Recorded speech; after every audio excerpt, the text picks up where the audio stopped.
SIs together with Cyber, the remaining players that have played the most at this point. Now, Cyber's lifted a hammer last year. Palu hasn't. We know he's becoming a dead again, of course, has changed his name in game for that as well.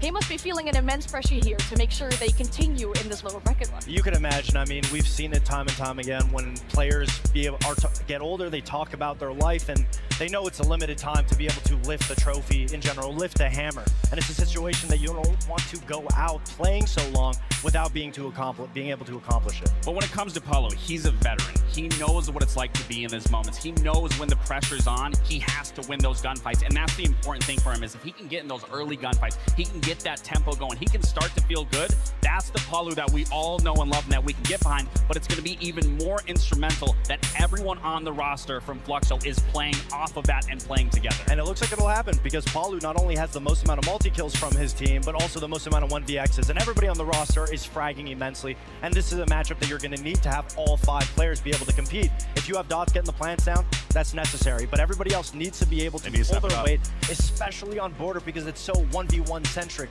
on every which way of the map.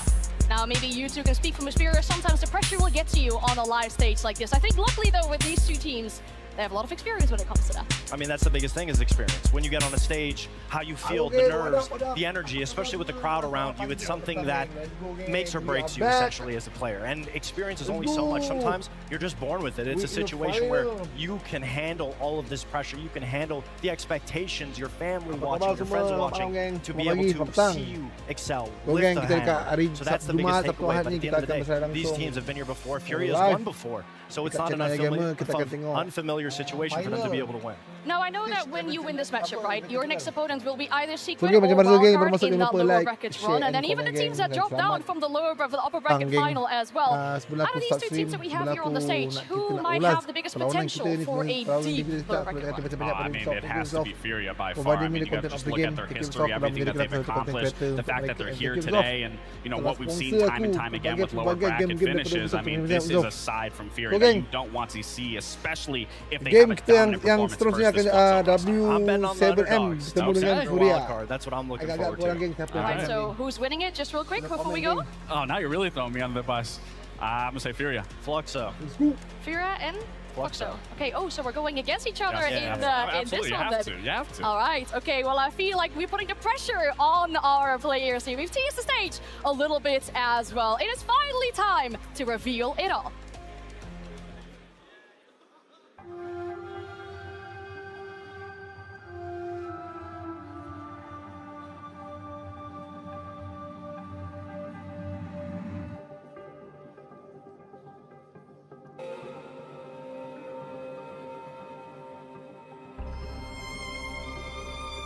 Geng, komen geng, kita punya audio kita okey. Mantap tak mantap.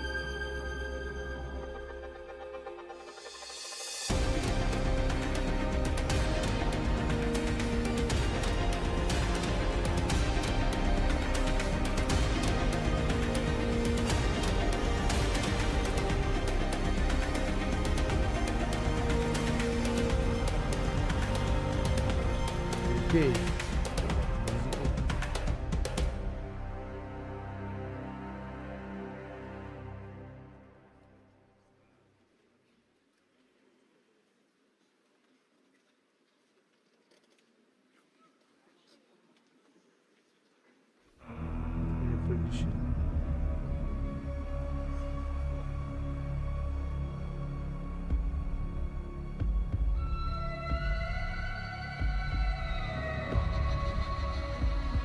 Gila lah.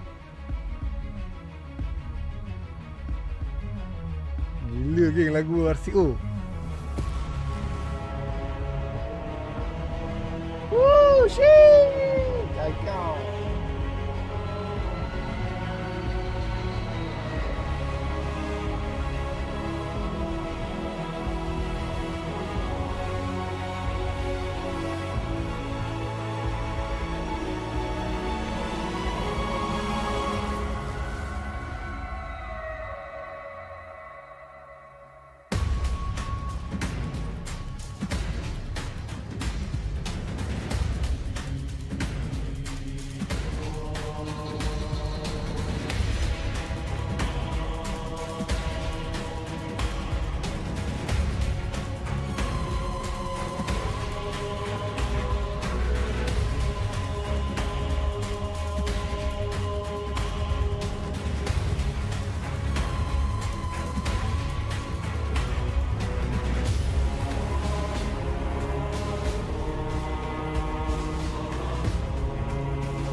Bonjour Paris. Bonjour, Comment bonjour. ça va tout le monde? Wow. A huge thank you to our orchestra for giving us all goosebumps as they do every single time. It's hard to believe that we've had 10 years of this, a decade of history-making moments that bring this incredible community together again and again and again. And this weekend, we're on the edge of something truly special. Not only do we spend a weekend looking back on 10 years of the game that we all love, but we are looking ahead at the future of this beautiful game. My name's Ian Chambers, I will be your host here on the stage, and this is Milos. Welcome to the 6th Invitational 2026, live from the Adidas Arena in the City of Love, Paris. Now Milos, I know that you speak like a million different languages, but I think we're lucky to say that French is one of them. To be honest, we all speak the same language, the language of siege, the language of love. Bonjour Paris! Bonjour tout le monde! On est tellement content qu'on soit avec vous, pas juste aujourd'hui et tout ce week-end, mais pour les 10 années passées au Six Invitational. C'est un honneur de passer ce week-end entre vous et de faire partie de cette communauté avec vous aussi. Les 10 ans passés de cet événement, on a eu tellement de gagnants, d'histoires magnifiques, fantastiques chaque fois. Et bien sûr, chaque fois qu'on arrive sur scène, c'est pas juste l'événement même, c'est pas juste le passé, mais c'est aussi le futur. Et cet événement, il y a beaucoup qui va se passer, ça, je vous le garantis. Mais bon, on a cette scène fantastique. Ian, why don't we take a little tour? I think we should. Now, of course, whenever you celebrate 10 years of anything in life, you have to go big. And we've gone huge here. As you can see, this has got to be one of our most magnificent stages we've ever had.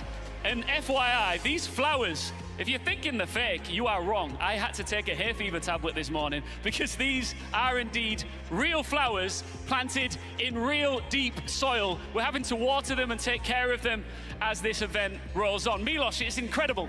C'est incroyable, vraiment. Comme vous voyez, c'est la SAI, c'est le 10e anniversaire et bien sûr, on doit avoir tout au maximum. Les fleurs que vous voyez tout autour de notre ring ici, c'est des fleurs réelles. Chaque jour, on vient pour que ça soit correct, pour que ça soit frais pour chaque jour de compétition. Mais ces fleurs, c'est vraiment comme nos joueurs ici au Six. Ils commencent des petites pousses et petit à petit, après des années, 10 ans ici au SAI, on arrive à un moment où ils arrivent. C'est une grosse fleur, une belle fleur qui fleurit finalement.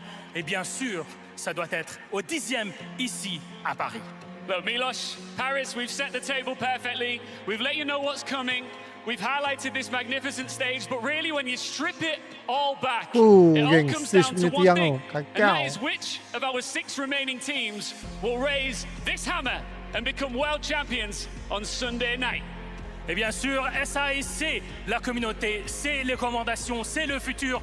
Mais en même temps, on est là pour une grande chose. C'est bien sûr notre e-sport, nos matchs, les 6 équipes qui restent en compétition au Six à Paris. Ils sont là pour une chose, c'est pour lever ce marteau. C'est bien sûr notre trophée légendaire ici à Paris.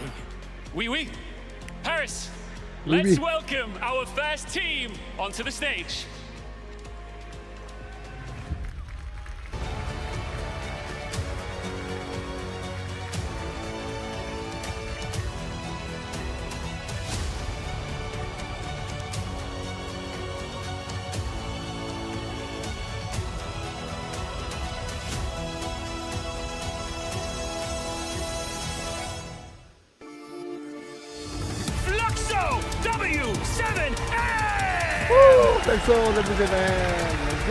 Notre première équipe brésilienne, c'est bien sûr pas la seule. Ils ont fait tellement dans leur trajet depuis Montréal, depuis 2024 et jusqu'ici. Ils arrivent à Paris, plein d'énergie pour vous, pour ce marteau, pour ce trophée. Et ils sont là pour beaucoup plus que juste de gagner. And their opponents. Let's get ready for their opponents.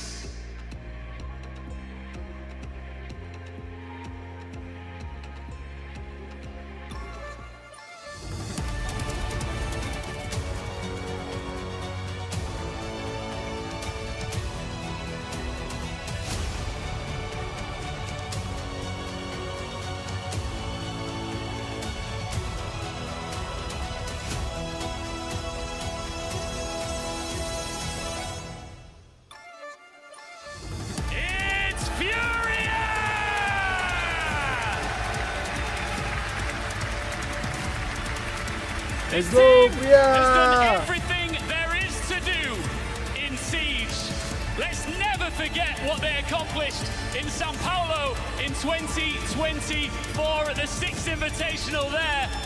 Now they are back Priya. on the grandest stage, looking to conquer the world once again.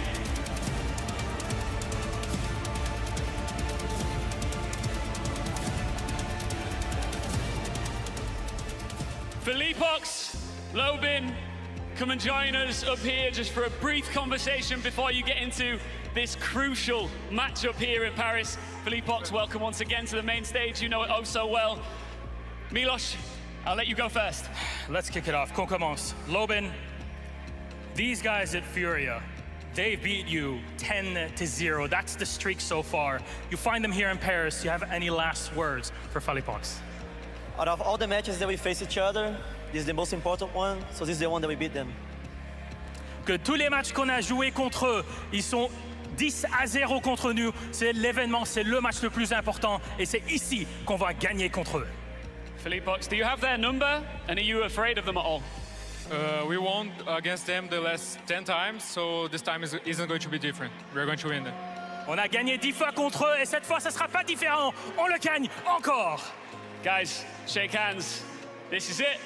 Go and take your seats. Best of luck to both of you. Let's get into this first matchup right now in Paris with our casters.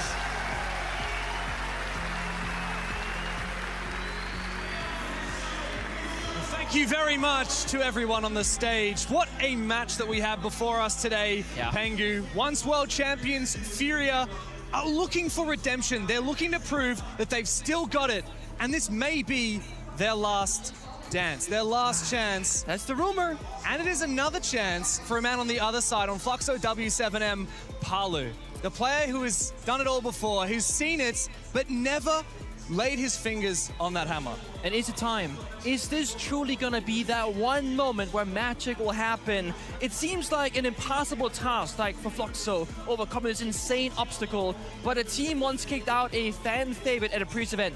Atlanta 2023, Lowe's, the core of this Fluxo roster once upon a time, took down FaZe 2-0 to make themselves go into the grand finals. And while yes, this match does not take you all the way there, it is the first step in that process. And of course, who did Lowe's face in that grand final? Oh, it was this Furia roster. And how did that go, James? Back when they were W7M. Well, look, they did take a map off of them, but in the end, in that W7M Furia era, that was the best team in the world. They won 2 majors. They won the 6th Invitational in Sao Paulo. They even won Reload earlier this year, last year, I guess. So 2026 already. Is it time, though, for Fluxo to finally get one over Furia? Because the last 10 times that these teams have went head-to-head, it's been no question. It's been no context. Furia has had Fluxo's number. It has been the case, but I feel like there's something about the domestic matchup when it comes to Brazil. Because they know each other so well inside and outside the server, you can't do the usual stuff and expect to get a victory. Your opponent knows you as good as you know yourself. So we need to see who's going to be the better team at adapting, bringing out the pocket strat, surprising their opponents, of course, being the better team on the given day. Every stat, every metric is going to back Furia as being that team, but that does not mean that Fluxo cannot get the win over the line. And the story of this 6th Invitational so far here in Paris for both teams has had plenty of highs. For example, Furia started things off taking down the fan favorites of Falcons, but also plenty of lows. Let's not forget, Furia got 0-2'd by Wildcard in the group stage. They got 0-2'd by Falcons in the upper bracket. On the flip side of that, Fluxo, they've been phenomenal. So many great games, but they've lost to both Secret and FaZe. Who's coming in hotter into this matchup? Because Fluxo, they've been running that lower bracket, and you can see that they have the energy. And they are smiling, they are laughing. I feel like they're going into this thinking very much that, guys, we have made it this far. Because I think for every player out there, of course, you're going to win and lift the hammer. But what's the second best? The second best is to make it to main stage. Even if you only get one game here, that is more than most teams and most players will ever accomplish in their life. And they're on that stage. They're opening up the show for us today. They can see the crowd, they can see the fans. They're ready. Well, you want to talk about doing something that you've never done before. You look at this Fluxo W7M roster in their last year at 6th Invitational in Boston a year ago. They had such an early exit, only making it to the top 16. at EWC and the Munich Major, only top 12. It's time for this team to prove now that they're here on the main stage, they can actually make a splash. They can actually take down one of the greats. So much history. Such a beautiful intro segment we just saw. 10 years of his side, 10 years of Siege. And James, it's no spoiler here that we're going to see what's in the future of the game in only a couple of days. Of course, Saturday and Sunday. I had a very small glimpse into that future a couple of days ago. Did you now? I am excited. I am thrilled. I'm looking forward to the future of the game. Who would have thought we'd have been here 10 years ago? This far into the future, still present, and still rocking up. Even prior to the very first Six Invitational, when we had that first season of Pro League, I mean, you were there, Pengu. I was there. You know how long that this game has been the beating heart of this community. You know how many times we've seen dynasties. I know we love to hate saying that word, but we've seen them rise and fall. Your own with G2 Penta, Furia have looked to overtake that era as the best team in history. And if they are to win here in Paris, nobody can deny it. That's it. Right now, it's kind of up in the air. There's going to be people from back in the day saying, the Penta G2 era. But matter is, if Furia go the distance, if they make the finals, if they win the final, they will have the most dominant dynasty Siege has ever seen. And with that also, like we said, Igor, the coaching staff saying, the last dance. That would be a beautiful way for them to send that roster somewhere else. I mean, Igor himself said that they almost broke apart after not qualifying for Montreal over a year ago, but they stayed together. They managed top 3 at last Six Invitational before they were eliminated by FaZe, who they had bested in Sao Paulo in that grand final. And now the story is set in such a similar way. And we go to Border as our first map. And my God, Pengu, we don't get far more chaotic than Brazilians playing Border, and with Fluxo W7M, these guys are aggressive as it gets. We cast them in the group stage in phase 1, phase 2, and we're thinking they're crazy, but they're also creative. And I feel like Fluxo, they have been scaling this event, looking better and better, because early on, I had my doubts, I had my questions, but now it's main stage time. They've proven that they deserve to be here, but Border against Furia, map 1. Scary one. It is a scary one, and the community has spoken. Furia, 70% favored. Are there any final words for Fluxo W7M? Hey, we're all looking good. It's gonna be the funeral. We're just the occasion. If not, we'll celebrate them as they win. Well, Furia look to continue their run, but Fluxo, they've been going through the lower bracket. Who takes it? Furia and Fluxo begins now.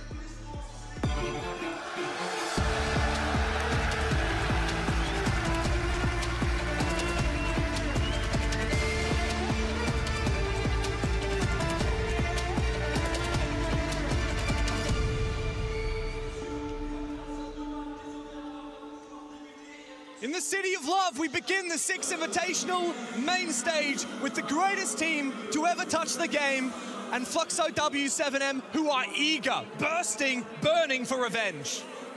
They want to prove that Furia cannot go undefeated, that he cannot make every single grand finals, that they in fact can be taken down by a quote-unquote lesser team. But like we said, these two rosters know each other all too well. If you're Furia, you can probably just do your usual and maybe come out ahead because you have better players, more experience, more trophies behind you. For Fluxo, you gotta bring in that wow factor, something, a bit of a curveball to shake Furia and make that prep work not matter and not relevant. And Fluxo W7M, well, they've got plenty of wow factors. This is such a star-studded roster. Palu and Dodez have the most clutches in the entire Six Invitational this year.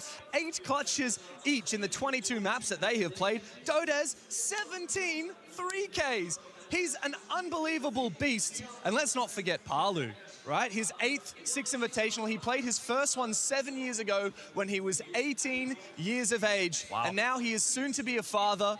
He's played a Six Invitational in Paris here before. In fact, he's played the grand final. But that tragic day, that tragic weekend for him, where not only did he lose his own father, who passed away back home in Brazil, but he also then lost the grand final. He couldn't do what he was hoping to try and prove to his father. And now, well, he stands here at the Six Invitational looking to take down the greatest to ever do it for a spot in the lower bracket.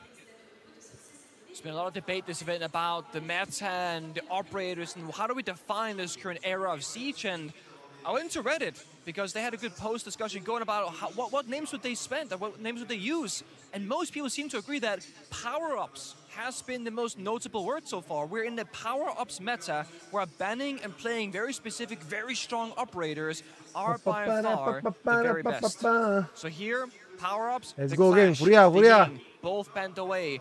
You can argue the same thing for Asami. In terms of play rate, Grim and Blackbeard being brought out very much again, those power-up raiders. For Furia, it's good, comfortable guns. A little bit of trap, a little bit of protection, a little bit of drone denial, the Mossy, the Omai deletion. In the very first round, you're on this stage, so much audio, so much noise. It's about settling into a long series and a long match. That's exactly right. And so we see Fluxo W7M, a stereotypically very aggressive team, starting quite slowly. They're droning out the map. This is a great drone spot here from Palu, as he can spot most of what's happening in office. Fluxo W7M continue to look around, poke and prod, and figure out where they're going to start making a move. But there are a lot of traps on the defensive side. I'm thinking about those goo mines from the Legion. I'm seeing some barbed wire from the Aruni, and of course doors that will be locked up. Info denial from Nade's Mozzie. And if we see a rush attempted here from Fluxo, JV is... well, he should be in position not too far away with a Nitro cell. C-Dot screen peeking right now for the intel game. Could be a lion scan on window, Blackbeard planting in the door. There's C4's plant denial, but that's really it. If they're in the right position, it could work out. Nade is ready in archives in case they go for it. Of course, you can't see through the Sens walls with the Warden. Furia, do they have information on what's going down? Because, well, there's no bulletproof camera. But in goes Dots. He's about to meet Philippox. It's a Blackbeard versus the Wamai. As Philippox tries to drop, Dots will shut him down.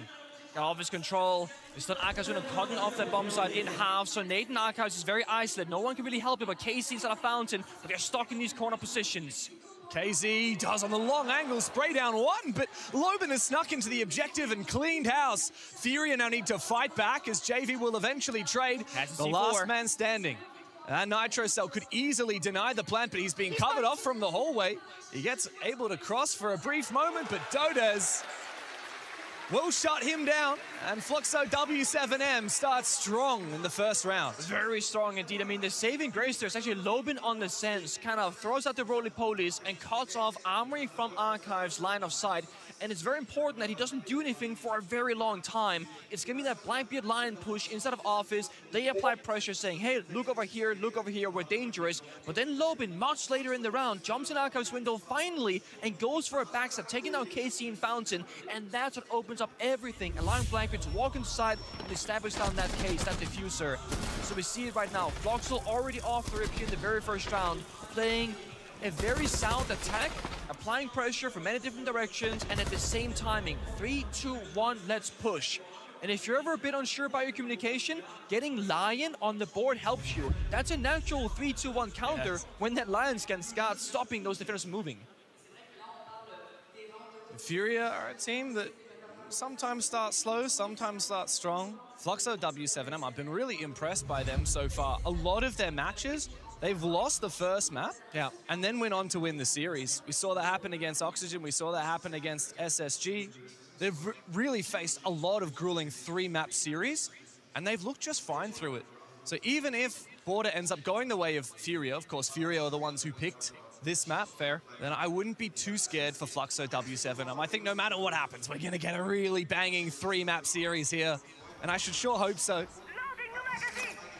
Now, if you think of Furia, I'm gonna say back in their prime, back when they're WCM and winning every single tournament known to man, back to back, the majors, the SI, etc. They were known as a defensive-sided team that would lash out and go for early openings every single round. What we just saw there in the opening where Fluxo just won is they're actually not lashing out at all. They were holding back, waiting for things. Look at this, aggressive punish by Volps. A beautiful read. The Solis sees that there's something happening outside, but the DMR, of course, much stronger in the long-range engagement, shutting down the aggression hurts immediately. And when you do this to Furia, this early in a big game, that can affect the mental. Oh, I shouldn't be doing what my natural instincts are telling me. You're gonna start doubting yourself a bit more. Yeah. And it's classic from Herds. He's such an aggressive player. He's the lion. He is. And he tends to get shut down. When he does, it's hard for him to get his head back in the game. KZ inside of CCTV now feels tempted to also go for a bit of a run out, a bit of aggression. Felipox is the one to lash out for Furia first. Nate is also trapped in a bit of an awkward spot in Office with the triple wall already opened up by Fluxo W7M and a Blackbeard on the other side. He's going to get stabbed in the back by Palu. A second kill for the old guard with the DMR. And the pressure begins to mount for Furia. Cases to fall back and try and find a teammate upstairs in AyahGAMER. Bombs that is beneath him, but they gotta fight it out. Injured to the wall again. JB leaving just KC left alive on top middle. It's a dream for Fluxo. These first 2 rounds have been impeccable, untouchable. KZ, a little bit of damage through the wall, but 2 can play at that game. And Loban shuts him down without breaking a sweat. So we spoke about how the best team today have to play for the adaptations, that flexible play style. Furia right now in the first 2 rounds are playing very spread out around the map, very isolated. Maybe play a bit closer together and get more crossfires established. They're losing the 50-50s, and because they want to play a little bit greedy. They want every single area of the map control. They want the East stairs, they want Office, they want CCTV, they want Break Room. Sometimes you have to cut your loss and say we cannot play everywhere on the map and have the crossfires. And right now it's Fluxo WSM winning individual gunfights and again being the better team. Yeah, they're 2v1ing them as well. They Look are. what happened on Office. The Blackbeard is creating a great distraction. Palu can take out one player on the long angle and then use the alleviated crossfire to move in, find a backstab onto the second player. Let's go. Looks like W7M already looking like they're right on the money here. They've come into Border very well prepared. I know that the guys in the pregame were speculating, Laxing and Foxe were saying, we don't know if it'll really come down to the maps. These teams have played each other so many times in the past. What it really will come down to is the mid-game adaptations, right? Yeah. And that's not something we've had a chance to see yet because we're only 2 rounds deep. But Furia, once they start to get a read on the Fluxo playstyle, we'll see them bite back, I guarantee it. So while the map might not matter, it's about how you play that map, and Furia starting slow could of course be a small concern. We're actually seeing Fluxo engage the crowd right now. Clapping for the crowd, saying let's cheer us on together. While Furia will sit there, looking at each other thinking, guys, we're down 0-2, what do we need to change to bring it back? Because again, if this is the last dance, there is a lot more on the line as your goodbye. If it is the last dance, then what does it mean for these players? Because while this is the greatest team we've ever seen in history, a lot of these players don't necessarily take the cake as the greatest player in history. No, it's very much a team effort, and I think play style especially, how they play together, how in sync they've been throughout the times, finals. It's also why seeing them lose the rounds they have so far here on Border, it has been a surprising factor because it has been them being caught off guard, not having synchronization. Fluxo being a step ahead. So just for the people watching right now, apologies with a technical pause for a short moment. Wow. I can't tell you why because I don't know, but we're figuring it out. We'll be back into it before too long. Such a beautiful stage. Ian and Milosh on the intro before were talking about how we've got all of these beautiful flowers skirting around the stage, adorning it. It's gorgeous. One of my favorite stages we've ever had in Rainbow Six Esports, and we've had quite a few at this point. 10 years into the competition at our 10th Six Invitational. So many events, so many champions have come and gone, so many prodigies came and went. And the era of Siege in 2026 is so different to what we saw in 2016. Different game. I sat Sama down. dengan aku pun cuti naik. Pagi tadi nak pergi kerja, badan sakit mat. And now, with Fluxo W7 taking a 2-round lead. Oh man, Aku tadi pun nak pergi kerja kan, pagi tadi. Bawa tu badan sakit-sakit. You see Igor taking a seat behind the players, just having to relax. Keep his squad ready. Keep his squad chilled out. Gempak dia. Fury Dia had been punya in this penonton. position Pakai baju macam 100,000 station. times before. Fluxo W7M, they still have plenty of main stage experience, even though it has been a hot minute. Of course, let's not forget that 1.5 years ago, Dodes, Loban, Dots, and Volks were major champions in Montreal. Visual okay. History, yeah? Yeah, I mean, look, We were saying how different the game was, you know, from now to 2016. I sat down with Stompin for the content piece called Generations, where you have an old man, that was me, with a very young, not rookie, but first or second year player, you know, we had Ashen on with Tricanadian, with myself, with Stumpin, and we're going through clips of my time as a pro player in 2016, and Stumpin was like, trying to hold back laughter, be like, yo, you all suck, like, what are you doing, right? He was barely born, he was like 8 years old back then. He was barely born. That's unreal. Now we saw Dots lock in the strats, by the way, the strat book open, going through the pages. As he should be. I love how there's so many different approaches to a technical and tactical timeout, just how you spend your time. For some players, it's about emotions, either maintaining composure or building confidence. You see some players meditate. We see meditation, players like SSG are very known for that. We have some people, one tap King right there, apparently. We have some players like the IGLs very often, the in-game leaders, very much be strat-oriented. Or maybe it's even taking notes like, okay, we noticed this in round 1, how can we abuse that later on? Because Siege is all about keeping a 3-minute Jangan lupa buka dekat backlog Twitch of what kali happened tau. the previous Twitch tu kalau kau round, buka and dia only take out ada the most important drop. details. And when you see that bomb site the second time around, then you gotta go back and be like, what happened Dapat again when there was these small draw bandit. things? You've got to just remove everything. Wow, we've got so many. We got Dockerby, we had Nook, we even had the hostage. Siapa ni? Enak. Wow, the outfits of everyone here in the venue are insane. I'm loving it. Looks like we might be getting back into it very shortly. What are you looking at? What are we looking at there? What do you got there, Levin? Don't know what I think it's a monitor wipe, maybe. Even it looked like for like dedusting or. Yeah, if he gets a little bit too excited and spits all over the Buka monitor. dua sekali sana. Oh, we've got a blitz shield. That's it. That's my. Oh, that's my kind of guy right there. Phenomenal. Oh, the cosplayers are so IQ good next here. door, yeah. It's like Palu's having a chat with one of the admins. Now, we were talking about how this Fluxo roster, when they were W7M a year and a half ago, raised the major trophy in Montreal. It does make Palu the only player in this game to never raise a trophy. He's not played it in a Pro League Finals Grand Final. No, you're right. He never raised a major trophy. He's never raised an EWC trophy. And of course, never a Six Invitational, despite being in 3 Grand Finals. Copenhagen, Jönköping, both majors. And let's not forget, the last time the Six Invitational was in Paris in 2021. Apa bang, bandit tu cam ke? Dapat ni. He's the best player to never win anything. For the longest time, that was a duo statement with Nesk and Palu in Liquid. Well, yes. And then when Nesk retired and Palu went here, well, actually Palu went here first, then Nesk retired, but either way, when they split. It makes me question, you know, can Palu do what Nesk could not? Nesk regarded as one of the greatest players of all time. Yeah. That beast of a legendary player from Brazil who in his very first season in Pro League made it to the Grand Finals with, at the time, Black Dragons back in 2017. Brazil had only had a Pro League for a few months, and already this team out of Brazil is beating some of the best European and North American teams, and they gave you guys a run for your money as well in that Grand Final. You had to sub in your 6th player just to take down Black Dragons. Little Falco and KS switcheroo back in the day.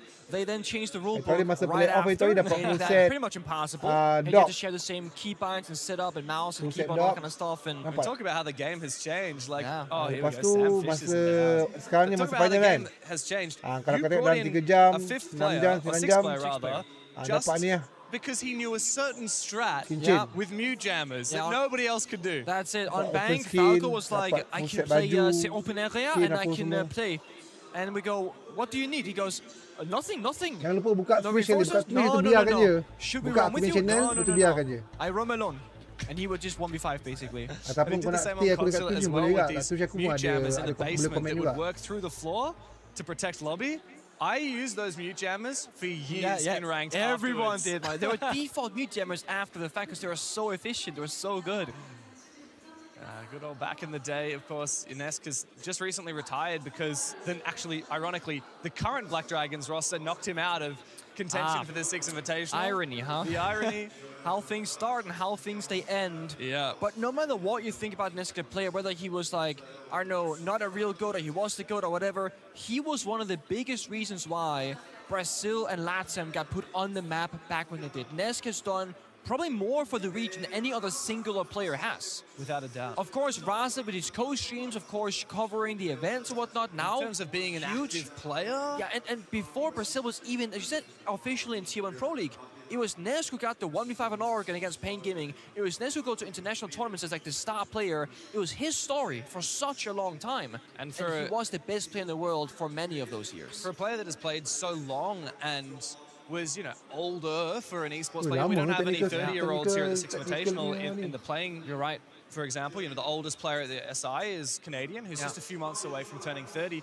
But Nesk was in his late 20s when he retired, and he was still on the front line, entry fragging. Yeah. He was still good at it. It was just his time to move on and focus on his family. And now, of course, his OG duo that we always talked about, Palu, he's moved on to a new team. Here he is with Fluxo W7M, also never having raised a hammer, never even having a major trophy, never in a Pro League trophy like Nesk himself did achieve back in 2017. Was it 2018? I forget. I think it was... It was Atlantic City. Yeah, that must have been 2017. Must have been. So, yeah, actually, it's true. The, I can confirm, guys, we're getting back into the game. Are you confirming that? The fist pumps are coming through. That's the signal, yeah? Boom, boom, boom, boom, boom, fist pumps. Man, Igor's got a very stressful job. I was going to say, he looks a bit stressed today. But I believe he wants to speak to the boys, maybe? Yeah, there it is. Time for a tactical timeout for Furia. Tá, bom que vocês já sabem. Ó, quem vai fazer Pixel, eu quero que pegue o Castle. Quem não vai fazer Pixel, eu quero Trap ela e Torne com arame. Esquece Biriba. Ah, ela eu já tô de arame, guys. Qualquer coisa, tu faz esse Varden, mas faz de 12 aí pra gente tá de boa. E qualquer coisa, pô, você pega a Denari, você põe só a da banana lá pra gente e o resto você fica segurando na leste pra tu ficar grandão.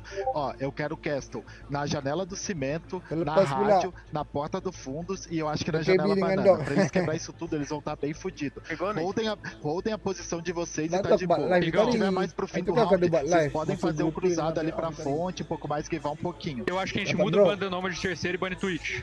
Fecha a ban. E aí a gente joga com esses três, nos três bombas funcionando. It's obviously a very early tag timeout from Igor, but I think getting ahead of the problem is very, very wise. Border can flip very quickly, can get ugly very quickly, and if this is the pace that Fluxo have set this early, you have to counter it. I heard some Ella, some castle, some concrete words being thrown around. Maybe a cap can? Oh, the EDDs. I heard very much traps, a lot of traps. And I think that's the right call. We're very much in a meta at the moment because it's so much about gap finding on the attacking side. The defense loves to lean Gotta close it, man. That's why he's doing concrete. We gotta pour some concrete, close some gaps.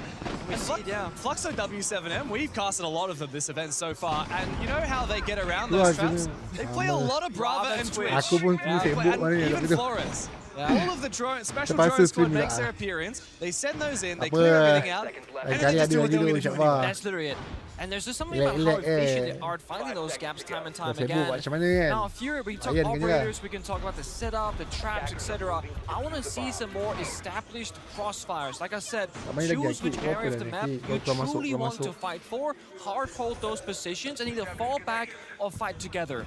Not the whole let's play every single area isolated in 1v2s or 1v1s, because like we said, when one player falls on border, you lose a lot of map control, you can't refrag, and it makes the rest of the round even more challenging with every single death.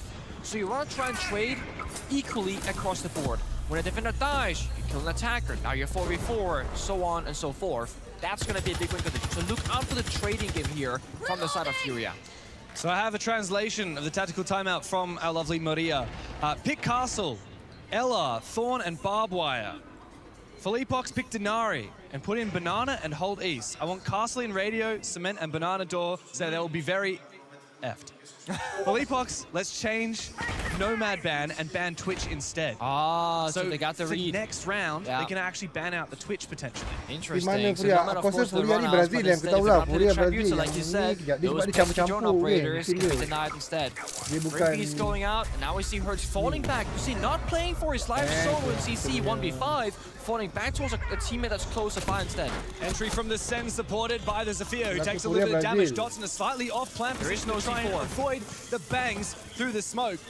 Amidst the chaos though, Furia look for an opening, but Dotas is shut down by KZ. The Ella comes to life inside a CC, and Fluxo W7 after all the pieces back up again. Falls, caught between two players, can't find his target, and now Dots unable to get that diffuser down. Finally has a sigh of relief after that one kill, but he's caught on camera, and he's so separated from his teammate of Palu on the other side of the map. And now the soon-to-be father is the last man standing. The Lion Go! of Furia steps up and holds the fort. Such a good rotation, giving up CCTV, not dying in that 1v5 to make Armory weaker, but fall back and then retake it later on. You saw there at the end in the 2v3, Paulo was so desperate to get inside of Armory, cut the bombs in half and enable his teammate to go for a plant attempt. But he was fighting CC the entire time because they never gave up control fully. Furia, great read, great adaptation. Of course, they hit their shots, but now they got a game plan on their hands because they said before, next round, don't bend the Nomad, bend the Twitch to enable this style more and more. It tells you a lot about what Fury originally intended to do. When they were going to ban that Nomad, it was lots of runouts, lots of aggression. Remember round 2, Herds went for a spawn pick after he saw a player droning. Didn't work out. Fury have thought, okay, we're not going to go for aggressive runouts. We don't need to ban that Nomad. It's a waste. Get rid of the Twitch, keep leading into the traps. Very important to note here, sense got changed. Dia punya Like kesel tu you're tak gonna be gogang one dia. less. See through it. You can't see through it as a smoke grenade, so I'm sure some people go, oh, they had a BP camera and archives, they could see the plant go down, etc. Can't see through. Nobody can see through. Glass can't either. Oh, Alamak, kena colek pula. Does not want to give him back. No. So, when sense Cuti dies, cuti it juga. changes Kau dengan how sekarang that sama attack was cuti. Aku structured pun because cuti juga ini now hari. you will get red Elok ping aku without the wall, kita and that's tiga where cuti. the fear of the wall bangs are coming through. They have to go Iskandar. deep. We did see a Afiq real dengan deal aku of tiga cuti. Elok how tu. in that round. It's a little bit everywhere all at once. Even if they Kau do want cuti to ke go for MC? an Aku archives MC rush, ni they're cuti going to have juga. pressure CC. They're going to try and Bagi, distract the okay, remaining baby. Furia players. As we see, the bans have rolled Malam on through si the pagi, Twitch, nyari as Eagle cuti. suggested for Lama Furia. betul. On the flip side, the castle. So Fluxo betul doesn't tidur. want to give Furia the ability to lock up and change the architecture of the map. It's funny because if I had to pick out one area that was a big weakness last round, it was the CCTV window was castle barricaded and they never opened it. So in that late round when Casey's in the middle of CC, not possible had the castle barricade been opened, giving Paulo a way to help his teammate. So I think the castle ban is very wise. But now we're going to see the Bravo Flores in substitution of the Twitch ban.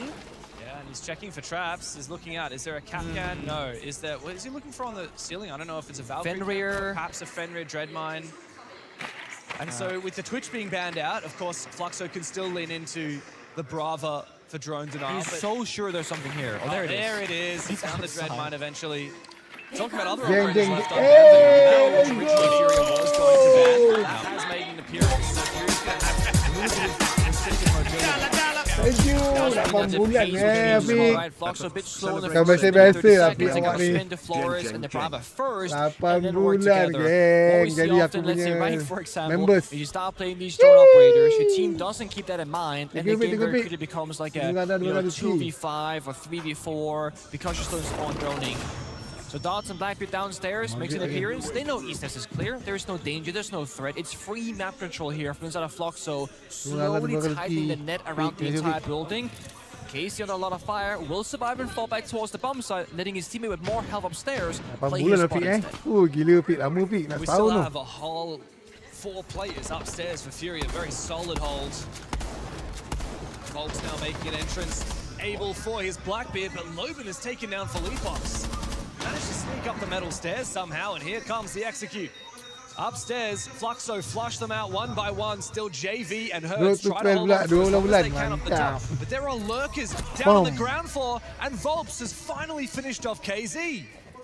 Fury playing the clock, they're falling back, they're Aduh, retaking bola top tinggi. floor again, Bola playing the tinggi. entirety of the positioning game right now on the lot of fire. Dodge with the case in CCTV, there's the pipe mind you. He has the roam clear, he also has to be the planter later on, has to stay alive and go for a different location.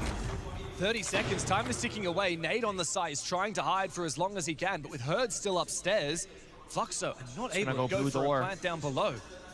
This is going to be really desperate. You're right. Creeping in. Going to have to go through Workshop, and Dots is looking to plant in the smoke. If Nade gets on his gadget, he will be able to see through. Surely there's a spray that could come through from JV, but he's too late. The plant goes down, and now JV is surrounded. And Fluxo W7M collapse. Floxo once again. They have a strong plan A. Fight for top floor control, get kills if they want to surrender those to us. If they fall back, we will flip it. They took top floor. We saw dots on the BB go deep in CCTV, get shot to less than half health, and then go, I can't fight anymore. Guys, the roam clears off. Yes, we want to get that final kill in Armory, but it's not worth it. Let's just go for a plant attempt. And they just do it. They sprint from CCTV into East Stairs and walk into the bomb site. And the only person with the smokes was ready, waiting for the Blackbeard. It was orchestrated ahead of time. Communication is super clean and very much foresight in these strategies. A lot of individual moments that just worked out for Fluxo there. Definitely. The collapse on the top floor was impeccable. Herds, we can see in that clip, was completely distracted. When the execute was coming through, he wanted to deny the plan vertically. I want to know what happened for JV on the Tachenko. He had a red ping. He knew exactly where that plant was going down. But instead, he tried to fight the player on the workshop door. If he just swung as wide as he could and sprayed through the smoke, maybe the plant would have been denied. The funny thing about operators like the Tachenko is that there might actually be a very easy lineup that denies that plant spot without exposing yourself to the guy on the blue door. It's very possible, but we wouldn't know it. And I don't think JV knew it either, because he swung the door instead, right? And that's the thing about Tachenko. He hasn't fully been figured out, has a lot of potential left up their sleeves. That's why we see Smoke being banned actually a fair bit at this event, because Smoke has been figured out. You know all the lineups. A little surprised we didn't see a Smoke instead of the Tachenko last round. It might have led it to it being a little bit of a different story. Timing could be perfect here for Loban. He's been so on fire already. 8 kills to his name in just 5 rounds as JV is quickly shut down. Again, the communication, the droning customs, forcing him back, red ping for fake pressure. And you know, as you say, Prime Furia, they don't fall back because of red ping. They'll find their ground. Look at this, 2v1. The timing is perfect. If that's a bait, that's genius. He sprinted into CCTV with the sound cue while Nate held the metal stairs, knowing they're gonna be called too late. If Nate wasn't there, then KZ's a dead man. Loban, though, early on the lurk, but quickly shut down. I think Furia will happily take the 1-for-1 trade.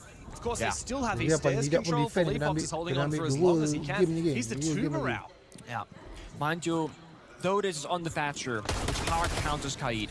Kaid dying for Deimos? Oh, this is worth it if you're on the defensive side. And also Timer, half the round burned away. Fluxo again, a little bit slower pace right now. Loban is that spearhead. And when he does die, we need to replace him with a different injured player. But who's gonna do that? Paolo is Grim, 5 Grim Bees in pocket, so important. Volps just spent the last Lokabi, now they can aggress up. But as I say that, Paolo goes down to Felipox. This injury, it has no teeth. If Fluxo W7M cannot find a way to clear out that deadly player on East Stairs. And so instead they try and focus up on KZ. But he is so good at holding these hard-to-kill positions, sneaking through from East Stairs into 90. Doss will find one, but KZ, quick on the trade. Volps has finally shut down Herds, who I think was in offices, and that's going to force a rotation from Felipox. He goes back towards the bomb site. Tellers, KZ has that diffuser. It's locked down on 90. Yeah. Volps is going to get access to all the defenders' cameras now. That's smart. Get a bit more information. No time to drone. No drones left really either. They still think there's room upstairs, surprisingly enough. We know that KZ's waiting right around this corner. KZ needs his kill, and he does find it. Dodos did not have time to drone. And Volps now needs to refrag, pushing for the play onto the Warden. He goes for the and the Nitro Cell will take him down, but he knows exactly where Felipox is because that cameras have been hacked, and Felipox just walked straight past 7 the default. seconds. Now Volps has all the information he needs. 3 seconds. The time is not on his side. He needs to go 1 second. for the kill. Nasib baik lah. Holds the line Meru for dah kena Furia. hack again. Info dah dapat dah. No rotate between the sites. Only one way in. That's the door. Felipox, he's the IGL, the mastermind, the backbone of this roster. He will lock down the round for his team. Furia, again, slowly figuring things out, how to approach it up top floor, where to fight, when to fight. And while Loban got a beautiful injury kill off the drone working customs, he went even further and then got punished. And that's the thing about Border. Border is maybe one of the only maps where Loban going for another aggressive play after already finding the opening is not a bad idea. Had we played Bank, had we played Consulate, had we played Clubhouse, you'd probably go, Loban, you're kind of trolling because that's too risky. But this is Border. You have to keep up that aggression, that confidence. And Loban, he loves the middle stairs. Every game we've cast, he will find a way into that staircase. He will get a kill or two. He's looking for a gap constantly. That's why we keep seeing these traps being brought. Igor said in his tactical timeout, a lot of barbed wire, a lot of Ella. Yeah. We're even seeing the Thorn now, which was also mentioned. Herds and KZ are hard sticking this operators. That's 2 sets of barbed wire. And then 4 Thorn traps, 3 Grishmot mines. Now we have the extra layer, information from the Echo. A lot of people are gonna go, but James, barbed wire is useless. Oh, not anymore, it's not. That's the thing, right? With the Thorn, really strong. Didn't guarantee a lot of damage or a kill. But even without the Thorn, barbed wire on the middle staircase will make no attacker go there. The presence of a barbed wire changes the outcome of the round. Not having a barbed wire means they will go there now. When there's barbed wire, they won't go there. So you think, oh, it's useless because they never punched it. Perceived pressure. Exactly. It's about being able to alleviate your anxiety on one side. Oh, okay. KZ, give it a rest. Notice, what did he do to deserve that? A spray drive by the barricade. And it doesn't get much better here for Fluxo. Yeah, they're using the Philly box aggression, right? The Yokai drone scouting for intel. It counters the Monty, counters the injuries, enables the smoke peek. Dots is dead as well. This round is falling apart. That's that Fury aggression that we know and love. And it's why they wanted the Nomad ban originally. And now Fluxo W7, well, nice little love tap from Palus. Philippox will go down 2v4. He needs to reclaim that diffuser. Now, Pox still has a few Yokai drones that he can just look at, but he can't actually move them and use them to get more aggressive for Furia. I think 4 players up, this is pretty much locked in. How does Furia fumble this? I don't really see a way. Has to be a bit of a throw here. You gotta give them their ones. But Loban is alive. He's the master of finding those gunfights. He's fishing downstairs, up the bathroom, heads towards office. Here comes the track, exposing both his and Sentry's location, which is not going to be right above him. Sentry's ages away. It does give info. Fountain. Yeah, he's on solid floor, so there's no ability to go for a shot through that ceiling. Palu's just baiting for a kill. They don't know that CCTV is actually clear at the moment because KZ is holding onto his position with the shield. That's the advantage as well. I believe they brought that in the Echo. Perhaps the Sentry and KZ can use it to continue fighting. Yeah. Another kill for him. And Furia have pretty much guaranteed this round. 3-1 start for Fluxo W7M. And now Loban has to clutch a 1v4. Otherwise, Furia will tie the score for seconds. He actually, like you said, has a grenade. He could take out the shield at that 90 position. KZ's going to fall back. 1v2, this is starting to look a little sketchy. It is. If only that grenade went out before your teammate died first, right? Thorn just has to push through. One step backwards, the Thorn catches you. Barbed wire on the ground as well. And it's why the barbed wire Thorn can be so lethal. Fury have brought it back to an even score at the end of the half after a 3-1 deficit. They did use their tactical timeout very early, but it was clearly worth it. And now Igor has another chance to talk to the squad while they're doing the second set of operator bans. Yeah, you're gonna go, guys, ban A, ban B, now let's talk strategy. Because you only get these, 30 plus seconds or so. So Thatcher and Clash get traded out. The fact that Thatcher gets banned away could very well be some trickeronis here. Thatcher ban is a bit suspicious. Could be a Kaida 2-brow response. No. I was wondering. Oh, is it C4s? You ban the Thatcher, you ban the Glaz. That is like the new meta, the cheese meta for these attacks, right? These rushes. You have the Glaz, you smoke things up, you plant ideally behind a shield, and the Thatcher EMPs those C4s. That's not in play for the rest of this That's a good shot, actually. We've seen that a fair bit of times. The same thing with the Goyo ban and Clash ban, right? What does that stop? It stops the rush, it stops the push. So very much goes both ways. Furia trying to enable the rush by banning out Clash and Goyo. Exactly. Also trying to deny stop the rush. Playing the same game on different sides. Fluxo using those bans on 2 less banned operators does open the floodgates for all of the other power-ups. It does. It very much does. I mean, we gotta talk about all the shields are in, 3 big shields. Yeah, Blitz, Blackbeard, and Monty, the Grim, the Deimos. Ying, Deimos, Dokkaebi. Literally everything.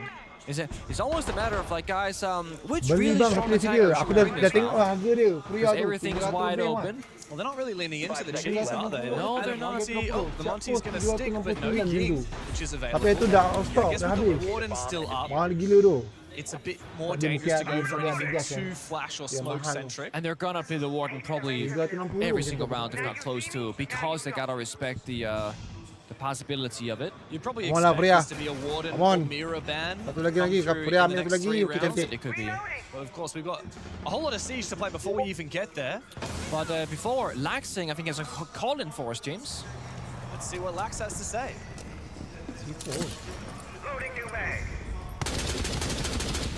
Or do we not? Perhaps not. That's all right. Laxing, look, when you're ready, mate, Priya get in ada here. ni. Otherwise, Priya ada attack pula. we'll just keep on chilling. Keep on watching as Furia start to mount up a little bit of pressure. One side is certain. Now, Fear not known as the biggest shield team known to man. Both in terms of playing against it, also playing with it. Hollow goes back. But it has to be brought here. Minus the need. Malaysia ada baju e-sport ke? My question is, how's Furia geng-geng going to main deal apa? with the mirror windows? Kita PUBG main apa tu? Mobile Legend. Loban's still holding his Aku tak position tahu e-sport Malaysia punya macam in mana the ni. hallway at 90. Volps as well with that DMR. It's so good for the long angles. Plus the mirror window makes East control much less impactful here, even once Furia get it. Oh, e-sport Malaysia macam baju yang macam baju toy tu kan. Finally, a nice big shot from Palu as he hunts down KZ below. Out of nowhere, Furia have found an opening, and Fluxo have very quickly shut it back down again. Yeah, issue with the Monty, right? You can get in the battle, but the teammates behind you can't just walk in that same door into those exact same crossfires. So you got a problem solve. Step by step, C4. Nicely tossed by Palu. Leaving his 2 attackers left, Felibugs and Monty, the 2 supportive operators of Brava and the Monty. Felibugs, the only real gun in the server on the attacking side, has to do all the hunting and all the roam clearing. Oh, the barbarian is surely going to kill him somehow. Leapok survives, only takes a bit of damage, but he has the debuff from the Thorn now. And Loban is hanging out down below with this Nitro Cell primed and ready. He's going to keep it for now. Oh, beautiful wallbang from Nade with the pistol. Has the perfect read on the Volps. Now it's just going to be a plant attempt. Surely this isn't possible. Loban down below. Boom. And a nuclear C4 shuts down the push from Furia. Yeah. Leapox has everything to do. One step ahead now. One in the very beginning with the DMR. Needs to isolate these one by one, as he knows exactly where Dots is on the Warden. Info from a yellow ping, but Dots will swing to win. And Fluxo W7M retake the lead. It has just been like a matter of being one step ahead. I don't know what else to say. Fluxo were ready for the Monty, ready with the verticality, and understanding as long as you establish very strong crossfire and play around the mirror window, they can't do much about it. Fury are being forced into picking things apart strategically, which I'm not saying it's a weakness of theirs, but it's not their biggest strength. So very much a good game of adaptation. You talk about strategy. We're deep in there. At the moment, deep into the strat book, getting ready to set up for the next round. And I believe it is now time to hear from our lovely analyst, Laxing. All right, are you guys able to hear me now? Yes, all right, sir. I want to talk about that last round, Pengu. I love that you talked about, they played slow, they delayed that time, they played off into those layers, and that's what we need to see. That's where they failed on their attacks. That's why Fury was so ready for it, because they were just repeating the exact same attacks. And we talk about those stylistic matchups. This is going to be so important for the side of Fluxo to make these work, but not only make them work, when they readdress them for the next time they go back to that site, they have to do something different, or Fury is going to have a response. But just like we saw there, they played off those layers. They waited to make Furia force their own hand. They have to be ready to switch that tempo at a given's notice. Thank you so much, Laxing. And I'm right there with you. I think both of us having that former player experience have seen Border one too many times to figure out what the weaknesses really are. Now, in terms of adaptations, Furia struggles with the mirror window in particular. It's being brought out again. They're not bringing Ash, they're not bringing Kali, and they're doubling down with Kaid as well. Right? So I feel like Fluxo very much recognized they struggled with this. Meanwhile, Furia is showing us maybe we didn't as much as you think that we did. It's that, or of course, plan B, circumvent the mirror window. If it's somewhere facing, let's say, armory portion, you go archives. But there are 2 mirror windows on the mirror, which means if they spread those out evenly, you can cover vast majority of the important areas of the map. Yeah, I think it's a bit scary here for Furia. It's 90.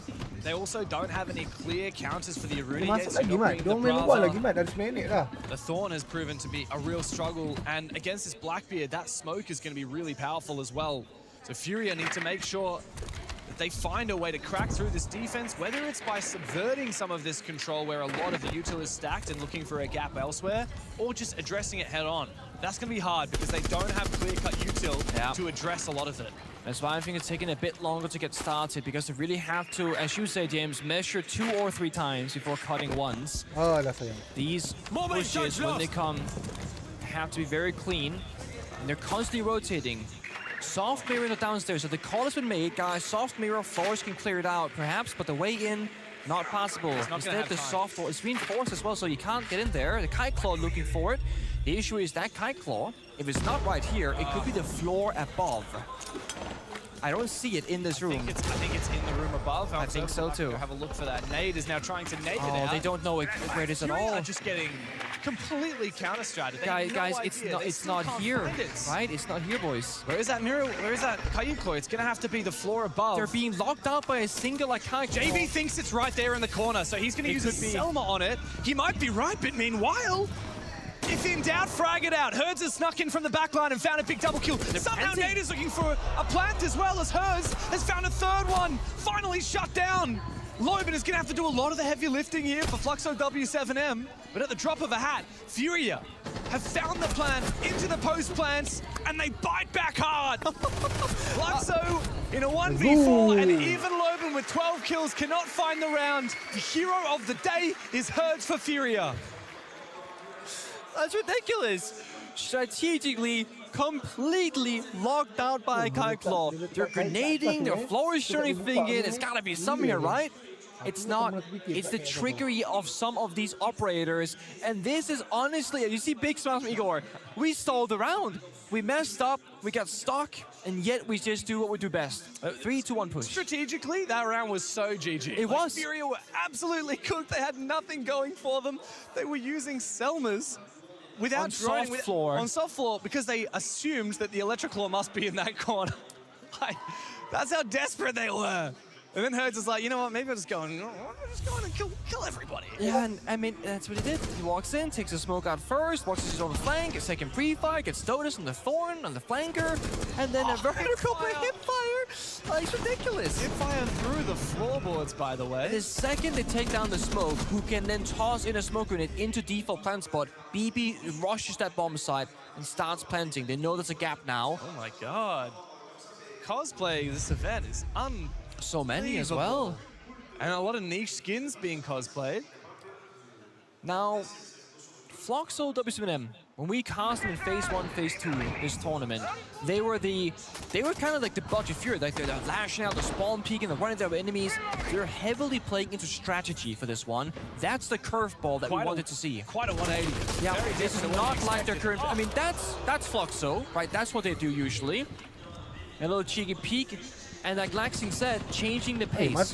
Fury had to figure out that pace, but if Fluxo keep changing it, it's very hard to feel that in the server, what kind of tempo they're going for. And we're gonna see Nate on a second round of Monty, which the first time around wasn't necessarily the solution they were needing. And of course, with Loban popping off, you give him a license to make aggressive plays, however, it won't always work. Filipok's gonna go deep. He just got planked. He saw that he killed the Solar, so he knows they won't have info into the planter. An aggressive C4 from DOS, but Felipox hears the rip and goes around to find the kill. Oh, it's genius from Felipox. He's taking matters into his own hands, and he still stays on the side. Now he's slowed everything down. Felipox has pretty much read the round to perfection. Fluxo have to get aggressive, and one by one they fall. Felipox is the IGL, and he leads the charge from the front for Furia. They took down the Solar's main door and thought, that's the win con. If we're playing that strat, that's how we figure out when and where the planet is going down. So if we rush right now, they won't know a damn thing. And then Felipox plays it beautifully, dukes the C4, wide swings, wins the individual fight up against the Bandit. And it's funny because that's 2 rounds of Monty, where the Monty has been the least valuable operator in the round for the attackers. Yet, one time they won, one time they lost. Whoa. You'll see it here if you have sharp eyes. They banned the Monty. Wow. They banned the Monty. Mirror ban, not surprised at all. Fluxo take their tactical. What do you got to say, Norris? Oh, too late maybe? Oh, I think that it was. I can see from the monitors right now that the round has actually started, so it looks like we didn't have the tactical timeout called in time, so it's now been cancelled. Ego should have his mic up, but he's not talking to the team. Dekat ni, quarter final, sorry. Quarter final. we are. I think looks like I think we're playing Quarter on. We're going final. to pause the game. Might be a rehost So into we're a- going to Semi-final. rehost into the tactical Semi-final timeout. nanti So we're dia going to orang have, I akan believe, jumpa a balik technical yang ni. pause first, and then Yang ni we'll akan do the jumpa tactical final. timeout. Okay, masa final nanti That boleh jumpa is, face ni akan jumpa ni grand final di sini. Just to speak to the operator So bands ni there, yang group the di mirror bawah ni. band, very expected. Yang dah kalah That's going to be like my atas number ni, one dia turun ke priority by bawah. far if I'm on the attacking side of Furia. The Lepas ni multi Furia akan jumpa team from the secret outside kot. looking in, look completely useless as a non-factor. And I don't mean that in a bad way. I don't think Furia were playing around it. Like, they're playing the operator, but they're not structuring the attack around the operator, which normally you would do with a Monty. So I feel like banning it away, one, will make Furia stronger, because now Naked's a real operator, but also two, did you really feel any pressure from the Monty if you're on the defending side? And you've always got Blackbeard and Blitz as well if you want another Yeah, shield. and they can do, I mean, obviously, Blitz and Blackbeard can't do what Monty does, but if Monty doesn't do anything, then you're better off banning the Blackbeard or the Blitz, because they do something else. Yeah, it's just interesting to me that Fluxo have essentially gone for all three operator bans targeting the executes with Glaz, the Thatcher, and now the Monty. They haven't gone for anything like the Dockerby. Wow, proximity alarm. The Smoke Elite as well. You know, I thought IQ was gonna put out like a Valk cam and be like, "Ha, I got you, I found you," but gotcha. it was a phone. I was like, "Oh no, no." All right, looks like we're almost ready to get into this tactical timeout. Norris has a chance to talk to the Fluxo W7M roster. He's probably like, "Oh guys," he's like having a speech, right? Yeah. Gotta get Gotta into the right plan that out. groove. I feel like if you're a coach, you would have a little notepad, right? Like, it would, if I was a coach, Yeah, I would you want a often little do. notepad and just constantly jotting down notes Gila yang geng-geng diorang between siap dia. Siap rounds dia so that map you know pun what ada you're going to salah say in tau. your tactical timeout, so Check you know what mana you nak can pergi say at mana the end map of the mana map. nak pakai operator Very apa. much so. Jadi strategi diorang tau. All right, guys. There it is. We're about to get back into the game. The tactical Gila. timeout has officially been called. It will start as soon as the game has actually launched. The map's actually begun, which will be in just a moment. Mics are about to be unlocked now. Norris really needs to chime TikTok pun in. baik kat ni. Sudah lama tak lihat kat TikTok. And here he goes for W7M. Sinal default. A única diferença, eu quero trocar o logo pra Azami, pra você ficar jogando, dando prioridade pra banana. Tá? Bobão, você vai ser Smoke pra fazer na leste. Quando você gastar seus 3 Smoke, pede pro lobo, ou for do DZK, o lobo tampa a janela passarela, você volta, vai jogar do Zig, une um drone, desce e depois vai pra metal e sobe, tipo, você não quer morrer no Zig, tá? A gente não tem reforço lá. Oficina, a gente vai fazer a mesma coisa. Tá falando Zig ou Matrix? Zig mesmo, Zig é Zig. Exato, Zig. Tá bom, beleza. Mas você começa no Matrix, é isso? Sim, eu vou começar lá e com você sabe que ele vai fazer oficina lá. default, a gente vai pegar, só que aí dessa vez o Volpão vai de Azami, pegar, fazer step lash e aí... Now, of course, we won't know what they said, but we are awaiting Maria's translation for us. Norris is what we call a vibes coach. Oh, he and that's really not a is. negative thing at all. He always seems to have the correct words for his boys. Well, you remember when Igor took his tactical timeout, it was very strategic. So strategic. Yeah. It was bring the Ella, bring the Thorn, bring the castle, do this. We're Yeah. going to kill them here, right? We're going to do this. It's all about the game stuff. Norris, I mean, he has some of the best aura. At Reload, when we had a chance to see teams pick their opponents, he had some of the most vicious aura. He was so relaxed. Yeah, it seems to be more general for him. They can be plays like guys, they're playing this style, play faster, play slower. That said, this game so far, as you identified, Fluxo have been playing unusually strategic. They have. So I am curious if this is a sign to go back to basics, because the only problem I have with it is the way they lost that previous round was they went back to the very old aggressive in-your-face style for Fluxo W7M, running out main dot twice, both people dying, and then they lost the bomb site control. I feel like the strategy has been working so well for them, but now we're gonna dig into the layers, okay? They bring the mirror and the heavy strategy the first 3 rounds. They force the mirror back. Now they're gonna play the more, we're gonna hold areas with good guns, traps like they usually do, which is more comfortable for them, and they've cheesed a round or 2. So I could see this being the turning point for Fluxo's playstyle to change. Of course, if you're not aware, a lot of these teams don't just have a coach, they've got a slew of support staff. Fluxo W7M have Thug, who's been their analyst for quite some time now. Yep. I like that name. And Furia have quite a few. They just brought on Lenda and Abridex just recently to support them. One from NIP, is that correct? Was it NIP? Ooh, I believe from Twitter, Ego was like, they picked up one of the freelancers from NIP. Yeah, I think they were formerly of NIP. Both of them, I believe. Oh, both of them. I'm not 100% sure on that. Furia have a whole army of analysts because they've also got Abreu, who's been their assistant coach for quite some time, and Vitz, who I believe is still doing analyst work for them. You can analyze all you like. If Dodes is swinging you, you better be careful. Dodes has been really hot throughout the tournament, but has had a quiet start to today. About to get spotted by the Twitch drone, but Herds doesn't have a lot of ways to try and flush him out, and Nade might do the trick with KZ down below. Just use a Thorn Trap. If there is one by this when you jump in, you are cooked. So I think the Twitch drone going in first was looking for it, but it could also be in the shelf, hard to see. Dodes has the read. He knows that KZ is down below. And Buck should know exactly where he is. But he's Buck in the wrong area, maybe also looking for a trap first to enable him to jump in. Trap is genius, and Philippox downstairs hunts down Volks. Now Dodes on the burn, finally finished off by KZ, and Furia have bitten back with a two-player advantage now. Loban, though, he's been the deadliest player in the server in this map so far, and he looks for a swing. A lot of damage on the JV, but receives a lot from the window behind him, and on his retreat, KZ from down below. Furia are locking in together to find these kills. 54 has to land. You gotta take down the Blackbeard right here, right now. Gets tossed on now, hits the shield, but then the injure follow-up on the guard break animation. Paulo makes this winnable for his team. It's him and Dots playing inside of Fountain, inside of Armory, not playing together, trying to hold map control for a bit more time. 25 seconds, mind you, no Goyo, no smoke. The timer is real. It comes down to the execute in the 3v2. Beautiful shot from Palu with the slug shotty. As JV falls, KZ and Philippox have to clutch up for Furia. Dots is holding a long angle, and Palu up close with the slug shotgun. Philippox, will he look for a plant? No. Amidst the smoke, it's KZ to go deep, but Philippox, he has no choice but to get off the plant. And there's nothing to be done for Furia, because Fluxo W7M continue battling on border. Beautiful fighting back, recognizing when you have to go on the offense and when you have to play it back and make them make that first move. Aggression in a 2v4 and in a 2v3. The second they tied it up into a 2v2, they say they want to go for a plant. That's how they're gonna win. If we don't give them any kills, they can't go for a plant because they can't cover two separate angles with a single gun, and they don't have enough time to problem solve. So Fluxo, W7M off the tag timeout, very much successful. But I gotta praise KC on the Buck. Finding 3 kills, vertically both clearing out a CCTV player, cutting off the run back, and 90 shortly after right here. It's beautiful. It is very old school style Siege, customs clear to CCTV.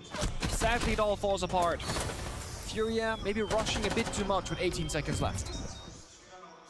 And yet they won the start of that round. It really just came down to the mid-round and their failure to clear out Palu from inside of Armory.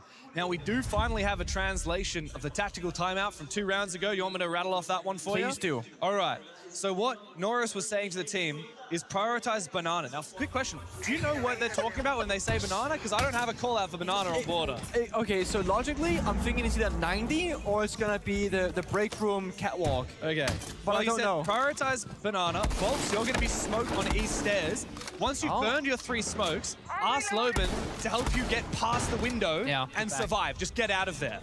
Workshop, let's do the exact same thing. Defaults, Volp's gonna play Azami, and they'll do step-by-step on east stairs. Okay. So that was the plan. We do have Volps on the Azami. We don't have a smoke pick, though.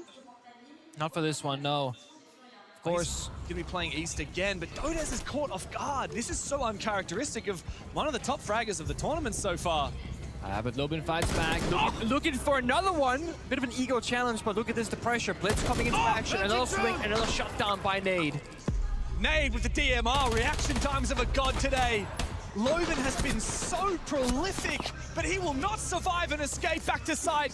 It's Palu in a 1v3, the Nitro Cell 1v2. gets the injure onto the Blitz, and a 1v2 looks very winnable after Palu played it so well last round.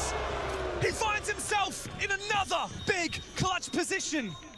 Can Philippox be picked up by KZ? He's crawling outside, past the wall, should be safe. The issue is this Blitz, 20 health, but so strong in the 1v2.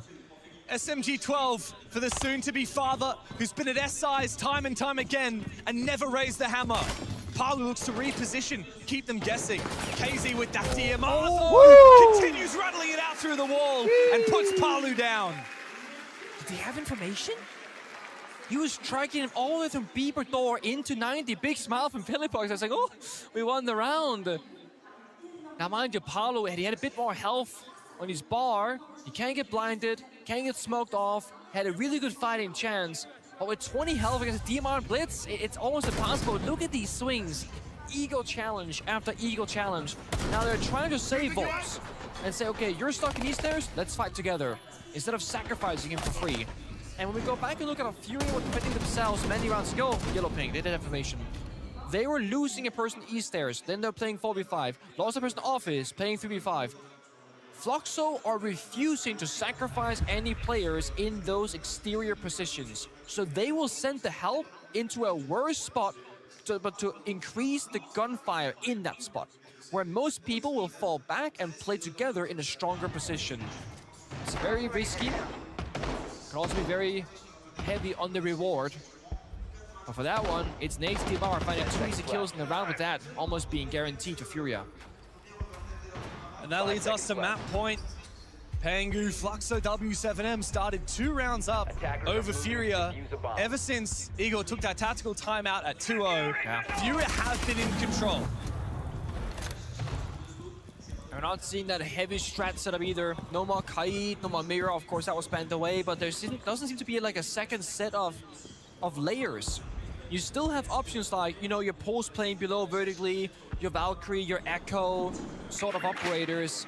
But that's not Fluxo's typical playstyle.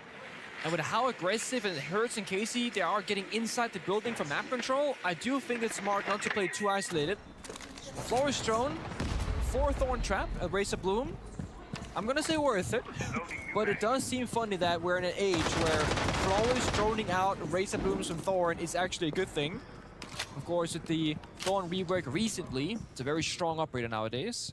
Being brought out a ton here at SI. Echo got a 3rd Yoga drone, but is still kind of below Thorn, I would say, right now. Great popularity.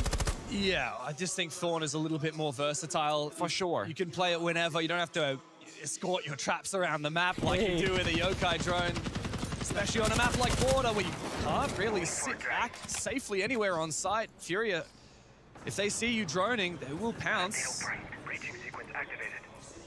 It's Hertz, who's had a couple of quiet rounds on the Nomad now, looks to try and flush out Dodes from inside CCTV, but KZ, Ego challenges it himself with the AK-12. First kill for Furia.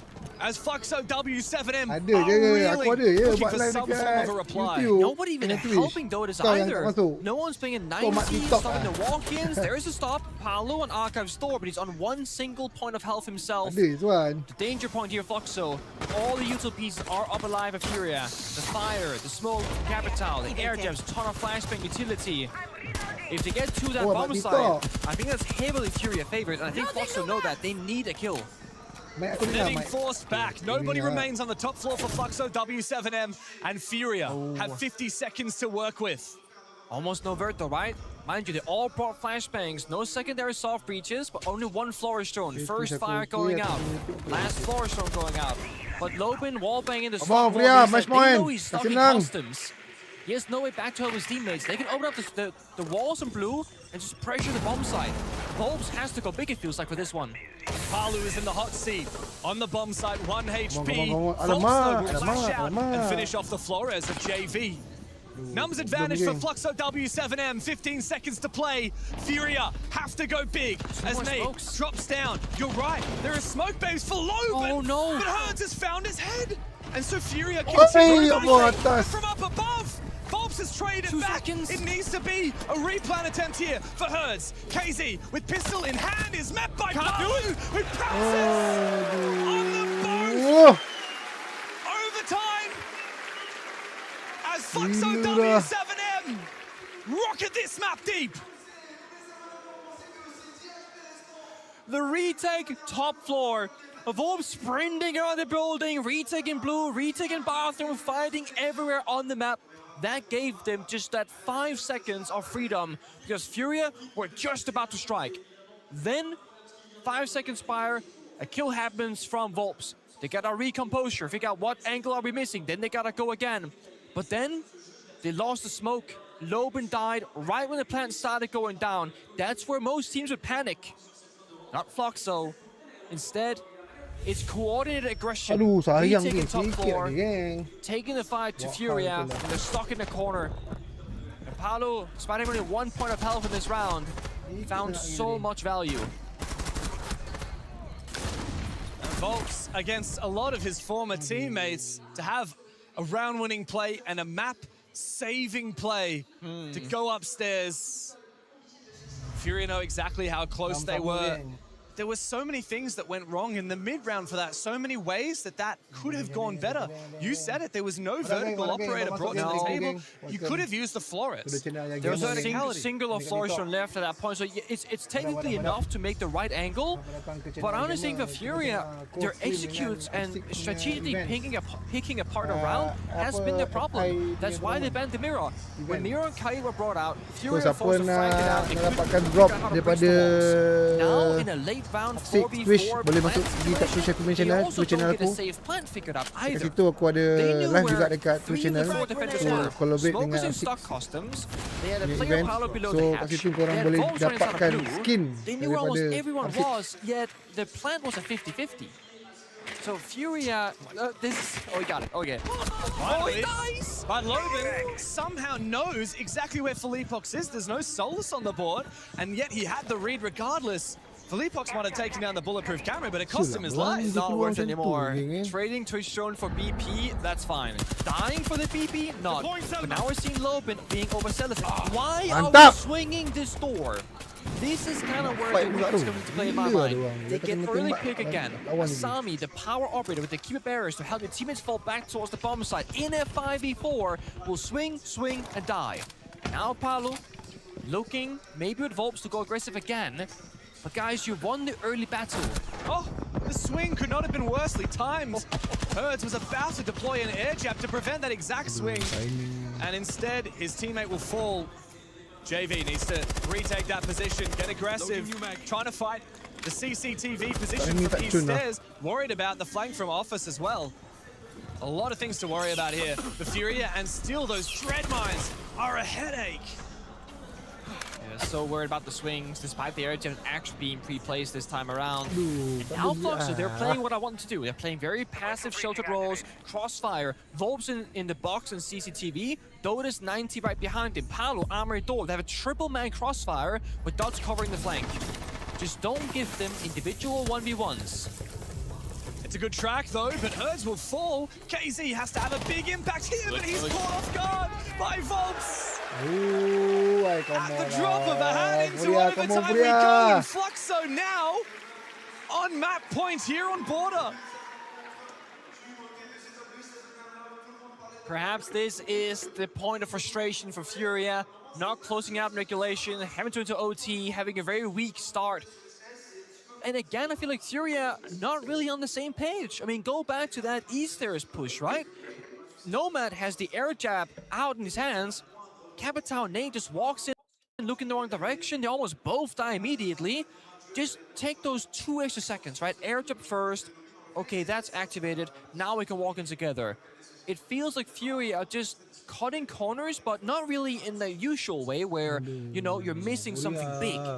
They're cutting corners in like the very small details. But it's those small details that are losing them and winning them these very big rounds. Little bit slower, a little bit more accurate. Perhaps they can get a different result. We saw a cheeky punch roll down the wall there from Paolo getting a kill. Speaking of OG angles. Now things flip. Furia goes back on defense. It's a long time ago, but they're playing heavy in the trap operators. One deployable shield almost every single round. 4 pieces of barbed wire. The big difference is Furia were playing very spread out around the map, fighting for everything. Come on, come back, Israel. 1 or 2 spot and put a lot of people in those positions. So Furia have to be careful now on those individual players not getting caught off guard. And that's the thing, Fluxo, they just keep playing aggressive. They know how to play a nice lockdown strategy, but they also just know how to go at a drop of a hat, at a moment's notice. Now the Monty appears And Furia, well, it's been a long time since we saw them on their defensive side. Are they locked in enough to prevent this gap finding that Fluxo W7M have been so good at? Do you think Lobe might walk in, main door up, middle stairs, or he missed from the corner? Look, he might be top fragging the game, but he's also died 10 times in this map so far. So he does have to be careful. He is getting caught off guard. He is taking big risks, and it's not always paying off for him. Of course, the Monty brings sure a ton of stability, but here's where the Nauri becomes very frustrating. Monty can see the laser on the door, but can't risk going for 8 years to clear it. He has EMPs. Yeah, that's true. Could toss it on in and walk through, but the issue is, after 12 seconds, it's going to reactivate behind you, and he cannot EMP again. His teammate does also have EMPs on the Grim. The question is, do they not want to spend them? Do they want to spend them elsewhere? I think they're waiting for the lineup here. Palu is on the other side. He also has EMPs, but more importantly, he has the Capitao. Felipox has 2 more Denari traps in pocket that he could toss out to potentially stun that Monty. And from down below, Volts is also looking to support. The Thorn trap, though, just catches Dots and licks him for a bit of damage. We gotta get the ones in here. Come through, and now Felipox is being fully targeted. Where will the fire come through from Palu? He's rotated over. And Volp still has his cutoff from down below. Worried about losing this by Monty dying. Felipox moves away. Fire went out. Palu gets a frag. 60 seconds left, though. That's the problem. The Thorn trap speeding up too much. He might just die to a trap operator. Oh, Herds. Down below, he's being hunted by Lobin. He's so stuck. No rotate. The Deimos targets him. But he's worried about a flank. He knows about it. But now he's caught between 2 players. And Furia continue to harass him until he will fall. Once again, as Volps looks forward, but KZ from up above. Swoops down for Furia. Let's go! All the kills remaining. A 15th round is required here on the first map, as this Brazilian battle will continue. Furia, they push that button. Teamwork activated. Push together. It is such a phenomenal play from Lopin to get in the middle of that building and roam clear alone while his 4 teammates, they take Easter's control. And he goes for a track, and this is where the round can be won or lost. If you track the Thorn and get that free kill as Fluxo, you're playing 5v3. It is so over. However, Furia have one correct play to do. That is, you all push for the kill. You 2v1 the Deimos with no fear. Meanwhile that happened, KC is fighting up on East Catwalk, also making a similar play, trying to help the Thorn stuck in bathroom. Everyone work together. There's so much clear communication. In just 2 or 3 seconds, it has to happen for that play to work. Ironically, we're talking about 2 of the most aggressive and loose and fighting teams in Rainbow Six, and yet this game has been so much about the strategy. It has been. It's been about all the layers of the Denari and the Ella and being within touching distance of your teammates. It really has been. And it's funny how we can talk about the minor details, right? What was the biggest issue for the attack there? Probably the fact that it took 2 minutes to Capitao fire Easters and get the kill. Had Capitao spawned with the Monty, then you have a guy in passport cut in the rotate, you walk in, open door, Grimby, fire, kill. Takes 30-40 seconds maybe. It took them 120 seconds. Small things. One thing that Fluxo W7M has dominated in on Borders so far has been the opening engagements. They've won 10 out of 14 of the opening kills on this map. Fury need to be careful because at the start of the round, players like hers are getting caught off guard. Yeah. Players like Lobin are always going for swings. Feels like we're watching a bit of a mirror between these 2 teams. They're mirroring each other so well in so many different ways. Individually, stylistically. Come back to the same Twitch drone with the same EP camera from 2 rounds ago. Leapox actually survives this time. He's hiding behind the barrier. The next layer of the barrier to make sure he can't get run out on as quickly. Again, those small things you keep in mind. What happened last time? Okay, I can fix that, optimize it, stand a little bit further back, spend more time droning, play it safer. Baiting the jump out, still thinking that somebody's looking for him, but we know there is not. You have to respect the Solus in case it's brought out. If you haven't seen all 5 defenders, you won't know Solus is looking for you. KC, 17 kills. Playing the same role of Lobin on the Deimos, who's sitting on 15 kills. So again, going 1-to-1 in terms of punching above their weight, or maybe at their weight actually. Wallbang from Jay to start things off. The dots goes down early. Those aftermaths from Fenrir cannot be changed around now. And Foxo are much more vulnerable than before.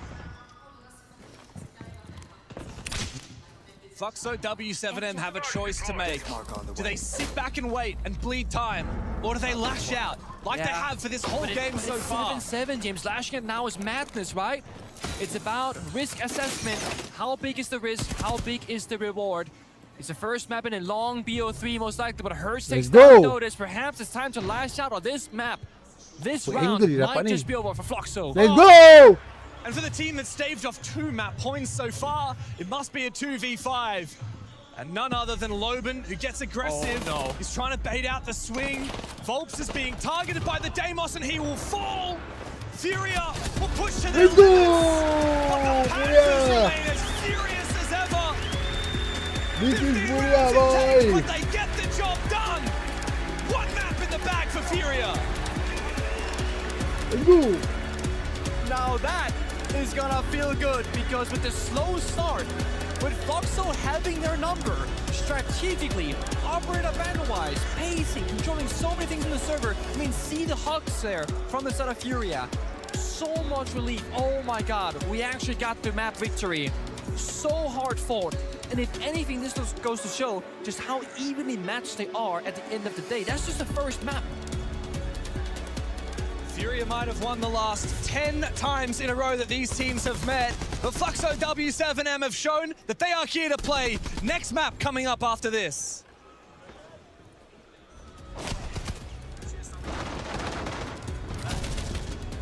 Okay, aku nak solat jap. Bang, aku masuk balik. Oh, chill dulu.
Welcome back, everybody. I wanted to give you guys a peek into Fluxo's strategy on why the game was so close. Now, they're the most aggressive team in the tournament. They're playing Border, the most aggressive map in the pool, against an equally opponent that is just as aggressive that they've seen before. But what do they do different? They play slow, they play methodical, they force Furia to make over-aggressive mistakes to lose themselves around. And we see it in their preparation on the way they approach the site. They take their time to be able to approach, in case Furia has a little bit of an over-aggressive push. Volps is able to notice that Hertz has the window prepped for a jump out. And off of the sound cue, he's going to know that a free kill is coming out. Hertz jumps out, sound cue is given, Volps gets the kill, and it works flawlessly. Now this stuns Furia. It gives them a moment of calmness for Fluxo to be able to move into the map. But as you can see, everybody's spread out around the map. Now why is that? Because they're playing containment. They're waiting for Furia to make the over-aggressive mistakes. And as you can see, it works perfectly. Loban is holding CC control for over-aggression. Dots is putting pressure onto Armory Balk. Dotas is holding break control. Volps is going to put pressure inside of Dome. And Paula, the most important player to watch, has East control. He can either watch 90 or watch the balcony. Now what does Furia do? Felipox is going to go for an aggressive 1v1 on Dotas. He gets the pick. But here's the mistake, the over-aggression. He pushes onto the balcony, and I really want you to pay attention to what Paula does. He understands that off of this pick, now they lost break control. Some flank could happen. So instead of pushing down 90, he rotates to deal with the pick. Boom. Essentially, Furia is bleeding positioning, and they have nowhere else to go. What does Fluxo do? They put the pressure in now. That's where we see Dots push up. He holds CC control. He's able to lock down KZ, so he can't help Nade. Volps is able to put pressure onto Nade, taking his attention, and now the push from Paula. Because it is completely covered and unsuspecting, he's able to push in and get the pick onto Nade. They're able to push in a nice little 2-on-1. Paula gets the kill, Volps pushes in and is able to then take Fountain control, but I really want you to pay attention to Paulu. Where is he going? He's going to East Balcony, because if we understand where Furia is positioned, one's locked inside Armory, one is inside CC. Loban has a beautiful angle to be able to watch anybody coming in from top metal. Dots is going to rotate all the way to Paula, and Paula is watching the remaining member so that once everyone's together, they can push into the site, take it, execute, and use that man advantage. Now, the reason why it's so impressive is because we already know Fluxo is the most aggressive team in the tournament, but something that is very dangerous is when a team that is aggressive can switch the tempo and play very slowly. Now, despite them losing Border in a close matchup, it makes me confident to say that going onto a map like Chalet that better suits Fluxo's diversity in play means that it won't be a 2-0. But first, we have to go back to the studio to break it down a little more. That sounds very promising. That was beautiful. That was beautiful, and it sounded very promising as well for Fluxo W7M. I do feel like it was nice to have a bit of a breather after this first map, because with how close it was, it genuinely felt like we were already watching the SI Grand Final. I was just about to say, it definitely felt like a grand final matchup. I mean, I was holding my breath through every single round, and I think Fox really depicted it, how this map really played out. It was a transition of who was going to control that tempo, who was going to get aggressive, who was going to play slow, who was going to play back on those layers, who was going to get that entry pick then to fall back onto those layers. And unfortunately, for the side of Fluxo, they do lose it out in the end, but not for a huge fight. Fighting tooth and nail for each piece of control of the map. I mean, this really was a great display for both of these teams, showcasing how much they want to win and push themselves one step closer to getting to a grand final. That was really believing at the beginning with this lead for Fluxo W7M that maybe this was the map that they were going to take them down. It was Furia's map pick, and we're seeing that here again as well with the highlights of the last map. It seems like once again they turned out to be the big brother of Fluxo. Yeah, and you know, you just gotta accept it for what it is, but that's the beauty of a best of three, is you can shake it off. You can learn from everything and all the mistakes that happened from the previous map and then transition into the next. But we have to highlight Loban, we have to highlight KZ. I mean, KZ 19-8. I mean, what a phenomenal performance from him. But the Loban that we're seeing now is the exact one we saw back in Montreal when they won that event, where he's able to pick and prod around the site, being able to find those entries, find those gaps. That's the exact Loban that we need. And on the side of Dotas, we just need to see him start to perform, because the rest of the team was performing. Now we get into map 2, and then that's where everyone can come into fruition. Yeah, absolutely beautiful. We do also have the Xbox fan cam as well, showcasing some of our fans in the audience. It genuinely felt like Furia had the upper hand in the matchup, but also with the audience. I mean, Furia are fan favorites. They've been here before. They've been able to lift trophies, so everybody is going to believe in the team that has succeeded before. But that being said, I'm a big believer in the underdog story. The way Fluxo W7M was playing so slow, adapting to the meta, it is very impressive that of all the teams they've gone through, they've kept it so close on map 1, which is an aggressive map against Furia that arguably should be winning their map pick. And I think that's an important thing to note, is obviously losing the series 8-7, there's a lot you can take from that just in your own mental of knowing we did fight tooth and nail for everything, we did lose to ourselves. So going into that second map, you don't have that mental block of saying they just outmatched us, they were better than us, they are clearly the deciding winner of this match. They have everything and all the tools to push it to a map 3, to get this second map underneath their belt, as long as we keep that same diversity in their style and play and that tempo.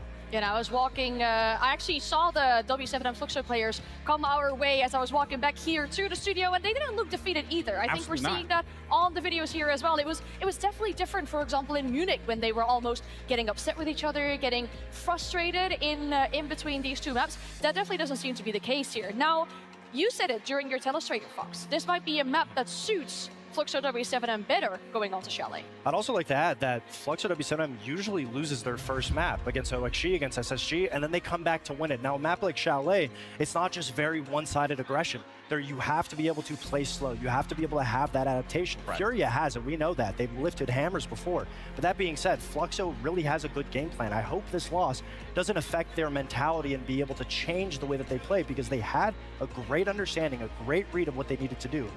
A couple of rounds just didn't go in their favor because of the nature of border. Chalet's a lot more consistent. That's where I'd expect Fluxo will be able to get the edge on them. All right, well, Maria had a quick chat with some of the coaches before map 1. Let's hear what she has to say.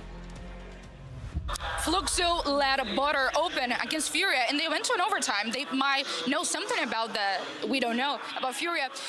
How aware of Furia gameplay and especially weakness they seem to be right now?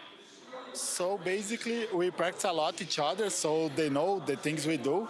But we played against them, I don't know, 5-6 times, and we won all the time. If we played against them 100 times, we will won 100 times, because it's border, you know.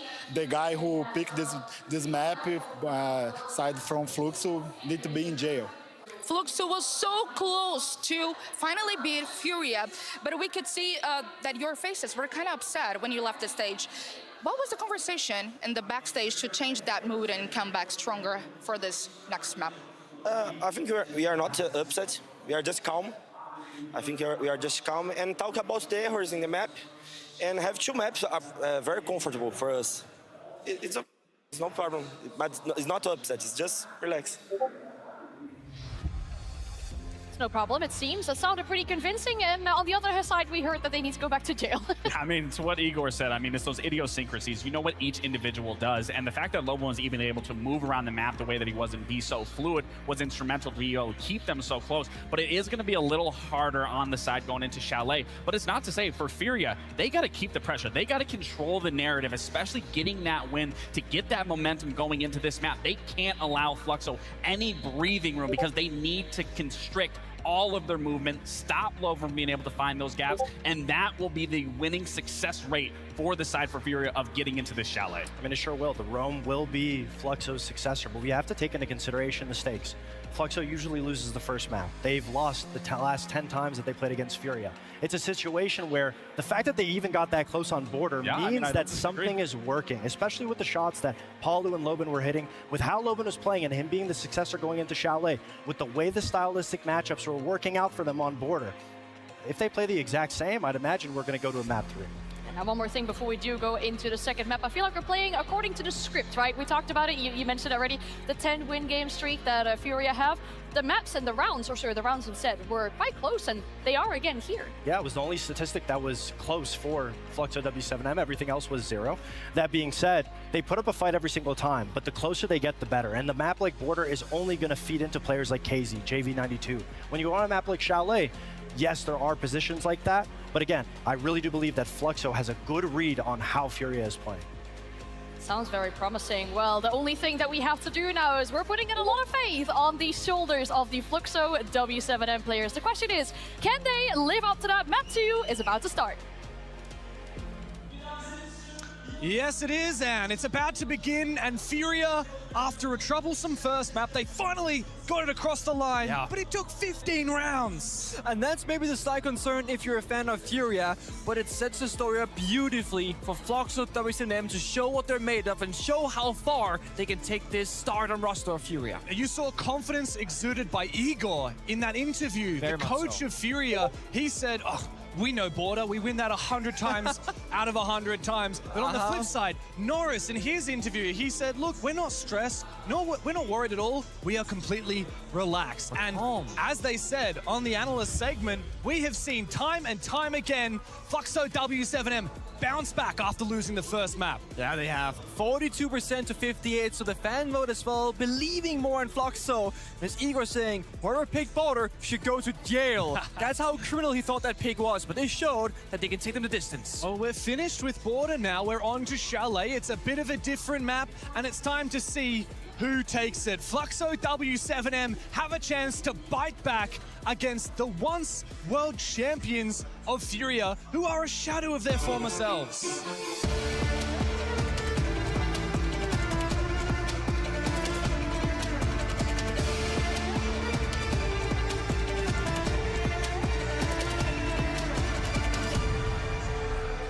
All right. So the scene has been set. Expectations, of course, very high. Chalet, I think the devs did a great job at breaking things down. How, yes, aggression, much like on Border, will still matter, but it plays in more, you can argue, in Floxo, W7M's playstyle of adapting, changing tempo, the fast and the slow. But cast your mind back to Border. What happened after Mirror was banned away? Floxo kept the same tempo, I would argue, every single round after. So I want to see them now have more depth than just one operator to build around, that being the Mirror on Border. Have 2, 3 different operators that in case that one gets banned away, you have something else in the reserve.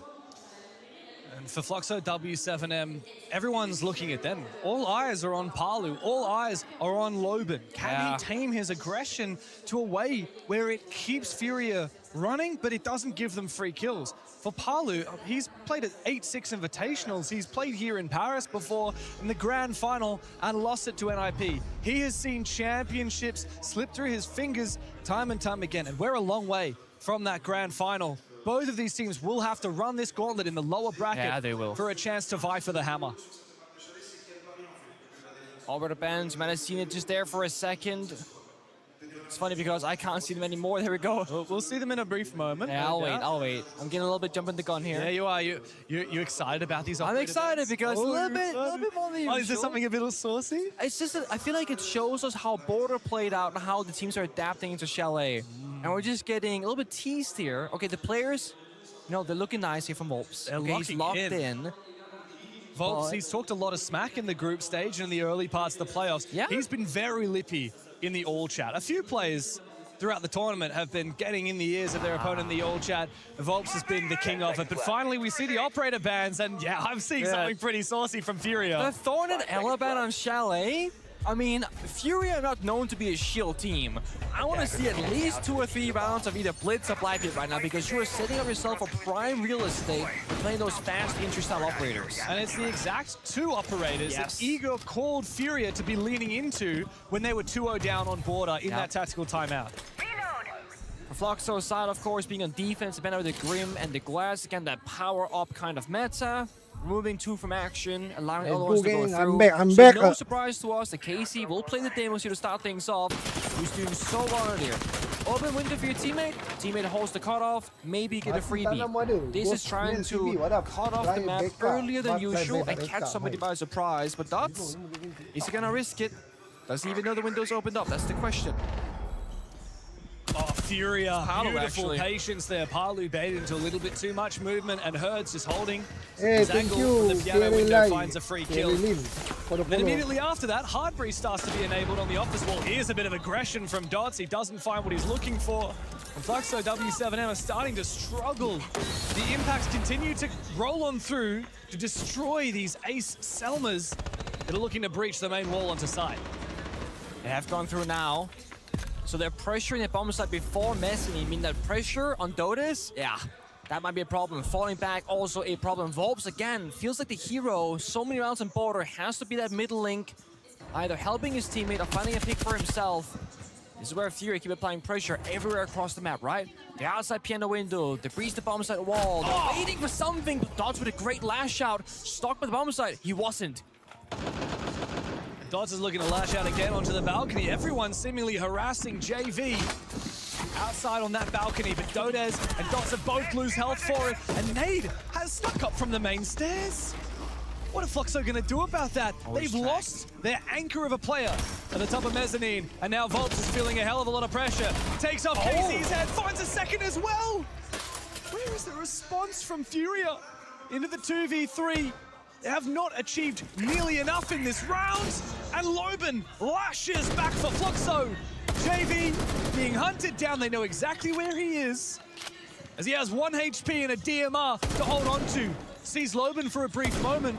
He's got some info as well, but he doesn't have the diffuser. In the close angle, there's no way the DMR wins that fight. Loban should have him dead to rights with the SMG-12. If not, Volps surely should with the Scorpion. So out comes a shotgun, out comes a C4. Shot out of mid-air, loves the swing. And Norris is firing up his boys for the first round of Chalet. Beautiful. You say it, and it happens. Who had to be the hero, James? Who was it that was in that middling position? Had to be Volps. It was your boy Volps. Just like on Border so many times before. But a big praise to Loban because he enabled the play. You might see it in the replays here in a moment. Loban walked up into the piano hallway behind Volps. So Volps looking down the blue stairs. He was not worried about his left here on piano because Loban was right behind him holding the crossfire. So if Nate pushed up that main stair, you see it right here. He's holding the soft wall into piano deeply. So absolute worst case, you know, you get a 1-for-1 trade. This small thing, Loban giving space to Volps, means Volps can fully focus on his gunfight and not worry about flicking around looking for multiple angles. And for Furia, they needed some kind of utility to clear out that Denari player at the top of the stairs. A flashbang, a grenade, a Capitao, somebody on the window of display to try and have some kind of crossfire or even threaten to jump in at the same time. You know, display window got shut down by Dots like 10 seconds prior, right? He was the player that needed to be alive earlier in the round. Luxo actually, while that did look like a chaotic aggressive round, it was actually very structured and tactical aggression that got them those situations. And again, taking the fights in the right areas, that is going to be how you win Chalet very often. You play around, you know, either inside library in the corner, on the mezzanine that we saw last round, or on top of blue stairs. You only have very few angles on this map where you're not exposed from an exterior position, from a window or panel or a far line of sight. And you got to make use of those angles. But if you want to talk about clearing positions with Util, how about this? We've got Ying, we've got Monty, we've got Sens, we've got IQ to spot out any catch or any gadgetry, which can then be hunted down by the Brava. Operator-wise, I think Furia have a slight advantage, but it comes down to execution at the end of the day. That's going to be hard for Hertz. He's not going to be able to take down that dread line, I don't think. No. I mean, maybe with a ridiculously well-positioned nade. There's no way. I mean, without cooking, you're going to have to land it in the rafter. Exactly. That's what I'm saying. Very well-positioned. Not happening. There's absolutely no way. But you have no faith in my boy Hertz. Okay. I mean, I feel like he might be able to prone and get an angle. I know he tried for a second there. Yeah. The issue is, without jumping in that window, this might be tricky for Philippox, right? He has very limited supportive angles to work with. Philippox almost fell down. Oh, big Nitro, that's going to knock his shield back for a brief moment. Hertz actually jumps straight into the dread mine. He looks to take it desperately, but KZ from behind, the King shotgun has had a big impact. Volps, he makes the top of library stairs his own. 2 big kills. He's hunting for more. Bit of damage onto the feet of Philippox. And the Monty is about to fall. Nade finally shuts down Volps.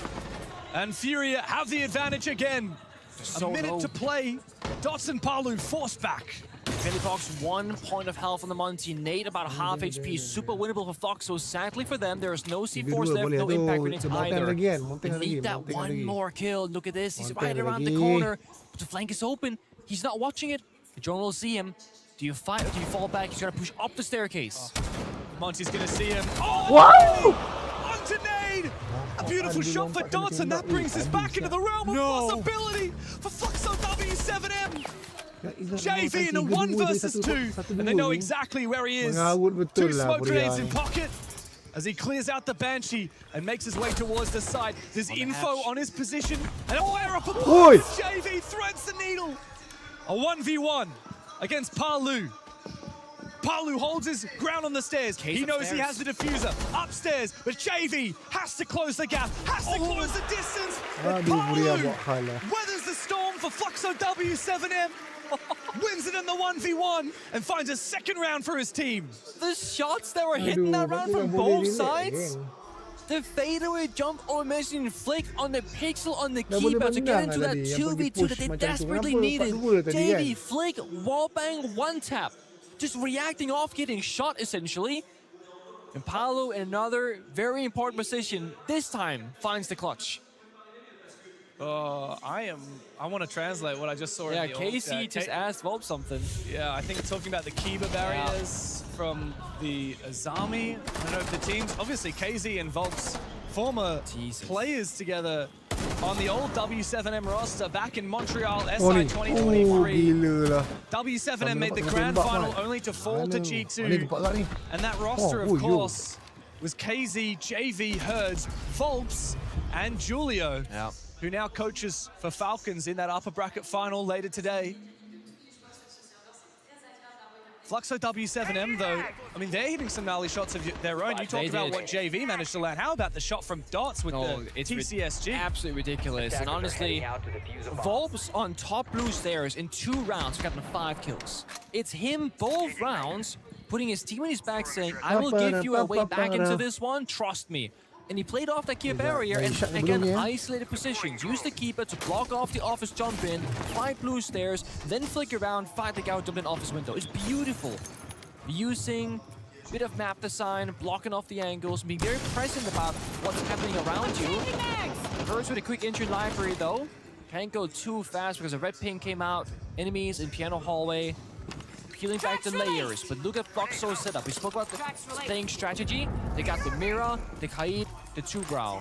They want to lock down the office walls upstairs. And the bomb site is in kitchen and dining. But as long as they have upstairs control, they can see the entirety of the bomb site. But now we're going to talk about Fury, right? They banned 2 traps and Lathorn. Now they're playing the Blitz. Phillypox combined with the Lion Scan, they gotta find an entry somewhere in this map. It's either clearing top floor and going for kills, or finding a gap bottom floor and getting site control. And flag is going to be really challenging here for Fluxo W7M. Herds has expended 2 sets of track stingers on both the lobby stairs and the blue stairs, locking up any flank potential. Now KZ making absolute Swiss cheese out of the sight. But Philippox elsewhere is actually going to be taken down. I didn't see where that angle from Dots came from down below somehow. And somehow Palu is allowed to survive as he tried to retreat near the main master window. Fluxo W7M are finding a few too many kills here. Furia, what's going wrong? And Herds isn't even given his chance as Loban looks to retreat back further. Dodaz is still alive as I say that. He falls. KZ finally finds a kill through the Swiss cheese on the main wall. If Herds isn't careful, he's not going to see that Loban is actually prone down next to him. Keep in the fall off, playing the numbers game. Oh, the drone will see him for sure. They try to set it really well. He can still fall back, to be fair. The keep on is a very small gap, or he can advance forward. Look for that kill. There it goes. The wallbang comes through. KZ does a lot of damage to him, but KZ's low HP himself. Loban needs to take the fight, and he takes Herds with him before he goes down. Big Nitro Sound with no fall. KZ, the 1v3. He's hiding. He's in Solarium. I think Volps is going to win this. They have no idea. He's just prone there. What? Dashing up at the last moment. And KZ says, yeah, try and get that one over me, I dare you. 1v2 now for the Lion of Furia. And he finds a fucking kill. Palu's 1 HP. They're both 1 HP. Palu was on the verge of death. And KZ, he's gonna floor bang him? The player who's done what Palu could not and raised the hammer, must now win in the 1v1. Palu looks to retreat back. KZ has the diffuser and he drops down. Master Sounds. The player is actually outside. He might be able to look for the plant here, but he's gonna have to stick it for 6 seconds.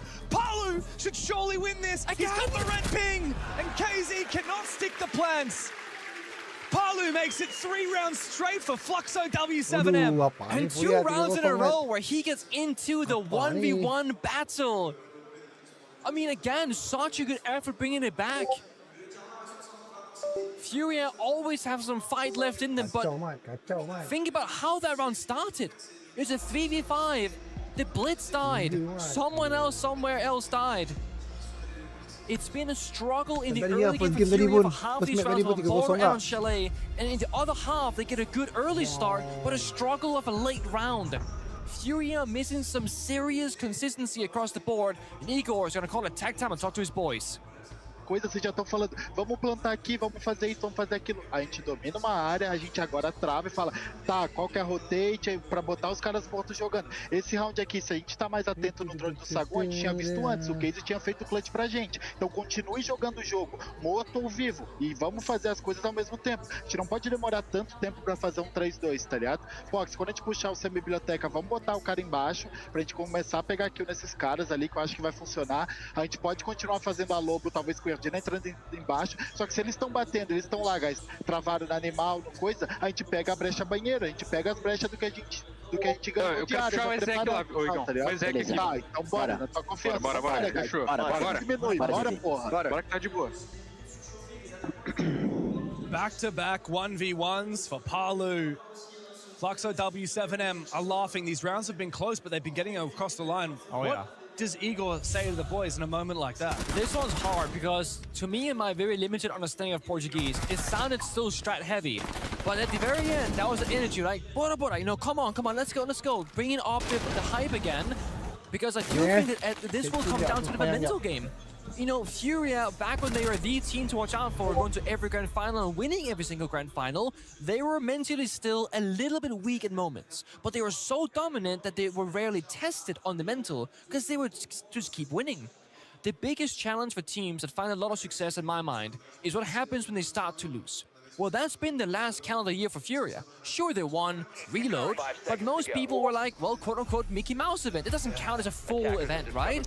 And I think Furia themselves, they take that trophy, they felt good about it, of course, as you should, but they want more. Reload was just the proof that this team that almost disbanded after failing to qualify for Montreal still had it. Could actually still vie for another trophy. That's it. And with all the rumors about this maybe being the last dance for Furia, there's no better time than the present, but it won't be this round for Nate, at least. Loban to continue lashing out. He's playing this smoke, for goodness sake. Yeah, the allegations of Furia not really hanging with the shield meta, you'll never beat those allegations. But Hurts, thankfully, quick into Trench Door, finds Volps and Solids, an equally very important operator on both sides of movement action. Good player to take down on Volps as well. 6 kills in just 3 rounds. 5 of those in the first 2. Yeah. But the clash.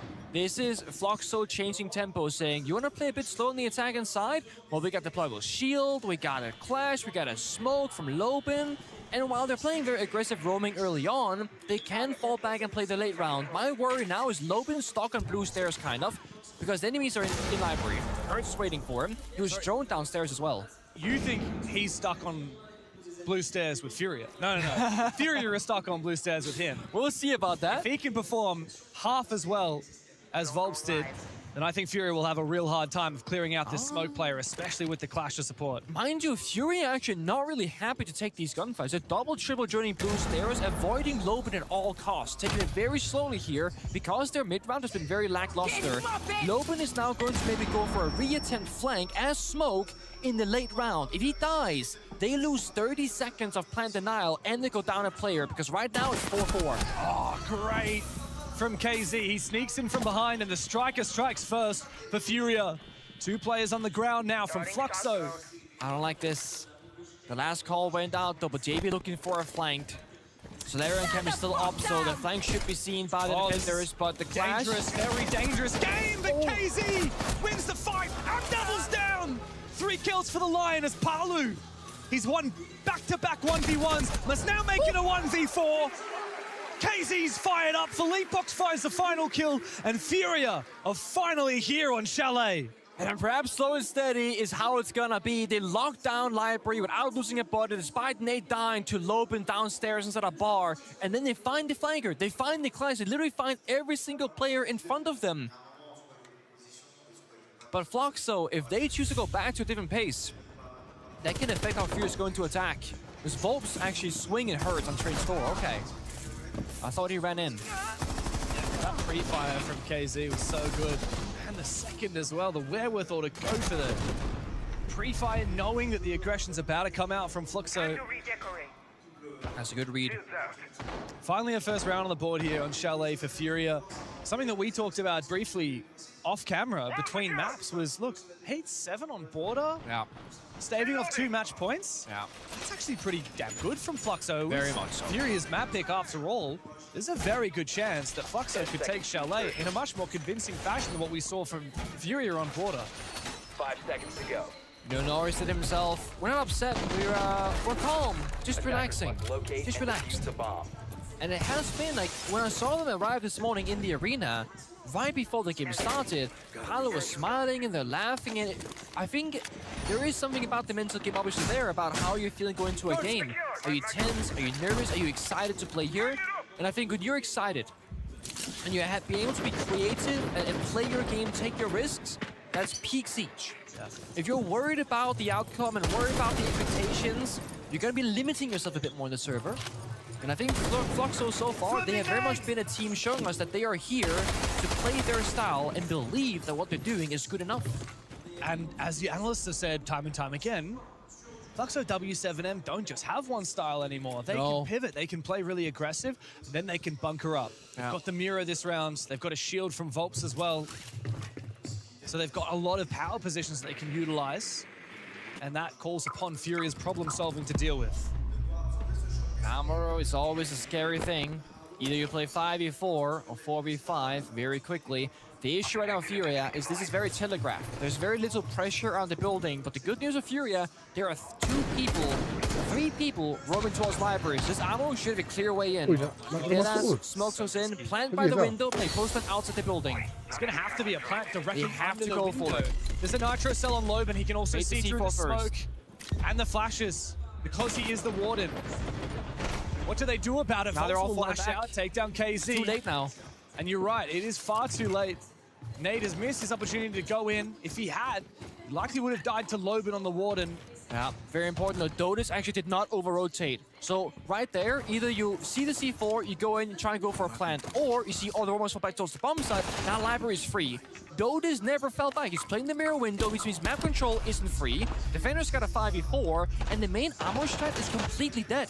So now Fury gotta go for broke. Oh, Nate has fallen as well, trying to make his way up the stairs. Philippox will trade with the Reaper, no less. But it's not enough for Furia to get their boots in the building, to sink their claws into this map. Philippox is low HP, desperately he tosses out his second last Candela. VP take down that bulletproof. Oh, hello. Finally take down that bulletproof camera, recollecting the diffuser, but it is too late. Furia do not have many options here. Gonna vault through a softball. You guys use that last Candela. And it gotta make a miracle happen in the server. Good angle though from Herds, and now Dots is under a lot of pressure. Loban has to come in to support. He's the one with the Nitro cell available, and he's found a kill with the SMG at 12. You're right, Volts is on for a big flank here, but they won't do anything amongst the fire and the smoke and the flashes. Loban finds them all. The Warden is not to be deceived. And Fluxo W7M make it a 4-1 scoreline.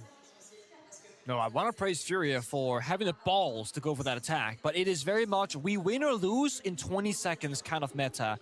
Because you go in, you plant, you win the post plant every single time. Look, genuinely. You win or lose based on whether they pick the Warden, to be honest. Also that. The Azami ban came out, right? Yeah. It didn't get rid of the Warden. And then they're relying on smokes and flashes. Well, I'm pretty sure what happened here is that they didn't start with this strat in mind when the round, drone phase started. They saw the heavy library setup, the mirror window in office, mirror window in library, 3 people, 1 bar, 2 library. They thought the bombs is gonna be weak. But the one guy by the goddamn bomb site, James, was a Warden with a C4. Yeah. And that counters everything. Like you said, they needed the Warden to throw a C4 out, then maybe they can make a play. But then they were like, no, we lost a player, it's a Warden, now we know that, it's not gonna work. It makes me wonder if we need a little bit more drone work from Fury in the prep phase early on. to figure out what operators are being brought to the table. Because if you know there's a heavy mirror setup, you can go for an Ash pick, right? If you know there's no Kite or Bandit, or catch. I mean, there was no catch last round either. There's actually nothing to stop the Ash. Or the Same issue on border. We saw Flox obviously pick up the mirror, and then there was no real counterplay. And you can't go for a Ying heavy execute if they just have a Warden on site where you want a Ying. So, small cause of concern. What is this? It's a rat in Gang's room. He's probably... Oh, hello, surprise, says Dots. Still get a lick of damage onto Herds, but then fall back. Mind you, Floxo did ban the ace. Of course, that enables the mirror. It takes away a great gun. And a lot of people don't tend to play the Hibana when you ban the ace either. So you just change the attacker's playstyle. Casey's in the building and dining. It's one big kill. Very deep lurk. He's now being flanked by 2 players. But he gets a lot of damage onto Palu somehow. He's about to be flanked, though. I don't think he knows that Volps is here as well. Might have heard him, gets a bit of damage onto him. That's how sharp KZ is. Volps will win the fight regardless. One of the Barbatrones is down, and Nade is looking to go deep at the Blitz side. Can he take the 1v1? He's not close enough to get the blind effect. He gets the knockback. To save the game. A second kill for Volps. As Herds is left with nothing but 3 players to find. Herds has a tumultuous task ahead of him, a mountain to climb, and Floxo W7M will not give him anything. He might have put down Volps after that miraculous 2K, but I don't think there's any way he wins. He's got to walk into a dead crossfire. Floxo W7M have looked so solid on Chalet. Beautiful. And they cap off the half nicely. 5 rounds to 1. Come on. I count 5 shield rounds across Border and Chalet. I count a singular round victory where the shield was alive and somewhat impactful. That was on Border, not on this map. We're seeing Nade play the Blackbeard and get spawn peek practically by the smoke of Lopin and bar window. Now we're seeing the Blitz again having no impact in the server whatsoever. The blind came out at way too far of a distance. The blind doesn't even work that far away. And again, when you have a shield player, you can play the shields to a very high level. Not having a shield player, you get rounds like that where things are left to be desired, you know? If I'm Furia's coaching staff, I'm saying, all right, guys, we're going to go, and instead of scrimming, we're just going to play shield 1v1s over and over and over again. Might be valuable until here. you guys get good at playing these shields. I want all 5 players capable of working these shields, working the Blitz, working the tech, the ADS tech with the Blackbeard. Yeah. Knowing how to use a Monty and not die, the flicking the roof, knowing when you can correctly blind someone with the Blitz, because you're right, it's not their strong suit. I mean, Volps has been such a pillar in so many rounds. Whether it's him starting off the round at 2K or 3K, or just saving them by getting a 3K in the middle of it, he finds himself in the battle every single round. The most important spot at the perfect moment. 5-1 up.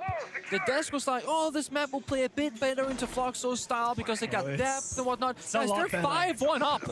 It's not a little bit better. Once upon a time, Chalet was regarded as a very attacker-sided map. Yeah. At SI, it's been 52% for the defense. So, 4% differential between the 2 sides. So, yes, Floxo W7 would probably expect to have a little bit more luck in that first half. However, I mean, Furia decided to start on the attacking side. And a 5-1, I mean, that's almost inexcusable. I know Cafe is very different, but when we're looking at the strategical levels to Floxo W7M, the further we get into this game, the more I tend to favor them in the entire series. But that tells a very dangerous story of Fury in their future. Scary prospects.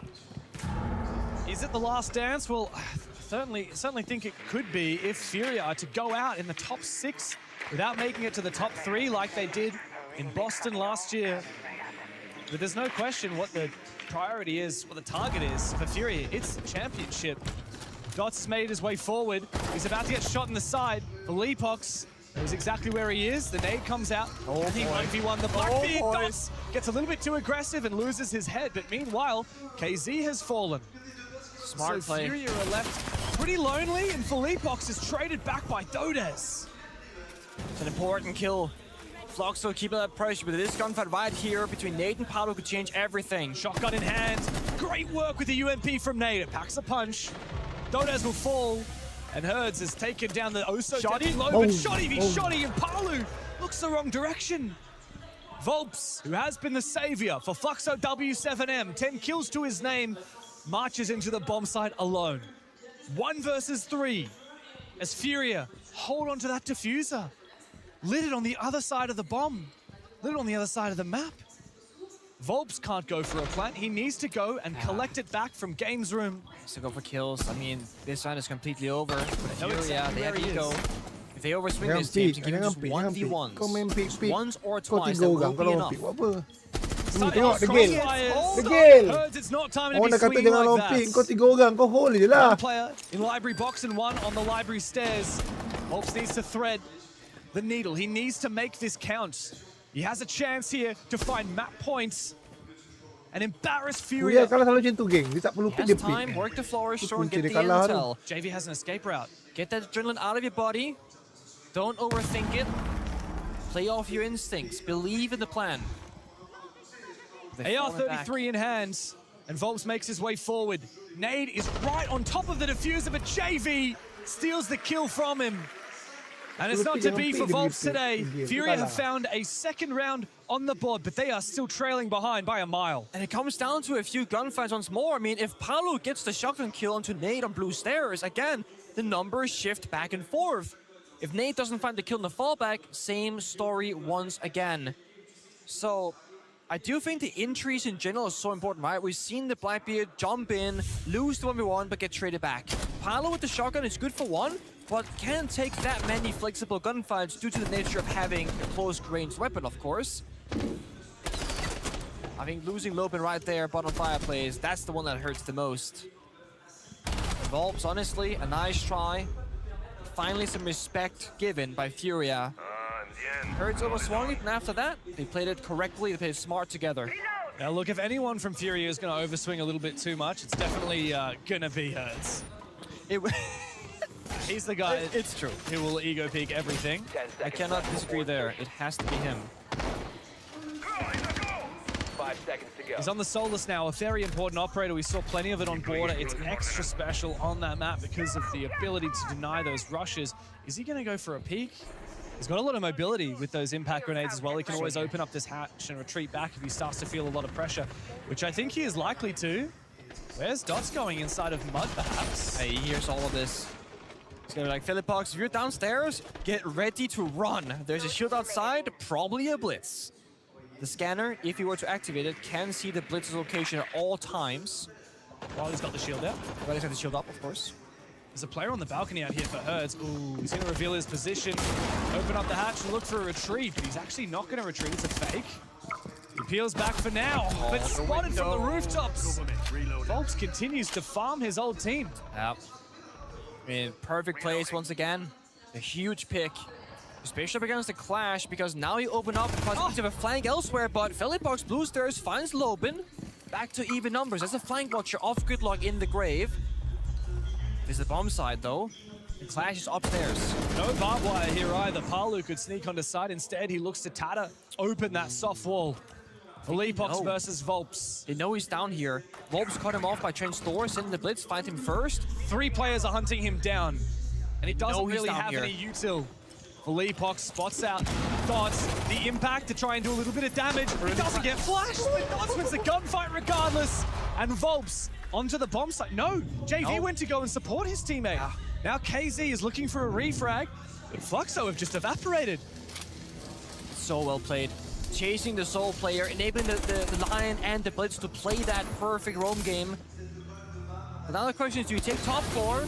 Because verticality speaking, you don't have much vertically. So horizontally, ignore the Clash top, just hit the bomb side. Oh, he's lost his shield now. Yes, that means chase the Clash, because now he has no win condition. Here comes the Blitz once more. Dots has been so efficient so far. Dots is in such a scary position if you're they're Nade. so low. Falling back, both of these players low on HP. Volps has found the first one. Ooh. He gets traded, but Dots is quick, hot on his heels. He's bullied into the corner, and Palu takes it with the pistol. Fluxo W7M are a different beast on Chalet. 5 map points stand before them.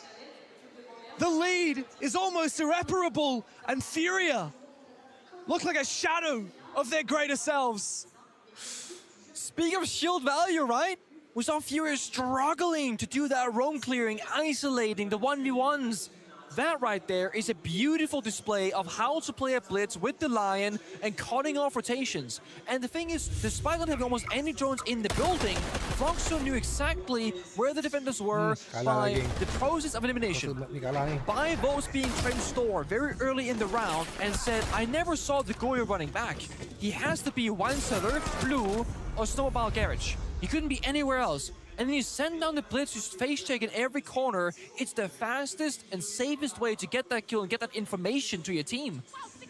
And it gets them 3 kills from Dots playing the blitz. 3 kills. And we're going to look back on this series, at least the first 2 maps, and think, my God, 15 rounds on Border, and Fluxo staved off 2 match points. And then Furia were completely bottled on Chalet. It's not at all what we expected. Furia now fighting.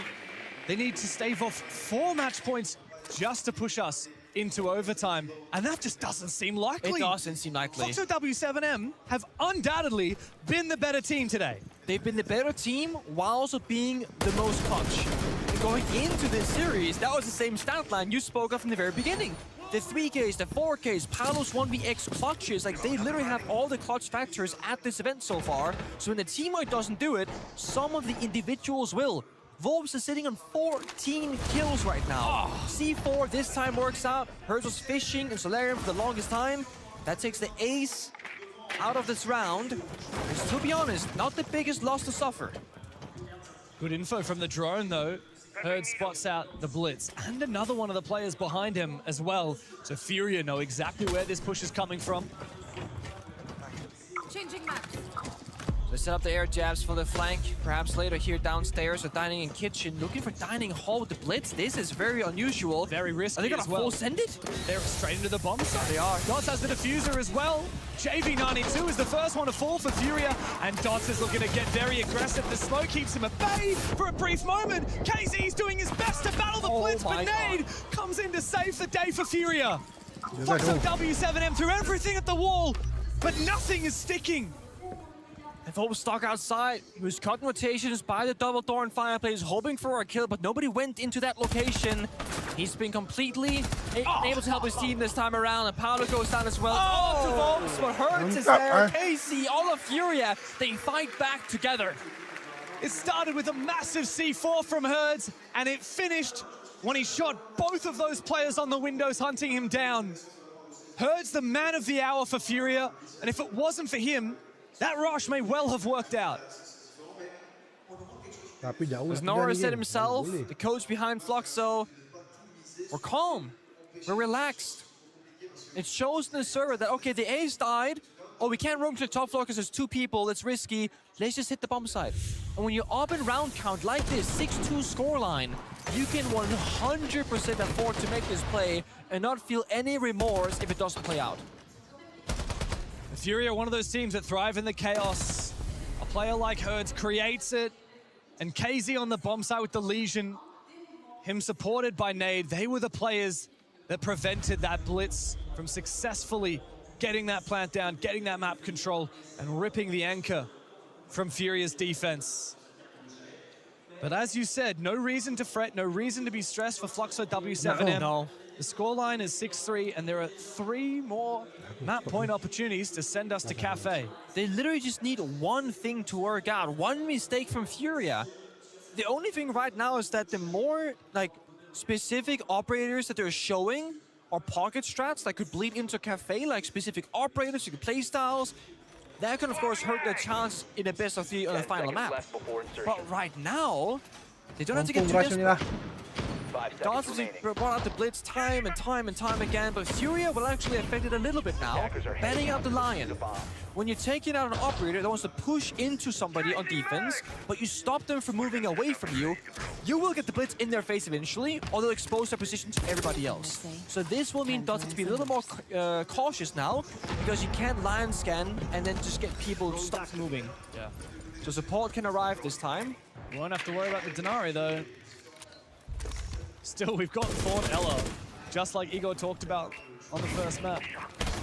I like the castle as well, an operator that was banned out on the first map. Yeah, not super common on Chalet these days. No.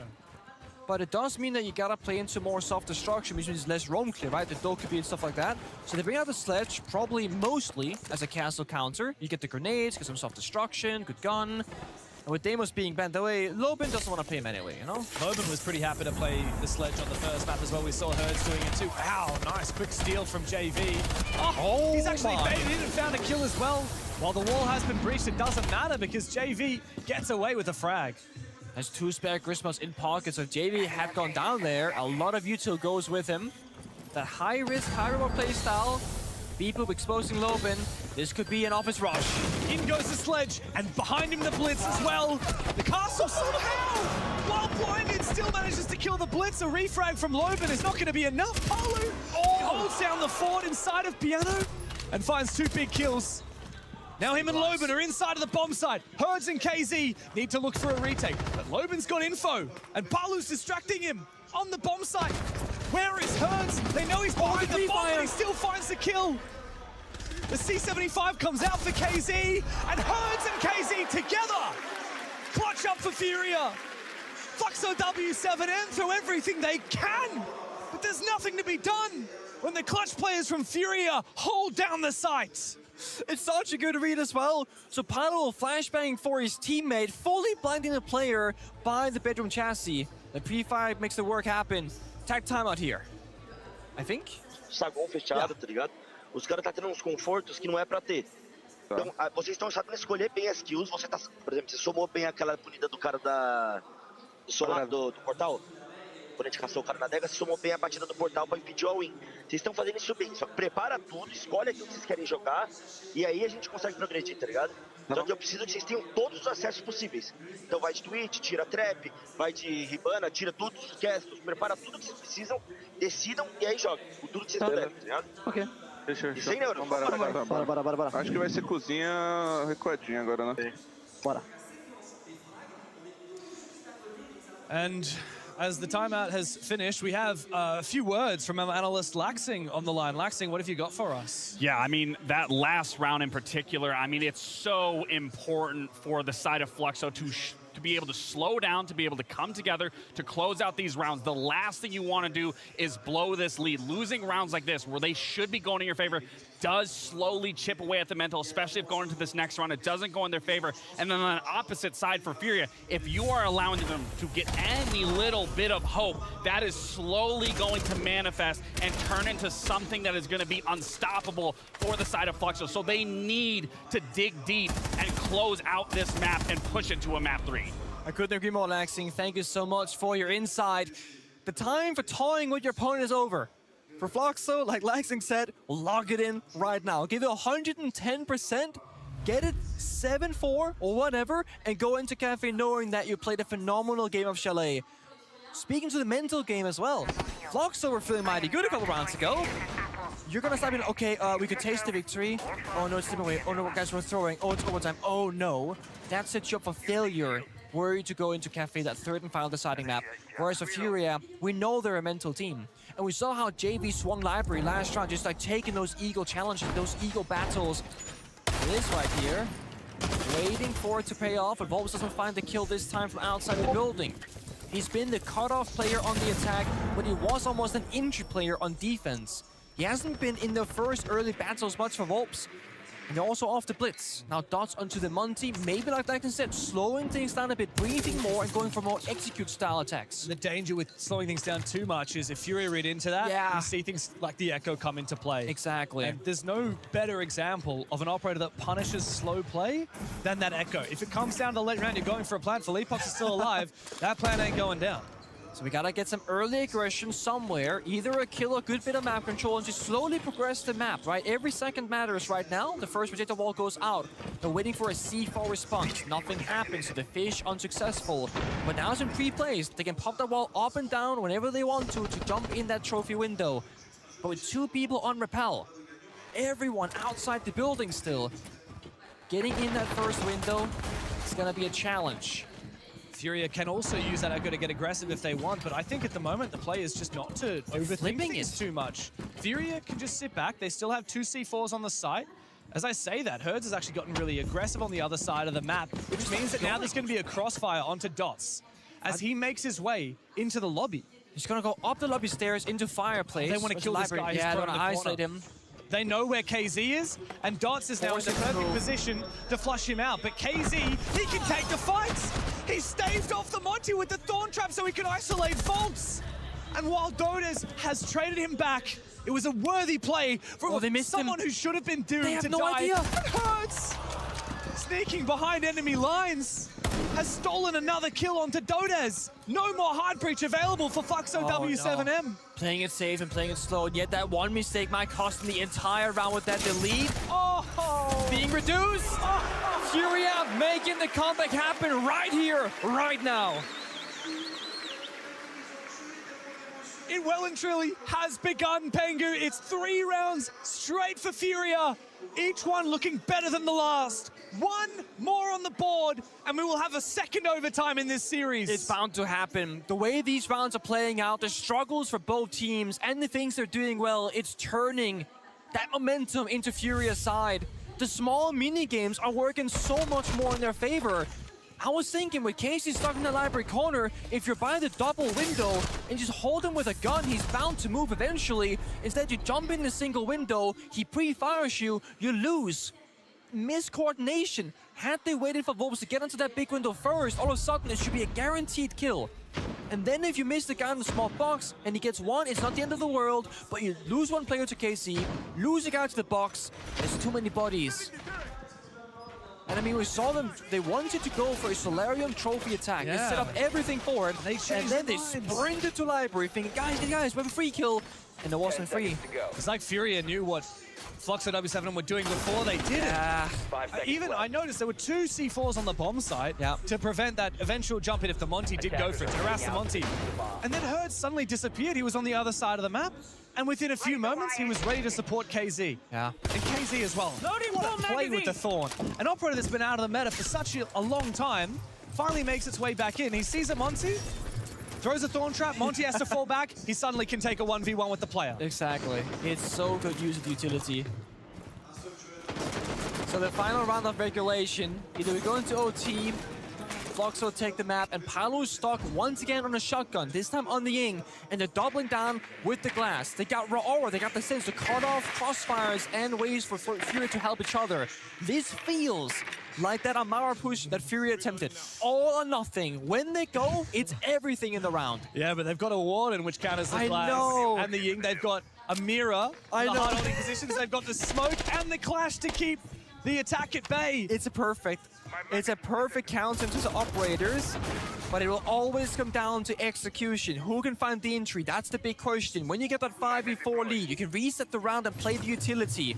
But the issue for Fluxo has been, without that shield operator, who's gonna get into the building? It's been Dots on the Blitz, and then last round Monty is the only person doing the entry job, and he's no longer doing it.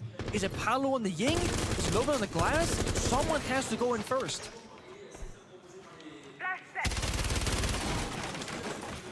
Who makes the first move? Will Furia just play safely? Indeed, it looks to be the case, as Dodez looks to send out the first of the Rayoras. EMP, but it does get disabled. The EMPs come up, and Volps from down below finds the opening kill. No more Warden to worry about if you're a Ying or a Glaz, but the Nitro Cell from Herds will claim the Glaz's life. And those smokes, far less effective than previous. It's worth it though. They get library control, top messing, and 1-for-1 trade is okay. They lose the glass, yes, but a great mini-execute. EMP'd off the Warden's glasses. The Ying was successful, but the issue once again, Palu stuck in a shotgun or a Reaper secondary, going for a huge backstab much later in the round, sneaking past the default camera perhaps. JV wasn't on that camera. Basement. JV should have been on that camera. Oh no, this angle with a shotgun doesn't work. KZ should win it, and indeed he does. He locks down the basement. It's up to Dodez to try and have a big impact here on the Rayora. He blocks off one door. Missed the smoke, That's the primary plant denial. You're right, the smoke did not cover off the line of sight. We have Dots on the Thatcher. They can't jump in, it's too risky, and they got smoke and a clash. This shouldn't work. They need to go for some kills here. Plant denial is going to be challenging here. It'll come down to the smoke as Felipox tosses out his second last. KZ still has control down. Oh, with a bit of that's everything. Gets red. Volps finds one. He's found 17 kills in this map, and if he finds 3 more, the map will be over. It's time to execute. No time left on the clock, and they find every single one of them. Nade, forced into a 1v3. They just have to go deep. Volps looking for his 19th kill, but he's on the floor. The Panthers started the fights, but they didn't realize they were battling in the bullpen. Fluxo W7M have sent us to a 3rd map.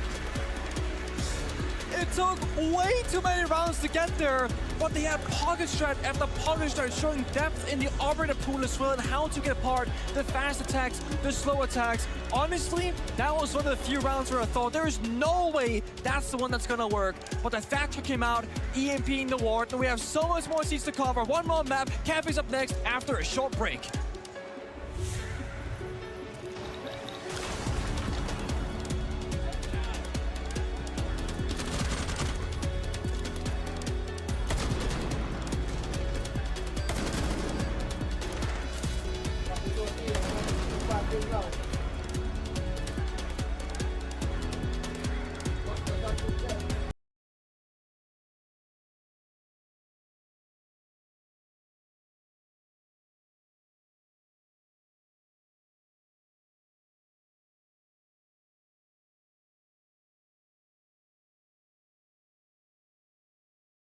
Siapa ni menang kan?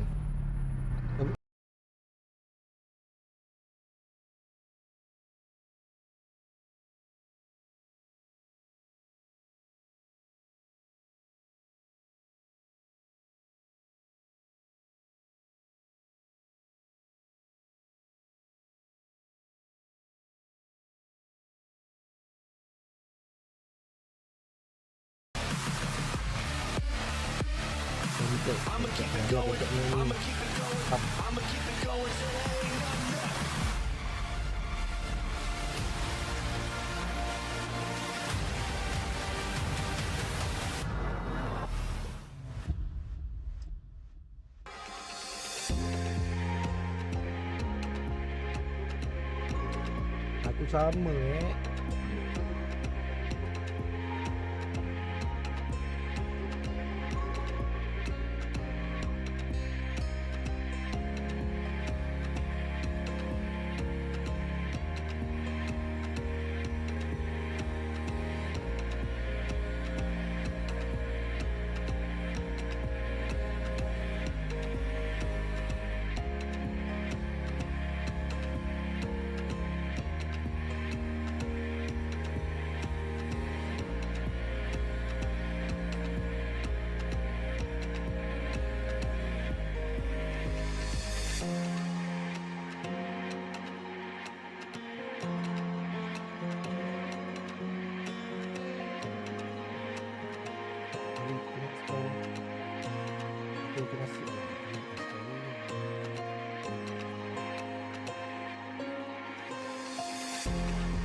shopping kan.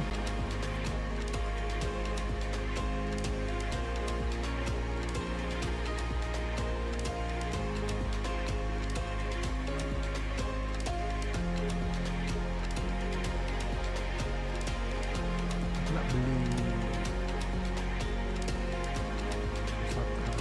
nak beli G2 punya charm. Itu kan G2. Macam baru macam tak lawa. Aku nak yang macam lama tu. Macam lama cantik. Macam ni macam lama dia. Lawa amat. Tapi dia punya ni tak cantik pula. Siapa? Zero nak pakai.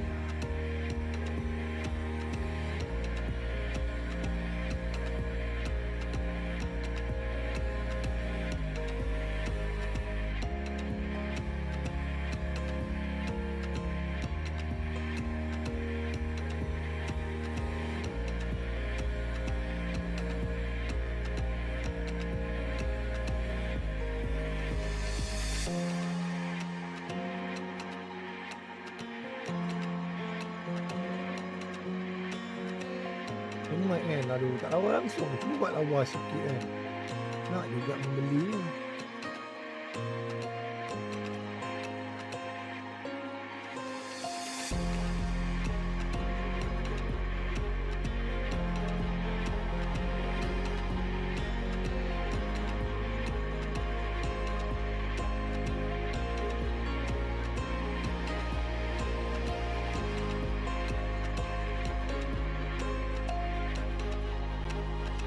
SMG dah ada tu, dia punya ni. Dia punya skin. Wah tu, SMG ni skin.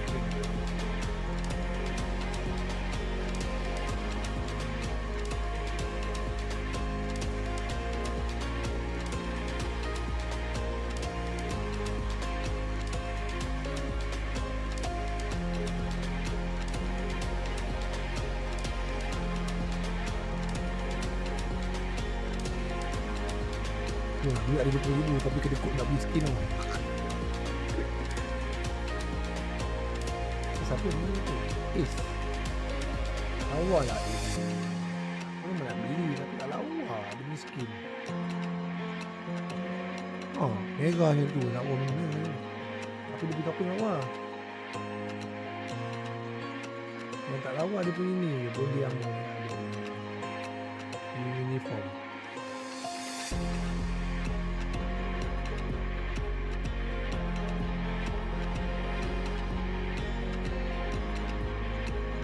Siapa ni? Lion.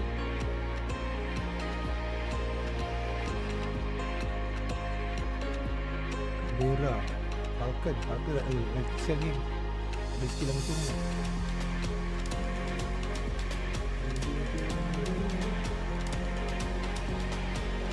Di situ dah berada lah.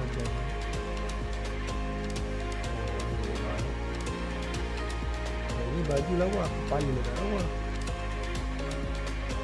Ini awal ni. Apa ni? Ini. Kopi aku dah ada kita itu.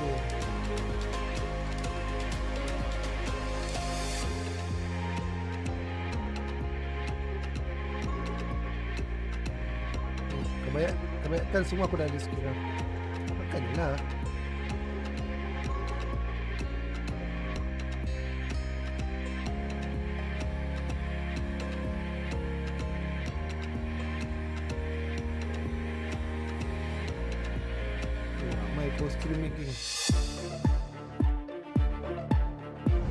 Furia almost dismantled everything that Fluxo had prepared for this chalet. What do you think it was the gap from you that almost enabled them to do that? Actually, we were playing really well, but we were confusing ourselves in communication between the mid rounds. Like, we were kind of lost sometimes, and we started just like, guys, let's calm down, let's play our bases, let's say, and that was it, basically. Furia was not paying enough attention. That's what Igor said in the timeout. What do you think was making this mistake, such minor mistakes, going so unnoticed? Yeah, I think we had a few good rounds in the beginning that we couldn't take to our side. So I think mentally we kind of get frustrated with that. And then we started making more mistakes, and we can't let that happen. So for map 3 now, we're going to reset our mental and come better. We're glad to see Fluxo W7M come back in this matchup, and sometimes it's just so good to be right when you said that this map really suits the playstyle of Fluxo W7M, but it did get really close. It did get close, but I love that they didn't switch too much up on their defenses. Them just playing slow, letting Furia make the mistakes, being able to get those picks, specifically Volps, a lot of those positions on his defenses, on his attacks. He's locking down an area, and you can see it clear as day. You can't get this man out of hard corners positions that he's able to hold down. And that was Fluxo W7M's whole game plan, essentially, and I'm glad that they stuck to it, because that is what got them out of their attacking half, of their defending half. It did get a little too close for comfort, but that's what you said in your call-ins. They need to be able to stump that momentum early on. Yeah, and that was a very scary thing, especially once we started to see that comeback start to happen, and especially what we heard from Paulo there. We needed to reset the mental, we needed to slow down, we needed to play our game. That's exactly what we saw, especially going into this last round. This last round in particular, Volp stopping the player coming up from base, being able to get the kill on the bar, getting the kill onto blue. If he doesn't win any of those gunfights, loses that control, they lose that. They go into overtime, and then that's another question. Then are we going to see them here? Are we talking about them? The fact of the matter is, Volp's got the job done, 18-9, and it is important to note, he is no longer the IGL. We haven't talked about it too much. Dots has stepped into that role, but again, Volps has been let off a leash, and he is tearing into this roster. And that's the important factor for Fluxo W7M, is being able to have a player that has amazing input, being able to shut down the aggressive players from Furia, and we talked about it. Everybody on the roster is going to have their series, going to have their map to be able to perform, but it's the strength of the whole team that is able to execute on those picks, be able to play together. So I'm glad that you commended Dots, because the IGLing off of those picks is one of the hardest things, because at that point you have to be able to adapt and go with the flow, and that's something that Furia can switch up very quickly, is where they're coming and how fast they're coming. Yeah, I'm glad he joined us earlier in this event for a little chat and to talk about him no longer being the IGL there, but really seeing what it does with his stats at this event so far. That's a fabulous thing to see for himself, and I'm glad they also managed to stop that almost comeback, because, you know, maybe some Fluxo W7M fans were sweating a little bit there. I mean, I was sweating. I was worried. I mean, hey, we're seeing it. No, but I mean, it is important the fact that they did get that win. Now they can battle back here in map 3 because it's going to be so important for them to focus on those key mistakes that were being made here to make sure that doesn't happen again. Like Palu was saying, to just the late round, mid to late round, the miscommunication was there. They can't allow this to happen going into a map 3. They need to continue to be able to shut down big players because we highlighted JB92, KZ. On a map like Cafe, it's arguably one of the ones that I would say KZ revolutionized, being able to lock down all of Piano alone on the Azami. That's one of the most difficult aspects of dealing with a player like KZ, and why Fluxo W7M, the fact that they're able to shut down these explosive players, look like they're in good fashion to be able to handle it. That being said, Fury is not going to just roll over and let it happen. They're going to be fighting guns on, and that's why that'll be the biggest factor. Is Azami taken off the board? Will W7M Fluxo be able to deal with the aggressive overtake from KZ inside of Christmas, inside of the map? That'll be the biggest thing to look for me. This final map is also important for these teams. Furia with a big win streak. What can W7M and Fluxo do? Maria spoke to the coaches. We can see how Fluxo doesn't mind doing risky plays even in a elimination match. And I think that is so cool, but how comfortable are you doing that in a map that is going to decide everything? Cara, pra ser sincero, é fácil porque é literalmente a gente só aplicar o nosso estilo de jogo. Então, o que vocês acabaram de ver, independente se a partida é eliminatória ou não, se é inv ou não, é apenas nós. Isso somos nós. It's so easy to do that because it's just us. We're just playing like ourselves. So even if it's not an elimination match or is an elimination match, it doesn't matter. It's just us being us. Fluxo have a lot of play styles. They can play aggressive. They cannot. How do you read a team like that to go for the third map? Focusing ourselves basically, because if we do a good job, we are better than them. So basically, we need to focus on our game, and if we do, we can win this match, of course. Focus on our game is what Igor is saying. They will have to do that on the attack though. Fluxo W7M get to start on defense. Feel like you might have a slight edge with that starting on Cafe. I think a big thing for Furia too is, do we see the confidence on Igor's face after map 1? They're going to Chalet, they should go to jail. Going to map 2, oh, we got to worry about us. Respect is given, absolutely, but that begs the question, is the confidence going to be an aspect for Furia? Because that's been the biggest indicator of why they're able to win and be so strong, is having very big egos going into matches. I mean, I think both these teams have showcased strengths and weaknesses, and that's the beauty of a best of 3, is when you're winning your map, you're winning their opponent's map, whatever that may be, is when you get to this map 3, everything should be refined. Everything should be as perfect as it possibly can. There shouldn't be room for error, and if there is room for error, it needs to be identified, it needs to be addressed, and there needs to be a response. So both of these teams, as you heard from both coaches, they just need to focus on themselves. It's no longer looking at the opponent that's in front of them, it's looking what's in front of that mirror. Okay, taking in consideration what the coaches just said, the starting sites as well for the teams. Who takes it? I mean, that is a big factor. This is a great map for Furia when it comes to just their map pool in general. But that being said, starting on defense, we saw in Chalet and on the first map of Border how slow Fluxo W7M was able to play on their defenses. When they were able to ramp up, they can shut down the players from Furia, and then once the side swap, it doesn't matter. So if Fluxo was able to mount a big lead on their defensive half, it might be wraps before a side swap. I completely agree. All right, well, elimination is on the line. Only one team gets to say in the tournament. Map 3 is upon us. That's right, and one team goes home today. We had an 8-7 first map. We almost had a comeback to overtime in the second, but we must settle it on the third, Pengu. Who takes it? What do you think? Is it Furia, or have they been overtaken by Fluxo W7M? You know, I told you this in private before the game started, before that first match. So, you know what? This has to be a 2-0 for Fluxo, because in Cafe, ain't no way. But I have changed my opinion. Fluxo showed us more depth in this BO3 than the entire tournament beforehand. In Furia, they're struggling. Now, my only real concern here for Fluxo W7M, they had Vobes dropping 18 kills, Palu with 2 separate 1v1 clutches to barely win the map at the end of the day. If those big moments don't happen so frequently, that should have been maybe a Furia win or at the very least overtime. Fluxo are so good at coming back after losing the first map. They did it against Oxygen when they lost Border 7-8. Sound familiar? Classic. They did it against SSG when they lost to Border as well. I see no reason why they can't do it against Furia, except for the fact that the last 10 times this team has met, Furia always seems to get the better of Fluxo. Yeah, so I really think it comes down to the depth and of course the adaptations, the thing that the desk has spoken about this entire time. The question is, will it be Fluxo, will it be Furia, who has the most to give? Fluxo W7M raised a major trophy a year and a half ago. Furia, they raised a trophy in Reload. They've raised 2 major trophies and a hammer. But does the greatest team in Rainbow Six history have it in them to raise a hammer again? Or have they been overtaken by better prospects in Fluxo?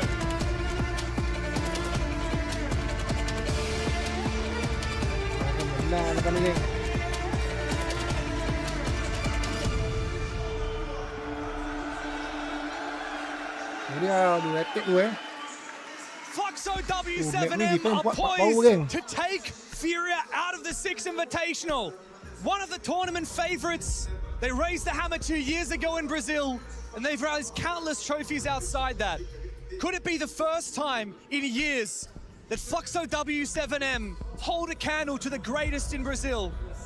It'll come down to what happens on Cafe. Or is it gonna be another domestic upset? Atlanta Major 2023, Lowe's take down FaZe Clan 2-0, and Lowe's advance to Grand Finals, where they fall short to this very same roster. Could it be that revenge 2.5 years, in fact, later, looking to take Furia away from the possibility of going further, and they themselves look for another game? Clutches, big moments, very big individual performances. We've seen so many things in this BO3 so far. Cafe, it's a map where you're often stuck on window repels, having a hard time in the building. We've seen how good Fluxo's shields can be when they're on the attacking side. We've seen how good Furia can be when they're allowed to lash out and get some space in the server. Before we find out how it's gonna start off, we gotta go to a quick technical pause here, James, and just gotta really get intensified here with the nerves, with the pressure. That's right, in your technical pauses, you can't talk to your coach. It's not like a tactical timeout. So you and your thoughts? You have to sit there, you can't communicate about the game, you can't talk strategy. You just gotta sit there. Now, back in your day, there were a lot of rehosts. The game was in a... Oh! You think that we had more rehosts back? We did. We absolutely did. You played through the Yabana bug. Oh my God, you dude. played pre-operation health. If you survived as a player, you have the mental fortitude of a god. Like, it was every round at certain points where we had to risk it. Yeah. It got so bad that the rule was, if you play this specific operator and do this specific thing, you are just accepting that it breaks. Yeah. No rehost it's like, for you. Yeah, basically guaranteed to be a rehost. Yeah. Do you remember any specific moments in tournaments, Six Invitational, Pro League Finals, Majors, where you were sitting there and you're like, not necessarily because of a bug, but just for some reason, you have to sit there through a technical rehost for a few minutes, just dead silent? Not exactly that, but I do have one story, and it goes back to year 2, season 1 in Katowice, Poland, where we're playing our first Pro League Final for me in over a year. Right? It's a big moment. We have a small crowd of about 30 people, maybe 50, and it's just people's best friends that were flown out essentially, paying for their own tickets, of course. And we found out when we arrived, we can't actually play the finals on LAN, because the LAN build, unfortunately, just didn't work on low ping. So we actually flew to Poland and played 60 ping Pro League Finals online on regular servers. Oh my And if you go back to the VOD of year 2 season 1 Grand Finals on YouTube right now and find the video, just go to any point where they show the scoreboard, you'll see 60 ping, 70 ping, 40 ping. We're playing LAN online just like we did from home. That has been the most mind-blowing experience, and we also got a bit of a laugh because we're like, what's going on? Yeah. But looking back now, that could never happen again, you know? We've gotten much further with the technology. And of course, the LAN build these days is we can do so much with it, especially from a production standpoint. Yeah. The ability to make the stage as beautiful as it is all thanks to this beautiful LAN builds.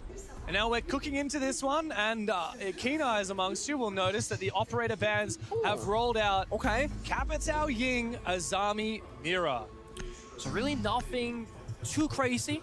I think the Capitao is a really wise choice. We've seen both teams bring it out to great effect on Border, most notably. Many bombs they can.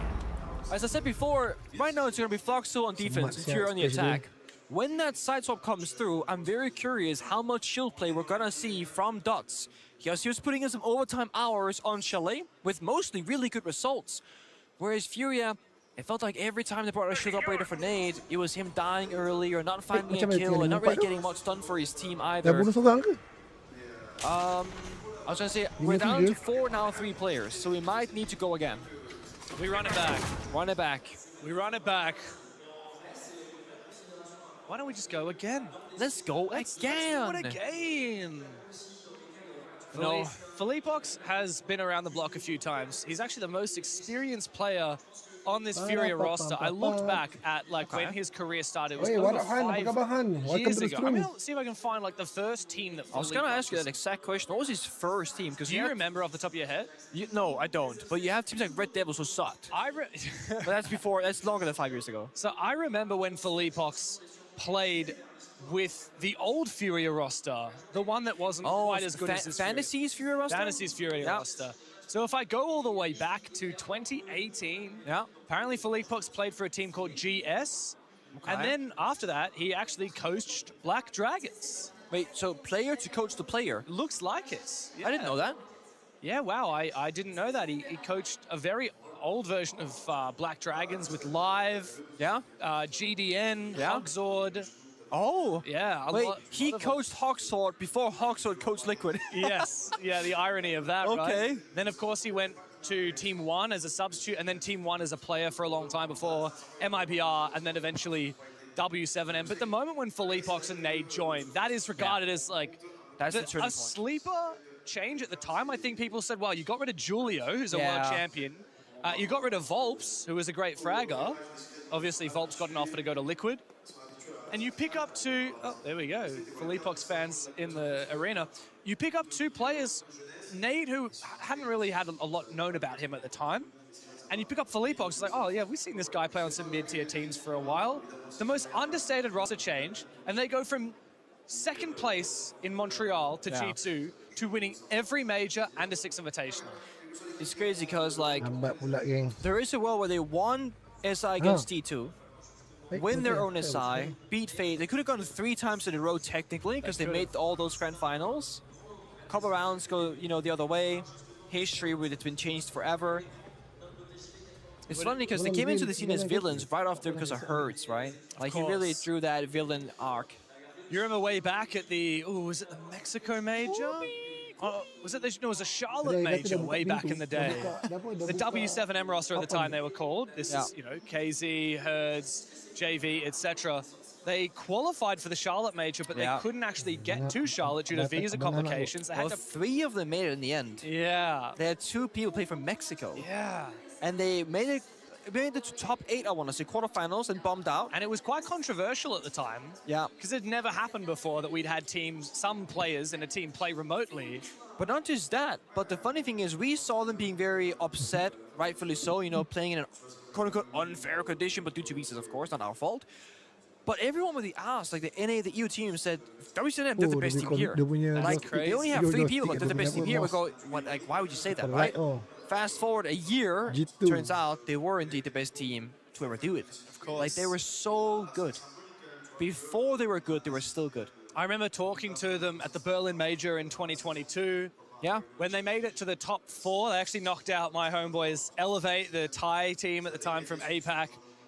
And eventually fell, I'm going to say to FaZe or Rogue. It was in the semifinals. It was either to FaZe or Rogue. Okay. And at the time, everyone was still saying, these guys from Brazil, they're out of nowhere. I think it was FaZe as well. Young talent, may have been FaZe. Yeah. Young talent are really showing that they can compete at the top level. By the time 6 Invitational rolled around, no one expected them to be the 2nd best team, but much less did anyone expect G2 to be the #1 team. They really jumped over teams like FaZe, and at the time BDS, out of nowhere to take the best spot in the world. And yet they were unable to sustain that after their fantastic, unbeatable year, 2023 into 2024. Yeah. Immediately they dropped off. Manchester was a disappointment. Montreal, they didn't even qualify for. And that's why they almost disbanded. You know the big shift that happened?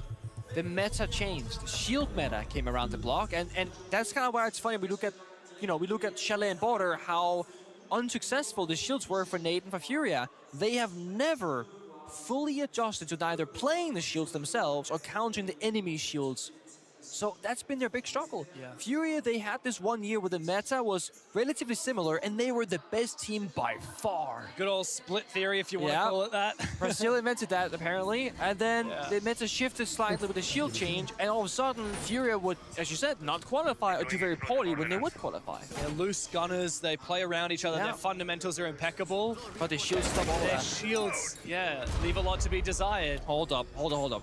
Nade is on Twitch, right? JV is on JV is on Blitz. Now I could see this happening. I could see this working. You can see the Fury are continuing to figure out which of their players should be the shield player. Maybe it depends on the operator in question. JV, he likes to play aggressively. He'll be in there. But we also see him play with some restraints, which we don't see as much from Herds. I'd say JV is a natural balance between Herds and Nade in terms of how aggressive he plays. If they can Twitch drone the Goyo fires on Bakery door, Raara off the single door by Bakery window, and then jump in with a blitz, that could be a fast way in. They got the glass as well. The issue is the magnets, the Goyo fire, you gotta deal with those first. Gonna slow down the pace quite a lot. But Volbs, dude, 18 kills with Chalet, opening pick onto Nate on Twitch to stop people from clearing out that utility. So much value. Blitz goes in fast. A smoke bang though by Loban on the Warden. And this is again a round where Fury haven't dealt with that Warden. We saw it happen on Chalet. Try to bring Glaz, they try to bring smokes, they try to bring Ying, and it doesn't work. Not when you have a Warden on the board. The Rayora from KZ was not enough. He was easily dispatched with, and Palu's got an active Volbs. A flawless beginning to Cafe. Fluxo W7M continue their Chalet form. And Furia again with small mishaps on the execute. They didn't Raara off the door, so Blitz almost died to the C4 tossed out. They smoked off the Warden without closing the door first, so Warden can see through the smoke and kill them. Very small errors that have a massive consequence in the server. The order of the utility was outright just wrong for Furia. Plus they lost Nate early on the Twitch. So Goyo fire not popped. Warden not countered. Blitz not successful. It's 6 rounds of shields in this BO3 and 1 round victory only. Volbs might just be the series MVP. He might just be. It's not even close at the moment. Well, Paolo had 2 clutches. He had 2 1v1s. You're right. He had a lot of clutches, but when it comes down to just consistent dragging out, we can't deny Volbs has been that guy. Looking back at the first map, he had a pretty quiet 9 kills to 11 deaths, but Chalet, you said, 18 and 9, a 2.0 KD, already starting strong here. Like, mind you, the final round of Chalet, it was Volbs at main door, grenading off the player 5 by stairs, holding blue and getting a kill. He opened up the round in the most dire position. Volbs got 4 3Ks on Chalet. 4 3Ks. Yeah, 4 3Ks. That's 12 of his 18 kills already. Yeah, okay. And he's looking to continue with the fire on Cafe. Nade, the second round in a row is the first to fall for Furia. It's Nomad as well. Like, you have so much active util in pocket. We got the Razor Blooms prepped on the rooftops here. Shout out to Swartzy, actually. German player who also played in the Xbox One now qualifier for SI. Almost made it and qualified here. He showed these Razor Blooms lineups on Twitter, or X, right when this tournament started. And I think a lot of people might have seen it because ever since that tweet blew up, we've seen it from OXG, and we've seen it now as well from Fluxo. Spotted now. Oh, JV. It's just there in the Christmas tree next to you. He hasn't seen it for now. The way they work, by the way, if you rappel up next to it, you will die because you're stuck in repel animation. So it's a guaranteed kill if you wrap up on the wrong side. It's got to detonate, surely, at any moment. Oh, Casey. Imagine when he droned there. If he gets into the range and then gets on his drone, that would be it. Palu's somehow taking out Herds. He got a little bit aggressive. The Razor Bloom detonates to no effect. Herds has to go deep after the second one detonates in Cigar Shop. And looks to try and reply. His team is 2 players in deficit, and Volbs is just around the corner from him. KZ's looking the wrong way. Rifle in hand, and Volbs will quickly shut him down. Box is under pressure and actually dies to a Razor Bloom, no less. JV92 in a 1v4, and Volbs is toying with him. Valcam. Oh, nice shot. 2 kills on the round, but a Nitro cell from way downtown. Remax just fragged the hell out. Volbs is looking a little bit too stressed. That is a tough one. Very, very mentally difficult start here from the side of Furia. Igor, when speaking to Maria on stage between the games, or between the maps rather, he was saying how we need to reset mentally. I think Philippox said the same thing. Right now, going to this map, we have to just reset. And I'm sure they have, but how the first 2 rounds have played out, you can reset as much as you want. You're straight back to tilting. If you're Nate, you haven't played the game yet, James. You died first in the first 30 seconds of both rounds as Twitch and as Nomad. Yeah. You've not fired your gun yet. First map on border. Floxo W7M went up 2-0, and then Igor immediately took the tactical timeout and restabilized to even out the end of the half. Yeah. I feel like we need that tactical timeout, and we need it soon from Igor, because this has been far too dominant. They only found 2 kills in the second round, 0 kills in the first round. Leapox's family is here, flown all the way to Paris in the hopes that they can see their son raise a second hammer like they did back in Sao Paulo. Yeah. Attackers are moving out 2 years ago. A long, long way away.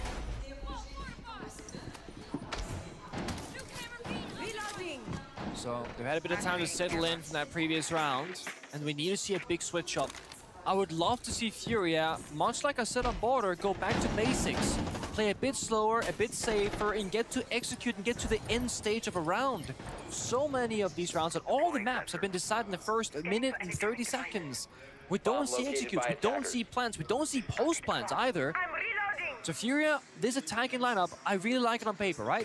You get the Twitch to clear out stuff and get information, excellent. You get IQ, same reason, counter the post, counter the IQ, stabilize the rounds, soft destruction with grenades, verticality in the grip on the ramp. They have all the right tools, but they need to have the right pace and timing. Slow it down, slow it down, slow it down. The Twitch IQ combo is perfect, as you said, but both Twitch drones have now been shot. Only managed to get one of the Valkyrie cameras and only one of the Vulcan canisters. That's not enough. Not good enough value from the Twitch drones, thanks to Fluxo W7M being so good at shutting them down. KZ, usually a player unafraid of challenging any angle, is cautious because he's taking a lot of damage from Cocktail. Just stay alive, right? Right now the focus very much is stay alive.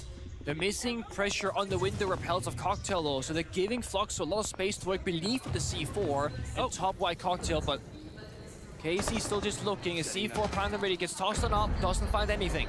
JV continues dancing around. He's already taken a lot of damage.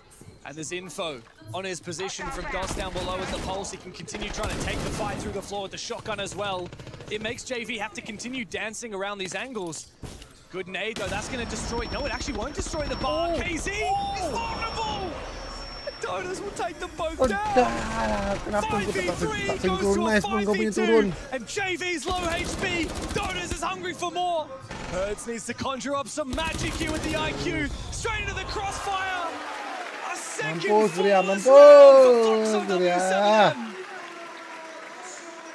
Furia are in trouble.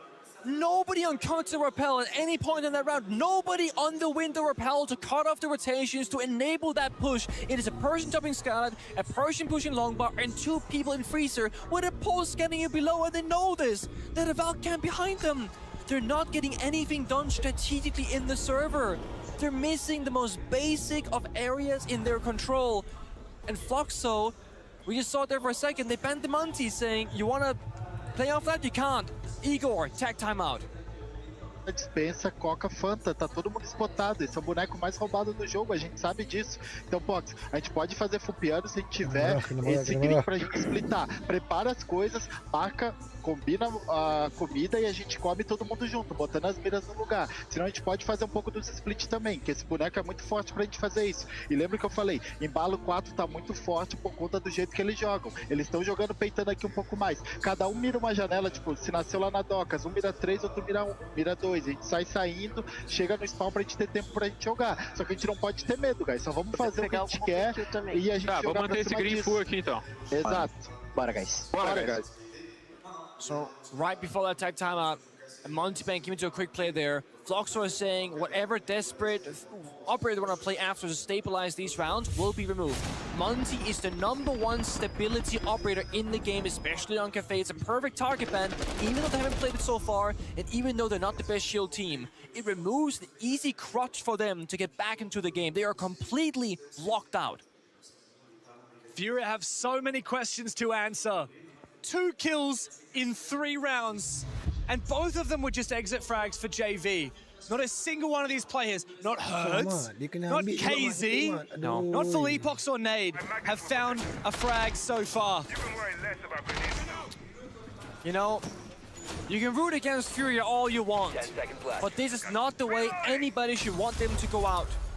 Kill less, out-strategized, not adapting correctly, and falling apart the server. And it probably is at this very moment where that doubt is settling in. The last dance? Let's raise that last hammer together, guys. We can do it.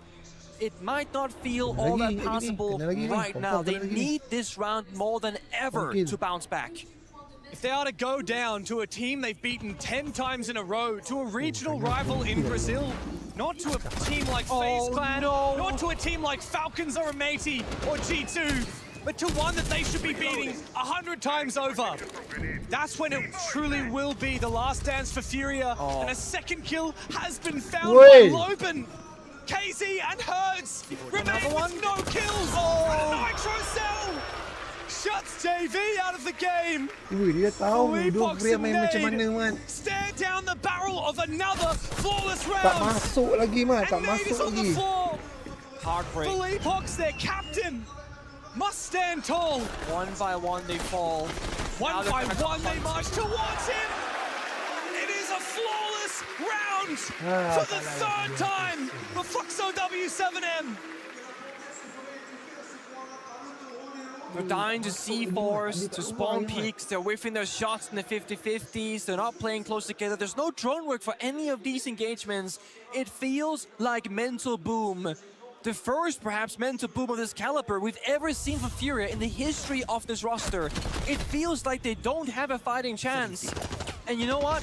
It's all due to how well Fluxo W7M have played this series so far. Ever since the very first round on Border, they looked strategically ahead. But I was thinking, how long can they keep them up for? Furia, they got something prepared. Surely they have an answer on these following maps, right? Not really. Not at all by the looks of it. Where is the Furia that beat 3 out of these 5 Fluxo players in the Atlanta Major Grand Final? Where is the Furia that was 6-1 down on the final map in Sao Paulo with 10,000 Brazilian fans cheering for FaZe? And yet they came back 7 rounds in a row to raise the hammer. Where is the Furia that raised the Reload Trophy in Rio less than a year ago? Where is the Furia that we saw in the group stage and the upper bracket that took down Falcons in their opening playday here in Paris? There have been 4 rounds and they only have 2 frags to show for it. Nigar already called the tag timeout. It's only down to the players in the server right now. And from the outside looking in, we're looking at Philippox, right? The captain, the RGL. But one thing is to have the right strategy. Another one is to have the right words, because again, the Furia have not been faced with this position before. Being down against a team that they shouldn't be losing to, being made fun of on the biggest stage we've had here in Europe. They need a kill, they need the injury, they need a bit of motivation in the server. The nade is good. Here's the mute jammer. Makes it more difficult thus to play in this position of Cigar. He has a castle barricade to his left. And he's watching the hatch drop straight in front of him. Furia have to make the first move. Loben under pressure if the window repels, but again, this is all pressure from outside the building. They've yet to enter. And there is a way back into it for Furia. It's a defense-sided map. If they win 2 rounds of attack, there is still hope that may lie in the second half. There's the window repel they needed last round. They've made the right adaptation. The Claymores to support the jump out as well. So they're in the right spots. Can they execute together? Can they get the nades, the Grim Beast, and the gun fired up at the right time in the right place? Good util clear. No one watching the cross. No one is able to No cut one's off watching Palu. it. How do they get a kill here? How do they actually get in the building? Every single player is still on rappel or on the roof. Had they been caught to rappel with that grenade, they get the freebie, they open things in for a rappel in, but they weren't. Now they have no nades left. They are completely locked out. It feels like a Furia round where they gotta go absolutely crazy in the server with the gun skill. But when you're stuck on these repels, how are you going to get in? 2 flashes for JV is the only thing that Furia has to try and make an opening here. It's that, or the guns have to come to life. And we haven't seen that happen even once here for Furia on Cafe as of yet. Herds, where is the fire that you brought? Flash drop on Water and Chalet. Both flashes go down, but Dones is waiting for the highlight from a double. They fall into the meat grinder, and Furia find absolutely nothing. JV looks for a consolation frag, but he's left alone! A 4th round! Flawless for Fluxo! I have never seen a team of this caliber go down so quietly on the world stage. When your best bet is to double drop the skylight into every crossfire known to man, without any of the heavy util operators, like the Ying, like the Capital that's been banned away, then you are desperate. You have no other options, or you're simply not seeing them and making those options work together. The grenades, they had 4 in pocket when the round started. Not a single grenade was used to move a player forcibly and then watch the angle and go for the kill. Paolo was living rent-free top white despite having all the grenades. Wolves was living rent-free in bathroom despite the grenades. No pressure anywhere on the map. Fluxo WTM, to their credit, they didn't move a muscle because they didn't ever need to. They're not making any mistakes. They're not giving Furia any easy way back into this. And that's perfect. How do you beat your bogeymen? How do you take down the team that always has your number? Furia have never broken a sweat against Fluxo. Some games go somewhat deep, but at the end of the day, we always know who wins in this head-to-head. And it's Furia every day of the week. They need to lock in right now. Otherwise, their tournament is finished. And they will not have another chance to fight for the hammer. With it being the last dance, don't know what's gonna happen for certain with the roster afterwards. That if this is gonna be the end of the course, we know it. This would be the absolute worst way to go down. After all, she says JV's in. There's finally some firepower in the bomb side with the case as well. They get 2 kills. Hold the phone for Furia because they found the opening. They brute forced their way into it, and Dots has made mincemeat out of it. He wants to sell Centaur, but Philippox will find him. Plant denied. JV is on the floor. The Furia have finally got their mojo back. 4v2 and Volps is shut out of it. Dones yet to fall. Sabar, He's the sabar. last one standing. And Segang he's been sekali, segang dragged by sekali. the Jangan Deimos. kelang kabut. Segang sekali. Okay. It's been a long time between drinks, but Furia Come on, Furia. finally Go. get back on the horse. If we were in the player comms and we understood Portuguese, it feels like that was someone saying, guys, we have nothing to lose. We're down 0-5. Let's just play the game that we know. Let's play together. They were immediately in the building, in the bomb site. No fear, no hesitation. And guess what? They won a round. They got some intra kills. But it took them 5 embarrassing round losses to get there. Now, thankfully, they're going to have side swap. They're going to go on defense. But this is going to have to be a repeat of their game against FaZe, where it's everything against them. And they got to go perfect so many rounds in a row. 5 to go into OT, assuming Fluxo don't get a single round, obviously. Stressful day to be cheering for Philippox and for Furia. Into the second half we go. And it's time for Furia to show that they can hold it down on defense. It's a more comfortable place to be. Sure. But it means that Fluxo W7M get to dictate the pace. Yeah, and they've been so good at that. They're going to have insane amounts of confidence. Now in Chalet, there was a brief moment Fluxo could not close out the rounds. If that happens again, that could of course turn the tide. Fluxo W7M, funny enough, they've banned the Valkyrie and the Kaid, focusing on information and locking down those walls, the strategical depth, if anything. Furia banned away the Grim and the Ying, again speaking to those execution-enabling operators. They left in all the shields, they left in Capital and Deimos. That's the most notable operators they can toy with. Yet Fluxo don't pick any of them in the opening round. The Lion, the Twitch, all great. And Ash in case of Mira. Philipox was hiding the Clash the entire time inside the freeze of top 4. So the Clash will be a surprise come round start. You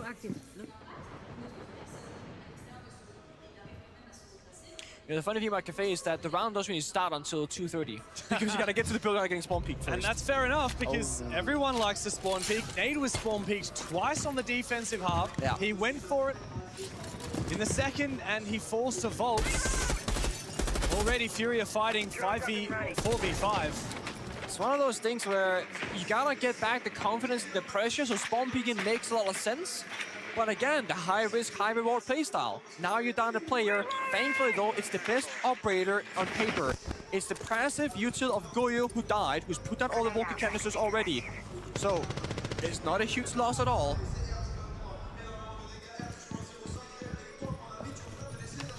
KZ needs to get active. The Solus, he's the perfect operator to cause a disruption. Get information, look for players droning. Look for players planting. Look for gaps. Stay alive until the late rounds and cause chaos. But Fluxo have the numbers advantage. They've cleared out the deployable shielded pixel. And they've gained plenty of info on what's happening behind this clash.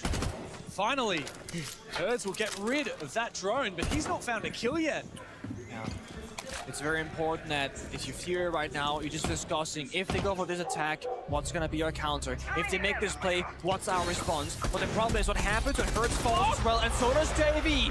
What happens when it's a 2v5? There's only one answer here for Furia, and it's for KZ to show us the kind of form that made us regard him as one of the best in the world. But a 5th flawless round for Fluxo. No longer do they fly under the radar. They are not just competing with the best. They are sending Furia home to Brazil. 5 series points. And the greatest team of all time has been brought to its knees. Look at Lobin's face in the player cams. He's literally dying, laughing every single round. His cheeks are all red. He can't contain himself. Nora is the coach behind the boys of Fluxo. I'm sure very proud right now. He's been saying the entire time, we're not upset, we're not stressed, we're very relaxed. Because it's Furia's game to lose. They should just outright win this. Every prediction, most fans would think maybe Fox will take a map. Maybe they have a good couple rounds. But no chance. They have 5 flawless victories on Cafe.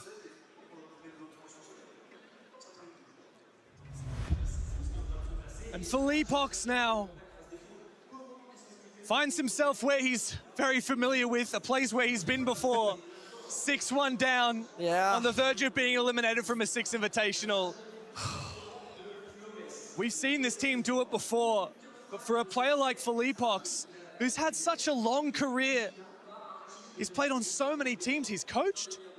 He's played on mid-pack teams in Brazil before finally joining this Furia roster back when they were W7M after they got so close to raising the hammer in Montreal. Yeah. And as soon as he joined, we saw a new brand out of this team. We saw a level of maturity that they never possessed before. And we saw greatness that nobody in Siege history has ever matched. And there's still a debate going on about the legacy of G2 Penta and Furia W7M, this passing of the torch, this new generation. But there's still a little bit of debate there about whether G2 Penta winning 2 SIs, whether Furia, because they've only won 1, can they truly be the greatest team of all time? This was the event to disprove that. It was going to be the deciding factor between the old guard and the new. And it's the last chance to do it with all the rumors that have been out there about what's happening with Furia after this event. Now, we don't know. Remember last 6 Invitational? You hear things. Philipox said we almost broke up after Montreal, after failing to qualify, and yet we stuck together. We saw a top 3 in Boston, and we thought we still have what it takes. Yeah. We got the trophy in Reload, and we thought we still got what it takes to push for a hammer. But to go out in the first match on the main stage? Not a top 3 finish, not a top 2 finish, top 6? After beating Falcons in their opening matchup, this was a promising tournament for Furia, has been all the way through, up until this game right now. I have never seen a world championship competing team lose 5 flawless rounds in a map. No, it's been incredibly one-sided all the way through. We go to sidestep thinking, defense might save Fury and make the comeback a reality, make it possible. Flawless round again. They lose a player early, Nate while spawn peeking. Hertz dies shortly after that. Everyone dies together. Quick success. The players are fist bumping, they're getting ready to lock back into the server. But if you're the side of Fluxo, W7M, you've been laughing, you've been smiling, thinking, oh my god, I can't believe we're doing this right now. If you're a player for Furia, there are two sides to the mental game. You might sit there in that 2-3 minute tech pause and go, that's it. Take a look around, really take it on and say, we had an incredible run. Our careers with this roster, what we achieved, dynasty level, right? Or you can sit there and go, this isn't it. We can bounce back. I'm thinking of this upgrade about what bombs do we play on? What strat do we bring out? Who do I need to motivate? Say, Hertz, don't worry about it. This is your round. I'm gonna play Echo, I'm gonna join in for you. There's 2 sides to it. But looking at those player counts from Furia, it seemed like it looked at the end of it. There's no accepting defeat. A team that has reached greatness like this cannot say, well, we did it when no one else did. We were the first team to win 2 majors. You're right. We were the first team to win everything for a year. You can't accept that. You can't. But when you have that last dance potential on the back of your shoulders, you also have to take a moment on that stage to say, wow, what an incredible path we had together. Because you don't take that moment right now when you're sitting on that stage, you can take it from the crowds looking at a different team being in your spot instead. You have to embrace what you've accomplished regardless of this current result. I say you do it after the match is over. Lock in, because on the other side, this is such a huge moment for a player like Volts, who left this Fury roster back when they had W7M after they failed to raise the hammer in Montreal. He left, and he saw Philippox and Nade join and go on to create the greatest team of all time. While he sat on lesser teams, he bounced the team Liquid and finally found his home on Fluxo W7M. Palu finally departed from Liquid and now playing at his 8-6 Invitational. He's become the kill leader for all time, Rainbow Six Esports. Yeah. Leading in clutches this event. Certainly leading clutches in this series as well. Announced he's becoming a father soon as well in his personal life. He's catching W's. And he saw his old teammate, his former duo Nesk, retire with no championship, no world championship, no hammer under his belt.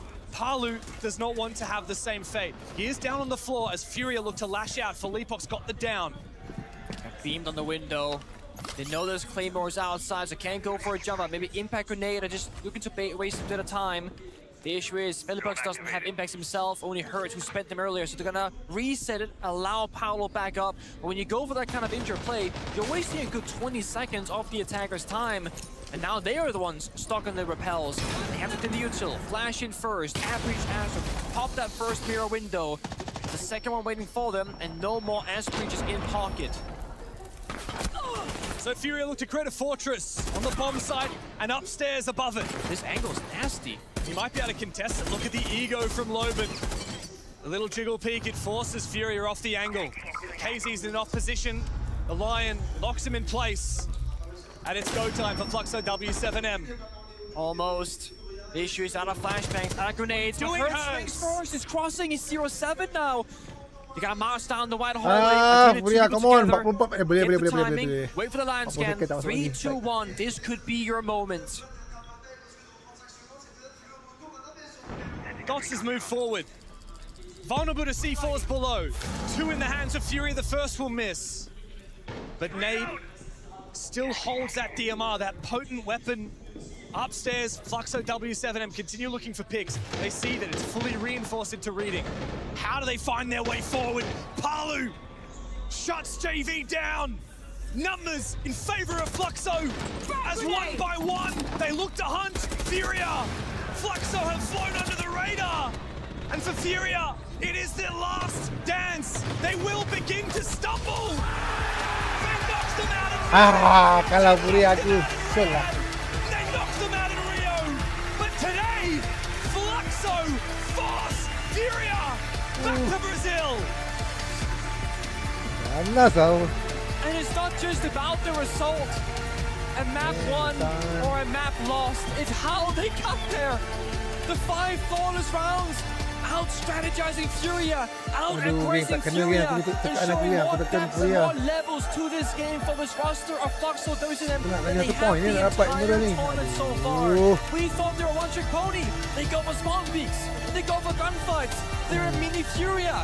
But there is so much more to this roster, so much more untapped potential for this event. There's no such thing as a mini Furia. All there is Fluxo W7M, the little brother squad, that they have just taken down the greatest team of all time and knocked them from the 6th Invitational. And for Palu, it is a generational moment. For a player like Herds, it is heartbreak. He exits Cafe with no kills, and Furia have soul-searching to do after SI. Fluxo W7M have got an unbelievable journey ahead of them throughout the rest of this 6th Invitational, but they have done what everybody said was impossible, and now nothing is off limits. We've seen a ton of different upsets throughout this entire SI, and it hasn't stopped just yet, James. Lower bracket run, running that gauntlet. So many victors of the past, they made that exact same journey. There is something about coming in as the underdog that just gives you a slight buff. Even the crowd favors Fluxo W7M. And for Dodes, Norris, Dots, and Loban, it is sweet revenge for the grand final major trophy that was robbed from them at Atlanta. And for today, it's Palu's chance to speak his mind on the stage. Wow, we have kicked things off in a magnificent way here at the Adidas Arena in Paris. Fluxo W7M sending home arguably one of the greatest rosters to ever play the game in Furia. I'm standing by here with the now Hailu, who's here for a conversation. Now, let's roll it back for a moment here. Your first ever 6th Invitational, you were 18 years old. Fast forward to now, your life has changed a little bit since then. First things first, you are an expecting father. You're about to become a dad. So please make some noise for this man right here. Congratulations. Palu n'a pas juste gagné, il devient papa! You're going to be a magnifique papa, by the way. What does that mean to you in regards to how you are playing up here? Has it inspired you even more to want to win? Yeah, definitely. Like, I think since I joined the competitive, there were so many things in my life that changed. Like, I grow so many responsibilities right now, and being a father is another one. And everyone tells me that it's a feeling different from every single one of the others. So I'm just happy and excited. And look, there's a big difference between when you were playing at the Invitational here in Paris, almost 5 years ago, and today. The biggest one being that you have a crowd all around. They cheered for you the moment you got the victory. What does that mean to you as Palu? How does that impact you? Yeah, like last time it was tough. We got to the final, unfortunately lost, but it was amazing. Like having a live audience is just amazing. The feeling, everyone cheering is just like other things, just amazing.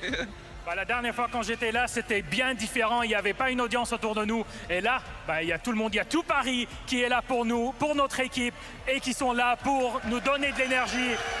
Et bien sûr, maintenant, il devient père. C'est quelque chose qui lui donne beaucoup plus d'énergie qui était dans le passé. C'est une motivation bien différente qu'on le pensait. Congratulations, Palu. Congratulations indeed. I think you've won over and you've got lots of fans here in Paris. They're excited to see you continue. Congratulations once again, continuing your run here at the 6th Invitational and for becoming a father very soon. Mesdames et messieurs, Palu!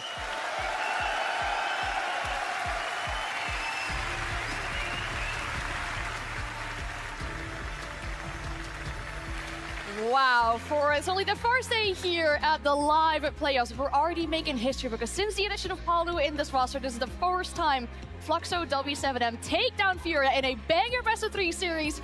That was a feast for our eyes. Oh, absolutely. And if you were to ask Palu, would he want to lose 10 times to be able to get the win here today? I guarantee you he'd say yes every single time. And we saw it in his performance too. Not just him, but the whole team from Fluxo. They just had such a good read on how to be able to slow Furia down. And you could see it.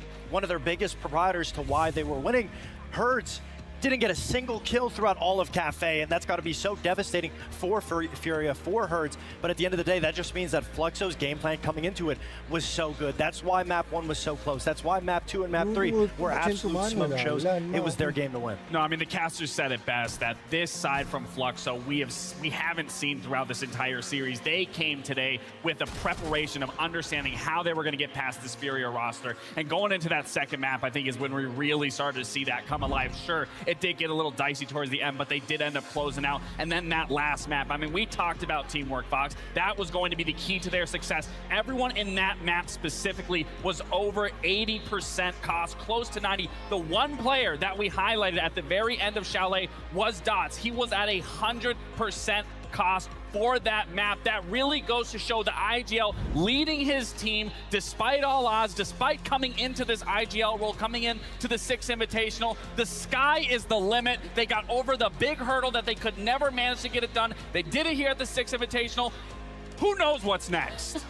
I mean, this has to feed them some kind of incredible energy to take down anyone who comes in the lower bracket after this. Of course, even though Volps was the MVP of the game, and him having 18 kills on map 2 made it that much harder, they just look so well together as a team. And we talked about it throughout their group's performances. It was a struggle. It was big play after big play to be able to save them to this point. But in that last SSG game, we saw them come together and understand what the game plan is. Those big plays aren't just for nothing. We have to use them when we need it. And then we saw him play against Furia, and wow, did they look like the most dominant team of the tournament so far. They did, and then even the interview afterwards as well. Hey, just trying to fight back some tears there, listening to Palu. With so many SIs, this is a big thing for him too. Of course, and when the conversation of potentially retiring, Ness retiring, and him seeing that happen, and him becoming a potential father soon, you don't want to be able to leave anything out on the table. You want to put your best foot forward to potentially live to Hammer before you have to retire. I mean, especially when you just look at his career, I mean, have to go through highs, lows, and now back to highs. I mean, beautiful. That is our first game of the day done. We'll send it to the stage for a big announcement. 180 seconds. That's all it takes for a round of Siege to end. For a team to become legendary.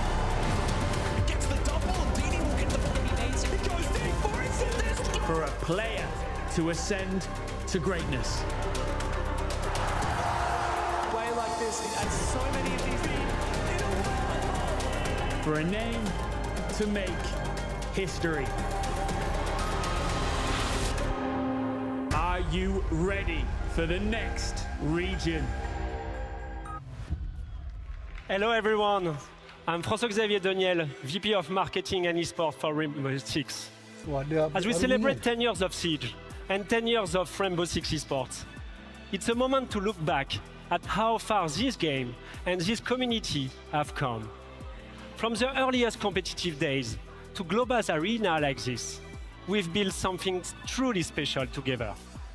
And the best part is, the story keeps growing. Every year, new talent rise, new challengers are born, and new regions push the competitive level even higher. Today, we are ready to welcome a new challenger to the world stage. A new region is joining the Rainbow Six Esports ecosystem, and it's a milestone we are proud to share with you. To tell you more, please welcome a special guest to the stage, producer of Rainbow Six Siege in China, Cha Shang Leon.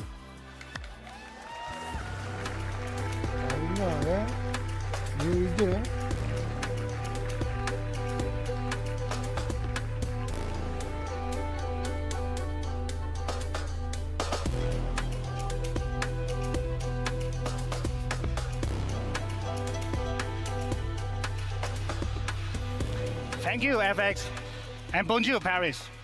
My name is Xiasheng Liang. I'm the producer of Rainbow Six Siege China.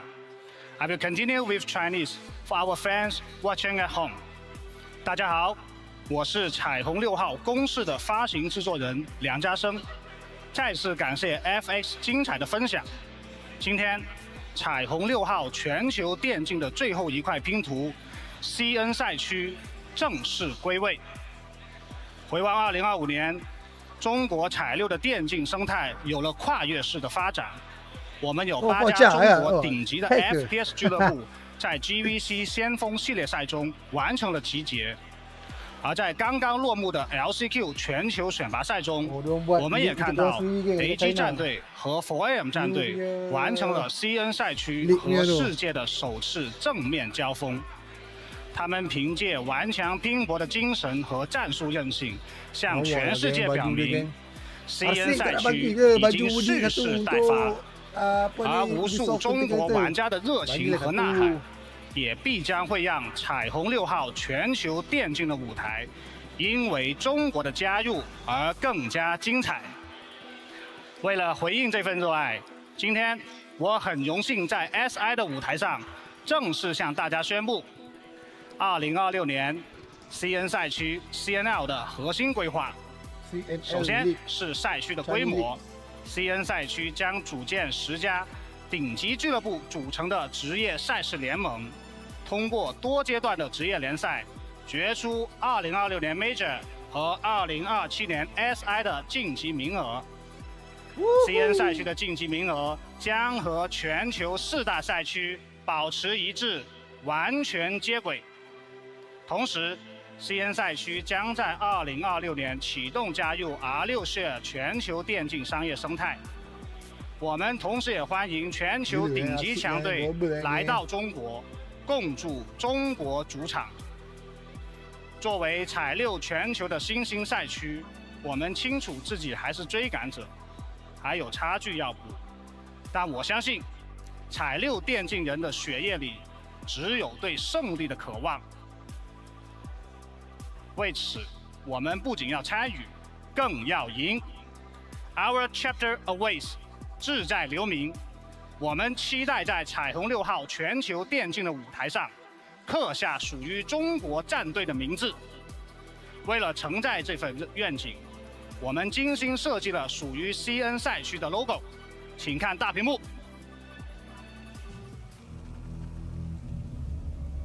Apa benda ni placement dia rasa league baru ni geng. China ada Pro League punya tournament sendiri. Nanti yang siapa champion ni akan pergi ke Siege punya tournament lah.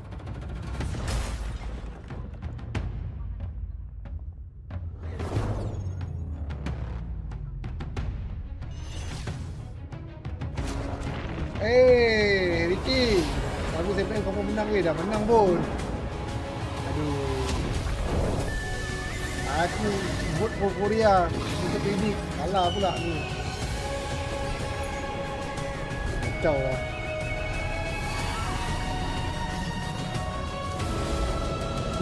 China pun dah leak sendiri geng. Ui, gempak je logo dia.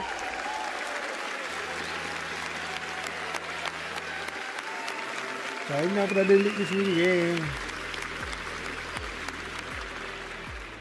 这是 CN 赛区的全新 logo， 它以数字6为内核，融入了中国传统文化中的龙凤图腾，象征攻防博弈的动态平衡。而水墨笔触则勾勒出变幻莫测的战术风格。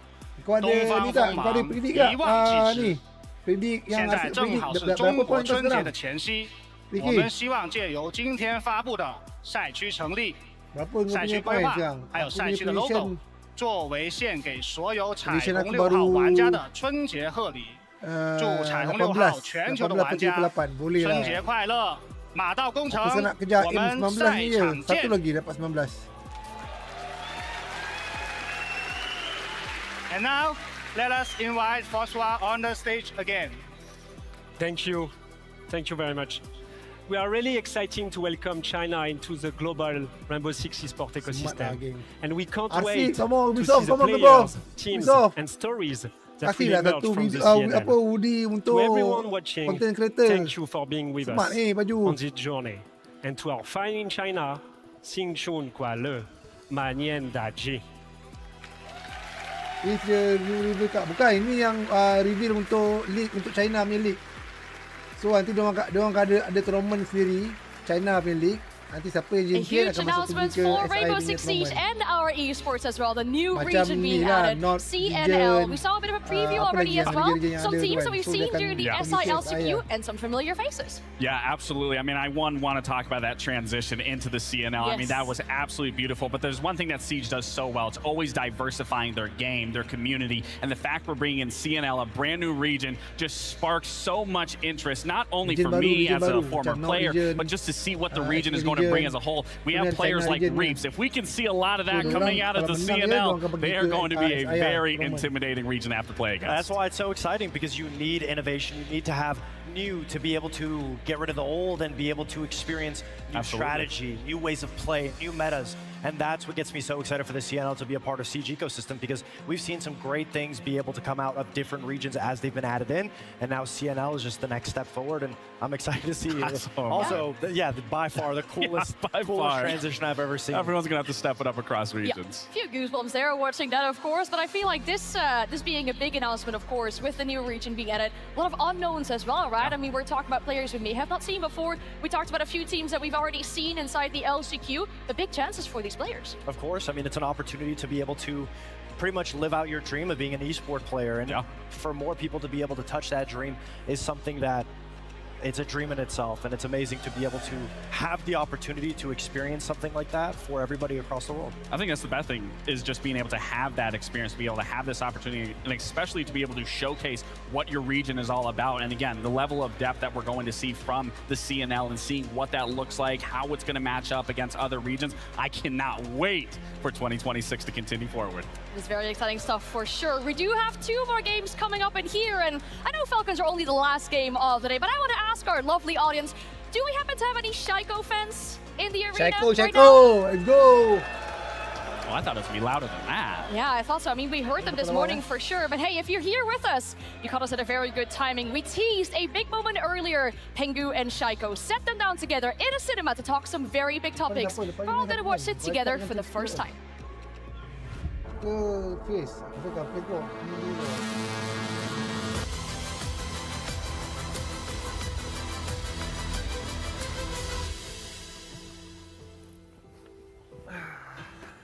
Honestly, a lot of players are scared of you, obviously. We were suspicious because you're too good. Like, that was literally what happened. And I'm the one who sent the email. So, like, I'm the one who did it. That's the story, right? None of us really thought that you were legit back then. The first one, obviously, is the most iconic, if you will, for many reasons. Do you remember much about this game? Yes. Yeah? Just a bit, yeah. Just a bit, Yeah. Obviously, I played Pro League for a few years at this point. Is this first season, right? I think, yeah. Yeah. I remember very specifically that when we started this game, you know, normally being, you know, Pro League finalists and winners, we're not really nervous. And I remember playing up against you, the biggest thing that weren't saying like, oh, Hibana Shiloh stairs, saying Shaiko Shiloh stairs, Shaiko Shiloh stairs, you know? And they cannot kill it, however, there goes the C4 toss. Shaco's gonna grab KS as well as Goga. Last minute alive is Fabian, and it looks as though the attackers are gonna win after Fabian removes T-Pex. Moss will finish off the round there. Wonderful kill there with 5-5-2. Because you were literally, this was a 5v1 kind of team. You were literally the best player in the server, covering every single player from your team side. You played so free, and like, honestly, a lot of players are scared of you, obviously. Back then, I'm not sure if I win this, actually. I don't.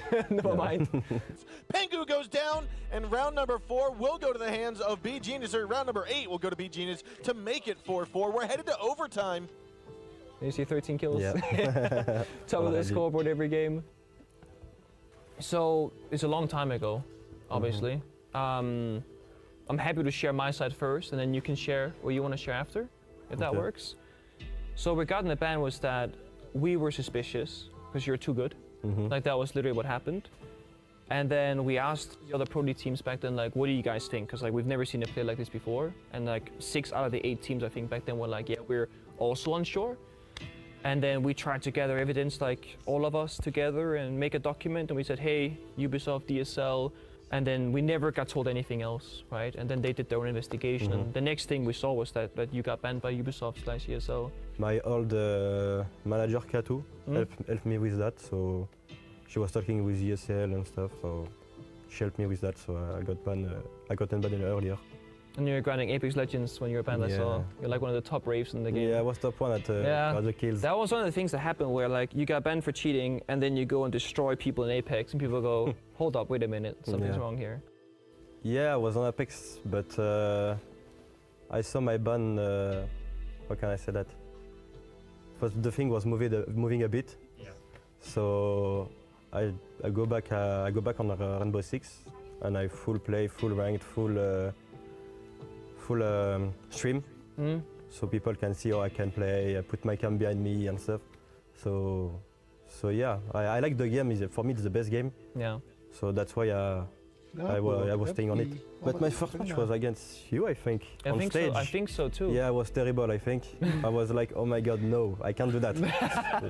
I can't be bad. I felt the same way, you know? I felt we have to beat this guy right now. Yeah, but I was bad. I said to myself, okay, it's fine, it's just one game. Yeah. And after I was playing gold, and after for the top 3 or 4, I think, we beat you. You guys knocked us out for qualifying for SI. Yeah. So I was kind of happy, so yeah. Yeah. See, this is your map. Whenever I think of you, I always think of Cafe, actually. Dragons in Europe, Citizen, Joystick coming up huge. Operators like the Smoke manages to do quite a lot of work, but Shaiko does Shaiko things. 2 heads are clipped. Can he find the next couple to go through as well? It's down to the final 2 seconds here. It's all or nothing to go for a plant, and Brede is sticking it. The challenge comes through, but like I say, Shaiko, he just hits those shots every single time. Like, I remember there was a game, this was a few years ago, you dropped the red hatch, it's like a 3v5, I think you're playing Finger, you just get an ace. You drop red hatch, kill the scout player, kill the piano player. I was playing 1.5, I think. Yeah. Yeah, I remember this one. This is your map. this is a G2 strat though. Uno made this. He's like, well, we play Jaeger, and then we play Cheshanga, deep in cocktail, and they can't walk in and plant because it's all open. We did this against Virtus Pro as well. They have this top floor control, but bearing in mind it's taken them 2 minutes to get to this stage, they've now got to start thinking about the site itself. There we go. Shaiko completes that 3 kill per round mark, and he's not yet done. Mada, as he might say. Charges his way to go look downstairs. Citizens holding up on the half stairs. Rafal brings down Pengu. There's a lot to do for himself here. Nothing else to be found for Shaiko at the least, but BDS clean up house. I got you at the end. Yeah, you actually did. Left on the card, Shaiko will get the first kill onto Virtue. Is this the beginning of the end for G2? That is the question. Out come another couple of kills. 1 versus 5 now. The hopes of G2 rested. I mean, that's the thing. We always used to say back in the day that if Shaiko's getting intro kills, it's over because they're just gonna run over us. This is the 1v3. This was an iconic one for us because we played this bomb site as one of the first teams, I think, in the world. In scrims at least, and I would end up clutching like 1v3, 1v4 in scrims, and then this happened. Pengu all alone. They have someone jumping in from one side. Another sees him in the corridor. Pengu gets one down into Shaiko. Another one goes into a frostmat. He's got to kill Brede. He's planted, brother. Just go for him. If you can see him, you can see his head over the top of the table. Just shoot him. Finally, Pengu gets the shot. A triple kill comes out, and that will be G2 taking the round. And I felt really good about it, even though I choked the last one. So I feel like maybe for like most of our matchups, you were always the one like top fragging for your team, and I was like probably near the bottom. But then for this is the grand finals that I retired after. I was fragging out my mind because I was playing, like you said, like carelessly. I knew that after this, my career is over. I have nothing to lose. You see how like we're playing so passive? Like we're just double droning, triple droning. We're gonna just jump in window and plant default. And, like there's no way to stop it. Mistake. Yeah. I remember, I think Kento was like, guys, we win. I'm like, no, shut the fuck up. Like, we haven't won yet. To be able to contest him, he finds one. Can he get the next? He's already got at this point, I think. In fact, Pengu's outside. He's got the plan down. He wins the gunshot onto Brede. Rafal's got it all to do in the space of about 25 seconds because Rafal is completely blind. He has no idea. There's one on the rappel. Sprayed out down to about a third of his HP. He's going to try and stick the defuse. Kanto comes up, hits him into the dirt. G2 are now the undisputed best team in Europe. And that's my last kill ever. And you're still going. On Brede. On Brede, yeah. I mean, to be fair, there was one player that I would have my last kill beyond. It might be Brede because he's one of the greatest support players of all time. He's so good. Yeah, he really is. Kinda is like strategy-wise, you know? Like, you know what you do. It's not like, oh, man, I'm gonna do that maybe or do that. No, I think you were thinking a lot. Yeah, definitely. And I mean, I had to, right? Because it's like, if my aim is bad, then how am I gonna win the game? And often, you know, I played flex before, but then at the end I was hard support, and I feel like in my head it's always been, if you play hard support, you have to think even more. Yeah. And it's why I'm so impressed also with your teammate League Effect, because he plays like lurk, entry, flank, he plays everything, and he's so vocal and smart about the game. I'm like, I could never do that, because I need more space in the server to think. Yeah. And then when you put you and League Effect together, where he's a mastermind and you're a fragger, like it's beautiful. Like, yeah, I think you guys have like the best. I think you guys literally have the best roster on paper, like player for player in your roles. Like from my side, it was never personal. I was worried about the competitive integrity, because I thought there was something bad going on, and I was like, we need to see if there is, and then obviously Ubisoft will decide what they. In my mind, you're fine now. But you had a fan base, and I had a fan base, and they still fight today. Yeah. It still goes like that. Obviously, you were streaming a lot during the ban and after. I was also a streamer, and I feel like, if anything, if neither of us were streamers, I don't think this would have been as big as it was. Yeah, I think, And I can't go back and change it. And if you truly are legit, I'm sorry that I was a part of the reason why you got banned. On the other side, I'm happy that I did it because I stood on what I thought was right. I have a lot of respect for what you're doing right now. And it's nothing personal. Yeah, thank you. So, yeah.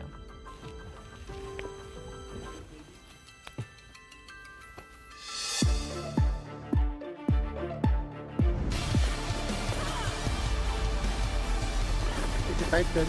Wow. Game baru ke? Dia kata baru.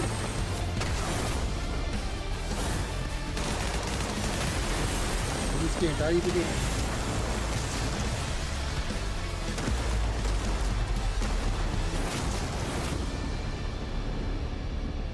Murid dengan Amaru Mikasa.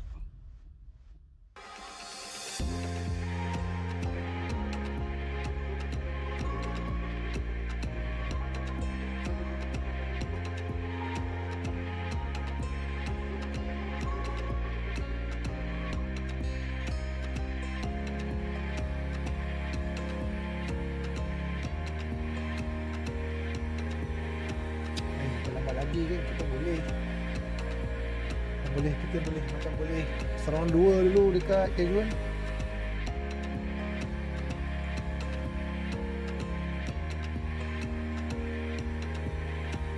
Kita betul kat sini aku lag bila main game. Aku stream 3 tempat ni.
Try buka juga.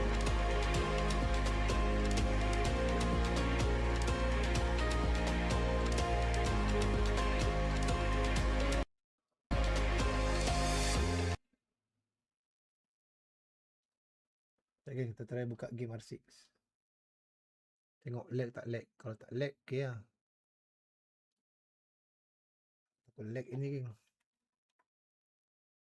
Kalau lag, GG mat. Jahanam stream aku.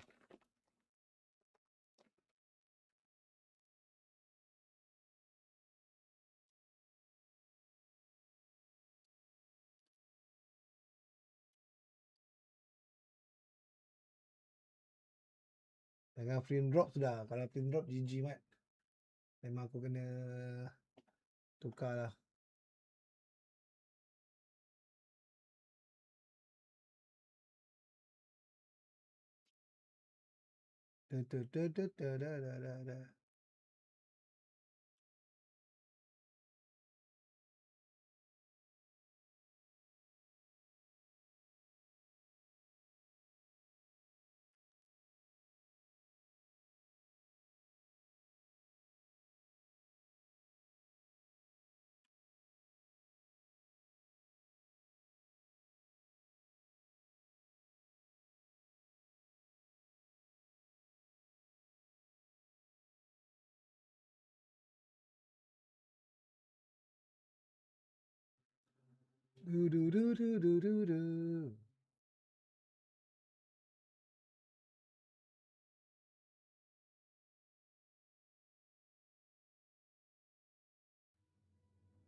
Yo, mesej ada keluar bundle dia Damn, son.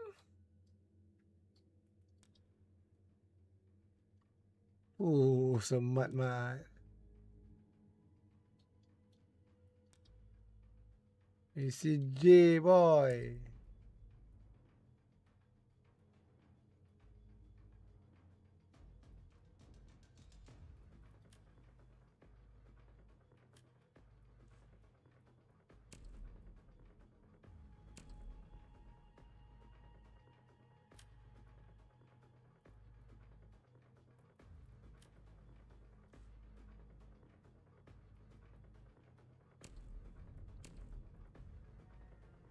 Okay, kita main sekejap satu round. Aku punya tepas semua dah habis tak? Tepas semua aku dah habis. Harap jangan lag ni. Kalau lag pisang ni.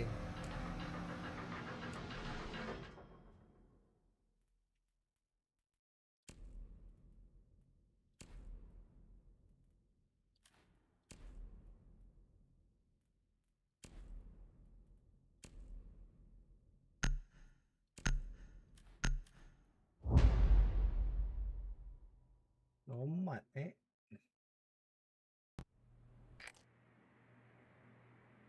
Drone deployed. Op 4 is reporting its location.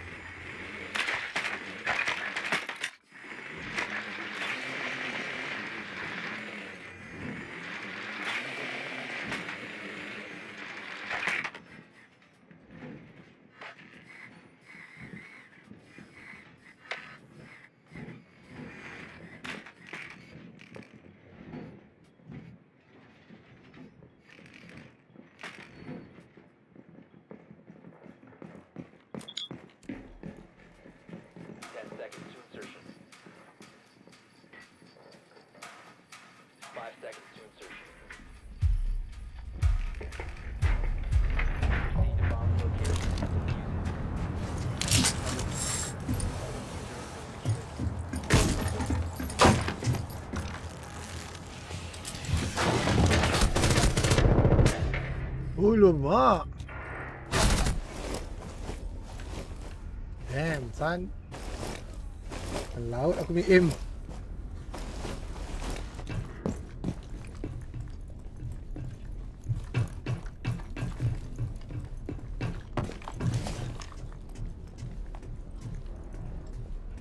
Apa dia buat kat atas tu lagi?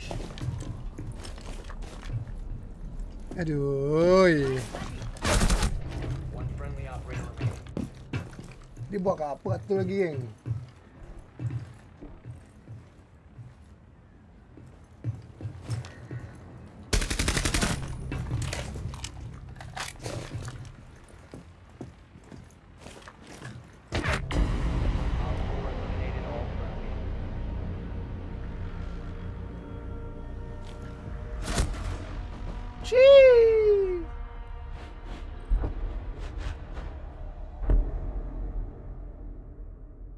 Mesti rush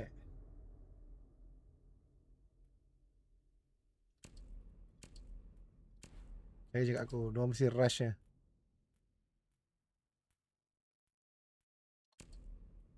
Panah tak lawa.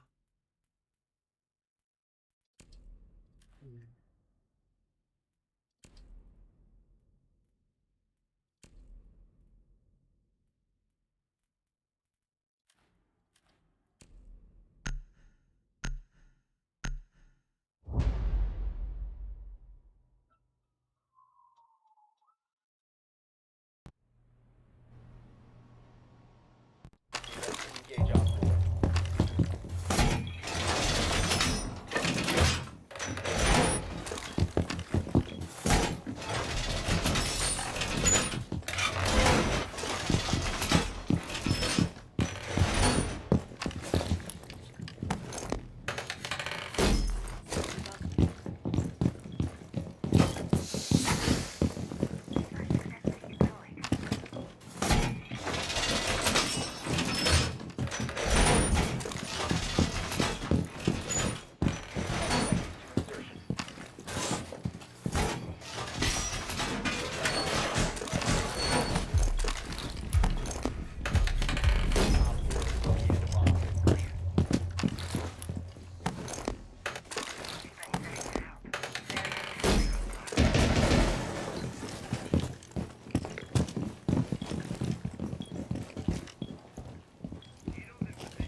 Hei, Allah, tak mati. Come on lah. Aku dah aim kot.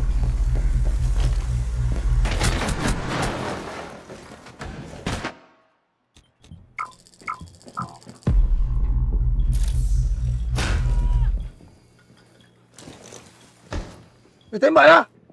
Shit. What the...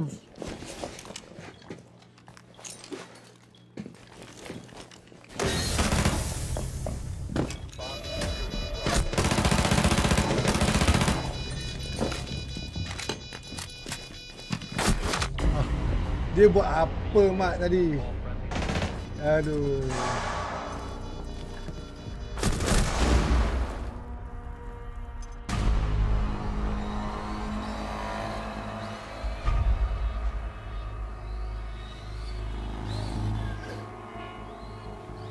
Buan Jiung dua. Apa dah dia cakap?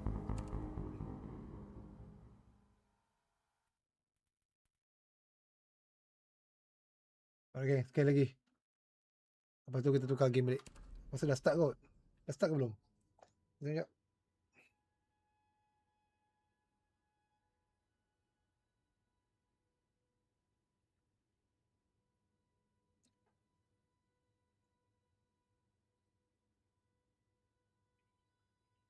Oh, belum start lagi.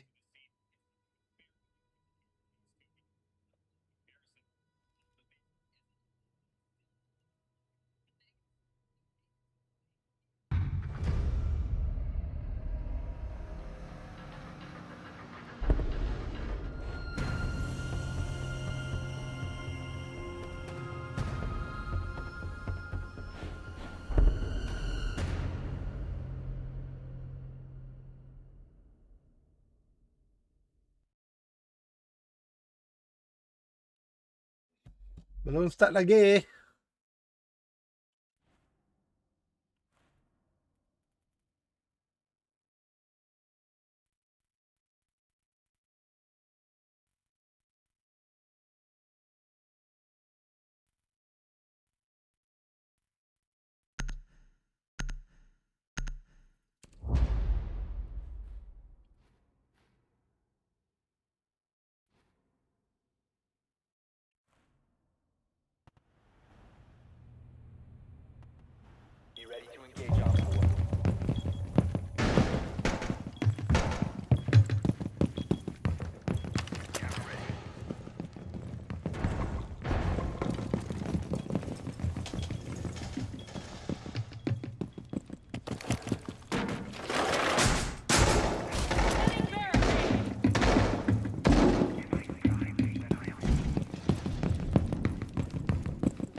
Alamak, mana tu? Dah masuk ke? Tak ada yang backup ke? Yeah.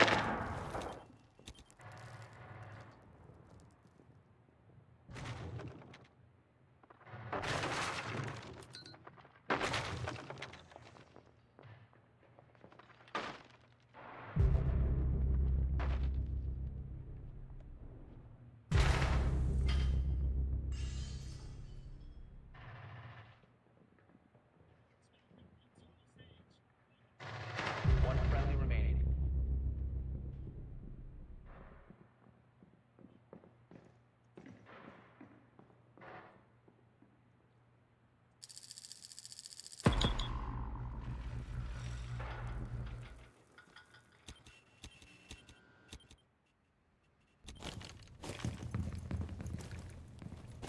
Mission critical bomb diffuser activated. Geng, dah start geng. Mari kita beralih kita punya R6.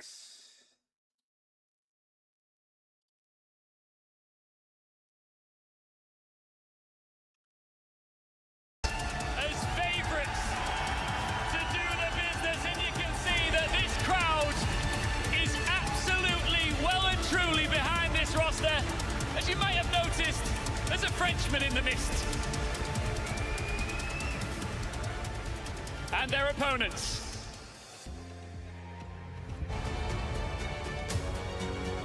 Ooh.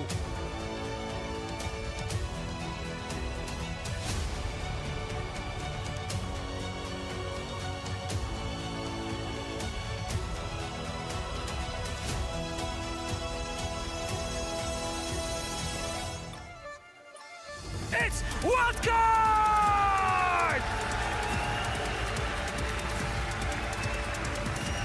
Pensez ce que vous voulez de cette équipe. En 2025, c'était une des équipes les plus surprenantes sur n'importe quel stage qu'on a eu partout dans le monde. Wildcard était toujours là. À Munich, ils nous ont montré des matchs de ouf. Et ils sont de retour maintenant ici à Paris. Avec bien sûr Baby Shark pour jouer tous devant vous. Les Nord-Américains avec un petit twist franco-brésilien. Let's bring out our gentlemen, please. Baby Shark, Mowgli. We got some Frenchmen in here, Ian. This is quite a unique experience here because it's very rare that we get two players up on the stage that are backed in unison by the crowd. Baby Shark, because you are, of course, in your home country, I'm going to let you, and allow you to. This is your experience here in front of your crowd. Please give your final words to your opponents in le français. Bonne chance. Mowgli, that's pretty nice. Que le meilleur gagne, parce que cette scène elle est incroyable. On joue devant tous les Français, c'est une expérience de fou. Et on va vous offrir le meilleur match qu'on peut. Sachez quelque chose, c'est qu'on vit des émotions incroyables, donc quoi qu'il arrive, peu importe l'issue du résultat, on sera tous les deux très heureux de jouer devant vous, donc merci infiniment. Gentlemen, it's crazy. Good luck. May the best team in and win French. But I'm going to say it anyways for the viewers out there because Baby Shark is being very nice about it. It's like, you know what? May the best man win. On the other side, for Mowgli, it's very much the same way, but he's saying, you know, we're playing in front of our home crowd. We're going to give you the best match possible here for our entire audience here in Paris. This game is all for you. All right, let's get this matchup started, shall we? Paris, c'est parti!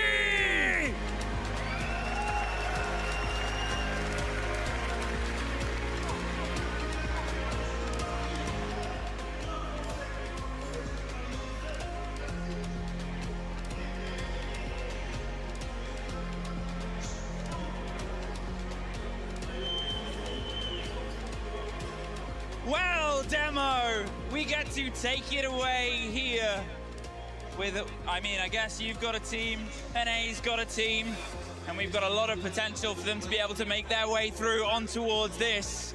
How are you feeling? Well, I mean, this is it right now. You've got two Frenchmen on the stage up against each other. One from Europe, one from NA. I mean, that doesn't happen all too often. It's definitely a first for me that I've seen inside a Siege, but my word, what a game this is going to be.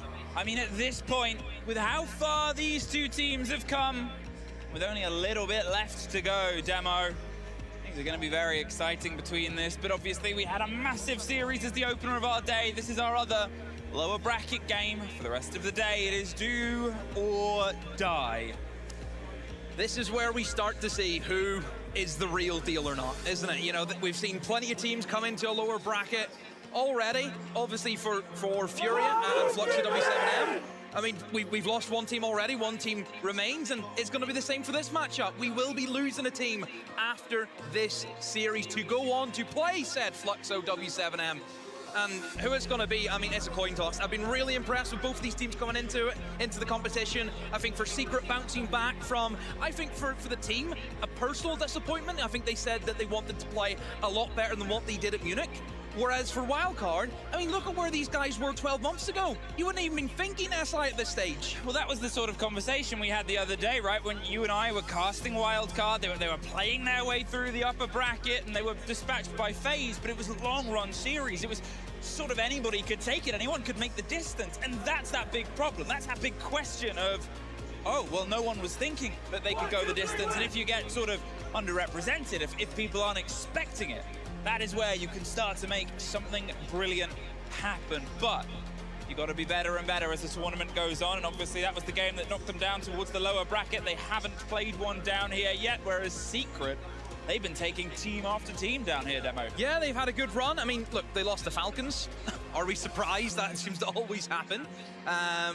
So yeah, I think for Secret, it's all about the international competition for Secret. You know, Secret, I think, have been a team that we've seen, you know, Falcons has kind of been that arch rival, and obviously I think G2 as well always gives them difficult games, whereas Secret, I think against teams that aren't in their own region, look a lot better. Like, really notable, it's only been MA who's been able to take them down throughout the year. Everything else, I think Secret have really taken their opponents in stride at every opportunity.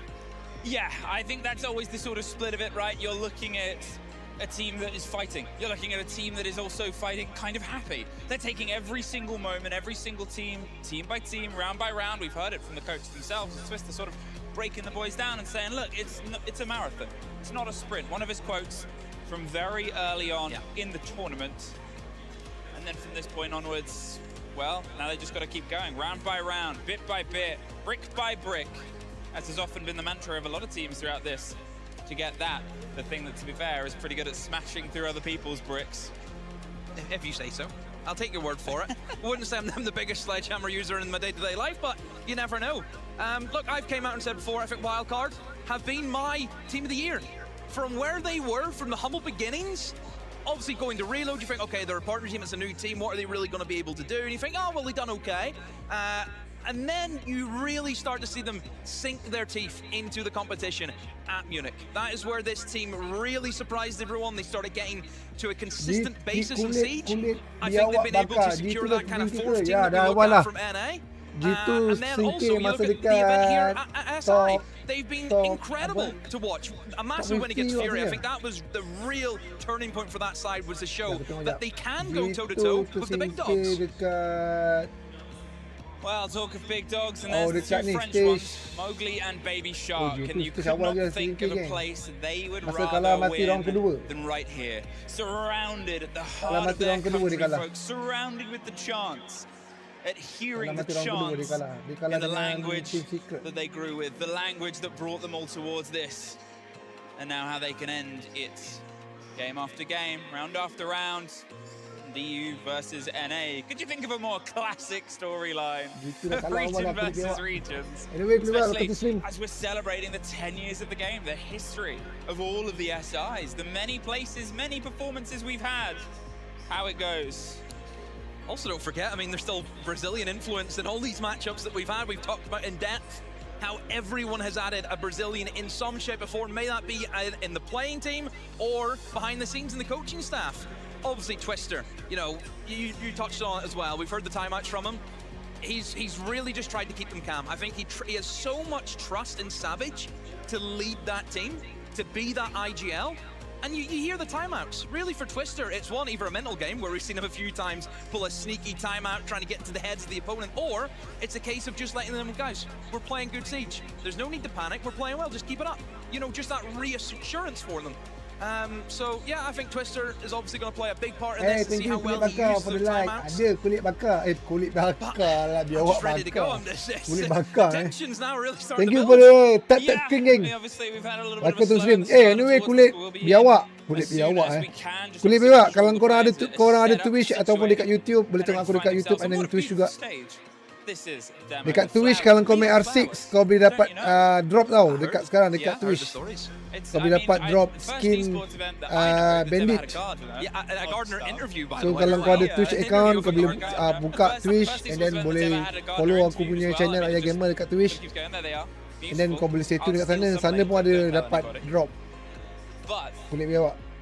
For all the beauty that we have, there has to be this end of violence. Aku ada stream dekat YouTube and dekat Twitch and dekat TikTok. Tapi main aku sebenarnya dekat YouTube and Twitch. TikTok ni aku kadang-kadang je rajin-rajin.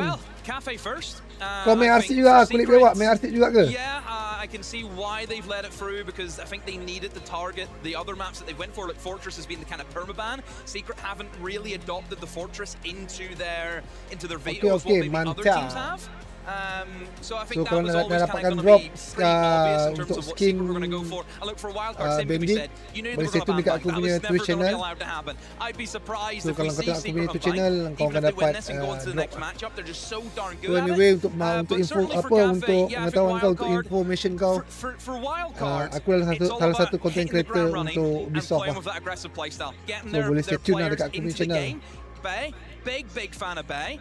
I think if he can really start the game off strong, can cause Secret a lot of problems. Lama tak main, last main bulan 12 tahun lepas. Baru 2 bulan. Aku pun season ni pun aku kurang sikit lah main. Aku baru sampai goal je rank aku season ni. Selalu aku Emerald. Aku season ni pun kurang main. Overall at the start of that series, slightly different now since they've taken the loss, but it sort of shows how important they were and how they were able to get to that position in the upper bracket. Up to this point, undefeated. They've suffered one proper loss and it's moved them down to the lower bracket. Sometimes, Demo, that can affect a team. It can, but is it the case for wildcard? We're thinking, you know, yes, we took the loss, but we had done the job in the early. You know, you can have a loss. Like, don't forget, Secret have had losses. Everyone who's down here have had losses. So I don't think that should come into it massively. Let's go. Well, a cheer goes out in the room, so World Cup lawan dengan Team Secret. Ini aku akan ambil World Cup kot. Coding and playing in towards the audience. Obviously, the audio inside the arena is in French. Macam silap tu kau ni, patut kau kena ambil Team Secret ni. Team Secret you're supposed to say we. Okay. Actually, I went before. I'm fine. Great. We love starting like that. At this point, obviously, we've already had one series earlier on today. Bit of an upset, I think, from some people. It's fair to say. I think whenever it's a 10-win streak for one team and then you see the first dub come from the other team, then yeah, I would say it's an upset. I think there's the element here of obviously this showdown, in terms of how Secret has sort of played against international opponents, they've generally had a pretty solid record, Demo. Yeah, it was really just them 80 at the Munich Major. That was an issue for them, but other than that, yeah, they've been clean sailing.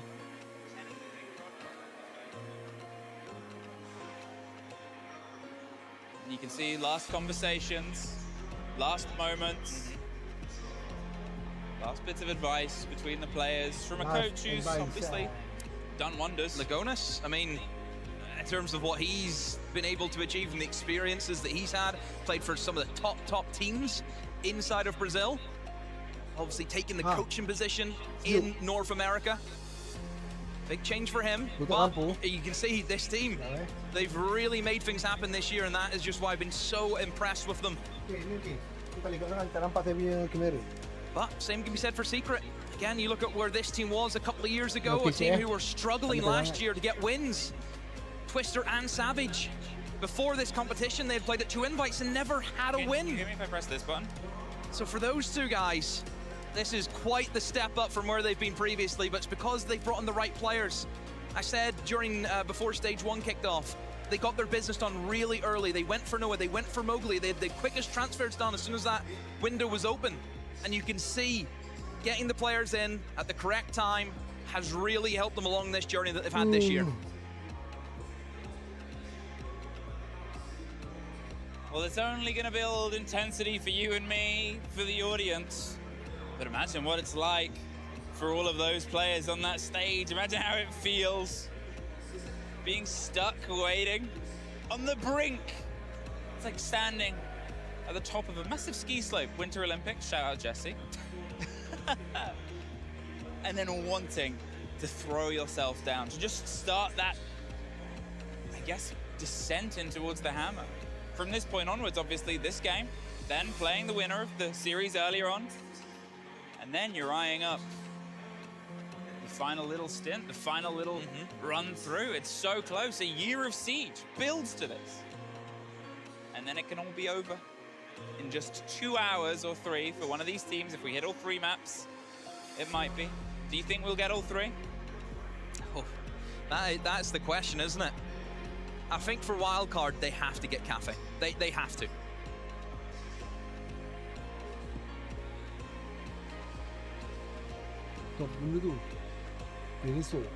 We're getting closer and closer.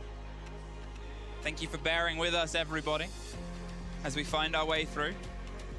It's obviously worth sort of looking. I highlighted the fact that, you know, what we've got from wildcard has been 1 loss. They were that undefeated team. They were able to dispatch Daystar, Falcons, Elevate, Furia throughout groups itself. Then onto SSG, a team that they know oh so well. And then they hit, well, it's fair to say one of the biggest dogs, but they'd beaten a few before. And at this point, well, they got to see if they can try and bounce back, get back on the horse. 65% of you believe that it's going to be a secret win on this first map. But thank you for staying with us for all the waffle. But for now, let's take our first big bite of this series as we begin on Dostoevsky.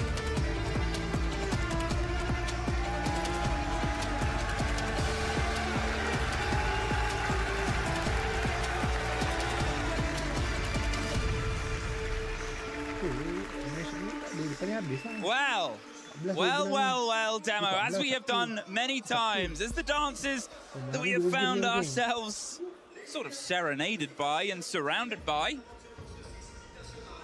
we get into this perspective. The bands will come through here on towards Cafe. Now, as you've sort of got it on the numbers and how you think, and that sort of brief bit, I thought about this. Doesn't matter where you go, what language everything's in, you get the whoa. Monty and Aruni. Monty, a very familiar band. Aruni, obviously, there's great limitations and the sort of swing on Cigar if you're trying to clear the top. A little bit of double shield or maybe a Ying, a Grim. Again, the util dump operators we know. Fantastic for a map like Cafe. Yeah, there goes the Grim, there goes the Mira. Makes Piano a little bit more difficult to hold. You still got operators like Azami. Clash is also a big one. I mean, I think Clash this event has been a nightmare for a lot of teams. Oh, continually, right? I mean, there's always the argument about Shield when they're at their strongest, when they're not. It sort of goes both ways, but the freedom that she gets, how we've had a lot of people who would obviously, you know, play sort of the gun operators and get themselves in, swing either side, it's the pressure on. Oh my God, it's the captain. Oh, it's either way. I think that's the best thing right now between these teams, because sometimes, I'm not gonna say there's a bias, sometimes, you get to an EU event and there's still an NA team and there's less vocal supporters, but this is a team, A, that everybody's rooted behind, but B, has French representation. And Brazilian. They've got the mix. Got the whole lot. Whereas for Secret, I mean, it is just a full amalgamation of Europeans, isn't it? Nobody from the same place, all different. Now, if we look at the last time both of these sides played Cafe respectively, Secret were able to get an even half on their defense, which is where they will start in this matchup. So 3 rounds for them. Whereas look at Wildcard, last time they played against Daystar, they were able to do a pretty impressive stat of 6 defenses in a row. They took a 6-0 half against A-Star. So for Wildcard, we didn't really get to see them attack up much. Just the one round is what they needed. So I think for Secret, you need to build a lot of rounds here in the defense, because we know Wildcard, they can defend this map. Starting. Hey, Jordan, Not what up, towards Jordan? the top as the side has fallen a bit out of favor as time has passed upon, but you still have to hold the top. You have to have the lockdown, the confidence to make sure that they can't just get that verticality. You can follow me at In the Twitch response, and obviously, YouTube. you're looking at something that might be a little bit snappy here. Demo you on the play- right, the Glaz, the Blitz, the Ying. If you play They've got that R6, sort of smash and you grab can get energy. dropped. Get themselves in and bandit front skin. there. Yeah, typically you're looking at the quick aggression in through the top floor. You can utilize You can follow me Skylight at really Twitch well. Ying also, is great at and that YouTube. because you can just flood that top floor and then drop yourself in for Thank that you for room like, clear out my friend. upstairs. Or you Let's can go. also use the Blitz in a pretty aggressive position straight in through the site window. That's another way that we've seen that Blitz be used. So there are a couple of things that Secret need to be aware of. 8 flashes, less flashes.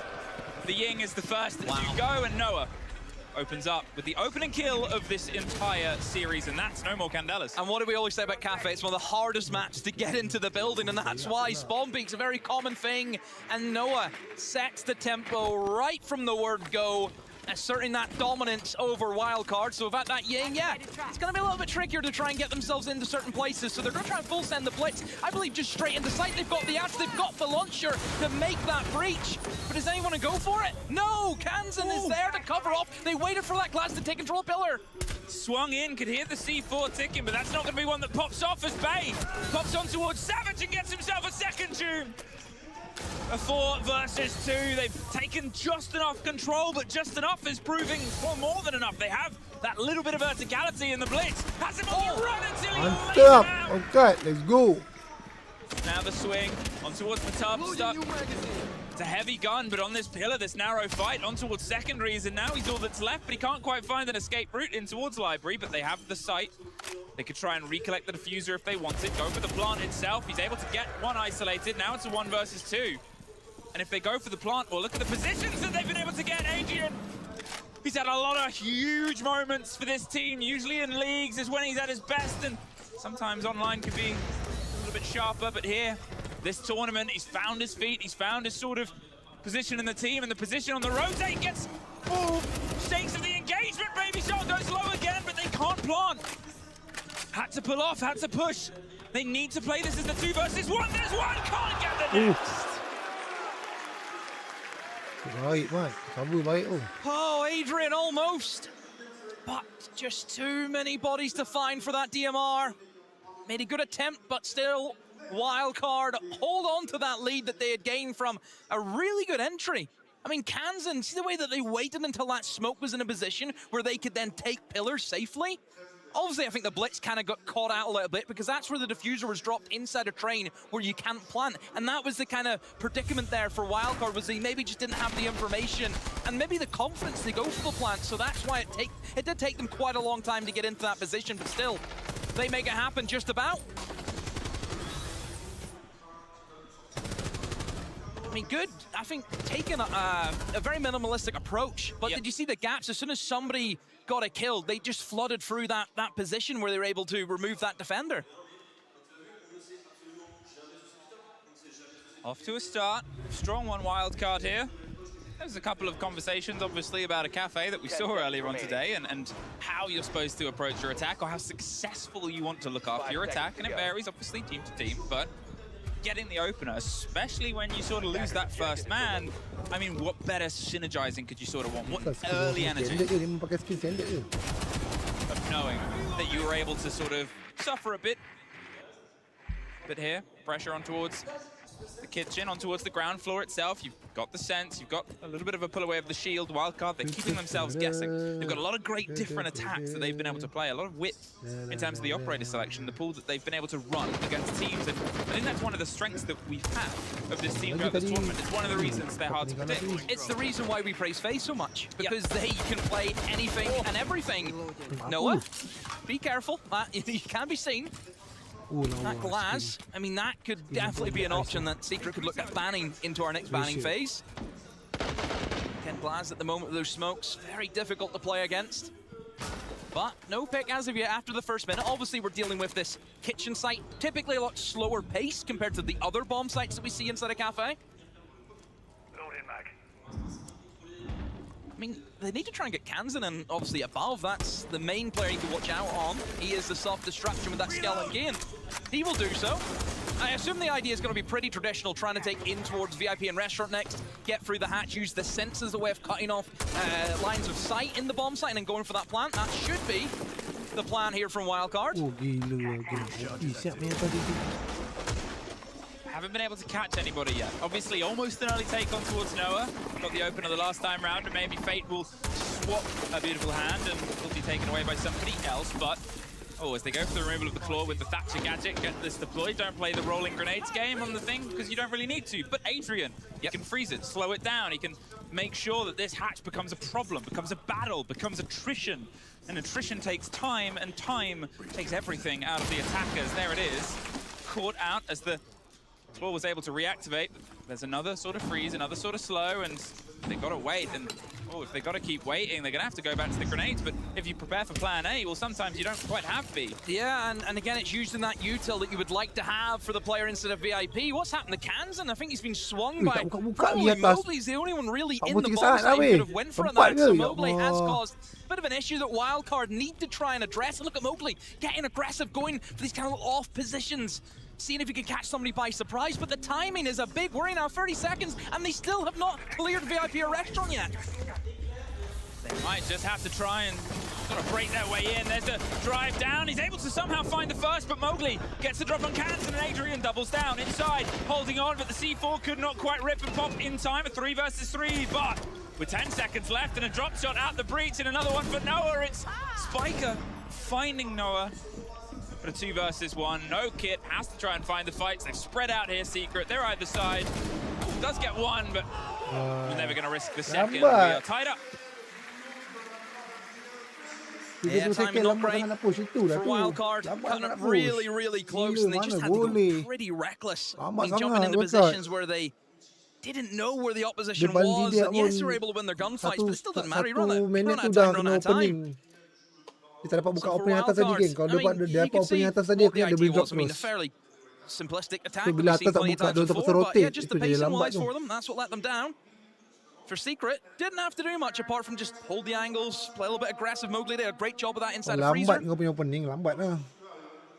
So all square, one apiece. Ya, ada kulit payak. Let's go kulit. Kulit payak. It is funny seeing usually very animated Trojans sitting down. Macam anjing lah kulit payak kan. They can pop off between rounds, as we've seen. But it's almost a little bit polite, a little bit coy. You can imagine if they were given free reign and they'd be doing sprints. At this point, as I said before you get the extra bounds, before you get it, you sort of try and play the mind game. What do you think they're going to remove? What do you sort of put forward as a possibility of removal here? Well, I mean, for Wildcard, it's the glass again. That's 3 in a row. Surely that's got to be something that Secret maybe want to address. Because it has caused them issues on both rounds. I think the glass has been able to get a kill on both of them. So yeah, that could be the option for Secret. But we head into, again, another mid-floor. Won't be the train this time. Instead, we head over to our reading bomb site. Again, you're looking at a bit more of a top floor control from Secret, holding in towards Cocktail as long as they can. You see Adrian up here alongside Mowgli. Also brought the Valkyrie, which should get pretty good value. No IQ in the side of Wildcard, or even a Thatcher to that extent. And as we know, Valkyrie with that information, coming that with a lot of C4s. We've got 2 of them on the side of Secret. That can be, again, that issue for Wildcard. Just need to be careful. But look, for Wildcard, I mean, it is just all gung-ho. You look at this util dump, again, Capitao, Glaz, Ying. You've got the Lion, who we know is also great for a map like Cafe. Whenever you're trying to play fast, here comes this Glaz again. Mowgli gets the C4 off to the first rip, and impacts are impactless as they just sort of fly by and do a bit of damage. But in the meantime, well, there's the damage being done. Get the pinch onto Noah, stepping up in towards this aggressive position. They've got the sort of pings they didn't know about Adrian. Pops up, knocks 2 down, 4 versus 1. Oh, whether that was a missed drone or a missed moment, Dash at least gets Mowgli back, but still being shot at, still being pressured, and still has a lot left to do. I mean, at this point, again, think about where the side is, think about the kid is, and think about what he has left. None. of those Candelas. Has a couple of smokes, fine. But he needs the lead in, he needs the initiative, and they've lost their utility too, but they have 3 of them. And you look at this setup, one guy bottom white, one player inside of dining, the other inside of reading. They can triple swing white stairs if he wants to walk down it, so that should be a big no-no. And he's hungry for that pick, but Secret, they know how to play this 1v3 well. Just patience, you don't need to push the guy. You know he's got a shotgun, a machine pistol. He's gonna have to challenge you with a machine pistol, you should win that. 9 times out of 10, smokes off the rotate, but just hesitant in terms of what he wants to push here, and even gets shot up by Joom, straight through the wall. Yeah, an easy cleanup for Secret, never in doubt that they were going to win that. I mean, I do wonder what sort of happened with Adrian on the top floor, right? We saw them going with the glass, we saw them slow pick the close angle. He checked every angle, but the one Adrian was in. He checked C1, he checked C2, but just didn't get far enough. That C4 as well for Mowgli to hit them whenever they dropped in towards that top floor. Again, that's the power of the Valkyrie. Well, as you said, the glass is probably likely for the chopping block. And it is. Alongside the Kaid, because to be fair, the Kaid did cause problems. They slowed them in kitchen, run it with a Tubarao as well. They make sure that they can sort of double down that Frost, and we have a timeout here for Wildcard. Asal logo Korea. Guys can even get opening kill right there. Rappelling a lot of players on piano, 3-1 and kill that player. Can be something, okay? But for our bomb sites, mining first of all. Mining bomb site, like the 3-1 plays super fast, not being that good. They react well, you know? So cooking them a little bit for mining bomb site if they do the same. Jake play the Ash, open the mining window the same, the mining wall the same. Like it looks like the rush blitz. And then we take top. One thing for you, Shark. You can use the Dokaeb, smoke 2 times dining. Just to bait something. And we take top 4, mining normal. Take top 4, dash playing run and then executing. Okay, what I think for basement, guys, when attack direct bakery, make sure to cook them a little bit, open the walls. If you guys can push flip to VIP, but use a little bit more the time of the round, not only switch 1, use a little bit more the time, flip is necessary, and then switch 1. Yeah, so obviously calling for specific operators. The Dokkaebi was mentioned in that timeout from Lagonis. And he just wants them to work with that time because they're getting in the building really fast. Like, you look at where they're kind of set up after the first minute, they're in ready to go. But in that kind of mid-round stall out that they're struggling with. Oh, you know, this is where the action kind of begun, wasn't it? A minute. The C4s, again, use that information that Valkyrie has.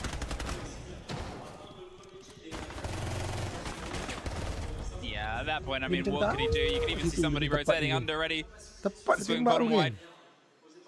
Secret, after taking that first knock, have been able to pull themselves back and get 2 in a row. Obviously, this is Wild Card's map, so Secret have opted to start on their defense. They want to get themselves that first bit of buffer in here. They're going to try and slow things down as well. They want to limit the Kaid game. Fine. Let's break castles. Let's get his army. This is, I think, the issue with the top floor. If you let operators like your castle, like your Azami, it makes it really difficult. You then almost need to change up the way that you've been playing if you're Wildcard. Wildcard have obviously been running kind of Capital, Lion, the aggressive operators. Now you look at the lineup. I mean, Flores has to be brought in, Habana has to be brought in to deal with this util. So it forces Wildcard away from the playstyle that they've been wanting to play against Secret, and that will suit Secret a lot better. Secret don't have to worry about operators like a Ying being brought in, or a Lion. You're dealing with Habana and a Flores. In the grand scheme of things, nowhere near as much as an issue. It is also a sort of side of this that technically, in the 2-7 record that Secret has on this map recently, well, most of that is on their attack side. They're generally stronger. They only have about a 40% win on their defense compared to about a 60% on their attack. And they've always been a great attacking team, but, well, the same way I say that, it's the opposite side for Wildcard. Their defense is 71% success. So the fact that things are going to sort of build in a lot of intensity on the other side of this half sort of shows Wildcard will probably want 2 rounds, want to get themselves a bit comfortable here. And if they can do it on the site that, well, hasn't really been played, and as I said, is sort of pushed to the side a bit on this top floor. It's Mowgli that almost suffers first. Bit of damage, drops his way out, coverage from Joom on towards the hatch, and he can live. But they're just keeping everything pressured, Demo. Yeah, no picks, though. Oh, Baby Shark has been downed. Going to be revived, though. That's from the rooftop. Picked the hatch, I believe, and just got himself down. But again, just look at the stall out here. This is mid-round, isn't it? Again, for a Wildcard, just not a lot happening for them. Still working their way through the utility. If you look in the side of Secret, you've still got C4s you have to deal with. You've got the Solus as well, who we know can play downstairs and stop that plant going in, and that's exactly where Doom is. He's down inside a pillar. Oh, the impact from Nordland! The castle barricade, and find two from it! Oh, they were baited in. They opened the door. They said, come on in. Welcome. Oh, no, sorry. Pass denied. Get out of here. Get out of the building. And now you've got Dash on the roof. Flores drone left and a single flash, but at this point, Secret, I mean, they're aggressively underneath, they're aggressively in front of you. They're aggressively about to hit a time with just a single player left. A chance at a flawless after your opponent's timeout as well. Doesn't bode well. The C4 does get shot out, but I mean, it's a shotgun on a closed door here, Demi. You're sort of hoping that you get a lucky take on it. You won't, you'll get deeped instead. I think he one-tapped them, by the way. One-tapped Eagle from Noah.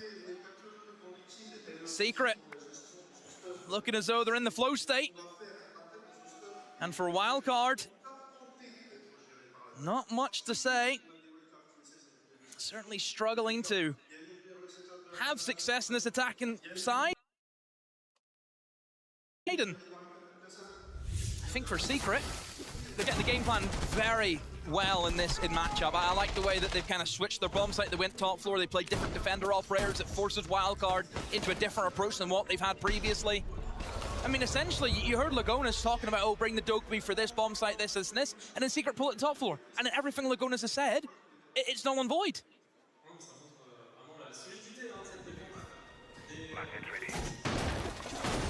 At this point, Wildcard, as I said, that they're angling for two. They know they've got a back half of this game, but they also know it's their map.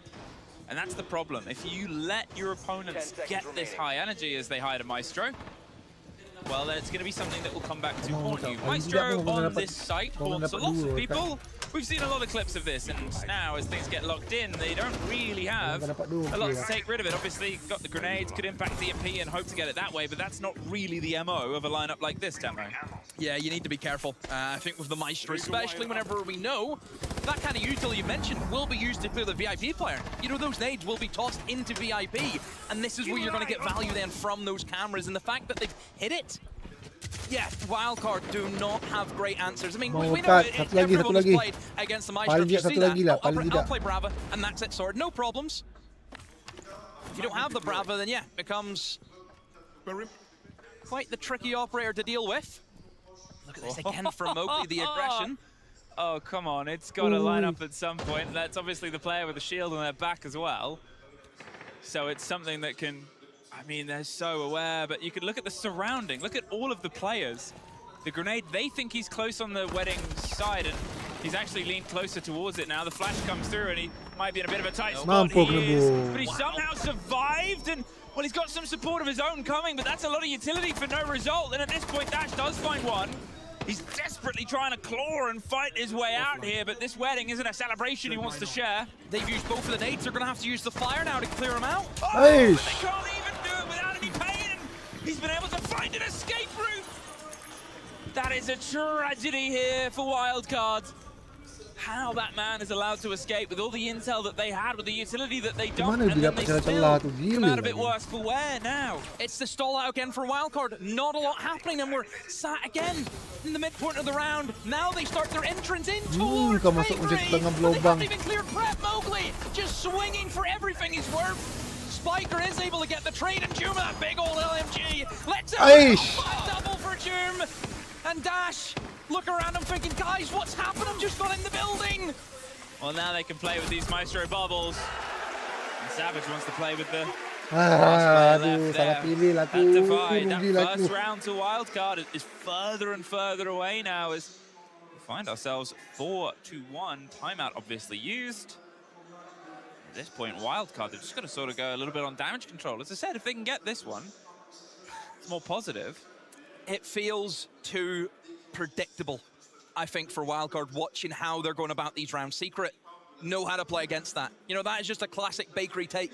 They couldn't even clear the guy inside a wedding. You know, stuff like this needs to be done correctly if you want to beat a team like Secret.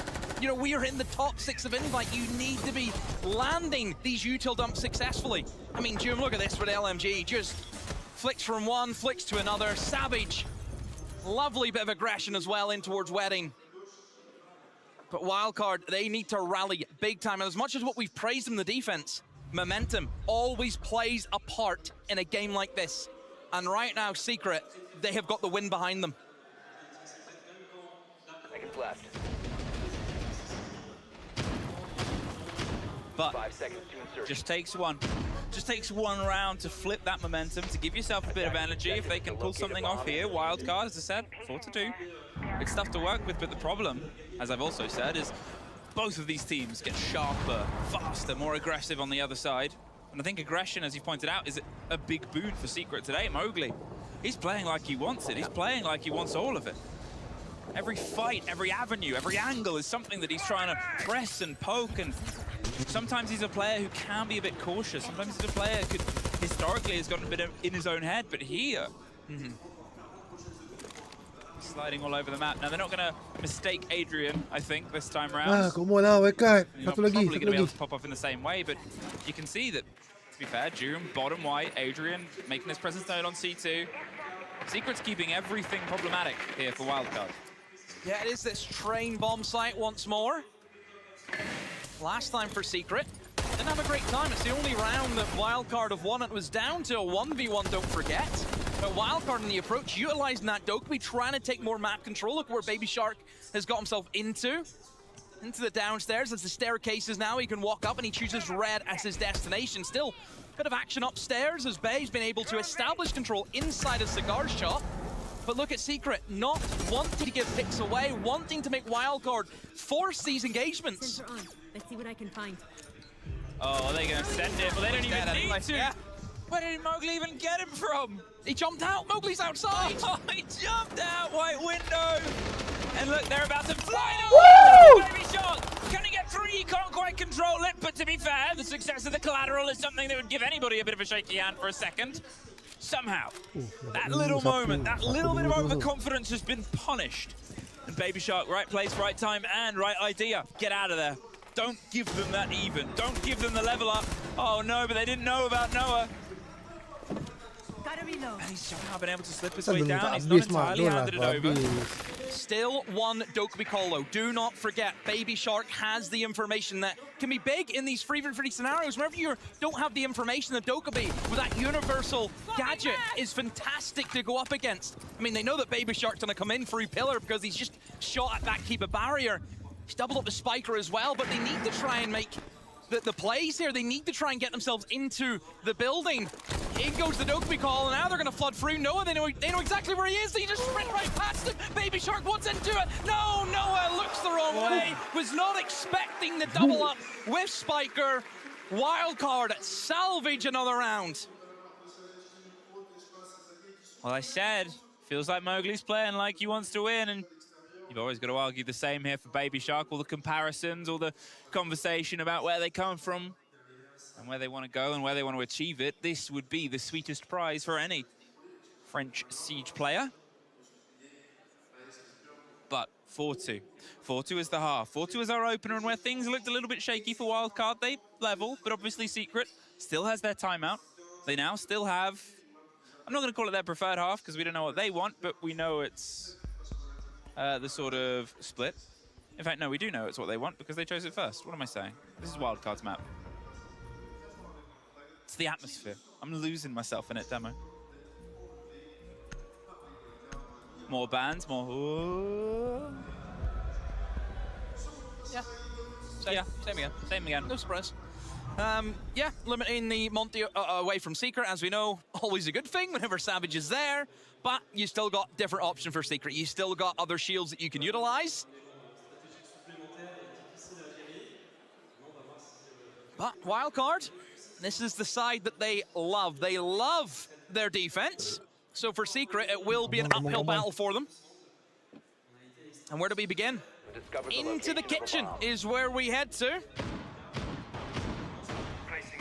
It's got to be the attack for Secret, though, because we've seen, again, really for Kitchen, you've got one or two ways. You try and go for the upstairs vertical take into Freezer, but then you have to go for the whole VIP room clear scenario, or you just bring a lot of cheese and go straight in through Bakery, which is what Wildcard attempted to do, and it didn't work too well. Would you describe that as very fromage line up in the bottom left. A bit of Bree. Just settling in the language.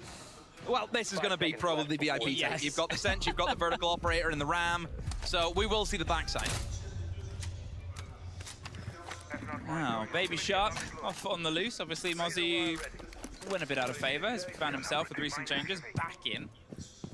And on a map like this, where you've got narrow staircases to potentially control it, oh, that's all. I was going to say potentially rotten timing, but both players escape and just sort of make the statement.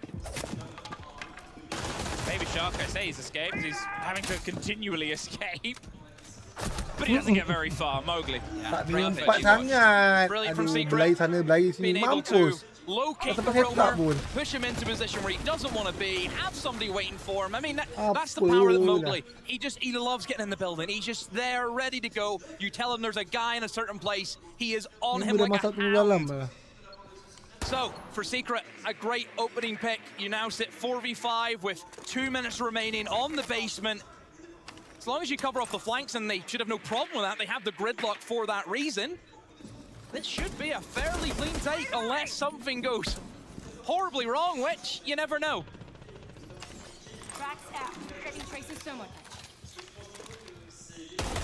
Now, without that loose player, they've bought a bit of time, but it's probably a lot less than they wanted. As I said, there's been changes to the op to make them a little bit more impactful, but little is sort of underlined in this case. Instead, 1:30, and for all the things that we said about how Wildcard approached, there's pace here.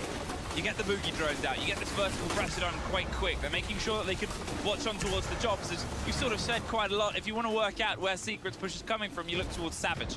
He'll often be the eyes. He likes to get the read himself and sort of move around and go from there. And at this point, well, it's pretty standard, right? Get control of the staircases, get the boogie drones done, get the hatch open, and maybe try and drop in, but this will be the next bit of pressure on VIP. Yeah, get rid of Spiker instead of VIP, the Warden, so if you want to try and smoke him out, ain't gonna work. If you want to try and flash him out, again, ain't gonna work, and they don't have great operators to really deal with the util dump that you like to see in towards VIP. For going an operator like a Capital, for example, we see used to great effects, so it could just be a straight up gunfight, but no, maybe going to use the Sense Swap to cover the drop. Brilliant from Secret. This is exactly what you need.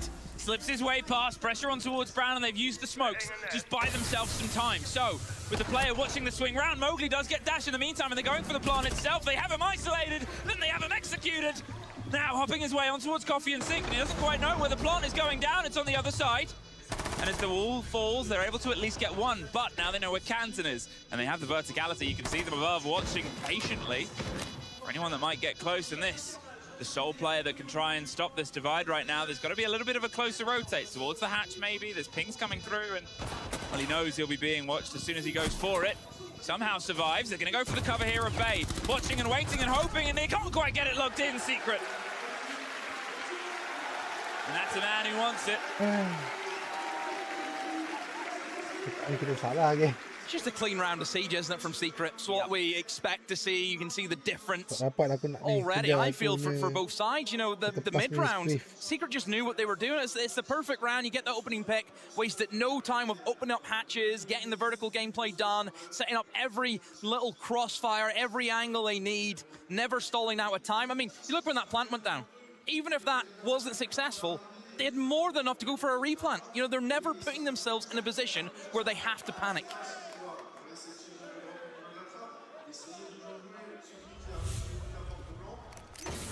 As I said, they had the watch on the verticalities. They'd done all their jobs, right? And because they had that man advantage position, just sort of cement themselves, missing the player who slipped his way through behind the gadgetry. Just a very well executed approach, and that's sort of what we've had from Secret a lot through this. We highlighted it's very much a round-by-round basis. They keep themselves upbeat, they keep themselves sort of jovial, and it is reflected by how calm these plays are.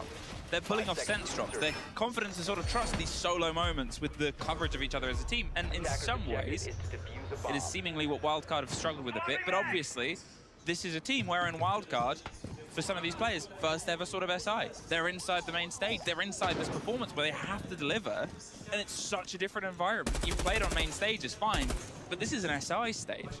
This one kicks a bit different. Can we not also make the same argument for Secret, apart from Mowgli? It's true, it's true. You know, for these guys, like I mentioned before, before the game begun, horrible time for Twister and Savage SIs, it was. Never getting wins, and even for Joom, who was brought onto the team last year, again, didn't get the wins. So even for Secret, in terms of we talk about SI, it's a massive step up for this side. But that ties in because it's about being confident, it's about staying cool, and it's about finding ways to mitigate that pressure, and it feels like currently Secret have a little bit more of a handle on it. And it's reflected in their play now. Wants the C4 out the window, but might be a little bit too late. I like this. However, the quick push got the grenade to force him down on towards the hatch itself, hoping to get another catch. There's a bit of pressure coming across from the front as well on towards C3, and they've already left. And the C4 will also leave, but leaves nobody. And it's Dusk. Instead, force the position. Didn't need to get any picks, just to get them out of top floor, get yourself established into a position where you can start working that vertical. And speaking of, Savage has made a hole, but he's been swung by Bay and been able to take him down. Baby Shark ready for Mowgli. Noah is there with a trade, and Adrian knocking on the door, reading. Huge bits of pressure, but as Bay starts to ignite, it's only 2 Secret players left. Make that 1, and make that a cheeky reload here for Joom. A 1 versus 4. They know where he is. They're sort of making that statement as they swing every which way. Wildcard, keep themselves fighting. Yeah, good hold. I mean, a lot of pressure coming in towards reading from Secret. That's where they wanted to get the collapse. And I mean, Wildcard were just ready for the engagements, ready for that sledge, take him down. Mowgli trying to push in free pillar. Baby Shark had him good, dead to rights. You know, I think for Wildcard, that's what you need. That's a good round to get yourself back into this game, that bit of belief. Because really, if you looked at the scoreboard, weren't getting enough kills, you know, for Wildcard on a map like Cafe, where we kind of look at it as more gun-centric rather than you have to open up this wall and then you have to do this and this and this. A little bit more off the cuff is how you can play this map, but you need to get kills. That's the important thing. So yeah, good round to get themselves back into it now. Intricacy. Weaving your network across Dostoevsky, as known. The little moments where things get taken away, and it's kind of what you want to see from Wildcard, right? I talk about that sort of, that wall, that bastion of pressure. You have to climb, you have to surmount, you have to get over. And it's little plays like that. It's the chance to swing on. It's the chance to sort of grab the round, rather than have the round like Secret, who are so procedural, right? They know where they want to go next. They'll talk about it. They'll pull things around. As I said, they're one of those teams where you can kind of get a decent read of what they want to do, because they, to us, with our omnipotence, are quite obvious about some of these aspects. And well, we get Savage on a shield. Yeah, this is isn't it the classic from Savage? It was only a matter of time. Noah, be careful. Potential jump out, maybe. Look. Can't tell. No, just looking for the pick. Baby Shark, big old opening onto Joom. The Dokkaebi didn't even get to use the calls.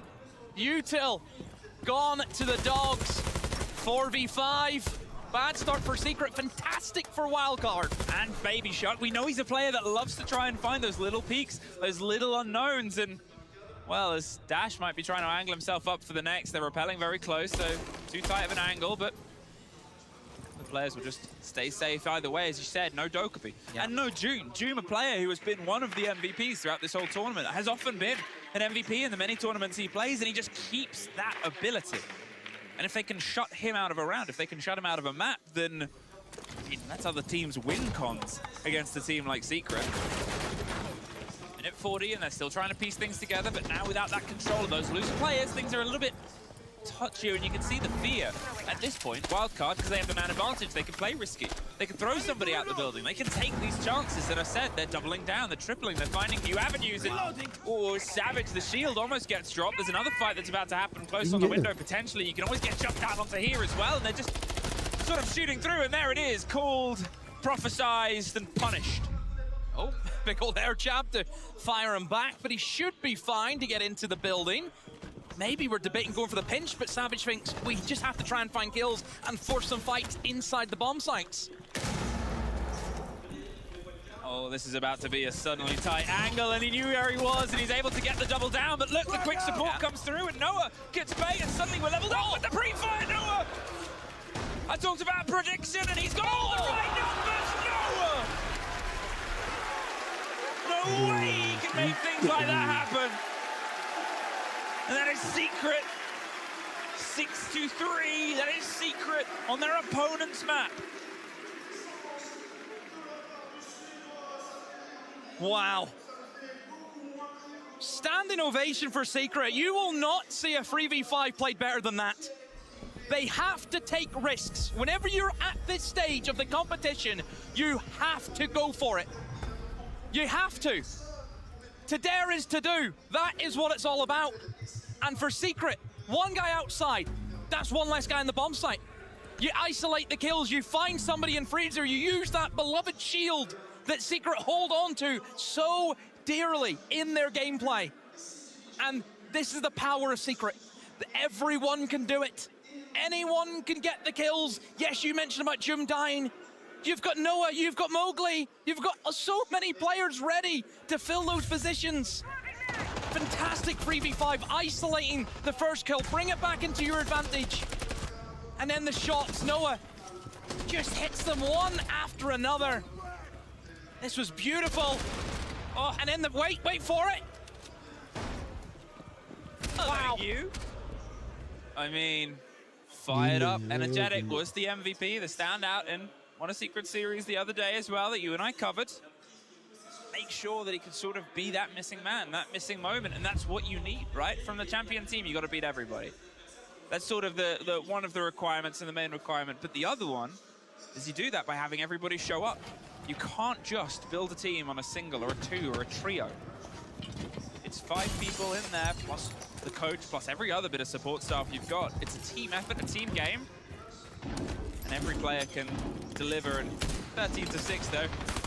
We can say what the other players have achieved, but when you've got Noah and Mowgli popping off like this and you're missing that on the other side, we said it before, Bay and Baby Shark have been very big for this team throughout this tournament. Kansan especially as well, and unable to lock in. Now, this is something Secret like to do sometimes when they're up, is go for something a bit flashy.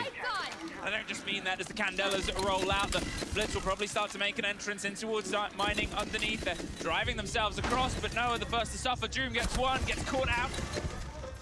Clipped in the side, clipped in the wing. As Adrian does find Baby Shark, the shield is inside the site. They're going to go for the cover of the smoke, see if they can get a plant. Mowgli has the cross, has the cut.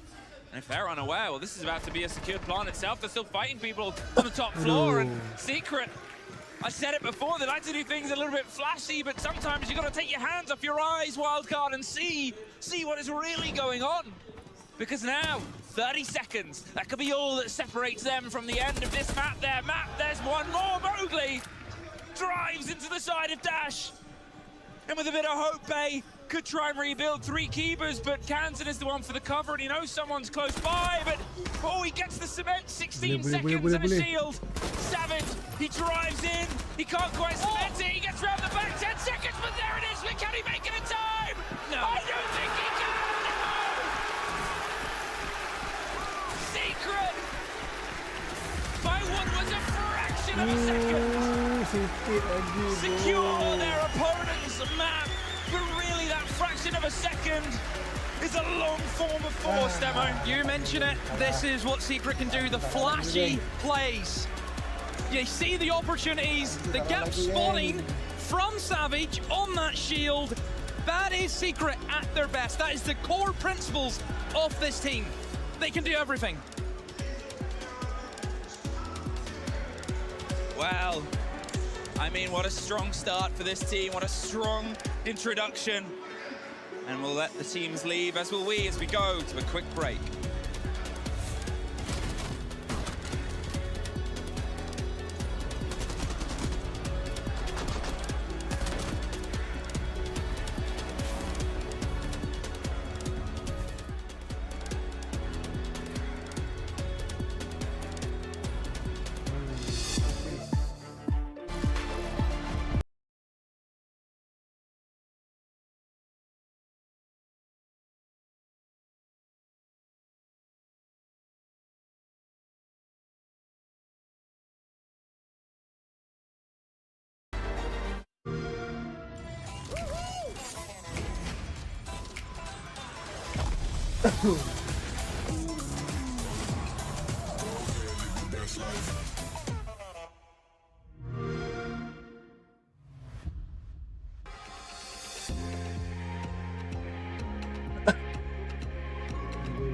Lagi.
despite the loss, you just played your first SI in front of a French crowd. How important for you is to have that support in such an important moment of your life?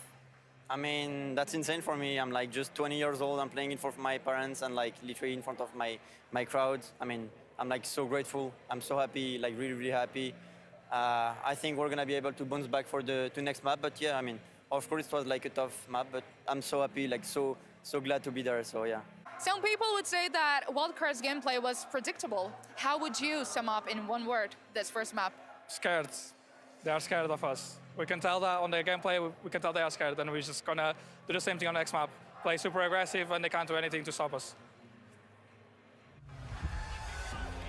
I think Savage hit the nail on the head right there. I mean, even in that interview with Baby Shark, he doesn't really seem like he has the energy. Yes, he's talking about we're going to bounce back map 2, map 3, but the energy certainly does not look there. If anything, they almost look defeated already, which isn't great going into map 2. I mean, Baby Shark referenced the crowd, and that is a lot of pressure to be playing under, is being in your home crowd. And also, for Wildcard as a whole, this is the third main stage that they've made it to, so at a certain point, the pressure of succeeding on main stage is where Wildcard wants to surpass expectations. So that pressure sometimes can crumble, but I wouldn't expect Wildcard to just roll over and let map 2 go. No, but scared is what we're seeing. I mean, Secret take the first map here. It wasn't even their own map pick.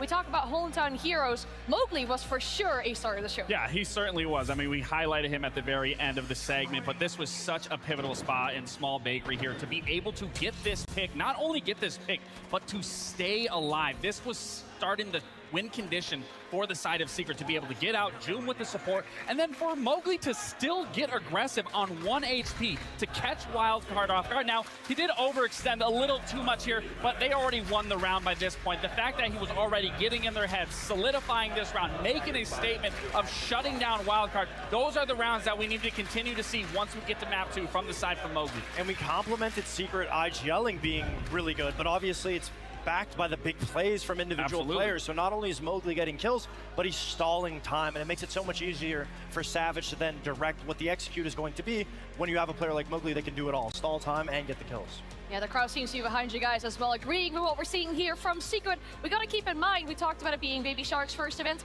or first Six Invitational. It's Noah's first Six Invitational as well, and playing on this stage, he's popping off.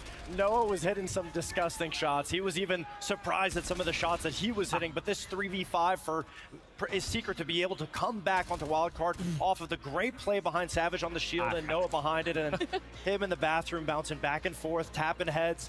I mean, it probably feels electrifying to be at your first SI and to be performing so well. Absolutely, and especially when we talk about the crowd being on your side, this crowd is 100% in favor of Secret, and when you look at both of their performances, I think, you know, us as players, we fed off that crowd. We fed off the energy of getting that one kill, the crowd hyping us up, and I think both these players really showcase that the crowd is with them, and not only with them, we're seeing it in their results. The front line and the back line working in unison. Mowgli getting the opening kills, able to stall time or take map control, and then having Noah essentially being able to be there as that flex to be able to secure round wins. It's everything that Savage could want in an arsenal to be able to pinpoint what you need to do to break apart Wildcard. Now, if I'm listening to this and we're seeing these players pop off, it gets me a little bit concerned for the sake of Wildcard going in a second map, because Border is a map where you can so heavily rely on fragging players and really put up a good fight. I think we can all agree that Border is a map that looks a little bit more Secret favored than it comes to Wildcard, when you look at players, when you look at strategy, and of course, statistically. But for me, when we're talking about statistics, I think two players that desperately need to be able to wake up for Wildcard going into this next map is the veteran players, not the rookies that are feeling the pressure. Dash and Kansan specifically are two players that were a little quiet throughout Cafe that we need to see take the reins of that leadership position going into Border, because it's so spread out, very gunfight centric. We need them getting gunfights. Yeah, it's really going to be important, especially for the mental state. When you look at the three players of Spiker, of Bay, of Baby Shark, if things aren't looking good, who are they going to look to? You're going to look to your veterans. You're going to look to the players that have been here in these moments. What did they do to get past that? And that's exactly where Dash and Kansas do need to come alive, do need to lead by example, and then start to get that momentum shift going. And by no means do I think they're out of this tournament by any means, but something has to change, because Cafe certainly was not fluid enough to get them through. And we highlighted Kansan so highly at the start of this pre, and you mentioned that 1v5 or 1v4 at one of his first SIs. This is a situation where we need to be able to see him show up like that again for his team. And as we already got to hear from some of the players in between these maps, we also have Maria standing by to talk to their coaches. Wildcard had some struggles to respond to Secret's defense. What was the conversation to start that out for the second map? Yeah, so the conversation that we had was to play with more attitude. I think we felt a little bit the pressure this first map, first main stage for everyone right here. So like the ice already, it's breaking. Let's say it's already broke, the ice, the way I like to say. And I'll move on for the next map, another history. So let's be better on border. You had a few minutes to discuss about anything. What was the conversation with your team? I think the conversation was more preparing ourselves for the second map, forgetting a little bit about the first one, get the hype, the energy, but more focusing into what they would do, into border, how we wanted to play, more focusing into the game, you know. I feel like very mature conversations we're hearing here from the coaches, talking about the attitude that they need going into this one, talking about, you know, the mindset for this matchup. Going into it, Wildcard needs to show it. Of course, and I'm glad Lagonis was able to mention the pressure, you know, being in the main stage. It's something, exactly, you have to be able to acknowledge the pressure to blow past it into map 2. You can't avoid the mistakes or else you're going to find yourself crumbling upon yourself again, and that's not where Wildcard want to find themselves at all. And that's the beauty of best of 3. It's not a sprint, it's a marathon. It's about endurance. It's about taking from your lessons and how you lost and then fixing those going into this map too. And I think Wildcard have every tool in the shed to be able to make that happen. Well, it is, after all, the first best of 3 that we see from these two teams against each other, but it might very well be the last series that Wildcard play here at the 6th Invitational. They can't find what they need in the second map. And the second map will be border. Will be a strong NA home, will be a place where they've been able to develop such a sort of historied career, such a historied place of play. And yet, well, it's where Secret want to go. This is where Secret are going to have a bit of fun with Wildcard, I think. This is a map where we know Secret have so many different ways that they can approach this map. Wildcard, look, I know it's a favorite for NA, but just Secret, we know the plays that they have in that bag. Well, that's flipped a little. We found ourselves pushed further and further to the brink, to the line, to the edge. Oh, there's another word for that. And I think it's a word Wildcard need to lock in here on border.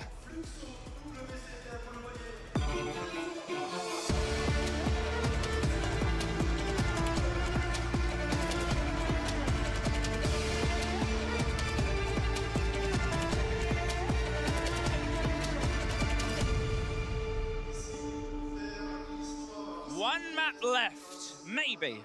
One map left in this before they progress, or before NA's last team, Wildcard, are sent out of the tournament. Now, you've called it, actually, when we cast this team the other day, Wildcard themselves were your sort of Tunggu Falcon ke bang? rookie team of the year or just in general team of the year? Falcon besok kok. Don't think you have to put a label on all the time in terms of rookie. I just think in terms of what they've been able to achieve in such relatively quick time, you know, I think that's just been so impressive. And you know, for Wildcard, this is where they need to try and dig deep and go for this comeback. But Secret, I mean, look, that 7-3 from Cafe, very comfortable for them. They're going to be feeling great. I mean, Twister mentioned it. It's looking ahead. No point in kind of reminiscing of what you've just done. Look towards map 2, look towards border. Well, as our bans have come through, 2 shields taken out of Secret's arsenal, no surprise. And then the smoke and the Kiba carrier Azami. Limitation of open spaces. Limitation of being able to either constrict them with the smoke or offer your own adaptations and arsenal. Positional awareness is maybe the biggest killer on this map. Sometimes you'll get caught from the other side, the other corner, and what feels like the other side of the world.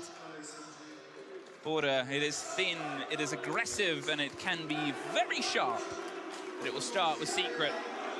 Still driving on their attack, still putting in the pressure. They ended the previous map with a bit of pace, a bit of something shiny in here. I mean, if they can open in the same way, it could be a... surprise, you can hear the rival chants. Ni second game ni aku sokong wildcard, tapi kalah pula wildcard. EU predominantly crowd is proudly waving that Secret flag. Yeah, expected. I think Secret to be the favourites here inside of Paris. But still, That support the wildcard has. And Baby Shark! Sit down, Adrian says not today. And look at this from Secret, straight into the building, looking for more fights. Free-fire in the angles, but Bay, a very important kill to get, and Spiker gets Mowgli. As I said, sometimes this Secret can go a little bit fast and make that a very loud Secret, but instead, they've been silenced, they've been hushed, they've been slowed. They've had a little bit of a pause put on the progression. They didn't really get any control from the end of that, but that wasn't the point. They wanted the players in. Well, they got one of the players who offered himself up, but in the meantime, look what they've lost. No air jabs, no control of the space, and those Bs as well for the direct on the push. You've got June, who's going to do massive work with obviously the Deimos. But outside of that, it slows things down quite a lot, and well, Wildcard haven't really lost any of their map. They haven't lost any of their presence or their stretch around. Adrian will try and make a dent into the reinforcements that have been placed upstairs, but will be frozen out by the tub. So it is just going to delay the inevitable, but right now for Secret, they would like to try and get that wall open sooner rather than later. Now they have to try and work the 3v4. I mean, Bay, great operator to try and combat against this. Deimos with the big boss G. Oh no, misses both the shots. Pulls out into the SMG, but look at the positioning. That Secret will get him in the end. A good pinch to now square it up into a 3-on-3 heading into the final minute or so. Satu game lagi. Aduh. Aku nak dapat aku punya prediction dia satu lagi point ni dapat dulu ni. Ready to hit the hatch if the pressure comes through, and you can see in the meantime Kansan and Spike are doubling up. Give each other support, but in the meantime, Secret taking their time, get the drones around, get the clarity over and above the site itself. Think about where the site is. It's not always your first go-to, right? It's not always your first MO, and well, now they can pull out the verticality. Got droned up here, so they still have to check it, and they still have to recheck it, drop the drone, but instead pull off. Don't give them the fight, don't give them an opportunity to face check. You can play this level game with time. Here, saw it in a dream and made it someone else's nightmare. 3 versus 2. They've got themselves that opener. They've got themselves the split on the side, but this swing could level things up. There's oh no, connection! That should have been a free, but in the meantime, Dash, he gets Adrian. That's probably more important of a kill. The kid's cold, and there's a fight, but Dash keeps winning him out. Savage has the trade with Spiker. It's a bit of revenge for the missed shots earlier. Oh, a nice attempt from Secret in that 3v4, but very similar to how the first round of Cafe went. Wildcard getting there in the end. It comes down to a 1v1, which they were able to win. For Secret, obviously tried to get into the building instantly, down to Baby Shark dying off that spawn peak. But Wildcard fronting up to the kills. I mean, that was a main worry that we had looking at Cafe, was they weren't getting the kills. Yeah. And I think Border can also be said the same. This isn't a map where you're focused on the hard breach. It does come down to making big plays to open up the map, and you need to get kills to be able to do that. I mean, the desk, they mentioned some of the veterans on this wildcard team, the players who have been around for a while, being Kansan and Dash, they need to step up to the mark, and well, Dash, 2 kills in that round for him.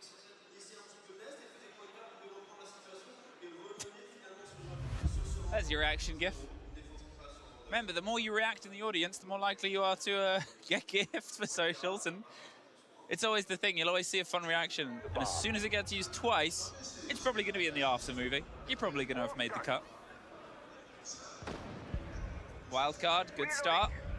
But remember what Secret tried and how it fell apart, and then, well, they could change things from that point onwards.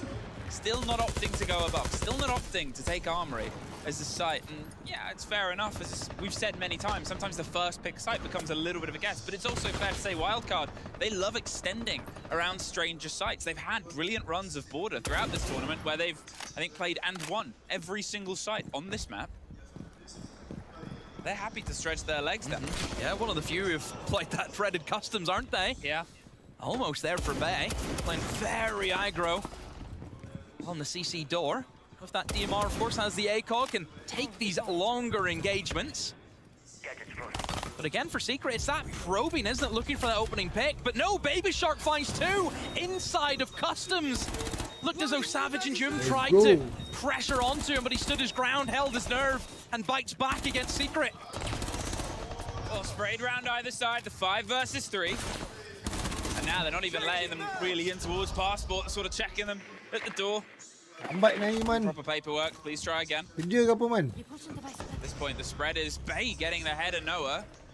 They're in, but they're almost knocked out immediately. They're unsure. Every which way seems to be watched by another wildcard gun. Itulah tu. And it leaves Adrian alone. Lambat lagi ni. But the fact he can't even exist on the walkways, they know seemingly everything about his position. And flawless.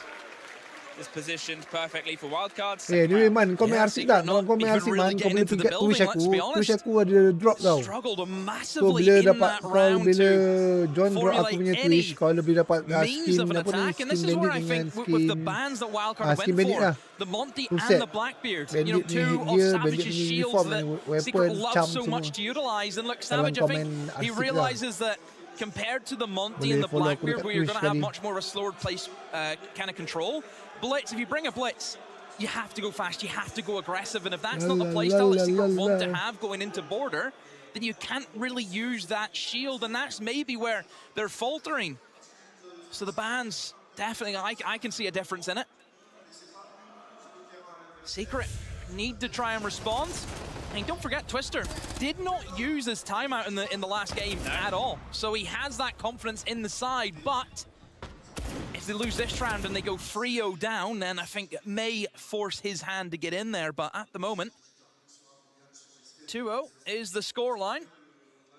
It's worth sort of painting the idea and going a bit deeper in towards wildcard on this map. I've said how good NA can be on it. Well, they 7-0 Falcons Final punya skin bandit. a flawless defensive half, which is when they even sort of stretched on towards dapat full year 3 sides. jam, betul dapat Maybe it's jam just the way that 9 jam, 9 jam dapat TML, uniform. EU teams like to play it, that something that Wildcard sort of put together and why they're happy to come here regardless of Secret's record is, well, what about our record? What about what we can do?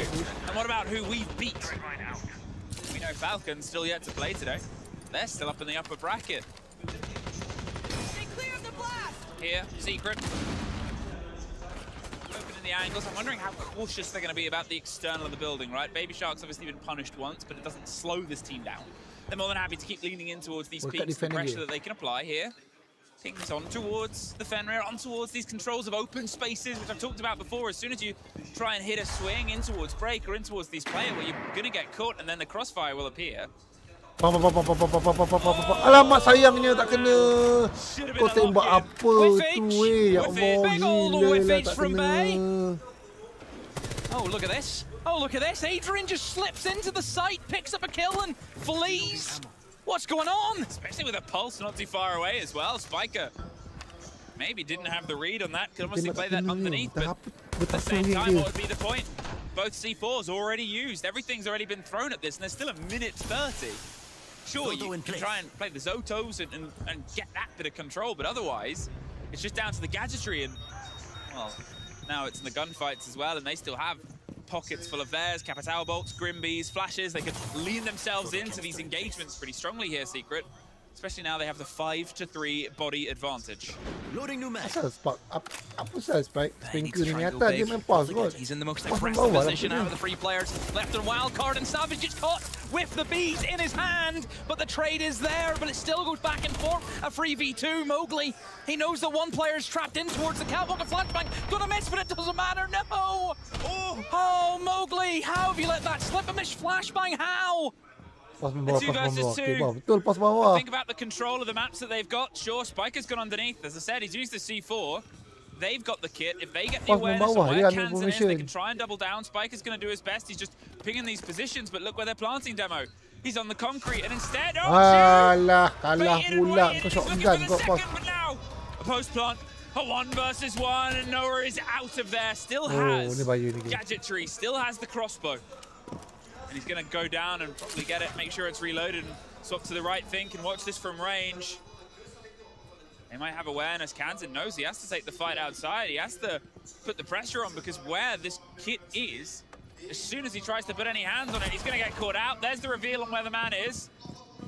He's going to dive and dart his way across, and... Kenapa tak low hand je? Secret in their first round. Yeah, easy for Noah. Great angle. Look at where it was planted. Perfect for that outside rappel. So Secret able to stabilize. It's not going to be the coveted Frio start that you love to see on a border if you're on the defense. Instead, Secret get themselves back in. So I think for Twister, he's just going to hold on to that timeout a little bit longer as we head into now our next stage of bans for the operators. I mean, I wonder for wildcards what they're going to maybe try and go for. Trying to think what has really gave them a bit of a headache, and there hasn't been really too much, I think, that has been an issue for wildcard. No real operator that is, you kind of look at and think, yeah, they need to get rid of this operator, so we'll see.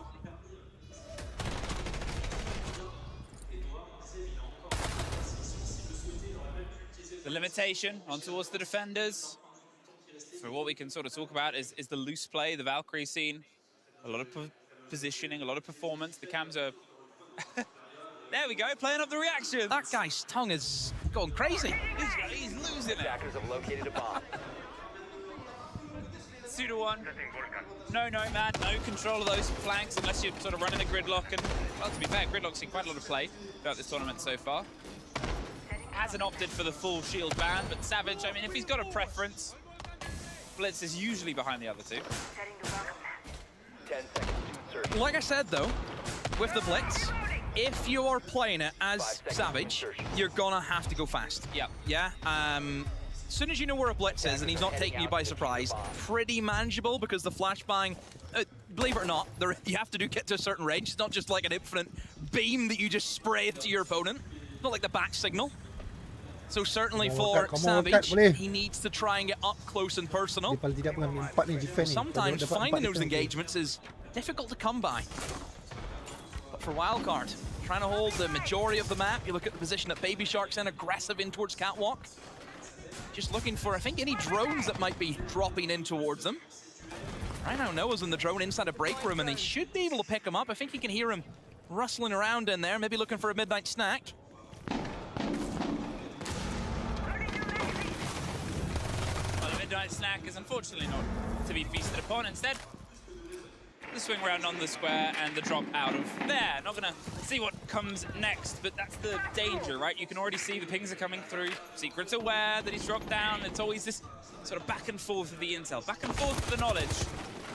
And back and forth the bullets on the side of the AC window. The Bees will reveal his position, so he has to send it aggressively. Can he get this cement? No, he can't quite finish it. He's hoping. Get him. He's praying, but he's about to be pinched, so instead he swings on the wire, but look at the bottom left. Everybody else has fallen from the side of Secret.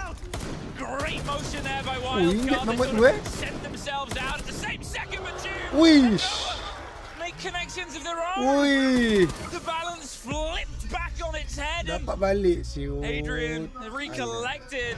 Kansan and Baby Shark left alone in a minute 20 demo. Oh, the Dokkaebi call, very important here for Noah. Kansan is in a great position to try and flank on these attackers, but the Dokkaebi call doesn't even matter. The pre-fire is strong enough for Kansan to get another down that has happened for Team Secret. And now he repositions into that danger zone, holding on to that double door. Now for Secret, do they go for the revive? Do they go for the kill? That is the question. You can see Baby Shark wants to finish the fight. They've doubled up, but now there's pressure on the window. He can't entirely lock himself in. Instead, it's a surround, and Baby Shark gets one. It's a 1 versus 1, and they know where each other is. 50 seconds, and they're sort of baiting the revive. It's the swing with the pre-fire. Baby Shark swims through the challenge. What a circus of a round. Everything was happening all over the shop. Too many exciting things to see. People down outside the building. People just trying to tiptoe their way to success. And Secret take a timeout. Guys, you guys are playing good. The only thing that I feel it's still missing is that reset Savage just spoke about into the mid-round, you know? You guys know that they are powering you guys into some position, so we need to be reactive to that. So for example, if you guys are roaming into the other side of the map, I need you guys to be reactive as fast as you can about that. And the people that are being played on, you guys need to buy time. Don't try to be using resources or anything. Just double yourself, up, guys. Okay, fight, just double up, because like we're thinking we're doing too much. Like for example, we're rotating main door there instead of just staying at casual calls out to guys to reset guys. Just play close to each other, okay? Double up, reset around, and try to make time as well. Guys, like make sure like the guys have to like really try to go deep on you to kill you. And watch out these one picks again, okay? They will keep doing it. Yep. Just your takeaway. well, playing more together. I think that is the general consensus from Team Secret that time out, where they feel as though they're inviting on a lot of pressure about backing each other up. I mean, perfect replay to show it. Savage in by himself. You know, they need to try and help each other as best as they can, because Wildcard going really aggressive. I mean, we even seen that in that 3v2 in that last round. Baby Shark coming up to support Kansan. And that's what it's all about. It's helping each other, and Wildcard doing a great job at that, and it's up to Secret to obviously adapt and change their playstyle, because at the moment, what they're doing currently is not good enough. Well, we saw a timeout around a similar time on the first map, and it didn't quite net any real success, unfortunately, for Wildcard.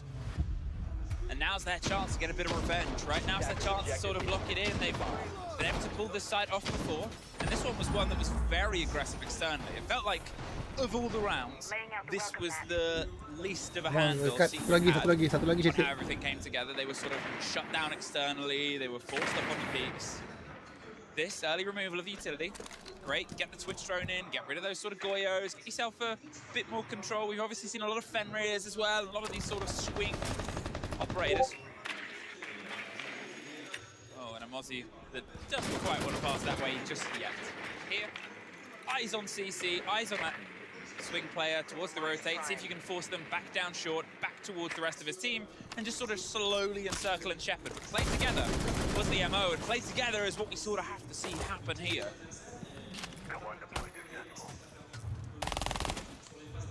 Much slower approach from Secret compared to the past entries that we've had from them. A lot of util. Lion scan goes off, and finally we see players in the building. Jum has made a bit of a hole in towards detention. It picks up an opening onto Baby Shark. Gets caught lacking, and that's the power of using the global operators, using the Lion, using the Dokkaebi to assist with that roam hunt and kind of control that space and border. I mean, usually a lot of the time for defenders, you will be spread pretty thin. You know, you have to try and control a lot of the map, and sometimes it's just really difficult. If you lose that one player and there's nobody there for the trade, then it just makes that map a bit claustrophobic. Narrow fight on the quad wall, and then it's just swung round on Mowgli. On the back, gets the pinch. There's about to be another fight here, and a great surround again. Secret, they flood their way in through the top floor. And what a difference that has been after that timeout. Every single avenue seemed to have another Secret player, and there it is, proven in the final. Timeout. Good for Team Secret. Much better. Look at the way they collapsed on that player inside a fountain. One person coming in from the double door office, the other player pushing up in through metal, the other player coming from 90, in through the rotate. They had everything covered.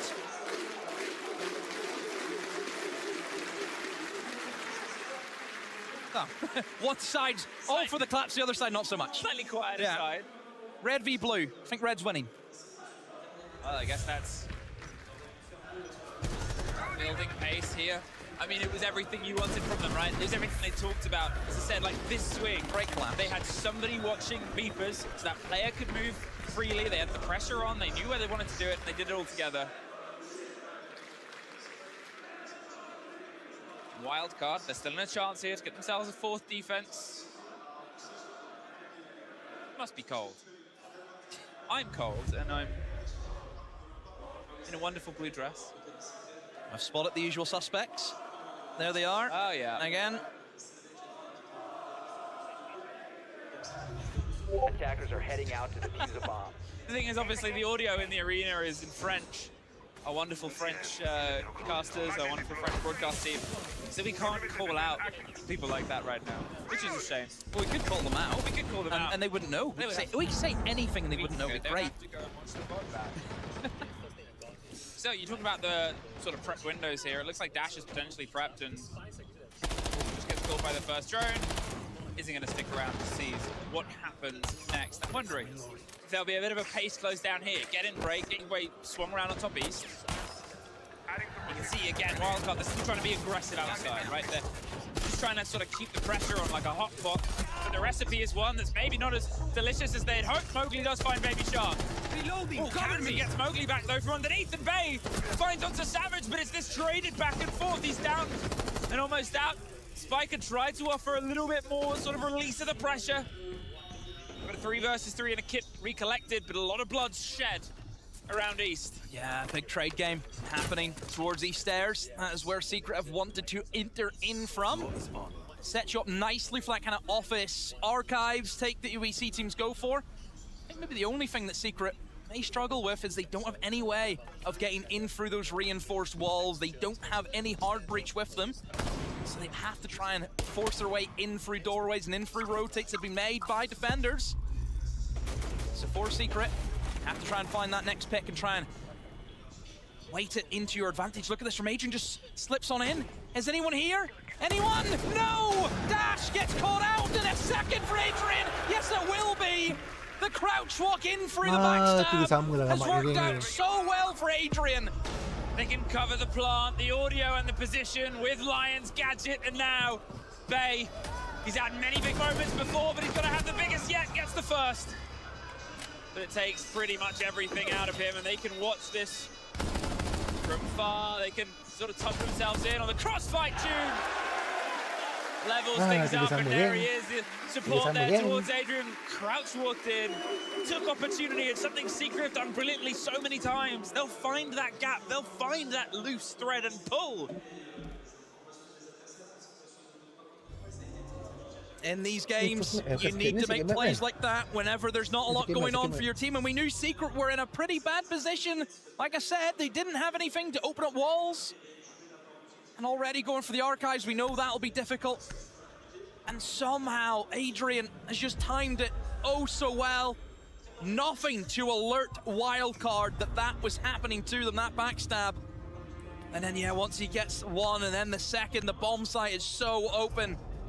And Secret take that opportunity. They've stabilized really well. That timeout helped out massively. And we sit at an even half. Obviously, Wildcard, they still have their timeout. They've still got that as a sort of option in the back. There's the prediction. Defenders, protect your bombs from being defused by attackers. I mean, there's still a couple of games left to go before we get there. There's obviously still... I mean, it was a conversation that we had the other day, right? Is this our most stacked final set of teams for an SI live stage ever? I mean, 5 out of the 6 teams have won trophies in the past. Yep. And already, that sets the tone. You know, we're dealing with champions all up against each other for the name of saying that we are the champion. Secret, with the year that they've had and with the sort of, as you said, history of not quite making their mark in SIs before, not even really winning a Attackers are heading out to defuse a certain bomb. iterations. Them being able to rally on towards this, them being able to get themselves locked in with always this sort of ball there. It's almost the same as their opponents, Wildcard. I think there was always that element, right, of that team that could just keep going, that team that could just keep finding new avenues. They've never really been shut out. They have that NA fighting spirit that we've been missing from some of the other North American teams. And here, Bay and Kansan getting themselves off to a decent start. Baby Shark as well. Again, names that we've already sort of pointed towards. Got to try and get this first rope in. Now, where is the Blackbeard going to find the way? Obviously, a single shield ban and the Grim means that they have a little bit more to work with. But it wasn't always the biggest sort of tell for Wildcard when their previous approach, the previous match. Savage in the catwalk position, close with the shotgun. It is going to be that Blackbeard that he's up against. Big old util dump, I think, is incoming towards Mowgli, playing aggressive over towards East, perhaps. Still nothing, here we go. Noah able to pick up Bay, but I think Savage maybe had that covered. A double for Noah, playing that long angle. Free for Noah! Wow, wow, wow, making up 4! Oh my god! Somebody stop this man! The only one who can is outside! The only one who can is cowering! But Noah is having none of it. Adrian's going to be the bait. Lead him in and find the engagement. They want to end this. They want to move it on, but, well, it's an unofficial timeout. And he's not getting the ace. But he's done more than enough. And now it's time for Spiker and the team to talk. I mean, we've seen rounds end from this perspective for the lone player if mistakes are made, but Secret, look at the positions, ready at the top of the stairs, ready on the side itself. There's a second. Baiklah. They have a minute now. As soon as that Banshee goes, you've got to swing on Beeper's door, you've got to swing on Fountain as well. And then you've got the third player with the cross, Savage. He's watching off towards the right-hand side. He's holding on, and there he is. Perfect cross angle set up, and really nowhere to go. Yeah, Secret, so good in those positions where they could just support one another and close out those rounds. But Noah, my word, what a play to get the free lined up outside of break, and then just a wide swing with a pistol and metal. Gotta be kidding me.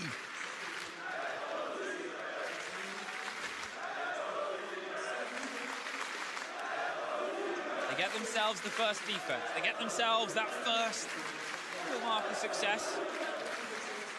But it is Border. It is a map that plays well to aggression. I think it was, whether it still is statistically, the only map in our pool over this tournament that has a positive attacker delta. I mean, that just 2, 3. Situ kena. Fed for the 4. I mean, wow.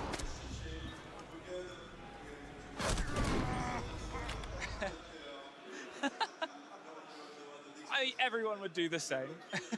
And they let him as well, and he was joined. There was multiple running around outside. Why not? But really, the momentum has shifted dramatically from where we were. That timeout now it's been good for 3 rounds in a row. I mean, don't forget, Lagonis, he can call it at any time to stop the momentum, and really, if they lose this round, that has to come in. I mean, it's been a flawless, obviously, since the other timeout, right? You've just had that sort of lockdown in. The conversation has worked wonders. Now they've got this energy, now they've got this momentum, and they've also got the first map, right? They've got that in the bag with a pretty handy score, and at this point, if this keeps going to a 5-3, then suddenly you're almost in exactly the same place. And last time, as I said before, the wildcard timeout didn't quite have the results that they probably wanted. Secret have shown up very sharp and still wanting to opt in for their own pressure. But I think he's realized that that one's a little bit of a dead man's throw. Flash comes out, maybe he hasn't. Thought he was going to swing blind there, but instead he falls back. Yeah, I also like the fact that Savage is placed down the mute jammer just to maybe try and stop that ease of drones coming up through metal, and maybe if he was Dokkaebi called, could have stood on it too, but just about got out of metal. But for wildcard, nobody has really made the entrance in. Noah could just not be stopped right now. Mowgli jumps over for kill. Don't forget about him. A plant is going down. Baby Shark has somehow got himself into the bomb site. Oh no, Secret have let this slip. A little bit too late, and it's just tucked on the side itself, but called out on the door at 4 versus 2. And they don't have that verticality, really. They've got to sort of play it from a bit of space. As the cross has a couple. Spiker and Bay want a piece, and now with 2. They'll play with the Keepers on the roof. They're covering the verticality, but it's not quite good enough. Either side, and somehow Baby Shark swims and slips through the net. Cements a plant, and then the hold, the coverage, the collapse. Now that has really put a wrench into the works. Was not expecting that. Came out of nowhere. You think, okay, same again for Secret upstairs. They're holding, they're picking up their kills. Noah on one again. And then I see the diffuser being planted. You think, how is that going on? No information, no sound cues, no nothing for Secret. Nobody in the site to stop that from happening. And then once that diffuser goes down, Secret are playing catch up all the way through. Perfect positioning, by the way, from Bay. Picks up the one and then rotates down to detention. Catches Mowgli out, and yeah, never in doubt for the positions that both of the attackers were in. What a round, and that has really flipped it on his head. That's a well-needed attack that Wildcard needed to get over the line. Size of relief, size of... 5 seconds. Well, maybe we need to keep this fighting. I mean, they need to try and tip this balance in towards their favor, right? Because there's always that element of sights. There's the element if they lose 2 on their defense, well then Secret, just on that alone, can sort of push themselves in towards the end of this. Wildcard have to keep that pressure hot. And the more that they can do before they need to pull their time out, because I think however we hit that 5th round, of Secret, we're getting a timeout. We're getting a conversation from Wildcard, because it could be the last they have in the tournament. If they want to save it for the 6th, then it's their choice. It's risky, but it really depends on how far they can get in. Has the Blackbeard, has the shields, has the chance of driving this pressure, and has a pretty spread out Secret. Now, Secret were pretty good at not handing that opening engagement to them. They made sure that there was always a little bit of a distance, a little bit of a difference away. They kept themselves almost clearer of the external threats. Here, the momentum is being driven. Look at that. Secret instantly give up the territory. They're not going to see what happens in the tension. They don't want to sit in jail. Instead, they almost get dashed from above.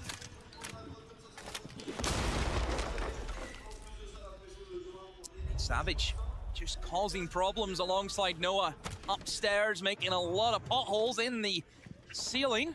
And Dash just has to be really careful. Look at his HP and for his shield. It's not a lot. Whenever Mowgli is also in the Legion, that's just another issue that Dash has to go up against. The pre-fire almost successful for Savage, but it's been batted back. Baby Shark has used both of his calls right now, and Bay finds Noah.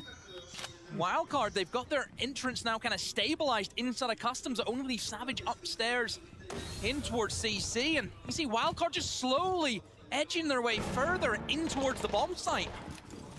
I mean, they've been able to make it work before, and this is a very awkward retake because, well, this is the position that matters, Jim! Gets the knife, but that locks them down from the hatch, Adrian! It's a 3 versus 2, they still have, oh no, they don't have the man advantage. The Solace can watch it, can read the plant attempt, and at this point, no diffuser, no vertical, and a minute.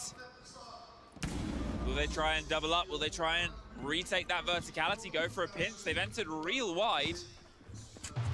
But the worry is, as soon as they go for anything to interact with that, the Solace will know, the Solace will call it. There's still a C4 in the pocket of Adrian as well. If he can get himself a little bit closer, then he can get all the devastation done. There's the slip through. Rotten timing to look away from that, but that's only something that we know, and instead, on towards this, the plant spot. They'll hear it, they'll call it, they'll go for the drop on the hatch itself. There's the flash on towards the position of the player. This one is a little bit harder to watch and a little bit harder to escape from as Savage gets the opener. Oh, what a hop shot that can be avoided over the top rope. Pure filth, but what a fight back from a man disadvantage. Oh, Adrian, I thought you were dead, but he's not. He's kicked the coffin wide open and stood up. How has he hit that shot? I really hope we get the replay off it, because that must have been a beauty. Secret playing the 2v2, using the Solace. They can see exactly where that diffuser was being planted. Really well played by them. I want this replay, please. I need to see this shot. 5-4 though, and I said it before, you know, if we get here, are we going to get the timeout? The other buns will come through. Bit of, and I was right.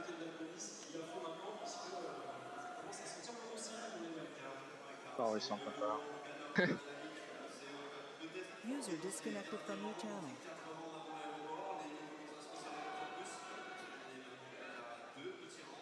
So unfortunately, I don't think we can get a proper clear listening on towards this. Maybe that's what the ref's talking about, so hopefully we will afterwards. But we'll be able to get that proper timeout in just a second. For now, it's still a break in the momentum. It's the break, it's the chance for them to have to pull things together, because this is it. Potentially, this is the 2 rounds. This is that separation now. Yep. Your first game on this big SI stage. You want to bring it to a 3rd map, and there, just a beautiful slide through. And oh, I mean, that take on towards the shield. The knife in the back of a shield. Couldn't ask for a better one. This is the shot. Wow, look at that from Adrian. Fantastic.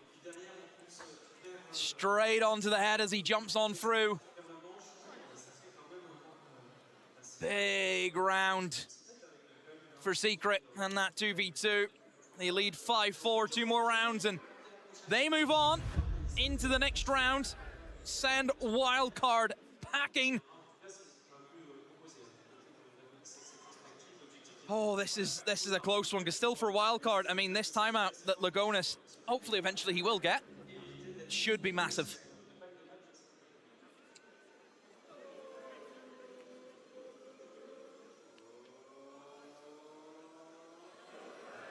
let the crowd play that. What's the... Oh, that's... Ooh. Ooh. Look at... Ow. Look at the drip. Ow. Look at the drip. Yo. Wow. Gorgeous. Still held. And obviously the players are right to yammer and yap all they like. He's on stage, mate. It's over there. He's there. You can see him. Yeah, there he is. Well, why has he got the muscles out? Hang on a minute. What do you mean? Oh, I thought that was his bicep, the way that was viewed. I was like, why has he got his guns out? But no, he's got a really flexible elbow. I know we've already talked about how gorgeous the stage is, but shout out to the chairs as well. Yeah, really nice looking chairs for the, I believe it's 10 year, isn't it? 10 year anniversary. Look at that. You notice the pirate in the front row? Is that a cosplay, or do you think he is just a pirate that Skull and Bones fan? We love Skull and Bones. I mean, the crowd, obviously, you know, it's a Friday. People are still at work, but they always talk a lot about how great a French crowd is, and you can feel it. You get the experience, I can imagine, over the weekend, especially, even actually later today, when you get that Falcons roster. Even the start of the show, when we were still filtering things in, there was just a picture of Shaiko, and people went a bit crazy. They do like him. He's pretty good at the game. I've heard this. I've seen this as well. Actually. Yeah, you have covered him sometimes. Oh, the city of love. Somebody tired? The city of love. Here we go. Think like focus a little bit more on direct bomb sides plays. So the same thing that I talked in the other match for Vents, do the penta, but let's put Demos on our compositions. Armory, if they don't have Goyo, Shark play Demos below with Kenza. Remember that I'm gonna hold the bathroom drop, right? Why Demos, guys? So we can keep playing the big rounds, to choose, etc. We can still have a little bit of information for the late round, okay? So with Armory, we can do the Archives Band for bathroom. We can go direct east with Shark on Demos, playing outside Hyper with Shark, with Spiker. And for Vents, same thing. Instead of playing the Ace, Kenza, just play the Demos Hard Breacher. Open the garage and then we can play outside CC. But keep doing. I think they have a lot of traps, a lot of spreads. So if you guys go direct, it's fine. It can be a good answer. I think how to clear east, like go for courtyard, normal. For the direct east, which operator?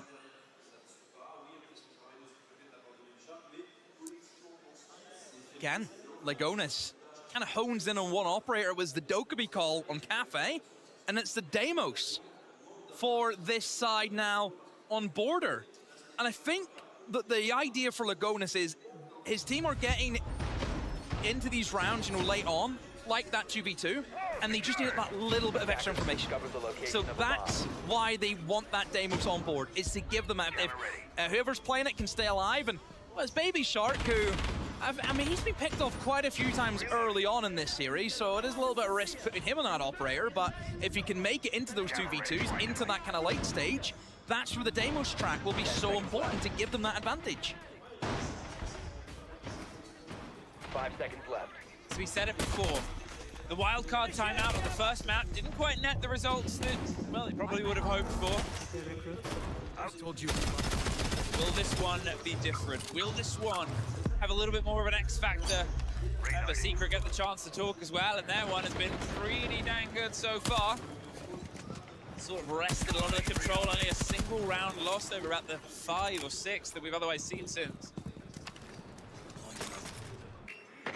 See if they've got eyes on. It's obviously the Armory site. They get the buck in, shepherd people away from the breach if they want to try and control potential C4s from underneath. We've seen play with a Solace before, so it wouldn't be unknown for them to bring a Solace, to put pressure on from that verticality, but it seems like they might try and stack themselves up. Now, what they do have here, Demo, is that Ossa and that Thatcher, and I think they're going to try and sneak that plant in and use the Ossa to stop C4s. Yeah, great combination. We've seen Thatcher be used in this kind of gameplay now, where it's all about shooting the C4s out of midair. And that definitely, I mean, could be something that they're after. You can see the position right now of the Ossa, which leads us to believe that, but he has to cover above and below. I mean, that's the issue. The Thatcher either has to look up or down. He can't do both, so it could be quite tricky for him. There's the C4, there's the plant, there's the hold, here's the toss. And no, not in time. Adrian, he went high, and that's your Ossa gone. That's no shield gone, that's no cover, but Dash has a violent cover of his own, pops one. A 4 versus 4, but the problem is an execute like this is very driven, very utility based, and that utility is the first thing removed. And now the jig is up. You know, wildcard, if you're going for that Archives take, You've revealed your hand. Secret know what they're up against. The diffuser is still going to be placed in the bomb site, so they're going to have to try and flood through archives. Eventually, Noah, though, he will get picked up. Mowgli trying to go aggro. No, misses out on the opportunity. Kansan had that covered, and now it's going to be the 2v3 that Secret need to try and have, and this is what comes back to Lagonis' timeout. What have they still got alive? They still have that Deimos that he mentioned. We need that information for that late stage. Savage, though, doing a really good job on the mute, though, to use his jammers to play around that. They've been able to pull back from man disadvantages before. That's the problem with this Secret. Oh, and the Secret is Adrian is going to do it again, maybe. Gets the first, drops Kansan, drops the buck. Kit, it's so problematic to try and get it. It's isolated, it's well known, and it's very audible. As soon as they go for the plant, they know it's going to be a 1 versus 2. They know somebody's going to have their head down for 7 seconds. So instead, slips their way past the first body on Reapers. There's the Deimos trying to offer some support, but it's scrappy. And it's still not recollected. They've still got themselves in a bit of an awkward position, and now 10 seconds left for them to try and get it. Sure, you got the pings on the player, but they can't quite cement anything because they're keeping themselves just a bit too far away. Bay is down, all down to Baby Shark. He's driving either side, but he can't get anywhere. Secret. Oh, they sit on map, they sit on series point. Another nail-biting round. What a border it has been. Wildcard in the 3v2 and just could not get it over the line. The Deimos obviously was there. That was the game plan that they kalah lagi that timeout, but the mute jammers really shut that down. And you can see Secret knew. They, like I said, once you go for that attack, once you go for that reveal, that we're just going direct archives. Once you eliminate the big kind of roadblock, which in that element would be the Osso, once that's gone, the pushing power is null and void. It's out of there for Wildcard, and then Secret can just sit back. They know where the diffuser is the whole time. Savage can play deep in sight, do things like this, make it really easy for himself. Secret, I just feel, are playing these late rounds so well today. One round is that separation. Match point. One round pushes Secret further along that bracket. One round could send Wildcard home. After an unbeaten run throughout this 6 Invitational, the only team to get in towards the playoff stage, the first seed of their group, and then 2 back-to-back losses against 2 of the best teams in the world right now. That's the story of SI sometimes. But we've also had stories of comebacks. We've had stories of the greatest comebacks we've ever seen in this game on the biggest stage in the final. They've just got to try and rally those players, those 5 wildcard players, with everything everyone else has ever given them, with no more timeouts. The action will start here. Dash gets himself a read-through. They're off, they're clearing their way towards the tension. They have the pinch, and well, Noah's flirting with the danger above, but the problem is the verticality. Yeah, it's the same thing as last time, wasn't it? They had a lot of pressure in towards CC. It pressured these players inside of customs. The impact's being used to make these openings. Noah can't see anyone from at the moment, but still, it kind of makes that divide. It kind of alerts Wildcard saying, well, we can't cross into that side of customs. We're kind of stuck on where we are, but Baby Shark comes up. It eliminates Noah now, so potentially could try and push deep in towards customs, knowing that that player's got a big old C4 to maybe hit the multi, but no, the shield comes back up in time for Dash, and Jum is in a whole world of hurt. Deimos track, pinched by the Monty. Bay picks up the kill. 3v5 with the Monty still alive. Wildcard in the best shape they've been in all the game. Like, it's incredible for them. Ilah tamak, kau boleh pukul shin kau lagi. Tried to drop Mowgli, but he can always still fight a 4 versus 2. But they have this watch on towards it, and now they've got to make sure that they clear these players, because you can try and tuck a plant, right? You can try and get yourself in on those 4 smokes, those blinds, but it only takes sort of second and a spray, and it's all a lot of softs and still pings. The players below hoping to make a connection, but one not to be found. At this point, Wildcard, they have to make sure that their next steps are perfect. Door on the back end. case of a rotate, get themselves in, coverage of the smokes, the blinds above. Force these vertical players to have to make a big motion, and there's the swing round. Does get one, can't get the second, but still, this plant, well, it won't get cemented. They've pulled off Demo. Instead, they want to play the firefight. They're peeling away. It gives Adrian a chance. But you worry it's maybe giving him a little bit too much of it. There was still a distraction. There was still a fear. And that's the kick called, Demo. 15 seconds, bottom of the stairs. They've grabbed it. They've slipped on by. Baby Shark is going to hold on with Spiker on the cover. But it can be watched from above. Goes for the other man. Makes the connection. 5 seconds. Adrian, can he do it all? With the road this team has gone on. With the performances and the connection, he can't quite get it. He doesn't bite. But Spiker gets the plant. Gets an escape. Keluar. A single bit of grace has been blessed upon Wildcard. Spiker holds on as tightly as possible. Oh my! What? What have I just witnessed? I thought Adrian had that hook, line, and sinker, but no. Somehow, the one bit of sight that is not opened up from above, he plants in, and Adrian just could not connect the final kill. I thought that was it. I was ready. Okay, yeah, secret, well played, but no, another twist in the tail. Oh, that's what it's all about. 6-5. Wildcard nearing overtime. My word, and look at the HP, by the way. Oh, yeah. Well, what? One of the bullets from the spray through the soft hit him as he was planting. If it hadn't have gone through the soft, it would have killed him. If a second had hit him, it would have killed him. Couldn't have been closer. I'm just thinking, is at the moment. That's now where my head's at. Is that the moment? Does that leave the door open for Wildcard, where it should have been slammed shut? Oh my. Still, unfortunately for Wildcard, we are still 1 round left. We are still floating. No time to waste. And where are we going? Come on, World kena menang ni World Cup. Aduh. Going to the moon. Spike with the sense on bathroom window. Try and get some attention drawn early, but Kansan doesn't want to entirely get caught out here. This first engagement could be very decisive. We can see Baby Sharks being sort of tracked on the other side of the map as well. There's almost a little isolation of multiple different 1v1s. The secret, they're opting for it. They're angling for it. They're hoping. As the cross angle, aggressive positions inside the site too. Still with awareness, Wildcard, they're, as I said, trying to just find that one body. That one little piece of the puzzle that they can place in towards their final approach and make sure it lands. They were created it the last round. It was the strongest they've looked. And then it was almost all lost.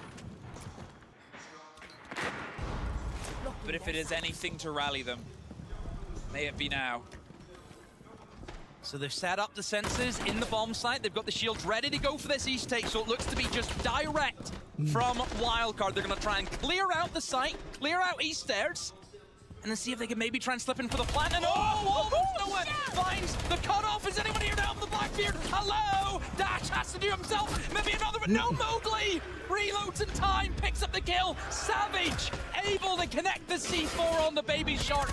And no, Kansan somehow jumps in too. Again, this back and forth is incredible. They keep threading, they keep trading, and they keep dropping bodies. A 3 versus 2, Savage and Doom. Come on. 3 lawan 2, takkan tak They boleh. still have eyes on the site. And they've actually have the site under their control, lock and key. There's not a rotate really. Back in, bathroom is locked. Instead playing just on the window, so Doom is maybe in some ways a bit isolated, but we know what he can do. Here, otherwise, the kit's still in their control. They've obviously got cepat sikit. Tak more perlu of the drone. Dia sense kat bawah dah to roll dulu. out if they want to block some of these lines. The problem is, Doom, he will swing. He will take the fight, and if they go for the window, well, Savage won't because he's gone upstairs. Oh, he missed his opportunity, big risk. Aku sama-sama serentak. Now, Aku sama-sama 3 serentak. versus 1, so Doom, he does the same. Proposes himself as a more relevant problem, and the plant is being covered. They've got the watch on the window, but Doom, They move away Wah, from ilah pergi pick. Member tengah plan kau pick kenapa? He's going to hold the door side itself. Not sure if the wall gives him a rotate out, but pops it. He's patient. He knows the fight needs to come his way. La ilaha illallah. Oh, we saw it Shakespearean. We don't quite get to know whether it's a tragedy just yet.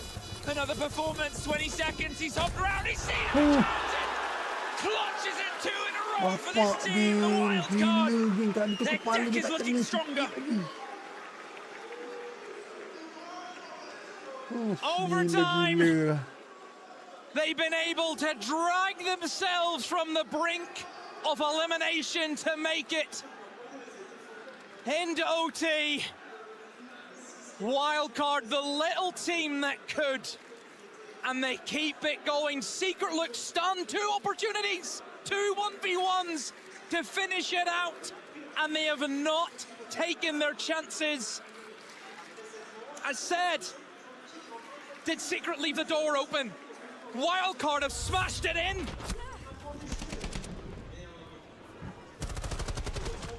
A 3rd and 4th finish for Wildcard at Reload. A 4th finish in Munich. And here, they want to see if they can try and replicate that record. They want to see if they can move in towards that top 4 of teams. And that will only happen if they can push this map to our 3rd. I mean, all the way from where it was, Secret, that thing slipped through their fingers. It wouldn't be the first time. It's a team in EML often where we sort of talk about who is the top team, who can get themselves in positions. It was an unknown sort of, or sadly known, if anything, the fact that often these advantages would slip away from them.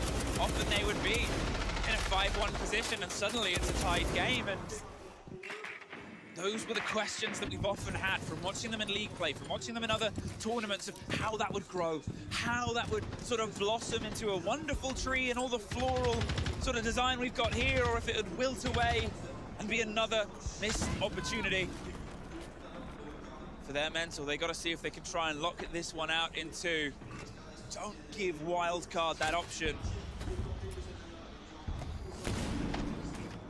Here we go. Come on. 6-6, all square. Wildcard will remain on the attack. Direct East has been the kind of go-to for them. That's where they've wanted to do the majority of their clear out. They're actually going to rotate. They're going to try and target Jum. It's a position we've seen him play before this event. Downstairs in towards East. He's supported by the players above him. But anyone coming frontal towards him, this is what Jum has to be aware of. The util dump comes in, the nades are barely going to miss, and Jum just keeps himself alive. But here comes the shield. Oh, from the top row, Mosley had the cover. And Kansan can only watch as the Blackbeard is blown away from the seeding.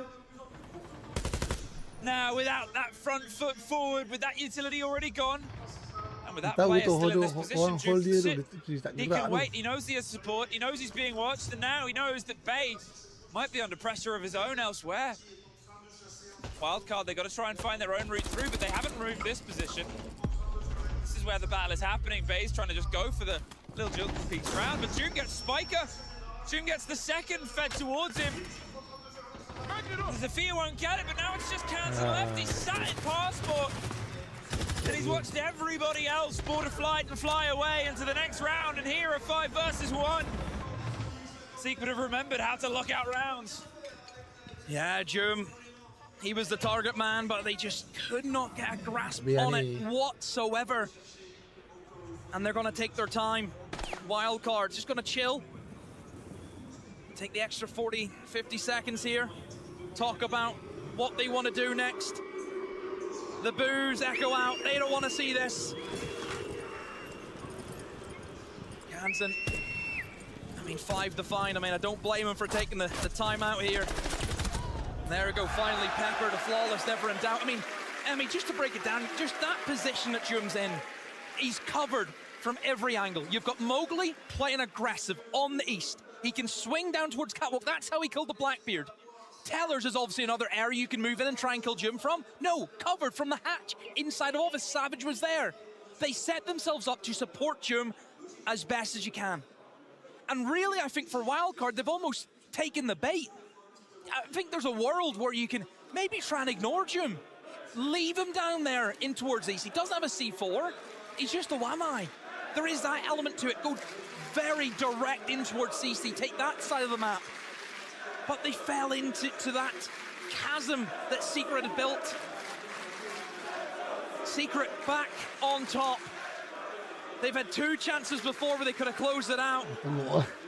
They get another here. Look, Penny tu.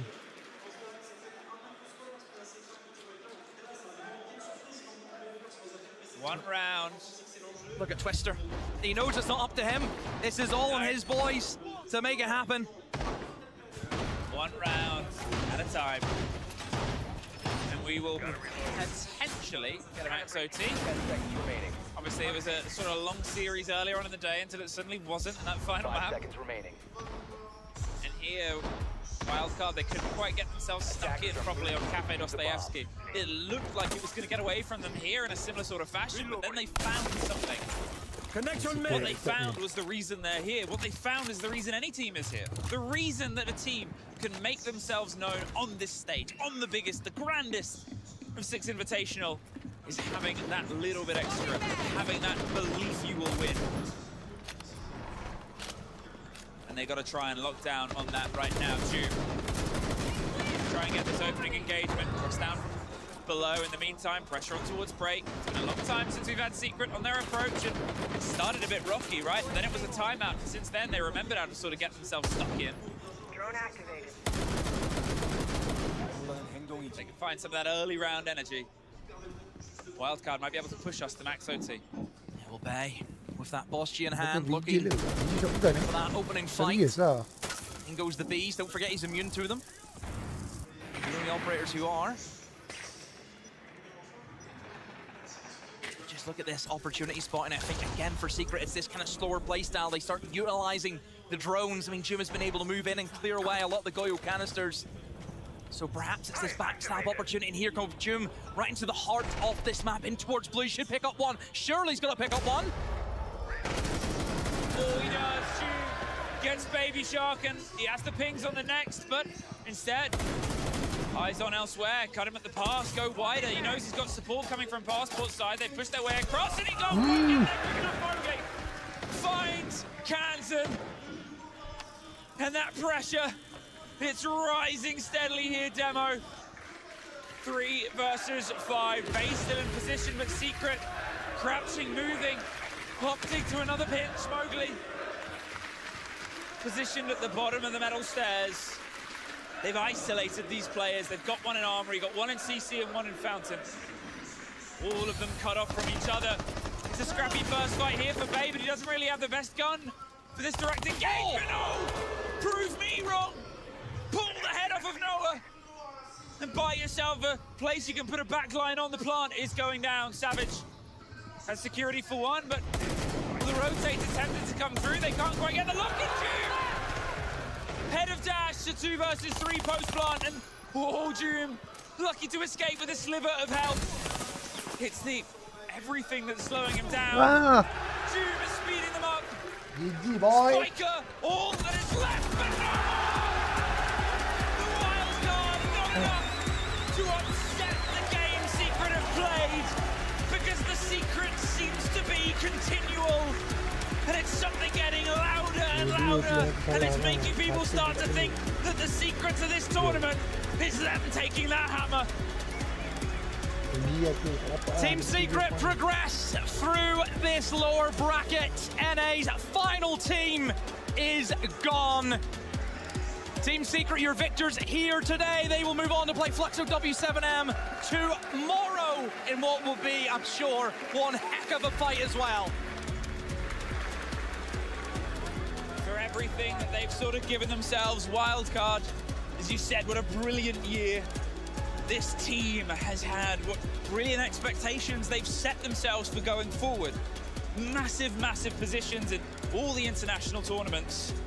One thing about wildcard, if you're listening to this, fellas, keep your heads high. Oh, what definitely. you guys have achieved in the span of a year is absolutely phenomenal. And I'll tell you this right now, they'll be back. Oh, I think it would be a surprise if anything were else to happen.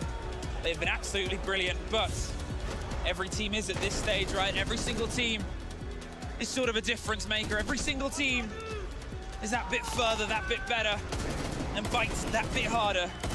And Secret, for brilliant years, they've had a brilliant one of their own. They've made sure that they're always sort of developing. You can see it on the coach there. He's heads down, locked in. Job's not done. Still games to have, but with that, they secure themselves that top 4. And with that, that's you and I done, Demo. We'll throw it over to an interview with Noah. It only took 2 maps, and Libash! Team Secret continue their journey here in the 6th Invitational, sending home NA's last hope in Wildcard. I'm here with Noah. Now, Noah, you had a crazy run out there. You've had a phenomenal performance on a personal level, but as a unit, you've been so consistent. We've spoken in the past about you guys being the potential underdogs, as Mowgli comes up here as well. Come here, Mowgli. Just a quick one. Any fans here? Noah Prime, guys. Noah Prime. Listen, I feel like there's no more talk of you guys being the underdogs. Do you, inside the camp, feel like potential favorites here? I think so. Now with Mowgli playing as well as he did, as an amazing crowd as you guys are, thank you guys so much for all the cheering. You guys are amazing. I love it. Bien sûr, on joue tous comme une équipe. On n'est plus les underdogs, on joue comme une équipe sur les grandes scènes, tous. Et bien sûr, Mowgli qui joue aujourd'hui sur scène. Et quel jeu qu'il fait, bien sûr. C'est Team Secret. Et autour de vous, ici à Paris, ça donne de l'énergie à tout le monde, à toute l'équipe. Speaking of which, you have this crowd now. Noah, I've noticed that you're someone who loves the camera. I'm a person that loves the theater as well. What is it for you to be in front of a crowd to hype you up? It's the most special feeling ever. Like playing from my own room and to playing here is just such a crazy difference. I just love you guys so much for all the energy you guys are bringing. So keep going, support Mowgli. He's the best French player here. Keep going and let's finish it. There you go. Lots of... What do you want? What do you want, Mowgli? Yeah, go ahead. Les gars, faites un maximum de bruit pour Baby Shark. Parce que le gars, c'est sa première année. Il a déjà fait 2 scènes. C'est un monstre, les gars, c'est un monstre. Mais j'étais obligé de gagner contre lui, désolé. Big cheers to Baby Shark, who's played an incredible event. That is from Mowgli. There's a lot of love and respect between all of our French players. But to recap real quick, you know what? Noah loves to say, il adore tout ce qui est scène, mais en même temps, quand il y a tout Paris qui est là autour de lui, ça lui donne de l'énergie. Et il est content de continuer le parcours de son équipe et de Team Secret et de Mowgli pour demain. All right, Paris, one more time for Noah and Team Secret!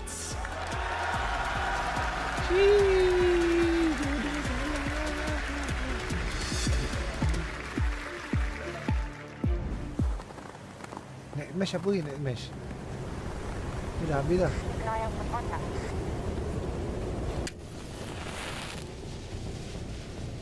Ke ada reveal apa-apa reveal? Nampak ada apa-apa reveal ni? Ada apa reveal aku nak. Kalau tak ada apa-apa reveal kita terus buat ni ya. Buat ada reveal. Available now.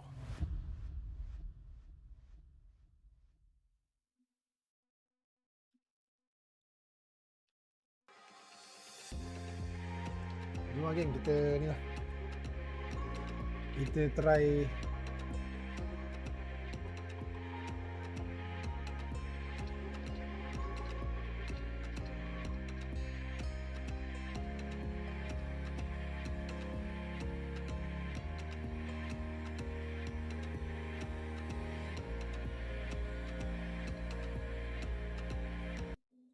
kita apa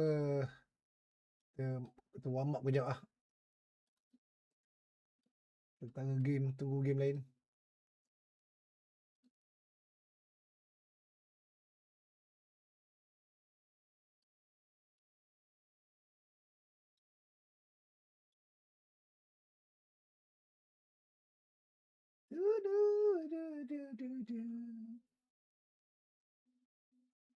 casual kejap ah. Sementara tunggu dia iklan ni.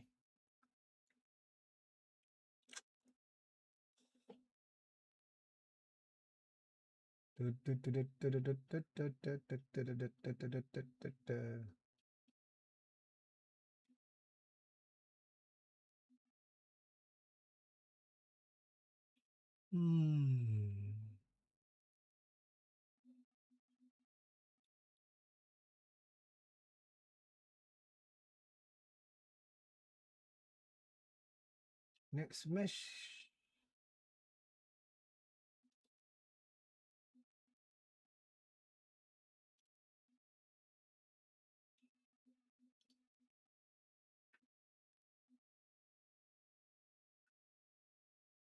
Oh, Falcon dengan ni. Siulah, face. Next match Falcon dengan ni, geng.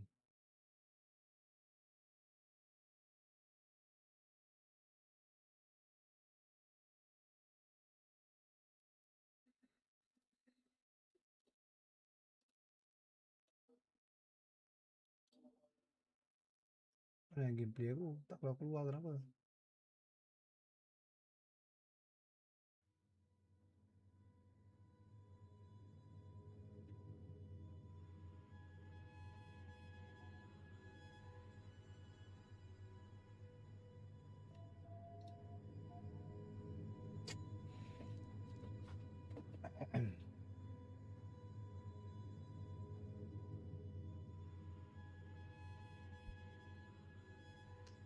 Wah, kita casual kat kan sementara tunggu Falcon main lagi.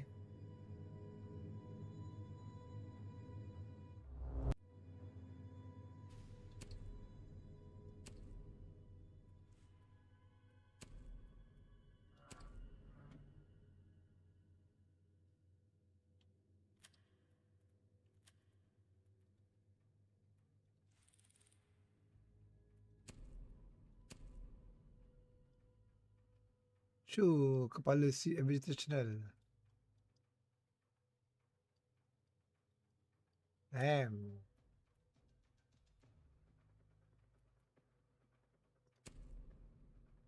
Ni kepala si Invitational untuk dog.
Elias, mana Elias? Weh, lama tak nampak Elias.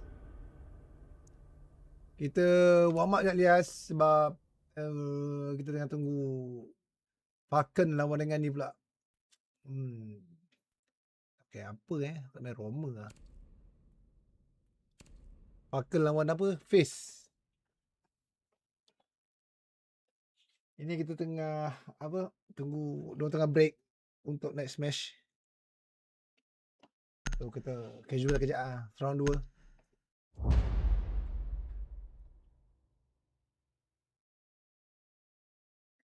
La la la la la la la la.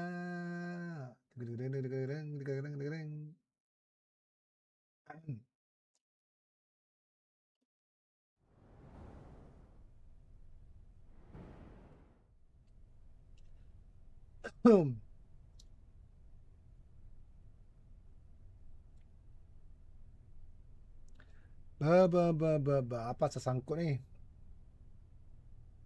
Be ready to eliminate hostiles.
Alamak.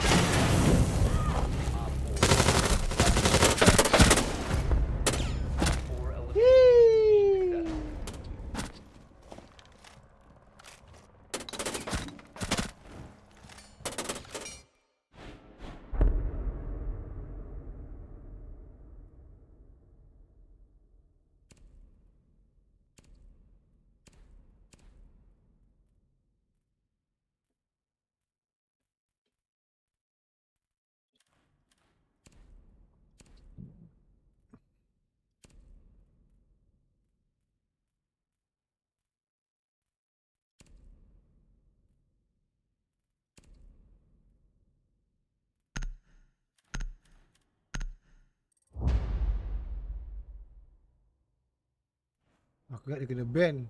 Rupanya dia left the game. Nash bye.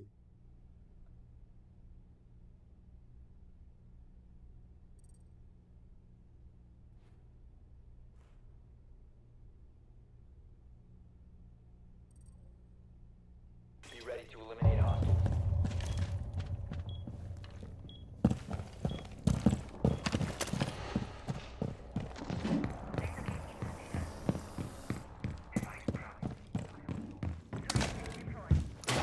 Ni tak payah lah. Budak nak. Ni lah.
Aku tembak apa tu?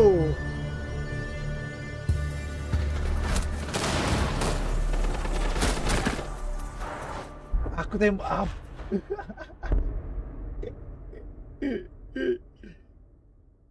Teruk betul tak kena aku tembak. Aku assist je. Assist pun tak ada mak, tak kena mak aku tembak. Aku nak try gun ni. Shit. Letak gol punya ni, jadi mat.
Lanjut sikit.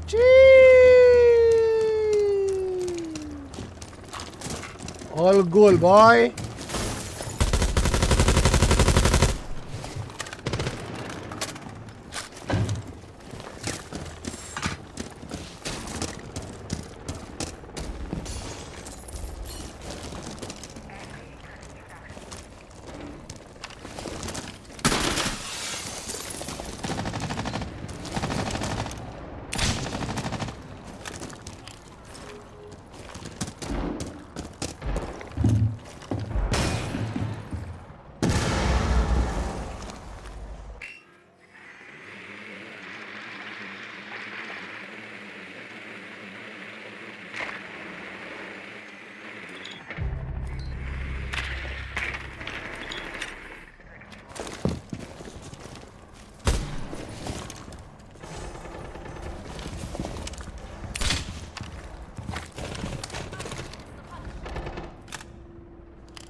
Insertion in 10 seconds.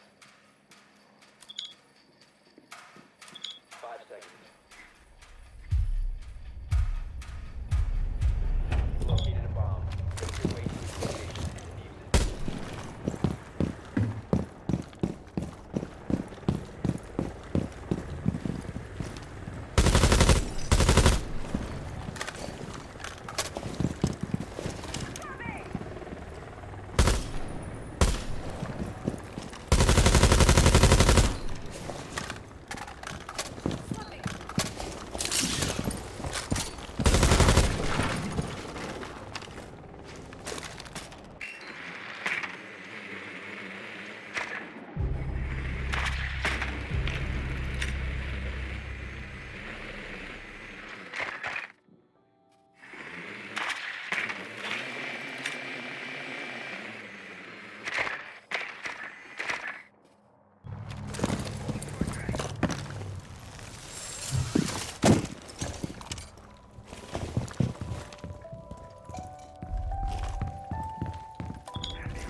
Weh, tak mati. Aku lag ke apa ni, geng? Tak kena tembak ni.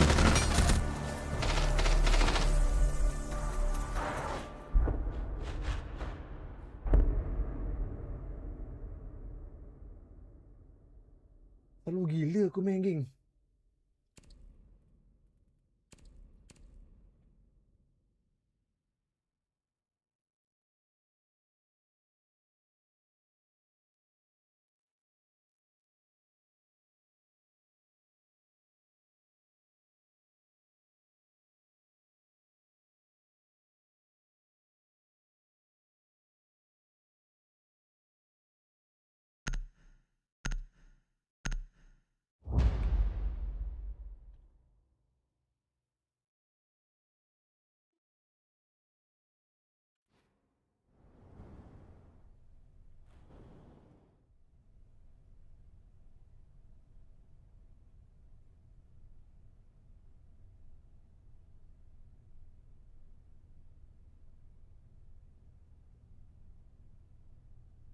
Be ready to eliminate hostiles.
Dah start belum?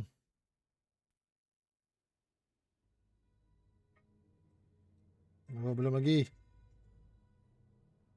2 minit lagi. Boleh satu orang lagi, geng.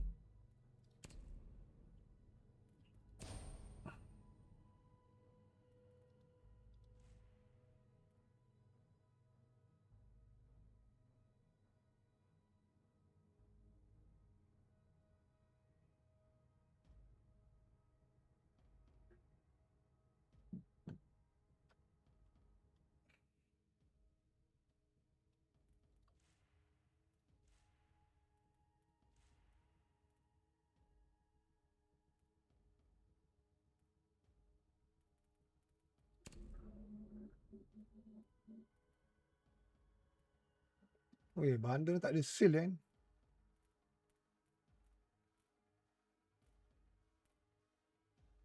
Tak ada sale lah bundle kan. Yang ada sale e-sport je.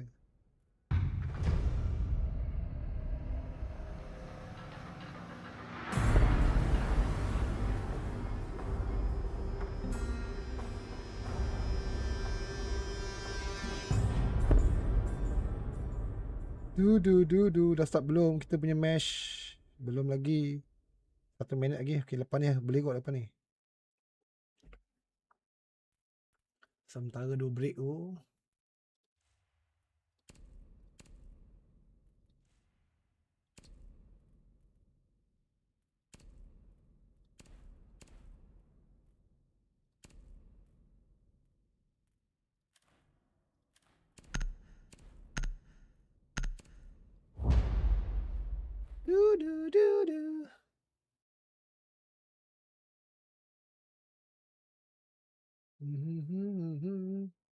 Bam bam bam bam bam bam bam bam.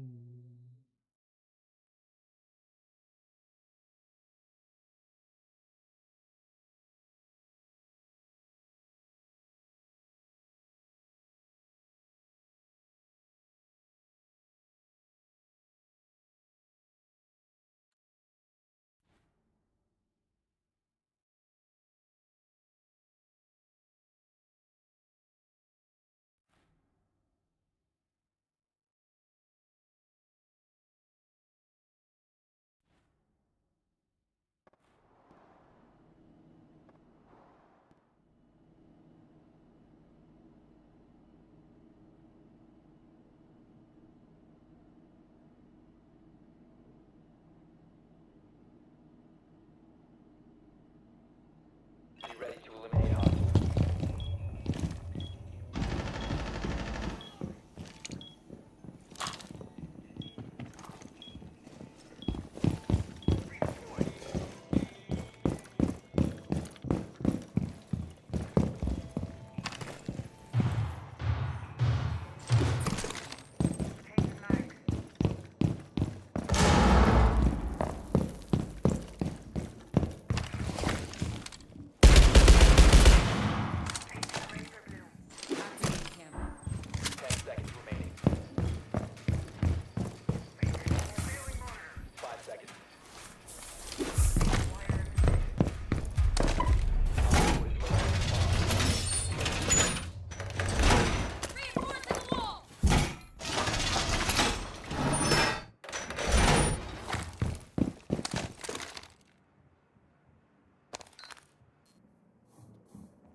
Aduh, aku tembak dia.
Be ready to eliminate hostiles.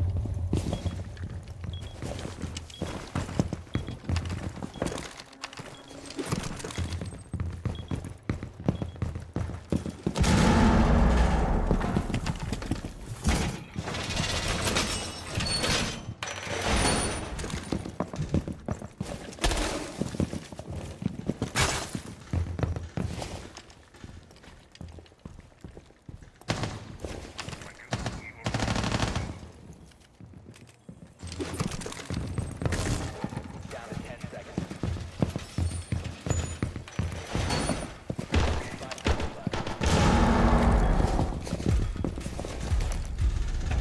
Located a bomb. Get ready to engage.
Long hand.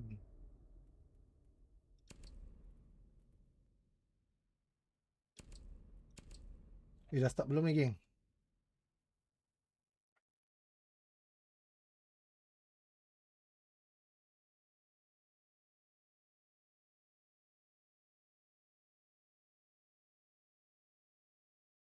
Dah start, geng. Aku nak keluar game ni. Alright, geng, let's go. Sambung balik kita punya live.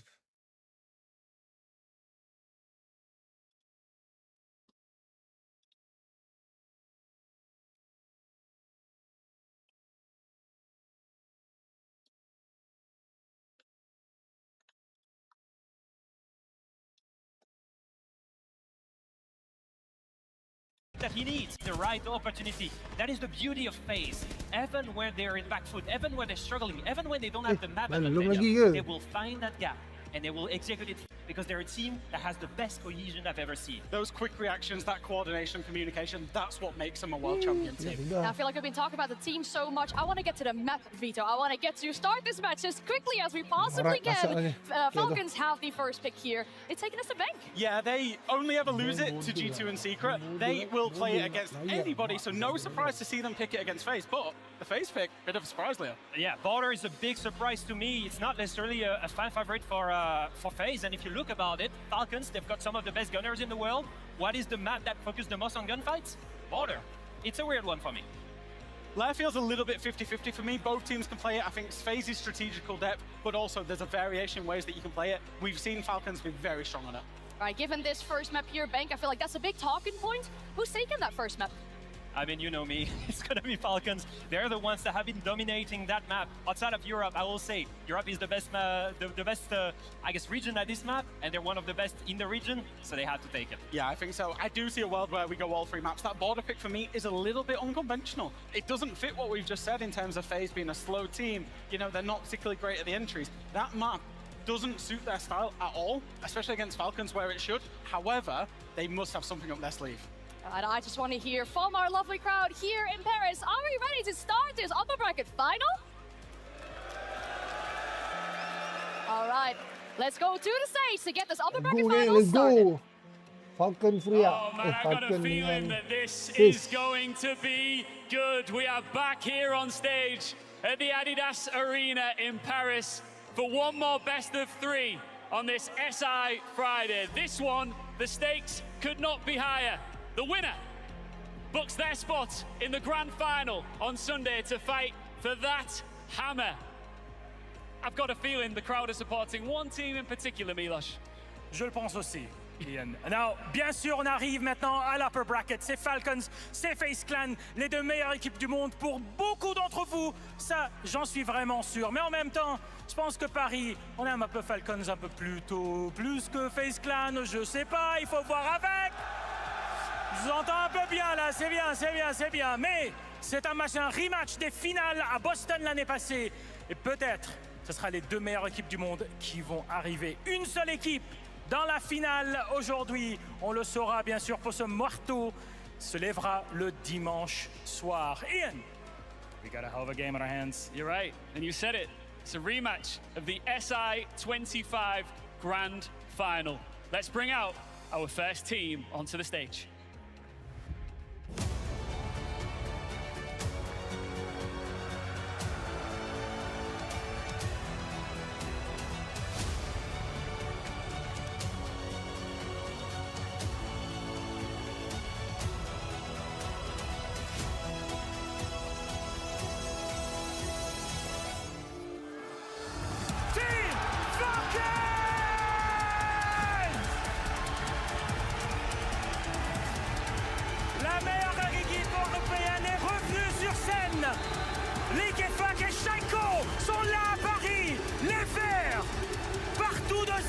À Paris, ils foncent pour un seul but.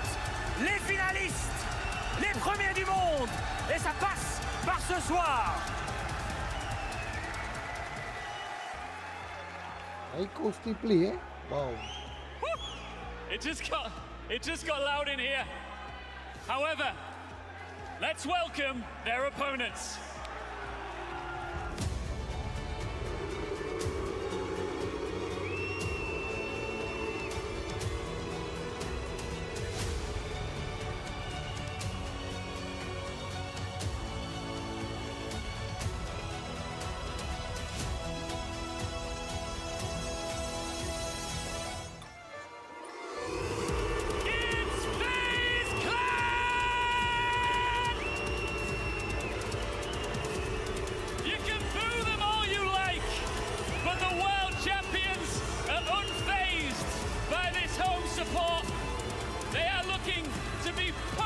Amongst the elite, the team to become second ever back-to-back world champions. They want that on their record. And they are looking to do it here in Paris.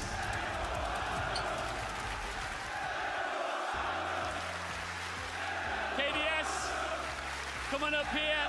Liquifact, familiar foes, join us here on the main stage. You can feel the rumble, you can feel the tension from this crowd here. It's the first time it's ever been palpable here today. KDS, we'll start with you. Any last words for your opponent here? Good luck and we have a good game today. Bonne chance, bonne game. Liquifact, c'est pas la première fois que je joue contre FaZe. Not the first time you play against them. Anything like to say to KDS?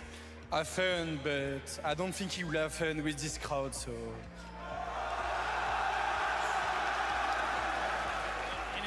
Said you worried about the crowd? No. We always are the team with the boo, so we're fine. Ça n'affecte pas FaZe, hein? Tant mieux pour eux, alors. It's not impacting FaZe, but Liquifact when he says, like, you know what? Doesn't matter. It's on them. It's on them. Can we get a handshake? Oh man, this is good. Can I just ask something really quickly, Lost? Yeah, go ahead. Go ahead. Quick question. Any fans of Shaiko? So like 4 of them. Yeah. Should we get them rocking one time? Yeah. What's that thing you say? How do you say make some noise in French? Fly with me. Faites du bruit!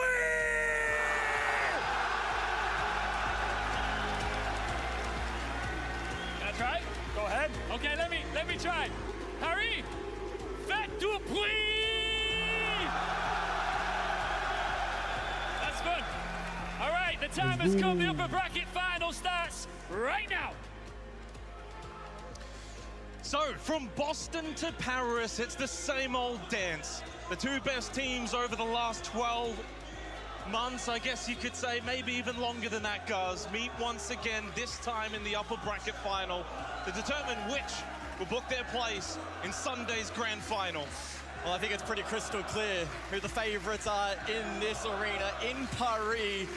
Shaiko, the fans are multituding in their thousands, cheering their boy on and their team. But this might be Falcons' biggest test since that Boston Grand Final. They've got a very solid record over FaZe. We saw that on the desk presented with a wonderful graphic. 3-1 head-to-head over the last few events. Of course, in Munich, Falcons got the better of FaZe. Prior to that, long time ago, Montreal, EWC 24, all going the way of that Falcons roster. But the one that mattered the most, it was the SI Grand Final last year. FaZe took it out 3-1, a second place finish once again for Falcons, and that's been their shortfalling. Always the bridesmaid, never the bride. But in the City of Love, in their own home territory, surely on this occasion, as they look to book their place in the grand final, it's destined in the stars. And a win here for Falcons will, of course, get them one step closer. A team has not lost the upper bracket final here at a 6 Invitational and gone on to lift the hammer since way back in 2022 when TSM were able to achieve that feat. So do not underestimate just how important this match will be. We've got a little bit of time to let the tension just simmer heading into this upper bracket final. The crowd reaching fever pitch, all starting to pack inside of the Adidas Arena.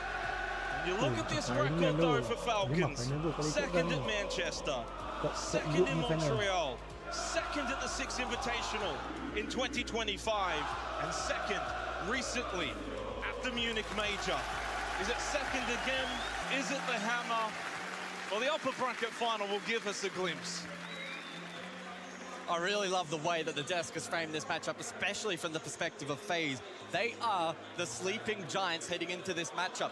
The numbers, the statistics, their ranking of the remaining teams here at the event on so many key metrics is rather weak, but they have this innate ability in 4v5s, 3v4s, 2v3s, when they're a player down, when their back's against the wall, when they've got a disadvantage. They are the best team at the event for finding win conditions, and Falcons will be doing everything they can to shut those down throughout these potential next 3 maps. We saw Furia fall earlier today. We saw Wildcard get displaced by Secret. That means heading into this match, and tomorrow and the following days, it's all down to Brazil and Europe, the last two regions standing. How fitting for this upper bracket final to feature arguably the two best teams from those respective regions. Yeah, absolutely. I mean, amazing arena, the atmosphere is great, very much a party vibe here in Paris, and Falcons will be looking to keep those good times rolling, but with that, it has to have an element of pressure. They want to perform well in front of their home crowd. They want to do them proud. And of course, again, as you mentioned, they can't go to another big event and finish second. They need to go all the way. Well, the problem is the upper bracket final's not quite the grand final, though. It's the entree, it's not the main course. Could be potentially the grand final once more, depending on how the loser shapes up. It's definitely a possibility. And that's something as well, by the way, that in recent years, and I don't know how long it's been now, but the lower bracket teams seem to find a way to go and capture that hammer. Those from the upper bracket haven't necessarily been able to have the success that maybe you would attach to a team coming in through the upper bracket. Now, I'm not putting a notion on this to suggest that you should lose this game. You certainly want to win it, but it is something to be mindful of. Yeah, absolutely. Of course, just waiting for all the players to get set. We did just have one dash off stage, so hopefully be back in a moment's time. I believe it was Handy. Well, speaking of Handy, good little segue. 15th rated player at the tournament. He's their best player right now for FaZe. So far at this 6 Invitational, plus 33 kill differential. He's got 10 multi-kills. He's won 2 1vx's, 62% cost. All these numbers are great. The one number, though, that eludes him is the opening kill metric, -6. Now, he's not the only one, though, for FaZe that struggles in that department. In fact, fun fact, not so much for FaZe, every single teammate of FaZe is negative on opening kills. They are 15th rated for opening kills, and it goes back to what you were saying before. They are great at playing from behind, but it's also because they're forced to play behind so often in their rounds. As we saw on our screens a moment ago, Shaiko, arguably the main character of this matchup, he's number 2 at the event so Well, he's far. really number 1. We can't count Wolvie Man. Well, number 1 of those remaining for sure. 113 EPS. But one point that you brought up as we were discussing this matchup, he has a 60% cost, which is on the lower range of those remaining at the event. So Shaiko is almost seen as an all-in or nothing type of player. If he can get in and have impact, he will absolutely shred inside of the server. But if FaZe can invest in shutting him down, if Shaiko goes quiet, can the rest of Falcons step it up? Yeah, 17 multi-kills for Shaiko, plus 12 in the entry battle. So again, as you're sort of reiterating here, he will go big in a lot of rounds, but then he can go quiet for a lot of rounds, and that's where FaZe will need to strike. When Shaiko is quiet, isn't quite having that impact in those rounds, which has been the case so far at this event, that's when they've got to strike. That's the rounds that they need to win. And don't get it twisted, Solotov has been really good this event as well. Just a standout, solid player, ultra consistent. He's top 20 rated at the event, plus on KD, plus on entry kill, 10 multi-kills. He's won a 1vx, he's got a high cost. He has been really a solid Robin to the Batman of Shaiko, whereas you would maybe naturally think of someone like Likifac, but he's been slightly towards the middle average, 100 EPS on the dot, but get him on that stage and you know he can certainly make an impact. Now, if you are just joining us, the maps for this best of 3, Bank up first, the selection of Falcons, Border second from FaZe is an intriguing decision, and Lair if needed. Now, FaZe have only picked Border once. In the last 3 years. One time in 3 years. And they lost it. Now, they have played it a couple of times, but they were never the team to select it. But still, to pick Border, a map which, again, so heavily reliant on fragging capability, for finding entries, etc., etc. Some of the weaknesses of FaZe at this event so far. I cannot wait to see Border play out. It's going to be absolutely insane inside of the server. We're going to have to see some new ideas, I feel, from FaZe on that second map, if they are to win it out. And to be fair, we'd probably go into that series expecting Falcons to have the lead. They are one of the best teams in the world on Bank, much like some of their EU counterparts. Well, you say expect. I don't know. You look at the numbers on Bank. Over the last year, 8-4 for FaZe, 7-3 for Falcons. They actually both last played Furia on that very map with a 7-5 win for FaZe and a 7-4 win for Falcons. So when you kind of look at the numbers for Bank opening map, it's not as if it's a pick for Falcons that's just so extremely in their favor. So I do think there is probably a world in which it might determine the series, but one way or the other. If FaZe win it, yeah, maybe they drop Border, but they selected it for a reason. I can't help but think arguably the best team in the world should have all the right reasons in selecting a map that is primarily not one that they do select, haven't got a good rec on it, and have not won on the map in 3 years when selecting it. Like, everything's against the selection. Yep. But this is the time of a tournament. It's 6 Invitational, upper bracket final, you go into your workshop, and I think that's what FaZe are doing.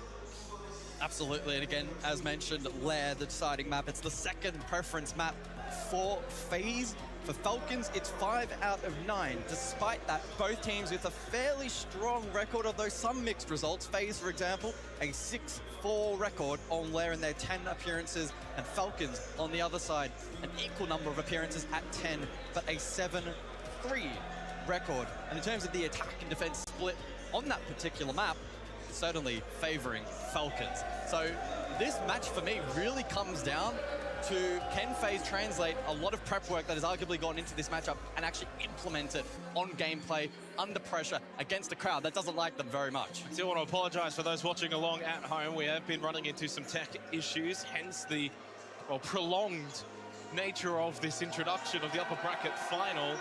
So much so that the crowd is even, I don't know, getting their lights out, trying to bypass the time, if you will. But what about the crowd in a match like this? Because FaZe are an experienced team. They won a hammer last year. They played in front of 10,000 in Sao Paulo 2 years ago. They are not foreign to this stage, and they certainly would not be foreign to being the villains. I don't think the crowd element will have as much of a factor on FaZe as I actually think it will on Falcons, but on a positive note. I think the way the crowd is going to be shaped up is they'll give a boost to Falcons. I don't think they will give any kind of detriment to FaZe though. Yeah, I think I would largely agree. Yes, it's hostile. Yes, it's noisy. And of course, the crowd is going to be fully favoring Falcons. Every time a player from Falcons gets shown up on that big screen, the crowd goes up, but I agree. I think FaZe are way too disciplined, way too experienced. They've been in similar situations in the past where maybe they've had a crowd against them. It's not going to deter them all too much. I think for me, it more so comes down to all the action inside of the server. And if they start to feel like maybe on Border, for example, right, they go in and they have this game plan. If Falcons disrupt that and they start to unsteady them, that's when maybe we could see some weakness. Now, the good news, of course, loser of this will drop down to the lower bracket final. They would await the winner of Secret, Fluxo, W7M. Guys, is there a world in which one of those two teams that currently reside in tomorrow's lower bracket semi-final, could they beat either a FaZe or a Falcons? Or does this match almost feel destined to be repeated in the grand final? That is a really good question, because I think my first instinct is looking at how Secret played today, dominant over Wildcard, and then Fluxo W7M basically wiping the floor, especially on that final map against Furia, was really astounding to watch. I wouldn't be completely shocked if either Team Secret or Fluxo W7M take on the winner of this match in the grand final, and critically look competitive as well. Absolutely. We know Team Secret have the capabilities of going to the very end of a tournament. We saw that at EWC. We've seen that from Fluxo W7M as well at a major. So really, the 4 teams that we have left, genuinely, you could make arguments that they can win it all here in Paris. But I would also say, if you were to seed them, it's FaZe and Falcons probably splitting 1, and then there's 3 and 4 between Secret and Fluxo. We just saw Shaiko and Julio come back to the stage. We do have all 10 players in the lobby. My hope is we're not too far away from beginning this upper bracket final. Now we've got Leaky Fact making his way to the stage. I think they just wanted to leave, come back, get the crowd noise. I think it's all part of the plan. Trying to throw off their opponents, build a bit of energy. As the tension rises between these two and a single shot yet to be fired. What's your prediction for this? For me, this is such a very difficult series to call, especially that Border pick. It's throwing me off. I don't know what to feel. It's good. We haven't spoken about predictions. I'm glad you brought that up. Coming into 6 Invitational this year, certainly I had Falcons at the top of my tier list. Before we even played a single match, I just felt it was just too much in the script. This team always second, but coming back home to finally finish first. I think they take this series 2-1 or 2-0. for FaZe, if they're to get over the line, they're going to have to really surprise me. And that's no discredit to FaZe, and certainly they can still win this. My prediction of Falcons is, you know, like a 55-45 kind of split, or 60-40. It's close, but it just almost feels like surely Falcons can't bottle this. I think I largely agree. Either way, despite the history of doing it quite often. Either way, I'm expecting magic in this matchup. Border for me is going to be incredible to watch, regardless of which way it tilts. Well, then that way, do you feel like whoever wins Bank goes into Border? I don't think it's super relevant. I don't think FaZe play out this veto expecting to be super competitive on Bank. Falcons are so challenging to take down, and that's likely a decision that they have consciously made heading into this video. We'll give away Bank. Obviously, don't give up on it. They'll throw everything they have at it and see if they can pluck the map. But I wouldn't be, you know, sitting here concerned necessarily for FaZe if they are unable to win out map number 1. All 10 players back at their stations, and so the hope will be that we can get this match underway in a moment's time. And again, maybe again just joining to reiterate: Bank, Border, and then Lair, if required, the upper bracket final winner through to the grand final, and just one best of 5 away from lifting that beautiful hammer. Yeah, and honestly, for me, FaZe back-to-back, does that cement them above other teams? The G2 Penta era, Furia, previously W7M, back-to-back majors into Sao Paulo, one of the greatest matches of all time. Does it put them above them to go back-to-back SIs? The main thing really missing from their trophy captain are majors. I think they slowly entered the discussion, but probably still on the fringe. But it's a good storyline to bring up. Being consistent at the highest level of Rainbow Six Siege is so challenging. We haven't had a team go back-to-back since that Penta G2 era. It's a testament to how difficult it is to remain consistent at the highest level with a game that is constantly evolving. And so it would be incredible for, honestly, either of these two teams to make the grand final, which of course they will, but to go on and win it twice for the side of FaZe would be remarkable. And even for Falcons on the opposing side to remain competitive in a top 2 position, to make these opportunities consistently. You know, they didn't convert them, of course, but to still make it is incredibly impressive. Again, apologies for the delays as well, this has become quite extended, unfortunately, and it really has now meant this upper bracket final is as high tension as it could be, let alone before the delays. I already felt like roaring to go. I'm itching to get this started, but unfortunately, we are running into issues here. FaZe Falcons sitting on that stage, though, it means what's going through their minds. Like, you're just sitting there, you're waiting to start, you're ready to go, you've got the pre-planned strategies employed, but you just sit there with your thoughts. For Falcons, maybe stewing on their thoughts wouldn't be the best thing. We know how good they've been this event, but you stew on those thoughts, you think about all those second places, very easily you could see them maybe going into the wrong space in their minds, coming into this series thinking all the pressure. You're at home. We haven't spoken about that. There is pressure as much as there is the joy of playing in front of friends and family, the home crowd, but it also comes with the pressure that you don't disappoint them. Yeah, you're right. It's not often that we will have players sit here for such a prolonged period of time. Of course, technical pauses can happen at any point of time, but the ability to sit there, remain focused, not get too distracted, it's really being tested for both teams right now as they look to remain locked in, remember their game plan for this matchup, but they're going to be eager to jump into it just as much as we are. The beautiful flowers, by the way, I saw when the tweet went out. I didn't have the benefit of being able to actually come to the arena yesterday beforehand, get a little bit of a glimpse. So that was actually the first time I saw it. I think did they say on the tweet it's like the first live esports event with real flowers on a stage? I mean, that in itself is quite nice, and it just looks absolutely beautiful. It's one of the better stages that I think that we've had. The crowd is definitely starting to get hyped up for Falcons, especially being the hometown favorites. It's all starting to come together. We just kind of need this game to get started. Hopefully not too much longer, and certainly for these players, they've been ready to go. I mean, it's just about 7:30 local time, so we're almost right on where we were probably scheduled to be for today, but they would have been waiting all day for this match, for their moments. And so difficult as well to understand for these two teams. They would both be feeling confident going into this, right? but one is going to walk away disappointed and has to then bounce back tomorrow.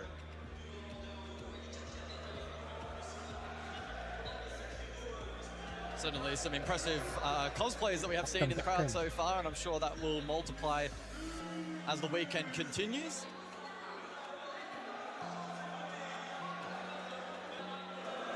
Well, I have had word. I don't think we're too much longer away from getting into this upper bracket final.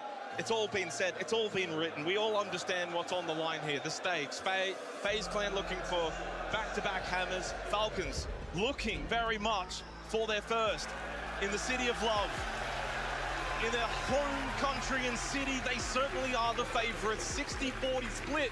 Funny, I said that about myself, guys, and we get that as well on the social predictions. It's been a wait.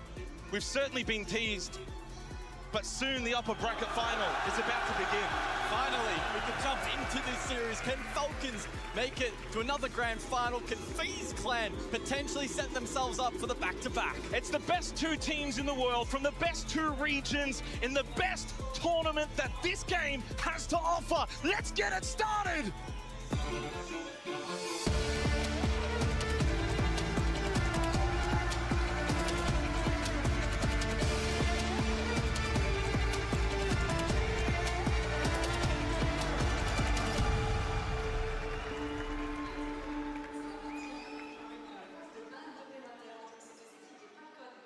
So the moment has arrived, finally, because we certainly have been waiting. The upper bracket final, Falcons, FaZe Clan. The repeat rematch of the 6 Invitational 25 Grand Final arrives in Paris, and we head to Bank, Falcons map pick, to get it all underway. So we'll see the operator bands roll through. FaZe, of course, as expected, they will start out on defense. Bands are as follows: Mirror, Kaid on defense, and the side of the attack, Monty and Grim off the board. All 4 of these operators rather common on Bank. Mirror popular up above in Jan and down in Red Corridor. Kaid for the hatch-heavy play, especially basement. Monty's great for creating space, and Grim equally has been a high operator ban rate at this event so far, given his strengths.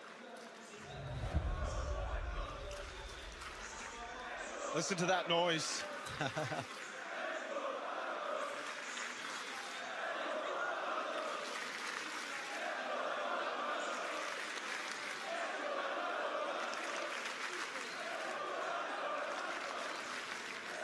Well, certainly no confusion as to which team this crowd will be cheering for. Undoubtedly, they want Falcons to win, to do so in a dominant fashion. FaZe will begin on the defense of Bank. Again, to reiterate, this is the map pick of Falcons. They begin on the attack. You mentioned the bans, but I'm just drawn. Chaiko gets Deimos, and with that comes a lot of power for Falcons. Absolutely. Very useful in any potential map clear required in this opening round. KDS, open area, Handy, Tellers, Cyber, Archives. Now, typically you anticipate the defense to peel rather early, but sometimes they commit. Sometimes they try and catch a timing or trying to bring a higher tempo on the side of defense. Falcons will be clued into that, however, good yellow pings and 5 targets available to Chaiko already. A big watch here as well from FaZe's perspective as to how aggressive they want to play in this opening round. They do have a somewhat roam-capable lineup, especially with the Soulless. Souls over towards Blue Stairs can hold for, well, the time being until others rotate. Ideally, you would want Vidiking or Cyber to play that position, but Cyber currently in Archives. Has already blown up his Nitrocell, which is, funnily enough, the only one that FaZe brought into this round. It does remove a little bit of late round denial later on, as we see the death mark for the first time from Chaiko.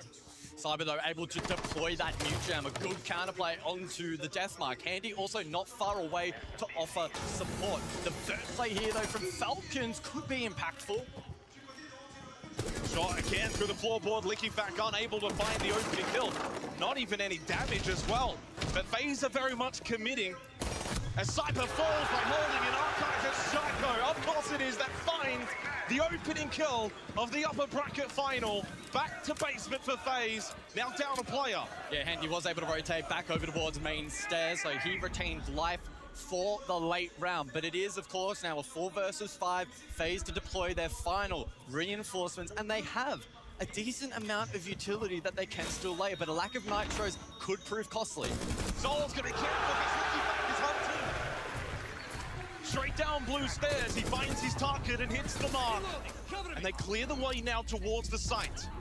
Falcons with the early advantage to begin this upper bracket final. KDS, Vidiking, and Handy though, solid players, especially when Handy's still alive, FaZe is still a chance. And we spoke about how this team has the capabilities of bringing back any man deficit. Cascade deployed by Vidiking, 1 remains. Secondary hard breach opens route now towards default, but there's Prince pressure garage. Shut down. Nice. Main stairs up next. Well, if this one loses the Licky back, that's going to bring it back to a 3v3. By the way, flooding into sight right now. Falcons are making their push. Brede will stick the plan. Oh, Vidiking uses got the team kill though onto Brede. Kid's still knocked down. Hitting headshots for fun as Handy by himself doesn't have the chance to deny this kid. He's towards towers and it's shaping up to be in the opening round. Tekan aku semua salah ni. Aduh, 1 point tak dapat tu. Falcons ticking all the right boxes there in round number 1. A great clear over towards Archives and Towers initially. Shaiko getting good value from the Deimos and drop Cyber at the midpoint of the round to give Falcons the advantage. They cleared blue nicely. They had route towards default. They identified that a flood was the most optimal win condition for them. And sure, Vidiking with a nice denial, but they swept into action. The backline from Falcons was really clean, and I think they'll be quite pleased with how this opening round has concluded.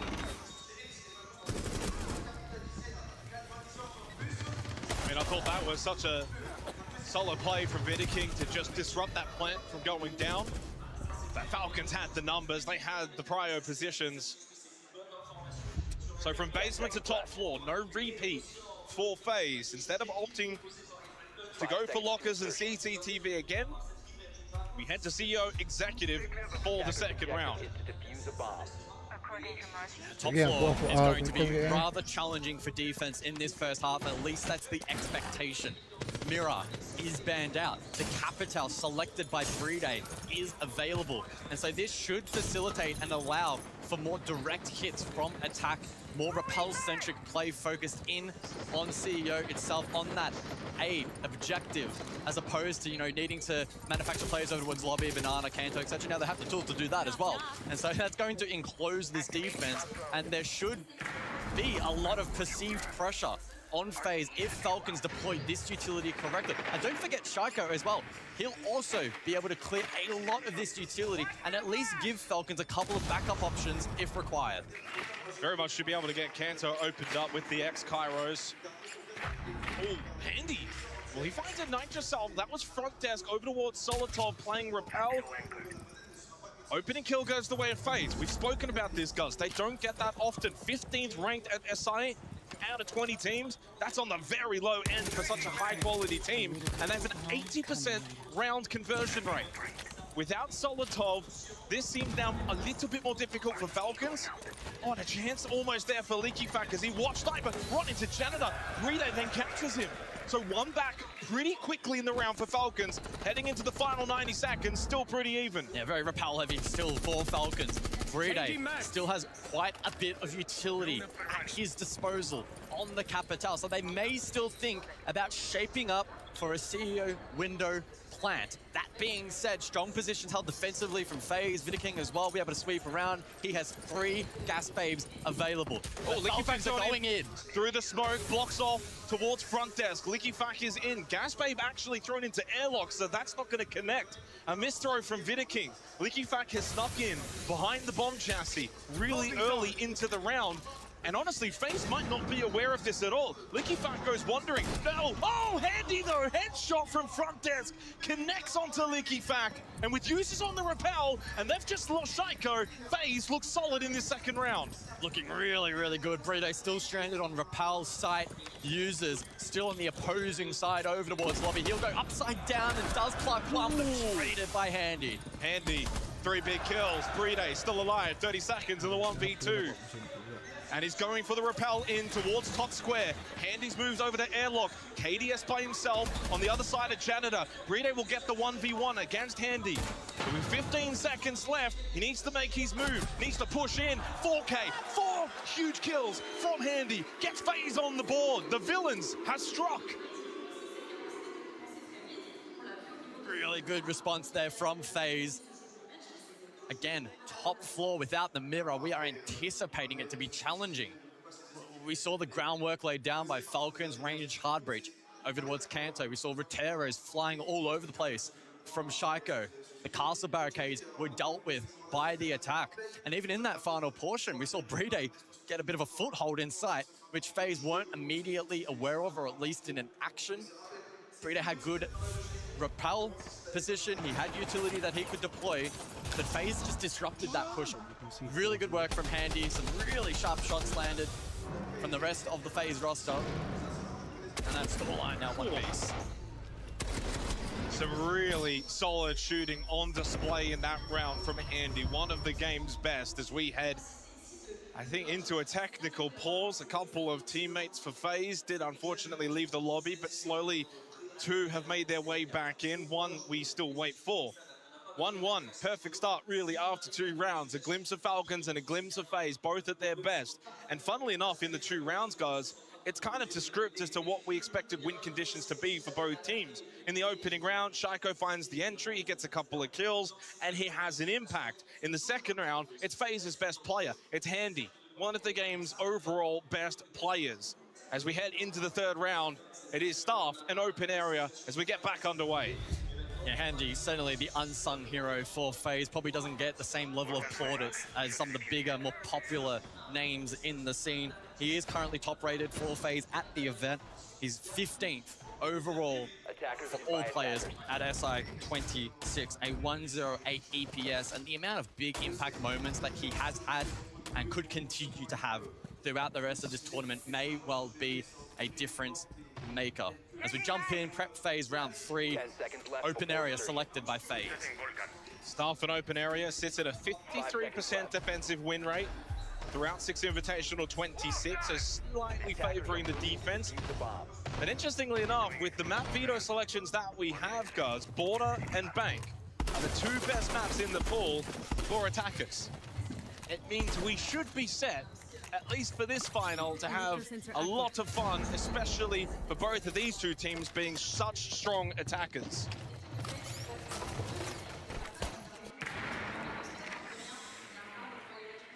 So the Ram in play from Falcons. And as expected, Solotov to drone early over towards CEO. Falcons want to contest up above, get control, and then work to flush that defense back into a corner, back towards side. Flash is deployed. Ooh, and there's a contest. Handy's looking so good right now. Users gets a trade onto Cyber. Handy, a 2nd opening kill in a row for him. It's not his strength. -6 over throughout the tournament, but he's found 2 quickly. Might take on the battle against LickyFat as well, and he does. Finds that kill. That was airlock swinging repelled from Handy. Pistol shot out from Bride. They're starting to lose some members, and they've certainly lost ground as Shaiko pushes in behind, playing off the shield, but KDS hits the shot anyway. Bride at least gets a response, but it certainly feels like FaZe in the best position. Handy's still towards airlock, needs to be cleared. Vidaking and Handy both low on HP, but Bride now low also. He'll need to play so safe behind the shield and try to get users involved here. Vidaking's pushing up square. Vidaking's looking to try and find an angle on Bride, pushes up square, can then play that hallway position. If Bride pushes back, he could very much die to Vidaking, who's now gone back down bot square. Oh, and Handy gets caught though by users. 2v2 couldn't be any more equal considering the health margins of Bride and Vidaking. But information here for Souls. Unfortunately, shots not connecting though from that angle from below. 60 seconds left. Brede with a couple of smokes that he can layer, but Sol's likely to be the one, at least for FaZe here, to try and step up and play the anchor role. Vidiking is so low on HP that it's difficult to be reliant on him to have impact later in this round. Falcons have a bit of time. They can work that. Oh, great drone as well here over towards Lobby. Brede has one square as well. So Falcons, users and Brede specifically, should be able to ascertain a good read here as to where these anchors for FaZe are positioned. And on the flip side, Souls can get information himself as the Solus in terms of where that's kick coming from. Double push from Beepers. Users knows he needs to try and win these shots. Brede cannot be overly aggressive. With how low he is on health, even a shoulder shot will see him go down. Users has gone admin side, runs into Vidiking. Brede gets caught by Souls. FaZe take the round. Despite a solid effort from Users and Brede, FaZe hold on and they've taken the lead. Very nice back-to-back rounds there from FaZe. And it's back-to-back entry duels in favor of Handy on to Solotov. And so now the onus is on Falcons to try and step it up here and respond on a map that for them has been also strong in the past. Of course, as we conclude round 3 and prepare for the 4th, an additional ban 14 for each team per side. Azami taken out for defense and the Capital critically taken out for the attack. And that may have impact. We saw it selected on basement, top floor, etc. Flush out when you think about Red Hall. We'll head to basement next. Can that maybe play further into the hands of FaZe? So we look back at the highlights from the previous round. Handy again just having such an influence to begin on Bank. He has begun this match 6-2, 2-0 on the entry as well with a 195 EPS. FaZe responding after losing the opening round, of which was on basement, and now where we return to. 10 seconds to go. A change in lineup for FaZe on the defense. We saw the Azami banned away from FaZe guards, but they actually haven't played the operator even once in the first 3 rounds. As for the Capital, 2 from 3 rounds and a very vital attacking operator for Lockers and CCTV. Handy over towards Lone. He wants to jump out. He might find success as LickyFac makes his way as Handy's looking for his 3rd straight opening kill. LickyFac not aware, not ready for the power play from Handy. That's 3 straight from one of our game's best as he's making his impact known for FaZe. He's one of their win conditions and he is showing up. That entry battle continues to trend in favor of FaZe. And they very infrequently will throw advantages such as this. Falcons do have time on their side, but for a basement here, you need tradability. There's you no need one to be able to close. throw bodies. It's just clearing out an Archives Tower's position where there's no one holding. Already FaZe with that opening kill means that most KDS can stay open area, get rid of a few drones. Doesn't get rid of that drone from Users, but drops anyway. 5 in sight now for FaZe. It's the perfect way that you want to start Lockers and CCTV. Yep. FaZe will be feeling very comfortable. They have double Nitro for Denial. They also have Souls on the smoke. 3 gas babes remain. FaZe will forfeit blue control, but with a player up, that's okay. Falcons, midpoint of the round, will start to encroach on site, can begin to open up default with the secondary high breach from Brede, and then they have a big, tough decision to make. Do we try and tease the default? Do we attempt to go deep early? What will be the plan here for Falcons? 3 gas babes. You've got the Nitrous ult from Cyber. Brede going for the plant with Users in front. This might be successful. Oh! Nitrous shot out! The second one does connect, and while the plant does go down, Falcons have lost too many members now, surely, for this post-plant retake. Solotov has got to connect with this DMR. Shaiko, open area. He will need to cut off this flank. 3 pushing his way. Can Shaiko make this his moment? He spots one. Headshot. Didn't spot the left, though. There's a chance that Handy had caught him off guard. Cyber getting on for the kit. They combine together. FaZe are going to make it 3 straight here on Bank. Falcons map pick. And they're 3-1 down. Beautiful from FaZe. Sure, you could maybe make the argument that letting the plant go down was a mistake. They didn't layer the utility early enough in that round. But as we've seen from them and plenty of teams at the event, Retake has been strong. In full aggro now, what we can do is just, for example, for CO, we bring full execute to just switch one and push, you know, like with really blitz trading or rush, okay? Or we just be more annoying. For example, open area as well, we go side, we smoke, we bait that we have glass, we have anything inside, and then we rotate, you know? Right now we're just like trying to do the default, and they're just like in our face, you know? So let's just be more annoying, like more baiting, 3-2, 4-1, less obvious, okay?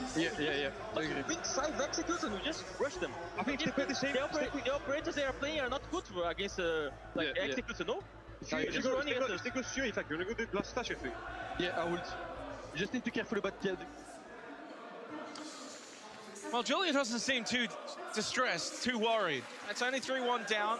Heard a couple of strategies regarding the next site that's coming our way. CEO executive and a chance for Falcons to respawn. Then they will need to. But so far, where they're losing the battle, and this is where it's interesting from a strategical depth analysis, is it's everything we didn't expect. We expected Falcons to get opening kills. We expected Falcons to do well early on, FaZe to be at the deficit, bring the rounds back.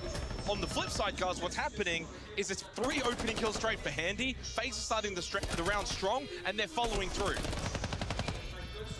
Great retake there from FaZe, and as I was kind of finishing my point, retaking has certainly entered the meta a lot more. I've felt it particularly at this event. Teams, especially if they have a strong advantage, which FaZe clearly did in that situation, aren't too worried about denying the plant when they can flood numbers, get position, and retake site in the fashion in which they did. That was really clean siege from FaZe. And yet, you're right, credit goes to Handy. He continues to limit test Falcons. He's doing it again. This man has absolutely no fear in this upper bracket final right now. Surely it's not a way he can get a 4th straight, right? Falls away from that one, back towards front desk. He's also picked up his pacing in the opening kills for Handy. 207, 218, 236, and now it will be lower. He tried, to be fair. He did. With that early positioning.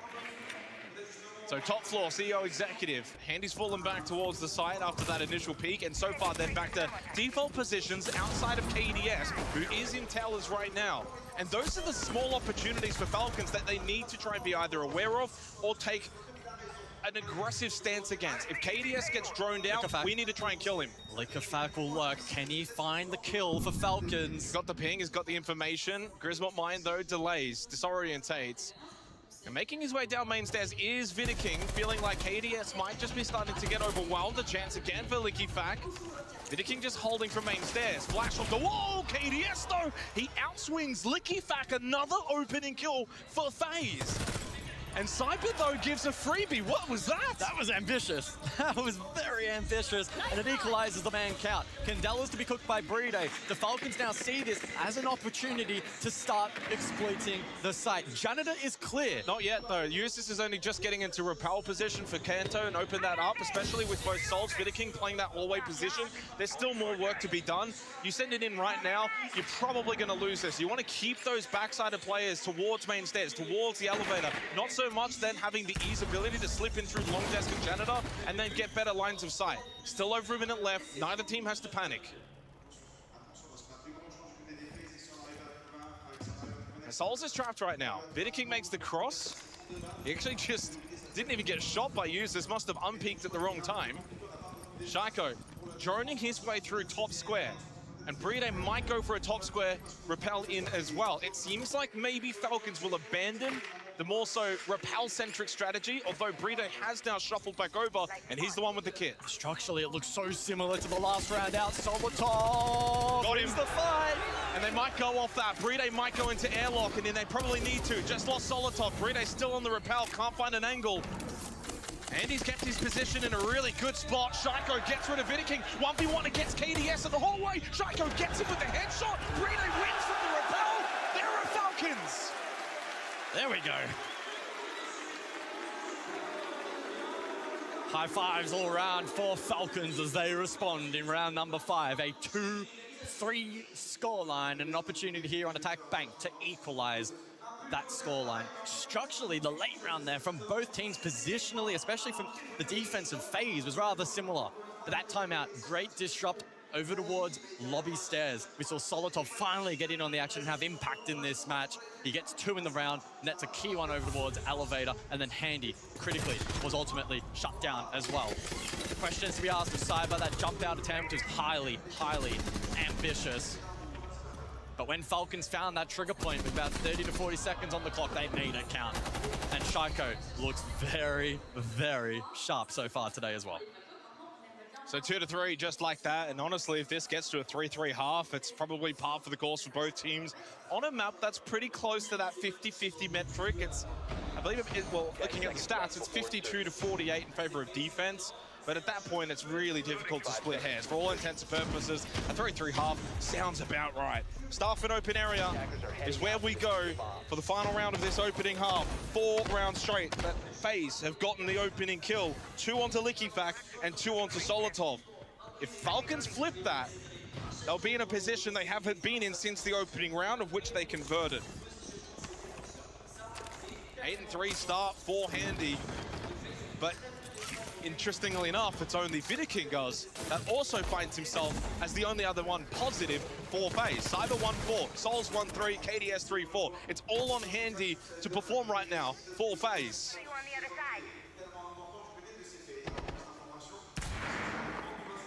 So once again then, early drone work, top floor here from Falcons. A bit of utility clearance as well with the explosives that they have on offer, chipping away at these castle barricades that Handy has deployed to try and stall out this push, to try and dissuade the top floor clear.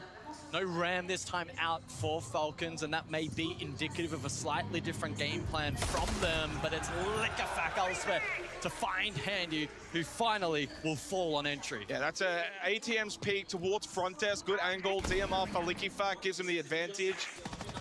Poor old Handy just trying to, of course, be the one to make something happen, but then that comes with the risk-reward factor. In this case, the risk. Now he's the opening death. The star player for FaZe down. Finally an opening kill for Falcons. They got 90 seconds to take advantage of the situation they find themselves in, as we see a pre-placed Nitrocell by Cyber.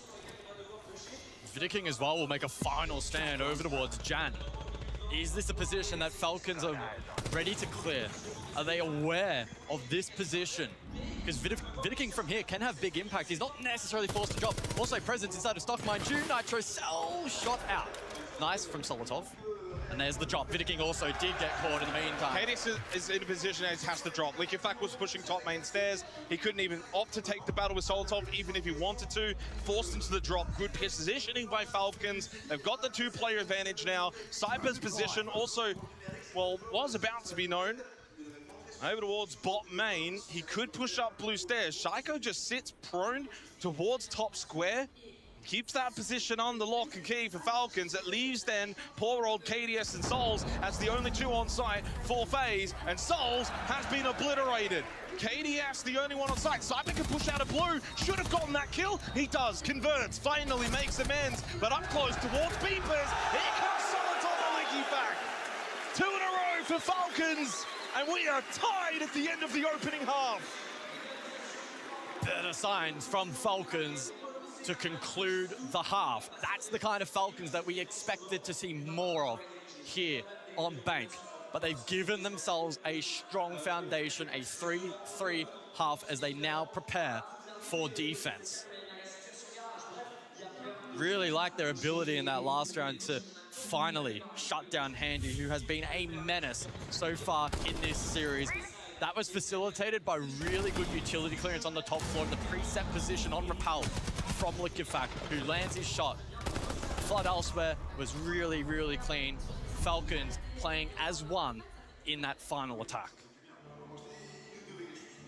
So all tied at the half. It's been a roller coaster of a first half. Falcons came out of the gates, got the crowd on their feet, then 3 straight to FaZe before FaZe gave up 2 rounds straight to Falcons, leaving us tied right where we began at the start of this upper bracket final. Falcons now go defense. The bands Monty, Grim, Mira, and Kaid, as Lockers and CCTV will be the site choice to begin the second half.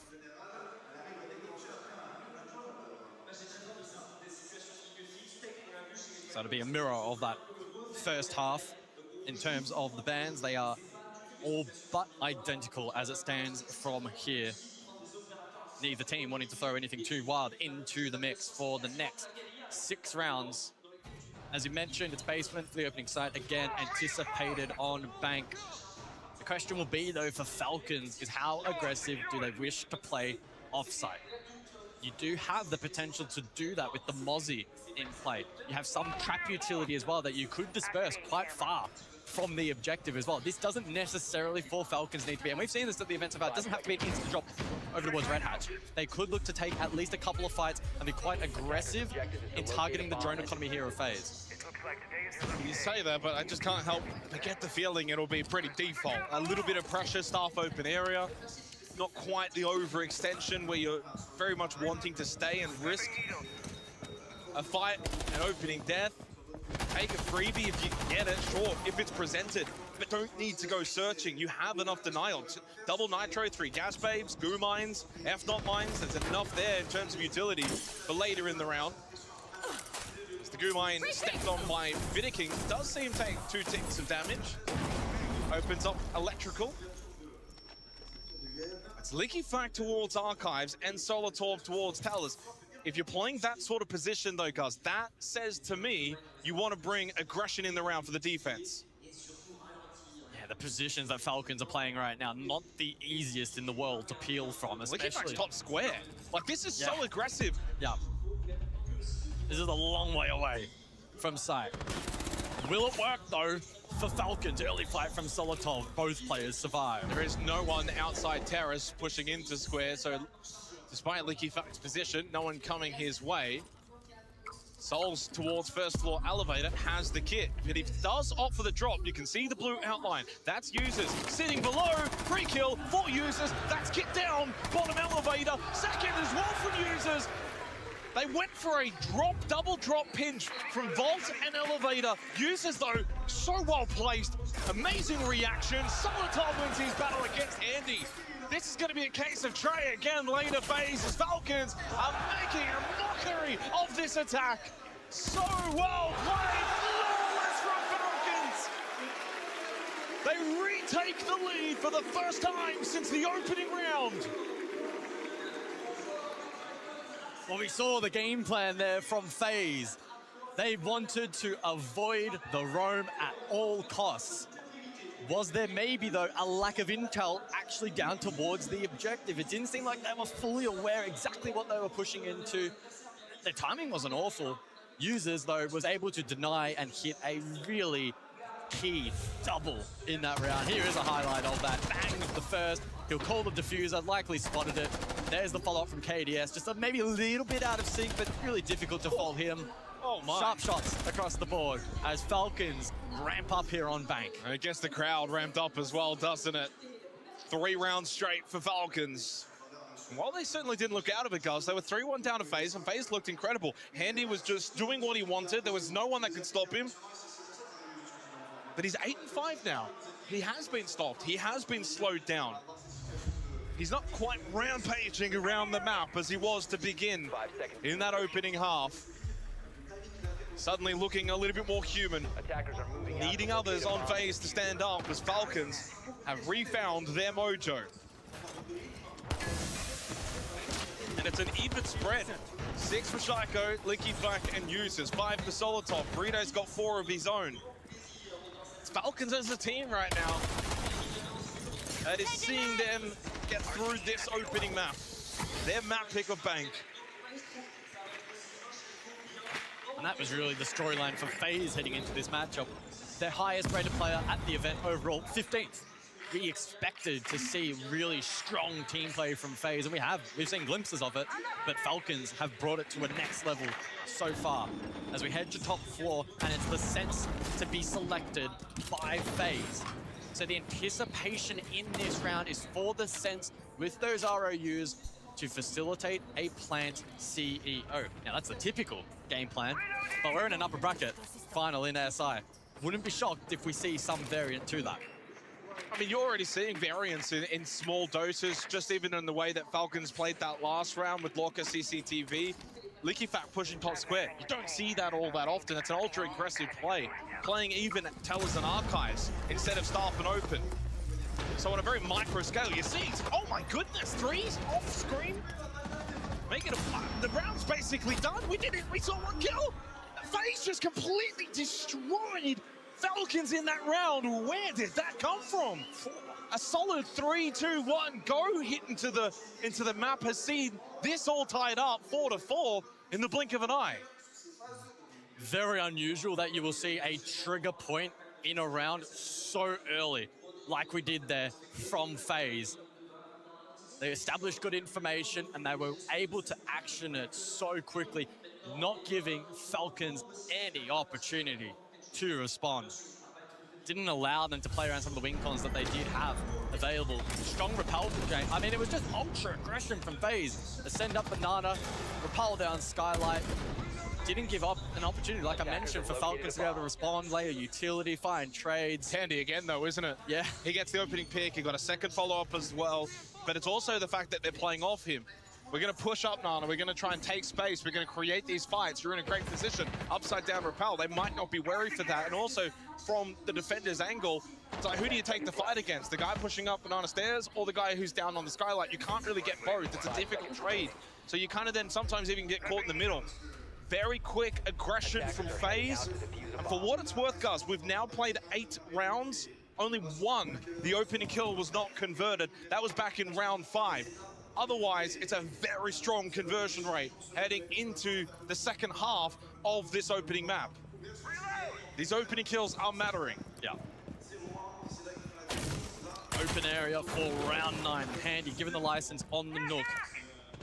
He's playing outstanding right now. You've just got to give him his flowers. He's been a difference maker. Absolutely. He doesn't perform like this. FaZe are probably down 6, I don't know, 6-2 or something. Like, it's that much of an impact. Nitro is Solotov. A decent effort through the floorboard, but it doesn't hit KDS. He survives. KDS on the ramp this round. And so FaZe will be rather eager to contest this upstairs extension from the defense, facilitated by users primarily on the castle and those in support, like Solotov, for instance. Oh, below with Nitro. Oh, it's Handy again! Oh, he's making such a big statement. The trade from users, it's there, sure. But Handy again does his job, gets rid of a roaming Solotov on the Mozzie. 11-6 now for FaZe, a superstar. But fortunately with users getting that trade, it does limit his damage. Now, no longer being able to lurk on that Nook. FaZe lose a lot of aggression from here for the rest of their attack in this round. Look at that. Where's he going? That was not the play. Caught by Cyber, and FaZe now with the advantage, and they have a lot of time. They have a decent pocket of util. Falcons find them very quickly, already on the back foot. Users also getting tagged up, a combination of KDS and Vidiking. Users, I don't know if staying around here is the right option. He keeps peppering, wanting to take this battle against Cyper. They lose Shaiko, unable to make an impact. Users, well, you kept on trying, sure, but you were low health, and FaZe have been able to take the lead once again here on Bank. The boos do nothing against these Titans. 5-4 up for FaZe on Falcons map pick. Another great round from FaZe. Able to leverage Handy again. ATMs, gets the opening kill. And through that defense into disarray, Liquefact gets caught. Users get stranded mainstays. He can't get anywhere close to the objective to be impactful. He gets pinched. So that's 3 key moments in the round, heavily tilted towards FaZe. Now, can Falcons dig deep here? We return to basement and an opportunity for them to resettle themselves. And again, the operator bands here, the Capitao, the Valkyrie, we haven't seen those selected, but it's a case of just not wanting them to be able to be selected within the next 3 rounds. They're strong operators on this map especially, so don't give the opposition a chance. Maybe they were just keeping them hidden for the first 3 rounds. Solid bands, despite not either of those operators being picked. Attackers have located a bomb.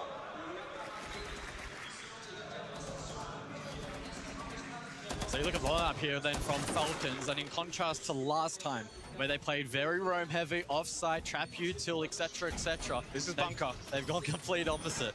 They've got the Echo for Info and Plant Denial. They've got Bride. He can play a deep pocket and look to use his Shamika over towards default. You have Solotov as well, which will be aiding in the drop and can disrupt with his Zoto canisters, of course with Nitro and Classic. We have Smoke in play for Bank Basement, and you think about combining all of that utility together. It could be either layered one-dimensionally over towards default and suck up a lot of time from the attack, or it can be dispersed. It can be used for the back hit, maybe even Garage.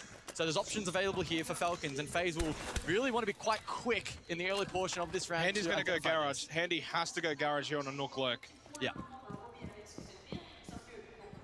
And so that's going to be a big factor in this round, because I don't know if anyone's going to be necessarily playing Garage for Falcons at this point. Usus is on the Echo. He's not going to be the one that wants to swing this, check this. Like, Handy can take a lot of space here. There's no one here defending this Garage Lurk on the Nook. Handy could push so deep. Usus has a camera, but has he spotted the Nook? Exactly. He has. I think. Or maybe, I would imagine he has. Yeah, he's absolutely spotted this. Handy's position is known. There's the drop down. They're going to try and get him pinched. Oh, Handy headshot onto Solotov. That is a huge kill. And the second, make it 3, Handy. Why not? Just go for it, son. But LickyFact shuts him down. He had every single right to attempt that against LickyFact. 2 down. Most importantly, now there's no Echo. Well, Handy's dead, but at what cost for Falcons? A marvelous solo play there from Handy, and now the onus on the rest of FaZe to convert this advantage. An advantage that they have found themselves in on a couple of occasions at this event so far, but typically do a really, really good job at converting. It's full basement for Falcons. They'll play side, but this is tough. There's so much time on the board here for FaZe to go for any style of push they like. They can go default, they can go drop, they can send someone gold, they could even lurk Garage. There's so many options available. As you're pointing out though, to me in person, there's also equally a lot of denial utility for Falcons. So this isn't 100% FaZe's round to lose. Falcons could bite back here, but they need to be super efficient in how they deploy this utility. They have to get maximum value from LickyFact, from Bride, and then allow Shaiko to do the shooting. Can Shaiko do said shooting? That's got to be his sole focus here. It's all Handy on one side. Falcons have been team-orientated, sure, and that's great. But Shaiko falls to Cyber. He's now going negative here at the live stage in front of his crowd, in front of his people, leaves it now down to Bride and LickyFact with 25 seconds. This seems shambolic now for Falcons, but LickyFact gets another crucial kill. Trade. FaZe have just got the numbers. They've got everything. The site, the round, and soon to be, maybe the map. They did such a good job to convert that advantage. They did a phenomenal job up above to shut down Shaiko, and then the late pivot main to prevent any form of plant denial in the dying seconds as well. Beautiful to watch from FaZe, and they are now on map point here on Bank, and critically, the selection of Falcons as we start thinking about Border, a map which we didn't even expect to see in this series. It feels like FaZe are in a really good spot right now. Very good spot indeed. Well, who's going to be the one to stand up for Falcons? 2 rounds needed straight. Shaiko going negative. Solotov is going negative. Those 2 players have been the highest rated players for Falcons throughout this 6 Invitational. Shaiko had a plus 47 kill differential, plus 12 opening kills, and 17 multi-kill rounds coming into today. But he's 6 with 7 deaths. I had to pause there. There's no world in which we can say those numbers combined ever again. 2 rounds straight for Falcons. Who's going to be the one to stand up? Right now it's LickyFact leading the way. But Handy's the one that you've got to shut down. He's just doing whatever he wants. Plays the hard breach ace. Here for the first of 2 match point rounds for FaZe. Yeah, double ranged hard breach in combination with Cyber on the Habana for this round. And so there should be a lot of repel play here from FaZe in this round. They'll create long lines of sight, especially if and when they can disrupt the band of batteries over towards Kanto. They'll look to repel lobby, site itself, and try to cut off this Falcons defense. They can then layer utility and try to catch a misstep. This info from Vidaking really helps in aiding this play style from FaZe. That's a great drone. That will feed really good info They can, to the rest of this attack. someone has to sit this cam and see this front desk player and whether or not they've got the ability to peek if they want to push up upstairs. Zyber, well, gets Licky back down on 1 HP. He can't make the cross. We saw him try and place that Kiba barrier, but it wasn't enough. The angle was still there for Cyber. Licky will go down. It's another opening kill for FaZe. They have dominated in this department, despite us not feeling that would be the case coming into this match. Now they look for the flush onto users. Here's a utility layering from FaZe to deal with the bandit batteries and to try and displace users who cannot return to maintain control of that Kanto wall. He is now trapped for the remainder of the round. But he's got help from Solotov. Still in a good position. So if they make their way up FaZe and not aware of Solotov's good spot grenade playing towards front desk, but they are aware. The nade does connect, they clear them both out, it's as simple as that. And with those 2 kills, it's suddenly down to Shaiko and Bride. Gets one, traded though, it's not been his map. 9-4 Falcons as a team, because the reigning champions have arrived in Paris as they take the opening map of this upper bracket final. Falcons map belongs to FaZe. Wow, what a performance from FaZe on Bank. Really clean work across the board. They have manipulated Falcons exactly how they wanted to. It's 14 kills for Handy, and it's back to the drawing board for Falcons in preparation for a border that should be very, very intriguing. FaZe have not won the map of border when they pick it, and they did. We go to the break with FaZe 1 map away from the 6th Invitational Grand Final.